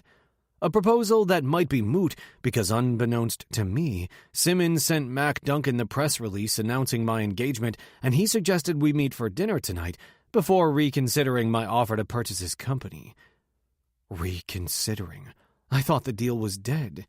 I should be over the fucking moon right now, but I'm not. All I care about is Nixie, and not because I need her to prove to Duncan that I'm a serious, level-headed man capable of taking over Network Tech. I swallow heavily. Until recently, I considered Duncan's company to be a once-in-a-lifetime unicorn deal. But I was wrong. I've been chasing the wrong dream. Nixie is the goddamn unicorn. Simmons, I bellow. Have you heard from Nixie this afternoon? Ever since my assistant took care of Kismet while we were in Bermuda, she and Nixie have struck up something of a friendship. Actually, yes, I called earlier confirming her appointment with a personal shopper at Saks. She glances at her watch. Right about now. A flare of hope breaks through my anxiety. Call them. Find out if she's there. She pivots, concern streaking across her normally stoic mask, and heads back to her desk just outside my office. She returns a minute later. Yeah, she's there. Should I have them pass along a message for you? A tidal wave of relief crashes into me, and I grab at the back of my chair for support. Yeah, tell her to answer my damn calls. No message, but call Jay and tell him to plant his ass right outside Nixie's dressing room, and that further deviations from the plan will not be tolerated. She offers a stiff nod. Will do. Is there anything else you need? There's something wrong with the climate control unit. She turns to examine the thermostat on the wall. It's reading 67 degrees, same as always. It's a fucking sauna in here. Have someone check it. Right away, she says, then glances at the clock hanging on my wall. And you're wanted in the conference room in 5 minutes. I'll be there, I say, pulling my chair away from my desk and dropping into it, the movement propelling me forward until I plant my elbows onto my knees, holding my head up with my palms. Fear for Nixie's safety has shaken me to my core. I regret my promise to leave Derek unharmed. He's even more of a threat than I initially realized. Not only is he a gambler, he's a terrible gambler. Apparently most of his bookies refuse to take his bets anymore and are cagey about how much he owes, which is a bad sign. These are not men who can be fobbed off with "I'll pay you later" promises. If Derek can't afford to cover his debts, he's in trouble. And if he believes Nixie is his solution, she's in trouble too. I take a few deep breaths, calming my still frantic nerves. Nixie isn't with Derek. She's safe at Saks Fifth Avenue, trying on outfits for our dinner tonight and a wardrobe befitting my fiancé. As fear for Nixie's safety gives way to images of her undressing, I groan. Is this what being in a relationship is like? All these jumbled thoughts and feelings taking up space in my brain? It's awful. I'm a fucking mess. My intercom buzzes. I know, I'll be right there. Actually, there's someone here to see you. Frowning, I lift my head to glance at my packed schedule. It's not exactly a good day for drop-ins, I comment wryly. I know, but I think you'll make an exception in this case. I rub at my temples and sigh. Who is it? Paul Atwood. Chapter 19. Nixie. Walking through the vaulted lobby of the Holtzman, a shopping bag in each of my hands, and several more carried by Jay, who has clearly gotten a dressing down by Nash for leaving me alone. I feel like an imposter. Actually, no, I am an imposter. But at least now I'll be an imposter with camouflage. According to the stylist I worked with, she was instructed to not only find me an outfit for tonight's dinner, but an entire wardrobe appropriate for the fiancé of Nash Knight, billionaire businessman. Wedding dress shopping with Eva? Encounter with Derek? Living out my teenaged pretty woman fantasy at Saks Fifth Avenue? I've had quite the day already, and it isn't over. Nash is picking me up in less than an hour for what Catherine described as a business dinner. It seems odd, given that I'm not involved in Nash's business, but what do I know?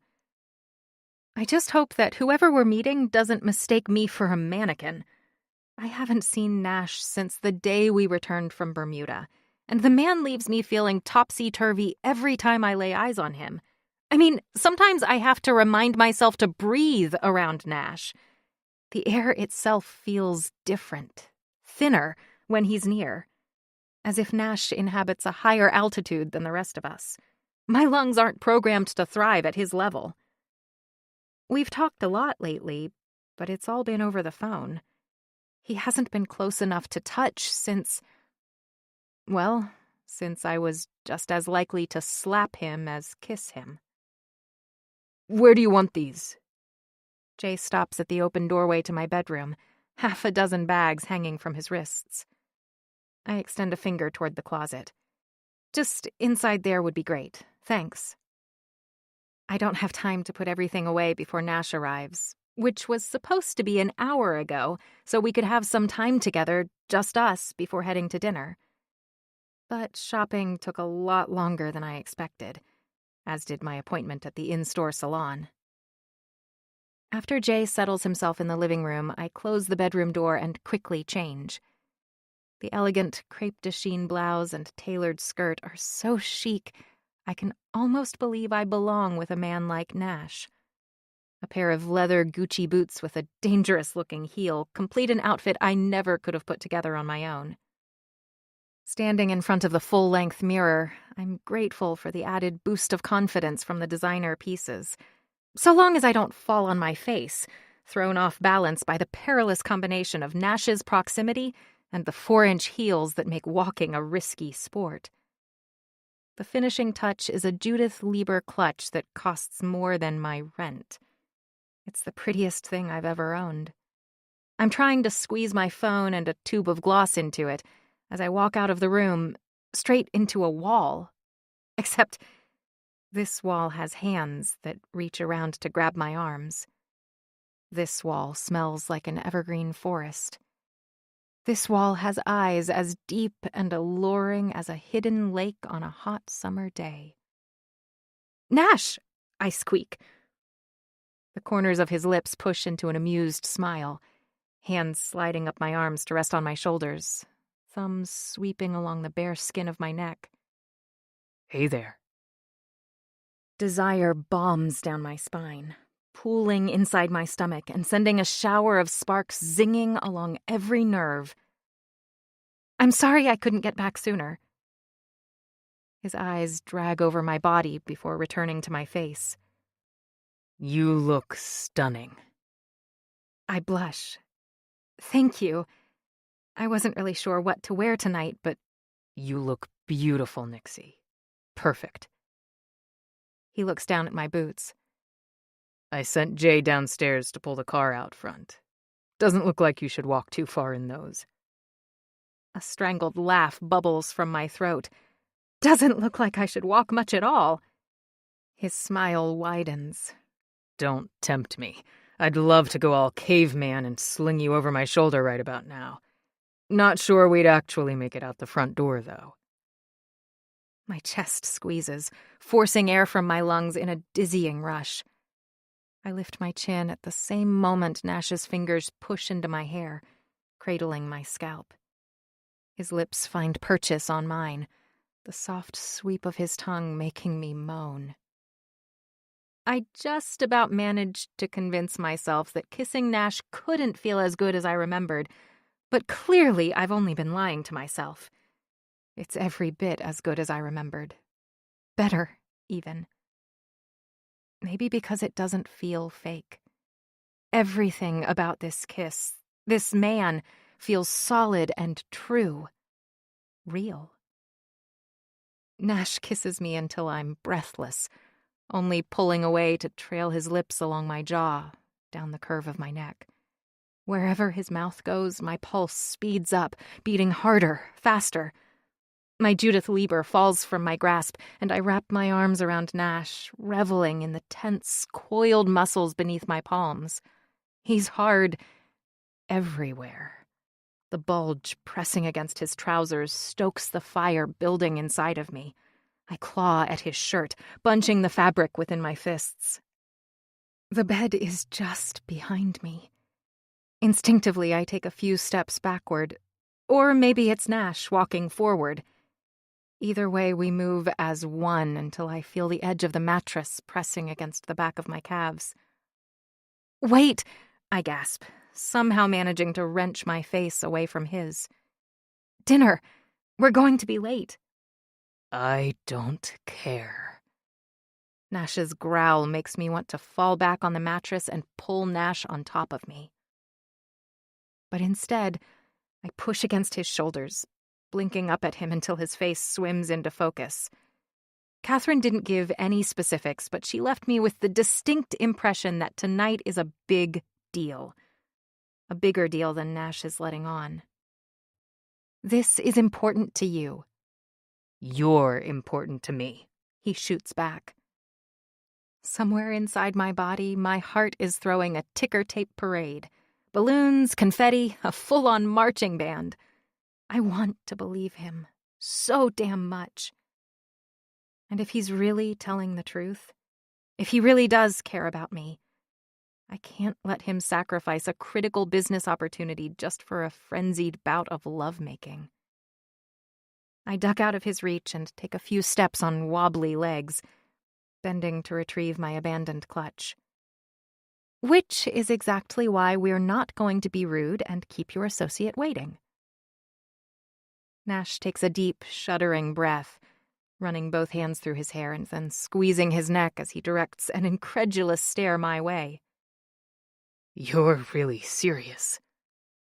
His words are rough, the frayed remnants of lust clinging to... You've been listening so intently.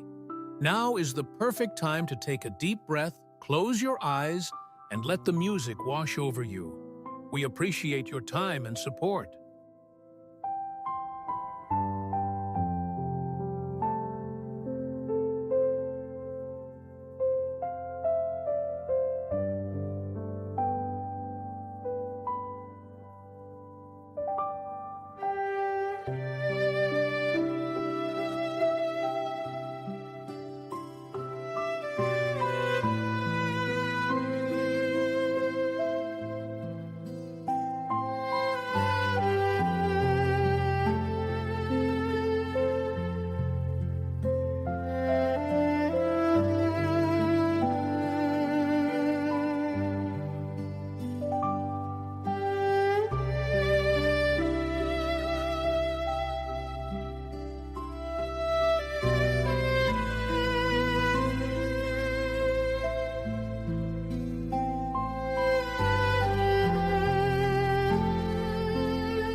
to his vocal cords.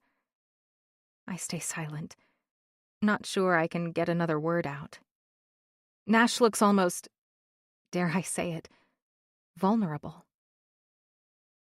Finally, he lets go of the corded muscles at his neck, shoves his hands in his pockets, and gives a jerky nod. Okay. Rain check? Definitely, I grin, walking out of the room. Nash catches up with me at the front door, his palms searing the small of my back as we step into the elevator and then the navigator. I stare out at the crowded city sidewalks, gathering up the courage to tell him about my day. So, in the interest of full disclosure, I need to tell you something. But I want you to promise you won't get mad. He makes a face. After an opening like that? Promise?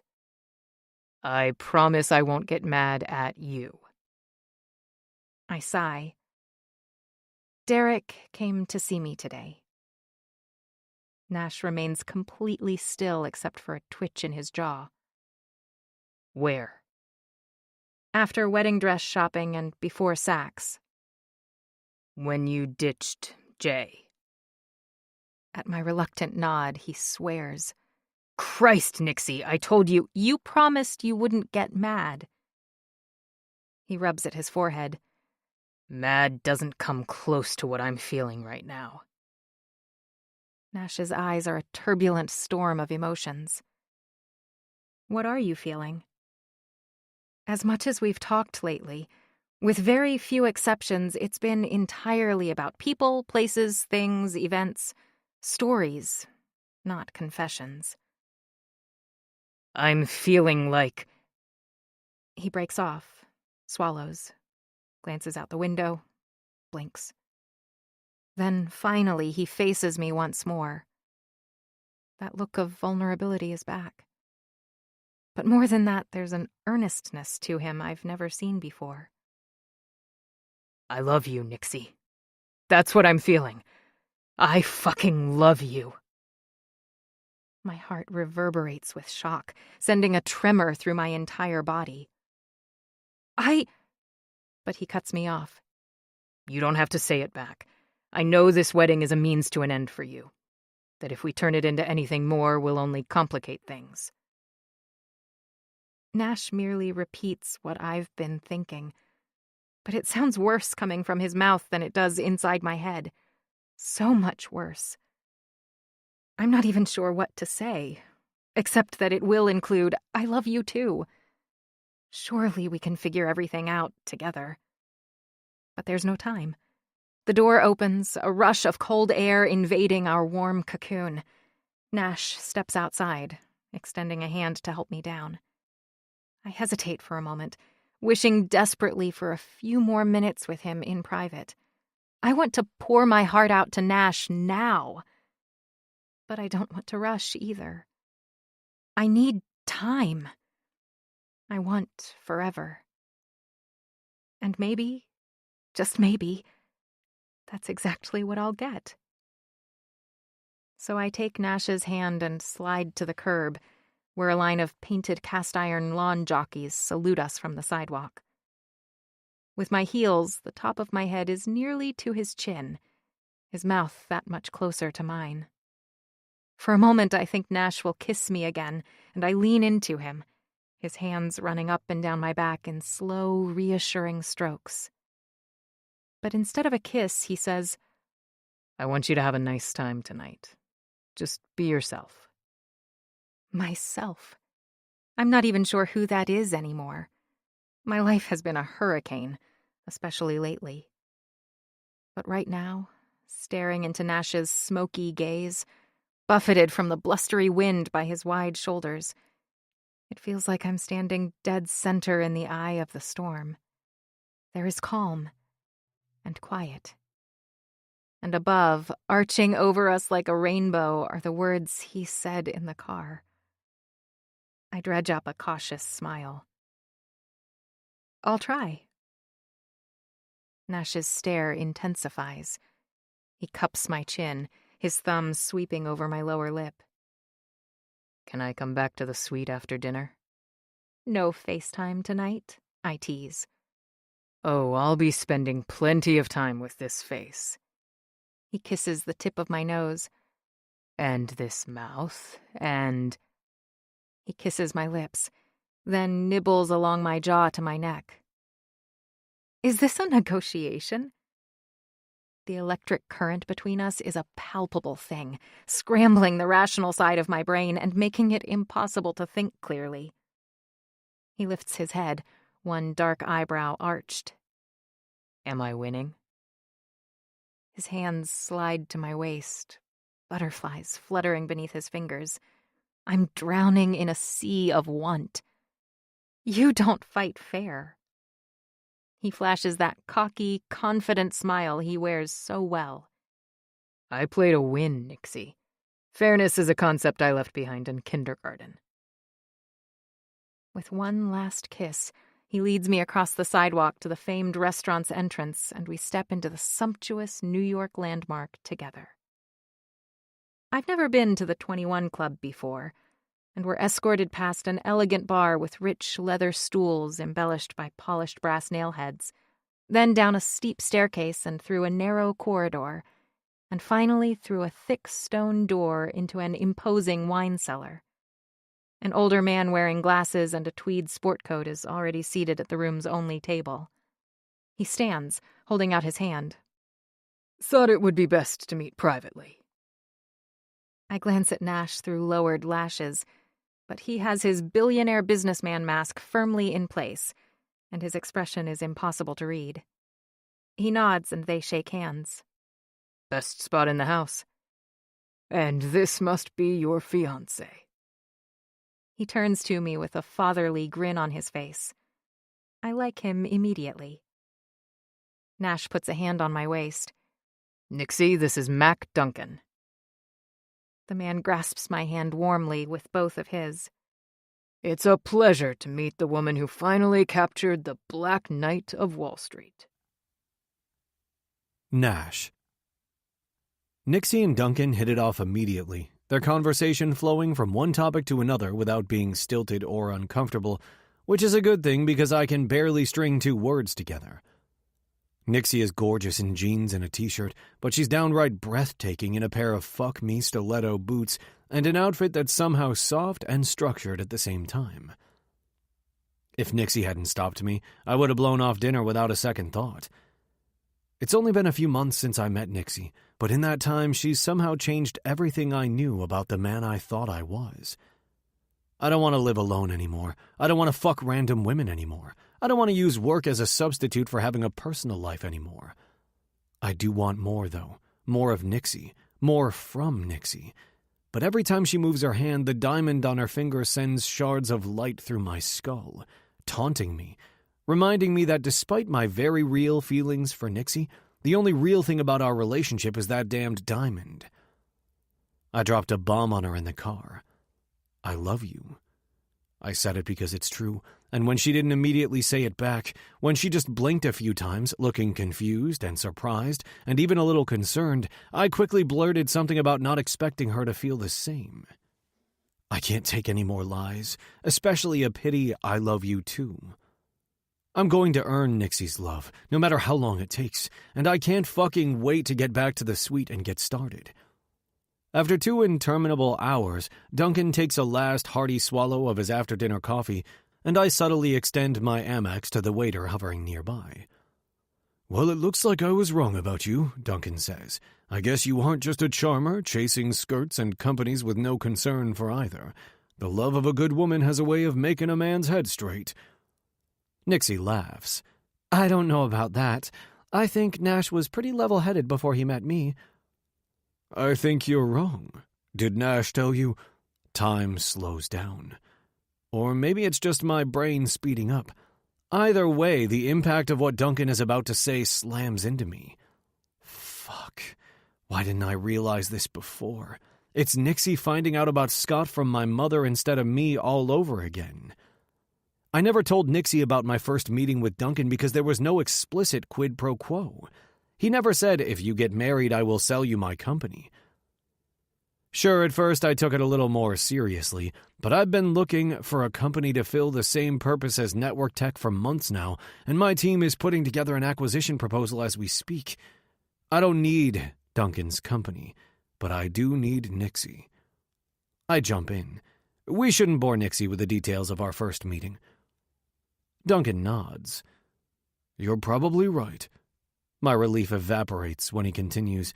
I told my kids about it over Thanksgiving, though. Said I met a man who would probably take network tech in directions I couldn't even imagine, but I didn't have it in me to sell to him. Nixie leans forward, her face open and interested. Really? Fuck me. And that's what I said to your fiancé, too, back when he came to see me in Nebraska, that if he wanted my company, I needed to know he was serious. Settled. I watch as Nixie processes Duncan's words, dread congealing in my bones.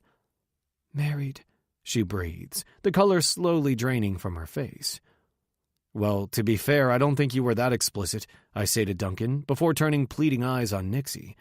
He called me a Wall Street whiz kid, said he couldn't take anyone who tomcats around seriously. Duncan grins, clapping me on the back with a meaty hand. Yeah, but you knew what I meant. If a man can't commit to one woman, how can he commit to a business, am I right? He grins at Nixie, completely oblivious to the grave he's digging for me. Right, she says softly, disappointment clouding her features. Duncan speaks up again. The man needs a damn muzzle.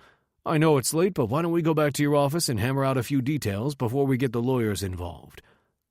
Actually, I think this time Nixie interrupts. No, that's fine, she says, balling up the napkin in her lap and standing. I'm actually really tired. You should go, Nash. I'd rather just head straight to bed. The alone is unspoken but obvious. Nixie walks around me to plant a kiss on Duncan's cheek. It was lovely meeting you. The pleasure was all mine, he beams. I promise I'll send him back to you very soon.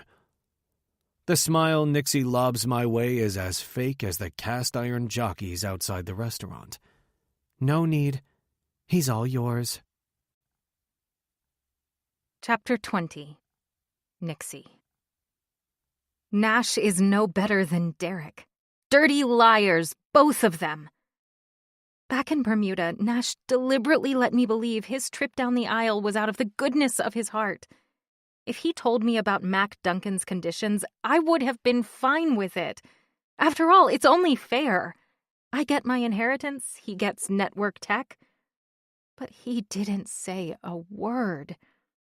And last night, he said 3 words in particular that nearly had me convinced that our fake relationship is real, that we're a real couple. I love you. Another lie. One more shouldn't make a difference. There have been so many, after all. But it does. It makes all the difference in the world.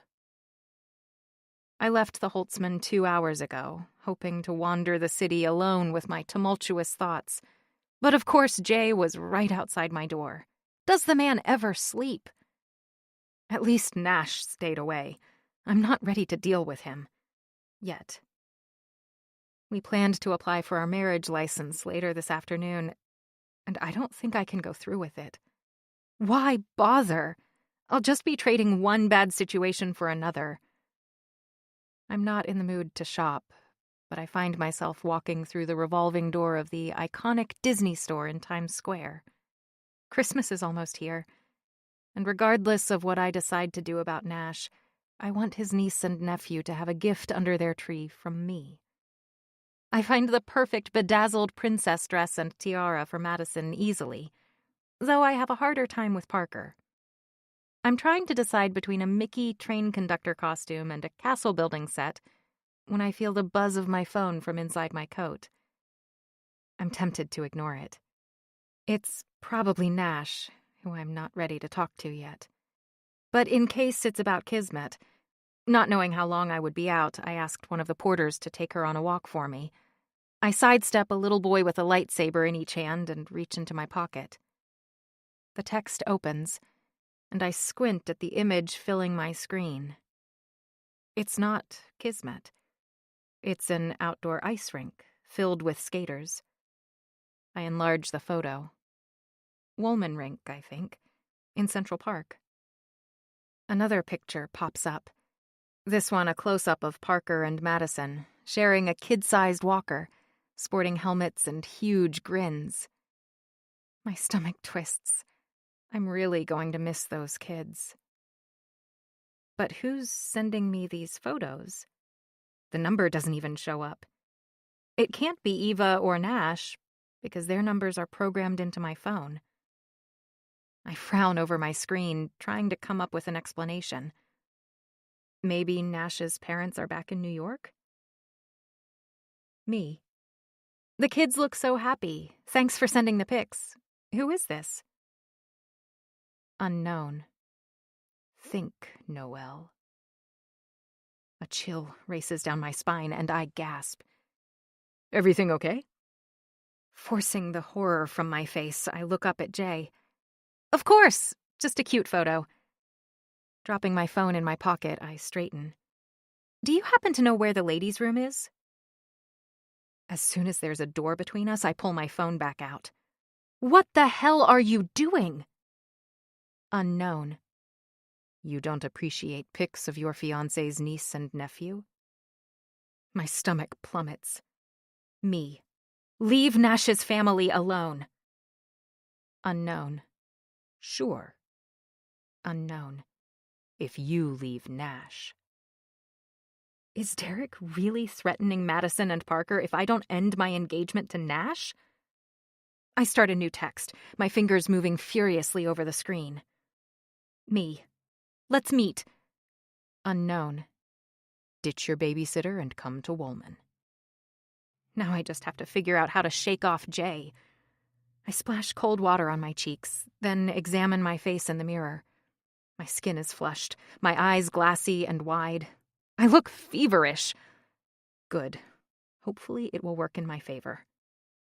I rush out of the bathroom, dodging a pregnant woman carrying a crying toddler, and hurry over to where Nash's driver is waiting just a few feet away.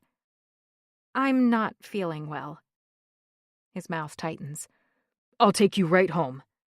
Can you just get me a bottle of water first? At Jay's reluctant expression, I squeeze his thick forearm and begin backing away. Uh-oh, I think I need to go again. Would you mind finding a vending machine or something, and I'll meet you right back here in a few minutes? Inside the bathroom, the toddler's screams have quieted to a nasal whine, interspersed with hiccups. I send the woman a sympathetic smile and then peek out the door again. Jay is gone. Crossing my fingers, I pull my hood up over my head and dart out of the ladies' room. When I spot Jay taking the escalator, I head straight to the elevator. I have no idea where he's going to get a bottle of water. My only concern is staying out of his sight long enough to grab a cab. No doubt he'll be on the phone to Nash in a hot minute if he notices me sneaking off, and I need to meet Derek away from Jay's protective presence. With my heart in my throat, I blend into a large family and walk straight through the front door with them.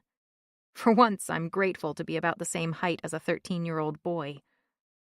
Luck is on my side again when a cab pulls to the curb in front of the Disney store and dislodges a man about Nash's age, probably shopping for his kids. I jump in just as Jay barrels through the door, a thunderous expression on his face. "Woolman Rink!" I yell. "Hurry, please!" The blocks tick by agonizingly slowly as I stare out the window. The bright day has turned overcast, and now the festive window displays look more sinister than seductive. I'm practically vibrating with the need to find Derek and get him away from Madison and Parker. He'd never do anything to hurt innocent children. Would he? The truth is, I don't know what Derek is capable of anymore. Instead of cutting his losses, Derek's instinct is to double down, to bet everything he has rather than quit the game. At times, his appetite for risk works in his favor. But more often than not, his losses are enormous. If Derek believes hurting Eva's twins will allow him to clear his debts and gamble again, I wouldn't put anything past him. The cab finally draws up outside the entrance to Central Park. I shove cash through the plexiglass partition and jump out of the back seat. It's been a few years since I've been up this way, but I remember the rink is about a 2-minute walk from this entrance. Running, I make it through the footpath in less than 60 seconds. I quickly scan the ice, but I don't see Madison or Parker. They've already headed to the carousel. Derek's voice is gruff and coming from behind me. I spin around to face him. How do I know you didn't do something to them? He shrugs. I guess you don't. From inside my coat pocket, my phone buzzes. I ignore it. Derek, so help me if you did anything to two little kids.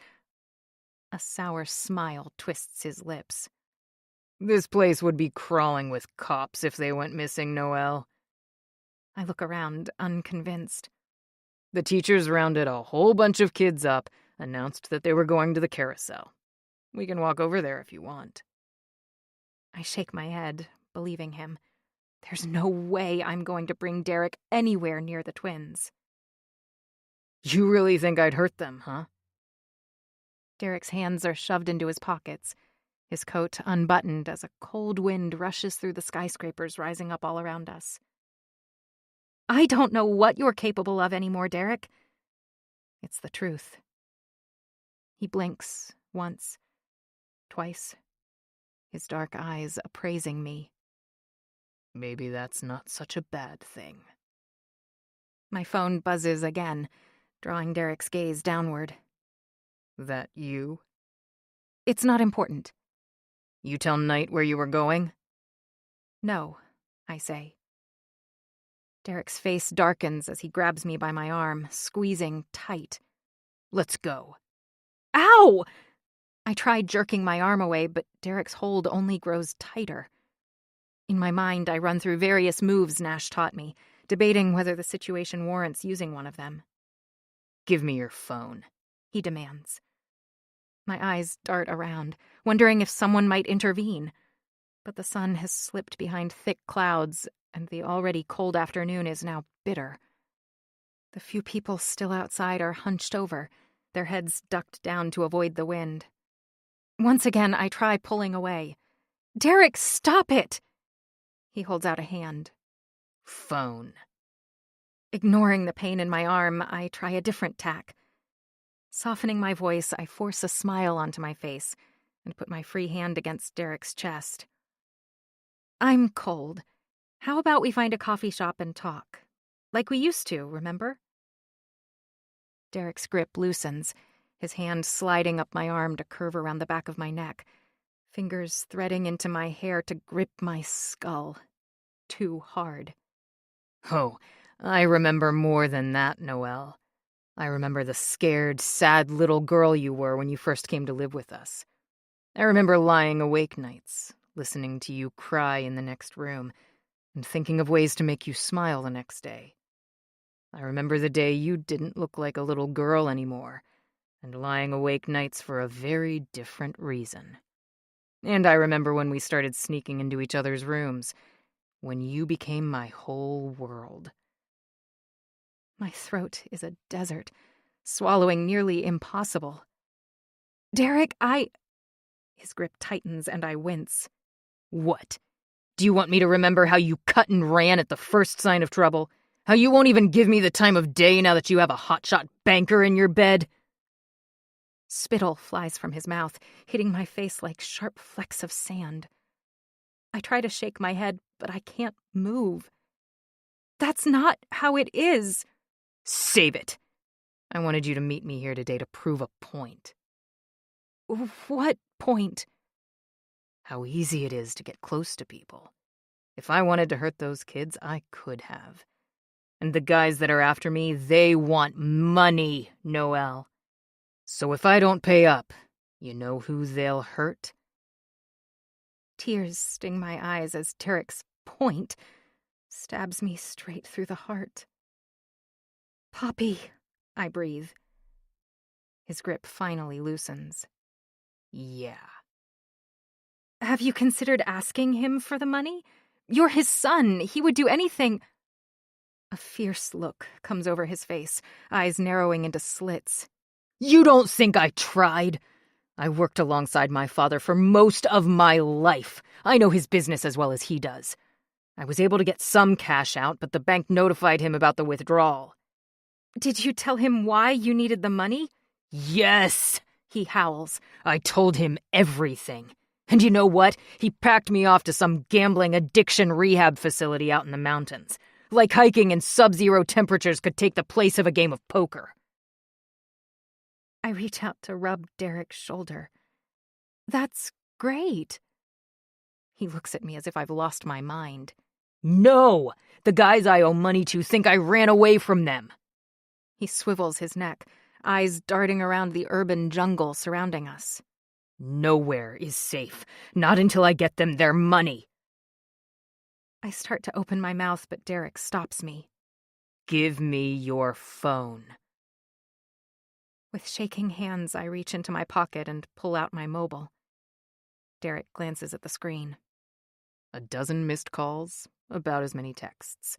Looks like you have Night by the short and curlies. I cringe at the vulgar expression, but Derek snickers and tosses my phone at the nearest garbage can. It bounces off the metal and lands face up on the sidewalk, a spiderweb of cracks spreading into the glass. As if on cue, it lights up again. Isn't that sweet? A man who doesn't give up. He shrugs. Might as well leave it there. Maybe some chick will pick it up and soothe your fiancé's broken heart when he finds out you've married me instead. A fresh wave of pain slams into my chest at the thought of anyone else soothing Nash but me. Half an hour ago, I was so mad at Nash I could barely see straight. But now, my anger has been swept away by fear. Fear for Madison and Parker. Fear for Poppy. And fear for me. That I won't ever get the chance to work things out with the man I love. Come on, Derek says, hurrying me out of the park. We have to get to the city clerk's office before they close, and they're all the way downtown. City clerk, I stutter, knowing exactly what his intentions are, but needing confirmation anyway. Yeah. As we emerge onto Central Park South, Derek scowls at the congestion of the streets and grabs for my hand. Come on. Taking the subway will be much faster than a cab in this mess. If we don't get our marriage license today, we can't get married tomorrow. My stomach turns over on itself. If today went as planned, I'd be at the city clerk's office with Nash to get our license this afternoon. The irony is cold comfort. Nash. You've got to be fucking kidding me. How the hell has Nixie managed to slip away from Jay again? And because I fired the security firm that lost sight of Derek yesterday, I have no one watching him either. In my defense, after talking with Paul Atwood and then deciding it was time to call in a chit with Damon King, I didn't think I had to worry about Derek anymore. Paul assured me that he would handle his son, and King assured me that no one in this city would take Derek's bets anymore. But I doubt there's a group chat for bookies and loan sharks. It might take time for Derek to be cut off. Or maybe Derek's feeling the noose slowly tighten around his neck. He's a fucking wild card with nothing left to lose. And desperate men do desperate things. Best case scenario, Nixie's sick of having her every move shadowed and wants to be alone for a while. Worst case scenario, Derek has her, and there's a world of possibilities in between. I don't know what to think.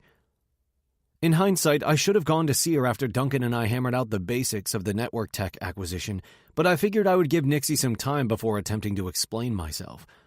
And it wasn't like I went home for a night's sleep. As soon as Duncan left my office for his hotel, my team and I worked through the night. With only a few days left in the fiscal year, countless tax implications and corporate filings need to be addressed. My veins are already buzzing from too much caffeine when Jay calls, and his news sends my pulse into overdrive. He caught the medallion number of the cab Nixie jumped into, which is the only reason I didn't fire him, too. Simmons, God bless her, managed to contact the driver, and he explained where he dropped Nixie off, and that he saw her enter the park via Center Drive. I tell Jay that I'll meet him in Central Park. Given the holiday crowds, getting uptown is slow going. After what feels like forever, I finally run into the park at the 59th and 6th entrance. Why would Nixie ditch Jay just to go to Central Park? And why this entrance? Whenever I take Madison and Parker to the zoo, we walk in through the 5th Avenue entrance. Spotting a sign for the Wallman rink, I remember Eva saying something about the twins having a field trip this morning. But if Eva invited Nixie to meet up with them, why wouldn't she let Jay take her? The ice rink is practically empty. I don't see Nixie or Eva or Madison and Parker. Jay meets me there, his guilty expression proof that he hasn't seen Nixie either. I try calling Nixie's phone again. "Boss," Jay says, pointing at the ground. I follow the direction of his finger to see my name flash across a cracked screen. Nixie's phone. The panic I've been keeping at bay barely rises up in my throat, threatening to choke me. I lower my own mobile and end the call, reaching for Nixie's discarded one. Her battery is running low and a dozen cracks zigzag across the screen. I can't get past the locked screen, but there's one text visible that doesn't belong to me. Unknown. Ditch your babysitter and come to Woolman. Son of a bitch, I bark, spinning in circles as I look for any sign of Nixie, but there's no copper-headed sprite anywhere. I pull up my contacts, torn between calling Tripp or Damon. They're like two sides of the same coin. Both skilled hackers, respected and feared in equal measure, but while Tripp wears a white hat, Damon's as black as night. In the end, I message both of them. I want Nixie back, safe and sound, and I don't care who helps me find her. I loop Atwood in too. Bastard better pray he finds his son before I do. Chapter 21. Nixie. The cavernous reception room of Manhattan's Marriage Bureau is filled with at least a dozen other couples, all in various stages of premarital bliss. Bent over clipboards with their arms intertwined, sides pressed together as if superglued, their intimate murmurs and soft, shared laughs grate on my eardrums. Scattered on every surface are brochures extolling the virtues of a city hall wedding. Watch out, Vegas. Everything's better in New York. Right now, for me, nothing could be worse. It isn't nearly long enough before a clerk with close-cropped curly hair and a heavy Long Island accent calls our names. Derek hands over the paperwork he filled out while we waited, and I look away as she inputs our information into the computer hulking on her desk. Each click of her keyboard lands like a hammer, sealing my fate. "You're all set to marry as soon as this time tomorrow." She stamps the form Derek filled out with an official seal, her tweezed eyebrows lifting as she pushes our copy across the gleaming white surface of her desk. "I'll give you the same advice I give to all my husbands. Happy wife, happy life. Remember that and you'll do just fine." She turns to me with a conspiratorial wink. "Trying to do my part to lower the divorce rate. Not all men have the sense to listen, but I always try." For a moment, I consider confessing the truth, that I have no intention of marrying Derek. Not tomorrow or ever. I'm going to get myself out of this mess, as soon as I can figure out how to do it without putting Poppy in danger. I dredge up an anxious smile. No such thing as a lost cause, right? She gives a derisive huff. "My sister-in-law works at the matrimonial support office just down the street, where you go to file for divorce. Now that place is filled with lost causes. But here?" She waves her hand around the austere chamber that reminds me of a tomb. "I like to think of all my couples as taking their first steps toward happily ever after." There is genuine pride on the clerk's face as she summarizes her role, and guilt thrums through my bloodstream like lead. Derek and I are not now, nor will we ever be, one of her happy couples. If I was here with Nash, I might have had hope for a happy ending. Or maybe not. Not after what I learned last night. Tears prick my eyes as I nod, unable to say anything else. Nash might love me, but if we have any hope of a future together, he has to stop keeping me in the dark. I love him, but to be happy, I need more than words. I need genuine honesty. No relationship is equal in all ways, but I need to know that Nash wants an equal partnership in our own way, a way that works for both of us. Not just him, but for me, too. Derek mumbles a gruff word of thanks and hustles me out of the room, his booted feet slapping at the marble. 10 minutes later, we're checking into a nearby downtown hotel as Mr. and Mrs. Atwood. I press my palms against my stomach as it threatens revolt, and Derek glances down at me, his eyes brewing with warning. Once the door to the elevator closes on us, he rakes a hand through hair that's gone too long without a barber. Can you stop flashing your sad doe eyes at everyone who looks your way? You think I want to be doing this? I turn away from the flashing numbers on the wall panel and look straight at Derek. I need to make a call, arrange for someone to feed my dog and take her out for a walk. Get a message to Nash. He scoffs. So she'll shit on the floor. I'm sure Knight can pay someone to clean it up. Please! Derek's jaw clenches. Enough. He knows you have a dog and that you're gone. She'll be fine. He's right, I know. Nash will make sure Kismet is taken care of. Nash makes sure everyone is taken care of, always. But this time, I have to take care of myself. The elevator doors open with a jarring buzz, and Derek leads the way to our room. His walk is so different than Nash's, more like the loping gait of a gangly teenager than the smooth stride of a confident power broker. In Bermuda, Raina told me that Wall Street players are gamblers too, but Nash would never make a bet he can't afford to lose. Unfortunately, Derek doesn't have the self-control to know when to get up from the table. Once in our room, Derek immediately turns on the television and sits at the edge of the bed with the remote in his hand, flipping through channels until he stops on a basketball game. In seconds, his shoulders are hunched over, his knee bouncing with tension, his eyes shining with a glazed look I recognize all too well. You have money riding on this, don't you? Derek blinks, but doesn't tear his attention from the screen. Just a little. It's no big deal. You are truly unbelievable. Who even takes your bets anymore? He just shushes me, jumping to his feet a moment later to yell at the referee. Again, an image of Nash springs to my mind. He's looking for me, I'm sure of it. Has he found my phone yet? Or maybe someone else picked it up and answered his call? Nash, my knight in shining armor. But the only thing that makes me angrier than watching Derek berate the refs from a mattress is waiting helplessly to be rescued. Truthfully, even if Derek gets his hands on my inheritance tomorrow, the chance of him using it to pay off his debts and not get in deeper again are slim to none. There will always be the next sure thing, the next unbeatable hand, the next big score. He can't resist. Derek will never stop gambling. Handing him my inheritance would be like dumping it in the Hudson River, a complete waste. And Poppy will never be safe. Derek sits back down, beads of sweat breaking out on his forehead. I'm still standing in the corridor that leads to the bedroom between the bathroom and closet.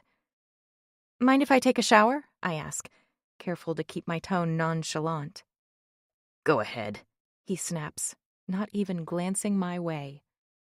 Having sat through hundreds of games with Derek, I know it's only a matter of time before his whooping and cursing begins in earnest. When that happens, he won't notice if a bomb goes off, unless the TV loses power. I turn on the water and wait. It doesn't take long, not even 10 minutes.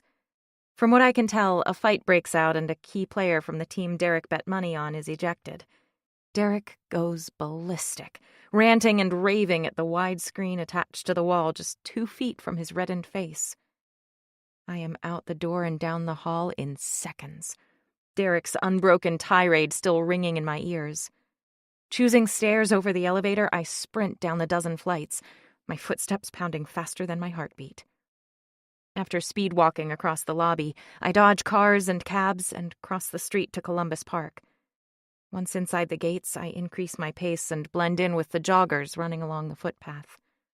The park is fairly small, and despite the late afternoon chill, it's filled with elderly men bent over games of mahjong, women pushing strollers, and street performers, hoping to draw an afternoon crowd. Resisting the urge to look over my shoulder, I exit the park on the other side and continue walking in the direction of the courthouse. The Chambers Street subway station is just a few blocks away. I have to pass by the office of the city clerk again, where Derek and I just were. A couple is posing for pictures beside the plaque for the marriage bureau, and their happy laughter bites at my heels as I rush past them. I have one foot in the crosswalk when a black Lincoln Navigator careens around the corner and screeches to a halt right outside the entrance. Nash jumps out, followed by Jay, and they both sprint inside. With my heart in my throat, I resist the instinct to scream Nash's name and take off running toward him. I can't leap into Nash's arms. Not yet. I brush away the tears falling unchecked down my face and continue walking until the sidewalk gives way to a set of stairs. Hot, stale air rushes up at me as I enter the subway station, slide my Metro card through the turnstile reader, and find a place on the platform. This pattern of me rushing headlong into trouble and then standing idly by while Nash comes to my rescue has to end. And it's going to end today. New York's Penn Station is Grand Central Station's buck-toothed, ugly cousin. Although the upper level, with trains to New Jersey and Pennsylvania, has been renovated, the lower level serving Long Island has not. It remains a grid of low-ceilinged, crowded tunnels that sprawl underground like catacombs.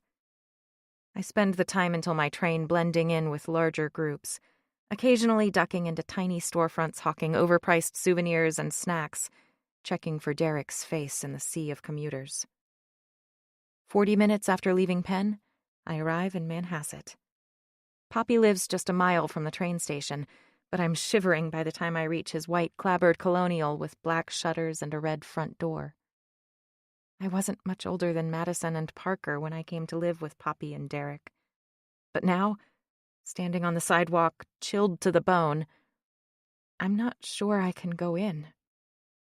Poppy welcomed me into his life, into his heart, and I allowed Derek to chase me away. I don't want to tell him about Derek. I don't want to break his heart. But I don't have a choice. Because of Derek, Poppy's in danger. If he gets hurt, I'll never forgive myself. I drag one foot in front of the other, my stomach churning, until I make it to the steps leading to his porch.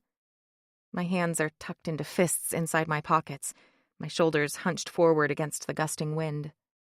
The air has a tingle to it, like the first snowfall of the year is imminent. Before I can ring the bell, the door is thrown open and Poppy is there, his arms extended in welcome, a warm grin splitting his face in two.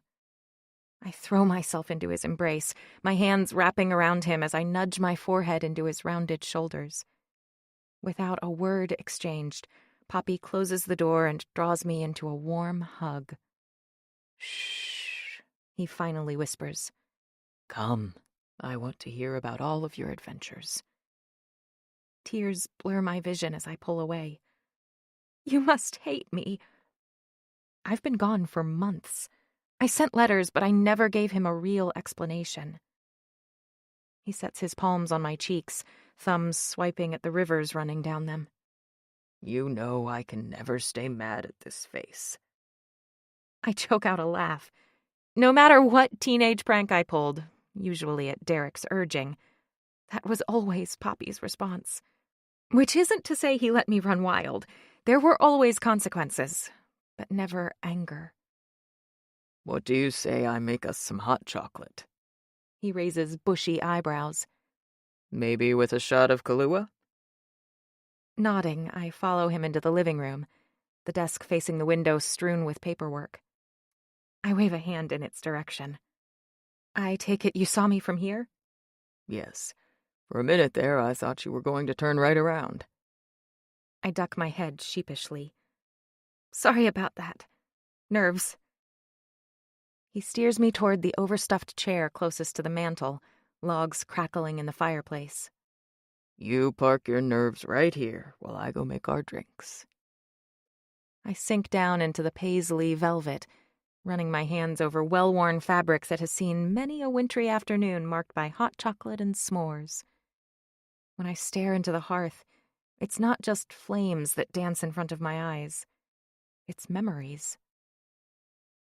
From the kitchen, I hear Poppy opening and closing cabinets, pots clanking, and the low rumble of his voice. I smile, having forgotten his habit of talking to himself. He returns a few minutes later, carrying a tray with 2 mugs and a plate of cookies. Thin Mints and Samoas? I haven't had these since my Girl Scout days. Poppy grins. A new family moved in next door. Their daughter came knocking, and I couldn't resist. I laugh. Poppy single-handedly made me one of the top sellers every year. I think he donated most of the boxes to the local firehouse, but we always had enough Thin Mints and Samoas in our kitchen to last all year. I'm glad there's someone to supply you with your sugar fix. You may be. He grimaces, spreading his hands on a belly that has grown significantly larger over the past few years. But my doctor isn't too keen. More fruits and vegetables, he says. Less meat and sweets. What's the fun in that? I reach for my steaming cup, managing to sip through the cloud of whipped cream floating on top. Delicious. No fun at all. Wrapping my palms around the mug, I feel warm inside and out, in a way I haven't in too long to remember. I was wrong to run, and I'm so sorry. My voice cracks as I force myself to maintain eye contact with Poppy. Are you ready to tell me why? I am, although my reasons are shameful. I was afraid if I told you what I learned. My throat closes up and I take another sip of the spiked hot chocolate, wishing I asked for a straight shot of Kahlua instead. You wouldn't believe me, or that you'd want to kill the messenger. Poppy leans forward, his elbows on his knees. First of all, you're not a messenger. I love you like a daughter, Noelle. No one, not even my son, will ever change that. A fragile smile trembles on my lips as he continues. And second, there's nothing you can tell me about Derek that I don't already know. My stomach plummets. Of course there is. I wish that were true. I have a confession to make too, Noelle. Before I can stop him, he continues. I know about Derek's gambling. I pull back. You do? I've known it for years. It's in his blood, I'm afraid. You gamble? I rub at the deep frown denting my forehead. I've never even seen Poppy fill out a fantasy football bracket. How do you think your father and I met?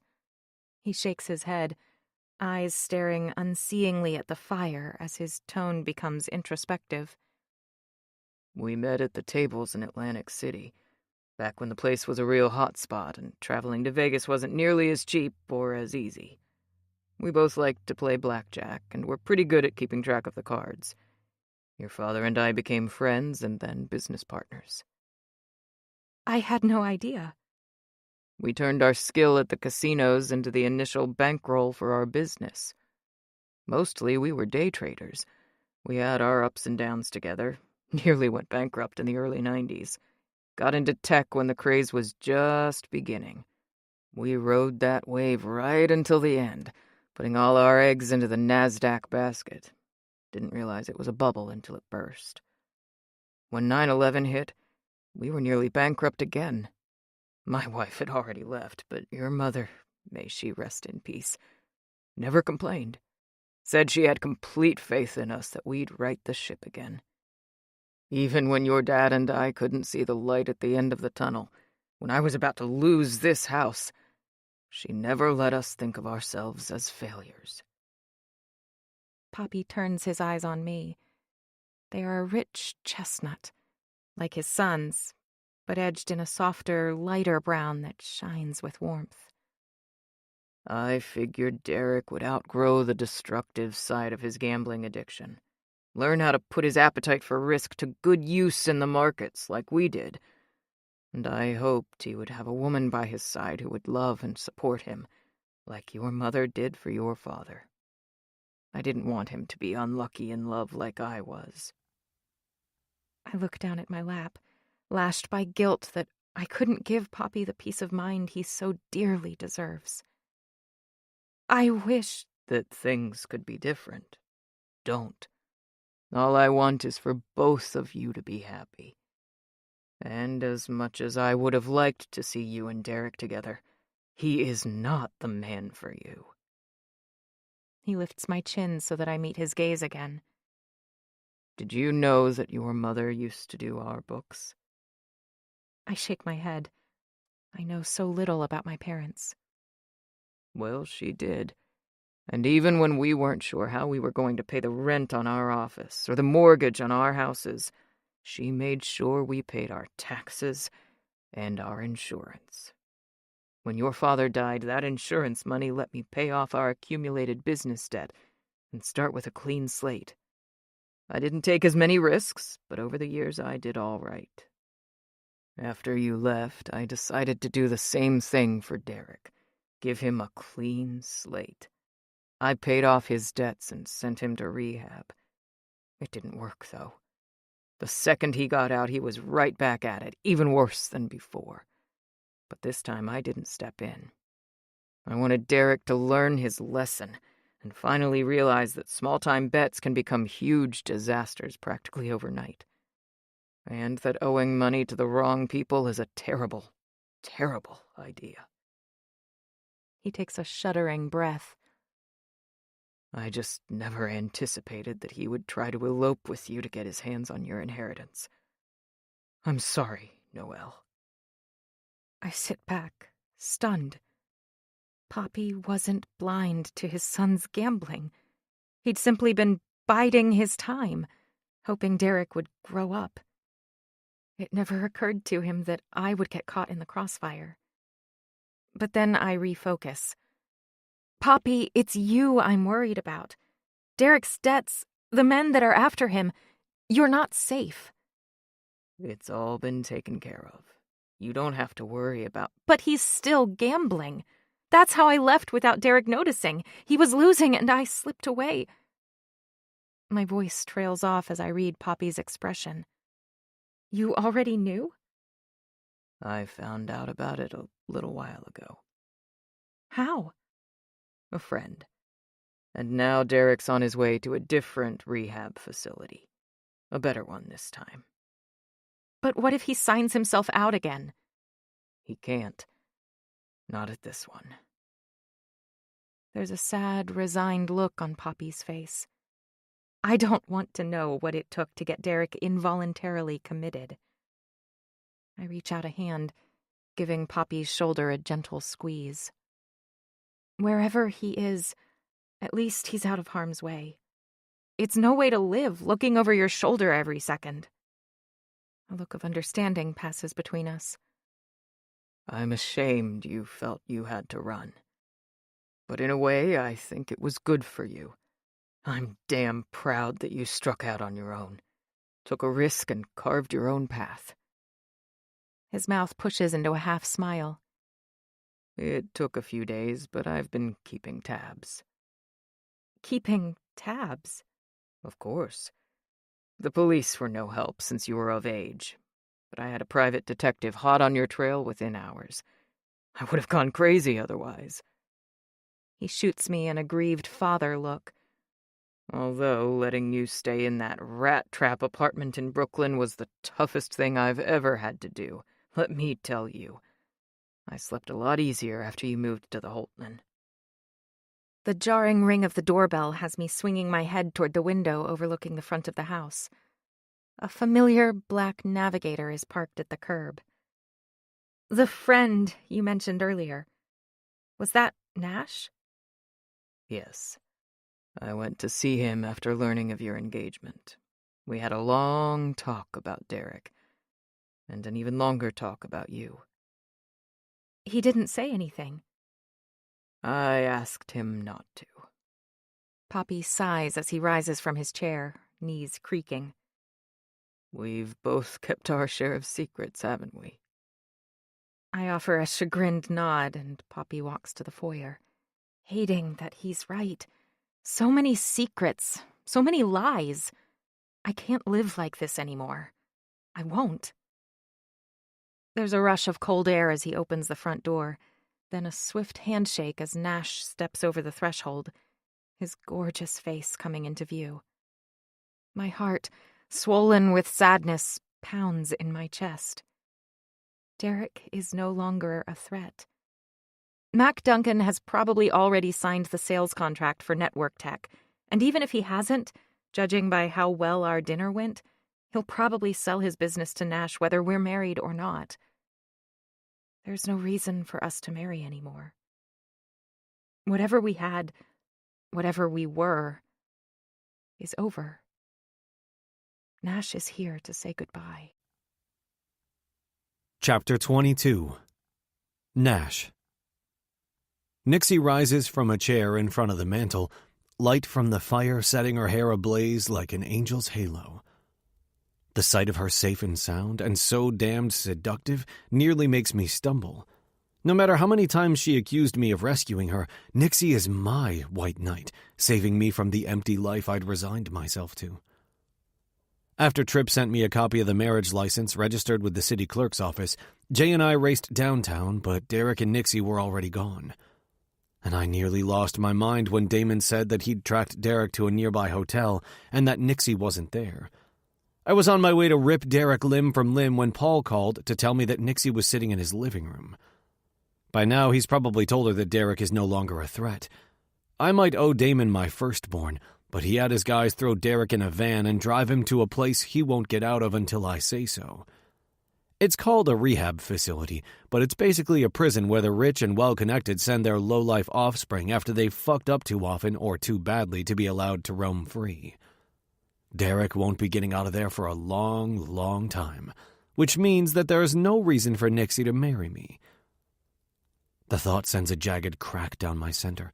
Not a break exactly, but a weak zone that's just Nixie's size. Of course, after last night, I don't know that she wants to have anything to do with me, let alone marry me. She thinks I lied to her. Again. Paul quietly excuses himself, leaving the two of us alone, and even though I've only just come inside, I gesture toward the window as the first flakes of the season slowly drift from the sky and speak around the thick knot of remorse and regret stuck in my throat. How about a walk in the snow? Nixie glances through the mullioned panes of glass, her profile as exquisite as a carved cameo. I'd like that. I grab the coat hanging on the otherwise empty coat rack in the foyer and hold it out, dipping my head to breathe in the scent of vanilla and cinnamon that clings to her. We climb down the porch steps and continue along the stone walkway that cuts through the front yard. Though the sun set an hour ago, it is not very dark. The moon is low and full, a gleaming white ball suspended in a sky that unfurls over our heads like an inky indigo bruise. White Christmas lights hang from trees lining the sidewalk, and as the branches dance in the wind, they shine on Nixie's upturned face like hundreds of twinkling stars. Pappy said he went to see you yesterday, she says. He did. I know he asked you not to say anything to me, but it's starting to feel like you like keeping secrets from me. I don't. I know it looks that way, but... Nixie's eyes are practically glowing, and I can feel myself tumbling into a swirling amber sea. It is that way. First it was your brother, then Mac Duncan, and now Pappy. 1 is a mistake, 2 is a pattern, and 3 is... 3 is too many, Nash. I explained about Scott, and like you said, Paul asked me not to. He didn't want you to know that he's been keeping an eye on you. He loves you, and he's proud of you.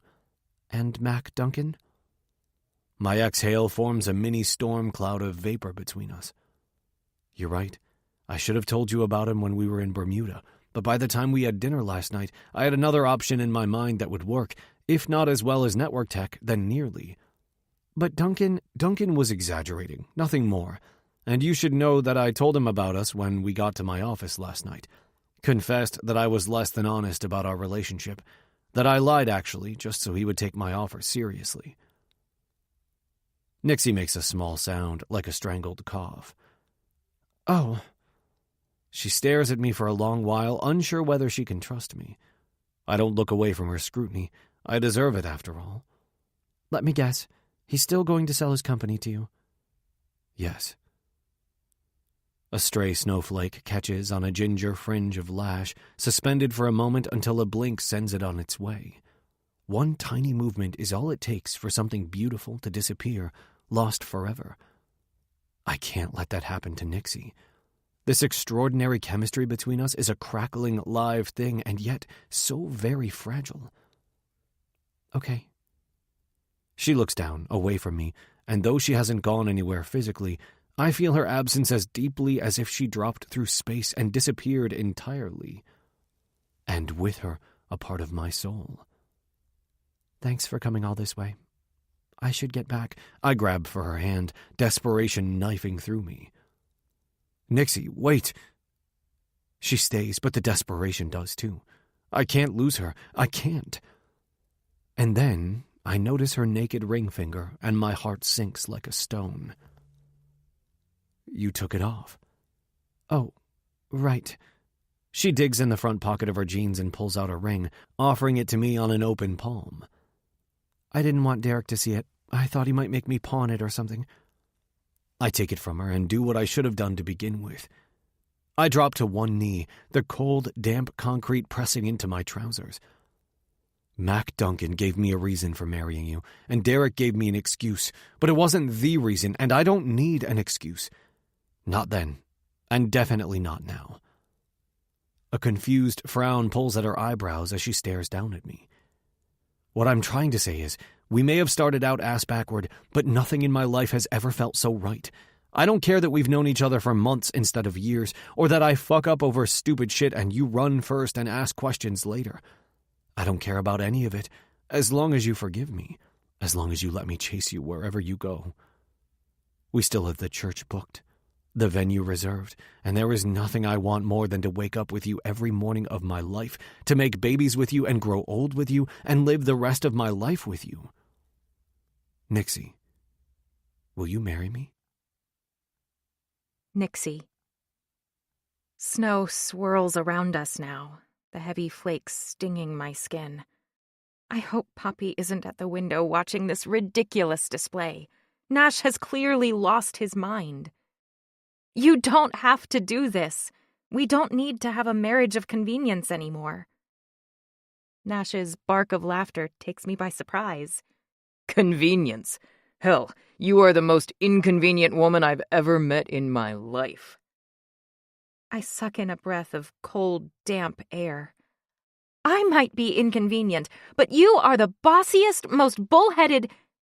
Nash's arm shoots out and encircles my waist, pulling me onto his powerful thigh, my hip pressing against the ridged muscles of his abdomen, our mouths barely an inch apart. Is that really what you think of the man who's so in love with you he can't see straight when you're not around, and is damn near cockeyed whenever you are?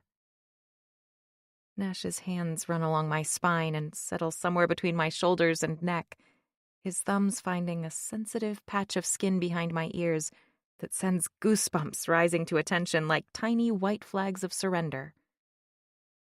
Pretty sure I was in love with you by sunrise, our very first morning together. He twines a strand of my hair around his finger. I'd never seen anything so damned beautiful as you sleeping in my bed. I lean back, needing to take in the whole of his face, and not just the individual pieces that are like works of art on their own. His words echo inside my brain, ricocheting inside my skull. And somehow they shake something loose, a glimpse of possibility. Maybe all our lies have become something else. The truth. But I resist the lure of Nash's handsome face and pretty, pretty words. I need more from him. I deserve more.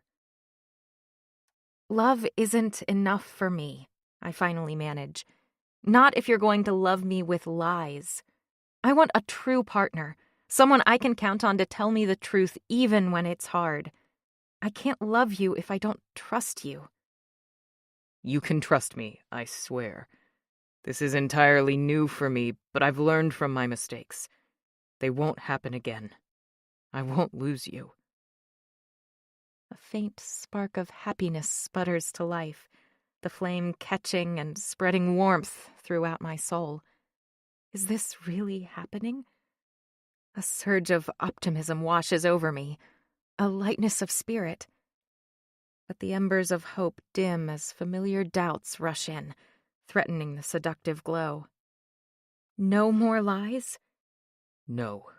They belong in the past, with the guy I used to be. The one who didn't deserve you, Nixie. I know who I am and who I want to be, because you've showed me who that is. He's telling me everything I want to hear. Can it be real? Have you suddenly become a closet romantic? There's nothing about me that's hiding in the closet. I can't help rolling my eyes. That's because your ego wouldn't fit through the door. Try saying that when I carry you over the threshold. And this time, with this man, I fight against my old insecurities and make the choice to cloak myself in Nash's love instead. To believe in him. To believe in us. Convenience is vastly overrated. I entwine my arms around his neck, our lips merging together, breaths commingling, tongues tenderly dancing. This man is mine. You'd better not drop me. Never. Epilogue. Nash. I've walked past St. Paul's Chapel nearly every day of my life, but today isn't like any other day. Today I am inside, standing in the sanctuary, waiting for my bride. A low hum of anticipation thrums inside my chest as the heavy doors at the back of the church open. 300 people are packed into the elegant Georgian hall, and there is a collective gasp as Nixie comes into view. My first glimpse of her sends a bolt of electricity shooting through the soles of my shoes and charging every cell in my body. Breathless, I can only stare as Paul escorts my bride down a white satin aisle strewn with red rose petals. Tomorrow is Christmas, but my gift has arrived.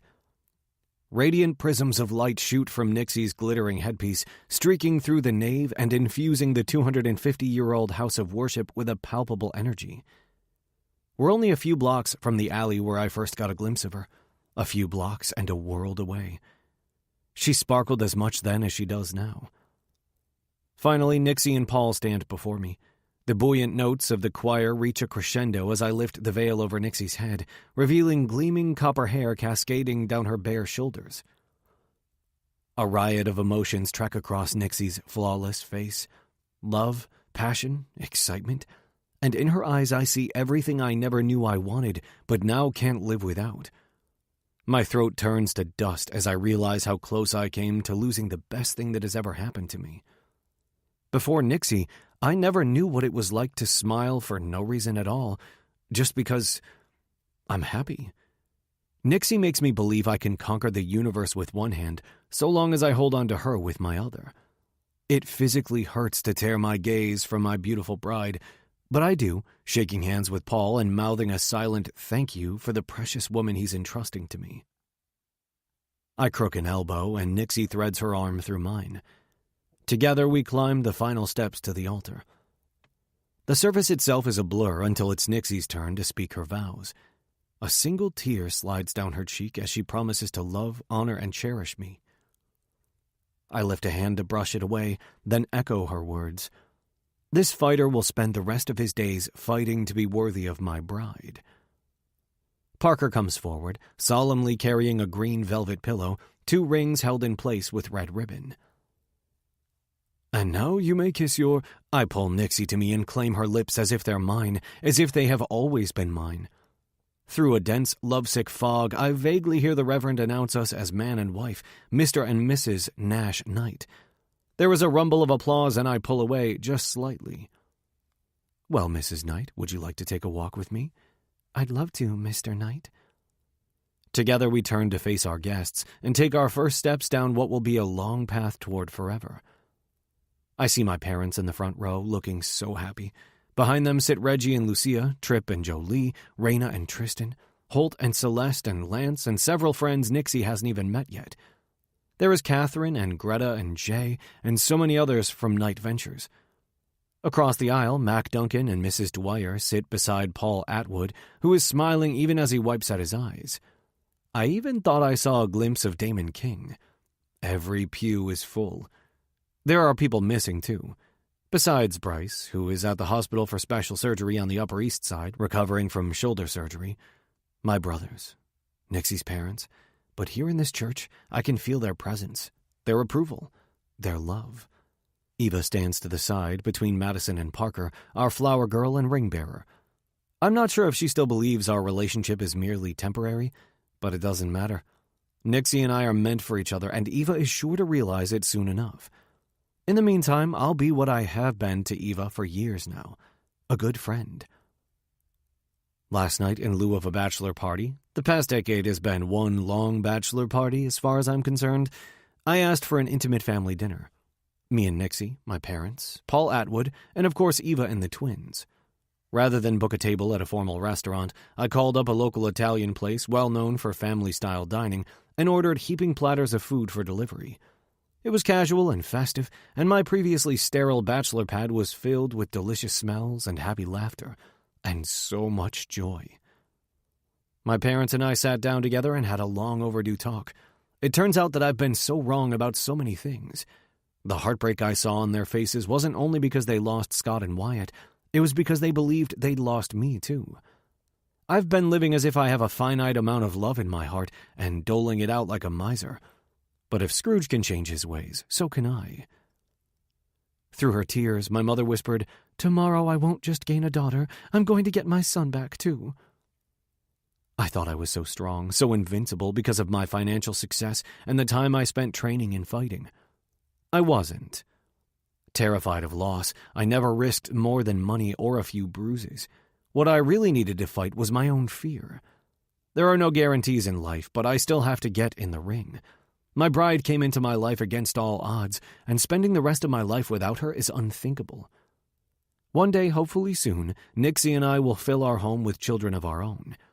The twins will always be my family, and I trust Eva enough to know that whomever she brings into our lives will be family too. Sometimes love is ugly, like Nixie said. It's messy and unwieldy and downright exhausting, but hard truths are so much better than beautiful lies. Who the hell needs easy anyway? Not when I have Nixie. Nixie. It's a strange thing to be standing up, to be walking, when the bones in my body feel so flimsy and fragile. I have never been this happy, this buoyant with joy, that I am weightless, floating. And yet somehow I put one foot in front of the other, my quick steps keeping pace with Nash's steady stride. Nash Knight, my husband. I'm not sure if I'm smiling or not because my face is numb. Really, the only thing I feel is my heart. So full, it's a wonder it hasn't burst. We are in St. Paul's Chapel, the little chapel that stood. There is no place on earth I'd rather be. It can't be mere coincidence that both Nash and I had our lives irrevocably altered by the same tragedy, and that we met on its anniversary. Too much of a coincidence to believe that my parents and Nash's brothers didn't have a hand in our relationship from day one. Thinking back, that day was the one time I couldn't bear to enter the doors of this church. Instead, I found Nash Knight, my very own sanctuary. I glance around, absorbing every detail so I can relive these sacred moments again and again. The gleaming panes of glass cut into the clerestory arches, the crystal chandeliers suspended above the soaring nave, the angelic voices of a choir that could have come from heaven itself. As a nod to the season, the handsome wooden pews are festooned with evergreen garlands, and wreaths decorated with sprigs of holly and festive silver bows hang along the aisle. Our guests were offered mugs of mulled wine as they came in from the cold, infusing the air inside the church with the scent of cinnamon and cloves. Outside, a dusting of snow covers the city, just enough to make the gritty urban jungle look like a scene from a Charles Dickens novel. My happily ever after ending is as perfect as a storybook, but the beauty of it is knowing that it's just the beginning. Nash and I are writing our own story.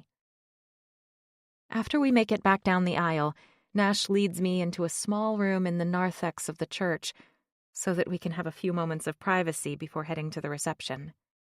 He closes the door, and for a moment I drink him in. Every vibrant, volatile inch of the man I've grown to love. My white knight, my Prince Charming, my impossibly sexy, outrageously stubborn, undeniably indomitable Nash. He is all those things and so much more. The first night we met, Nash said he was no hero. But this is our story. He's my hero and I'm his heroine. Nash saved me from 2 street punks, but I rescued him from an empty life. Of course, I didn't realize then that I was saving myself from the same fate, too. But I don't need a castle surrounded by a moat or my own tower to hide behind. All I need is Nash.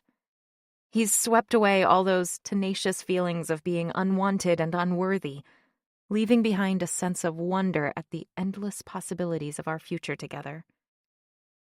As if he can read my thoughts, Nash's expression is reverent, his eyes piercing mine as I stand in the center of the room. A flush breaks above the beaded bodice of my wedding dress, heating my cheeks. The air between us is thin, and I take a quick breath as Nash leans against the door, staring at me, staring into me, loving me. We did it, he says simply. I glance down at the thick band of diamonds encircling my left finger, the same color as the center stone that now sits on my right. A surge of euphoria pulses through my bloodstream. Now I can't lift a hand without being reminded of Nash. Looks that way. He crosses the room in 2 strides, his arms wrapping around my waist and holding me tight, twin flames of love and desire shining from eyes that have cleaved through my heart. I raise my hands, curving my palms against Nash's chiseled jaw. I can't believe you're my husband. Believe it, because you, Nixie Knight, are my whole world. This concludes Manhattan Mogul by Tara Leigh, narrated by Tim Page and Isabel Ruther. Copyright 2021 by Tara Leigh.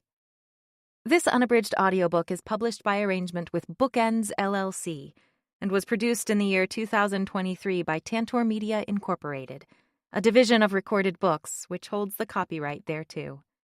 Please visit tantor.com for more information on our growing library of unabridged audiobooks.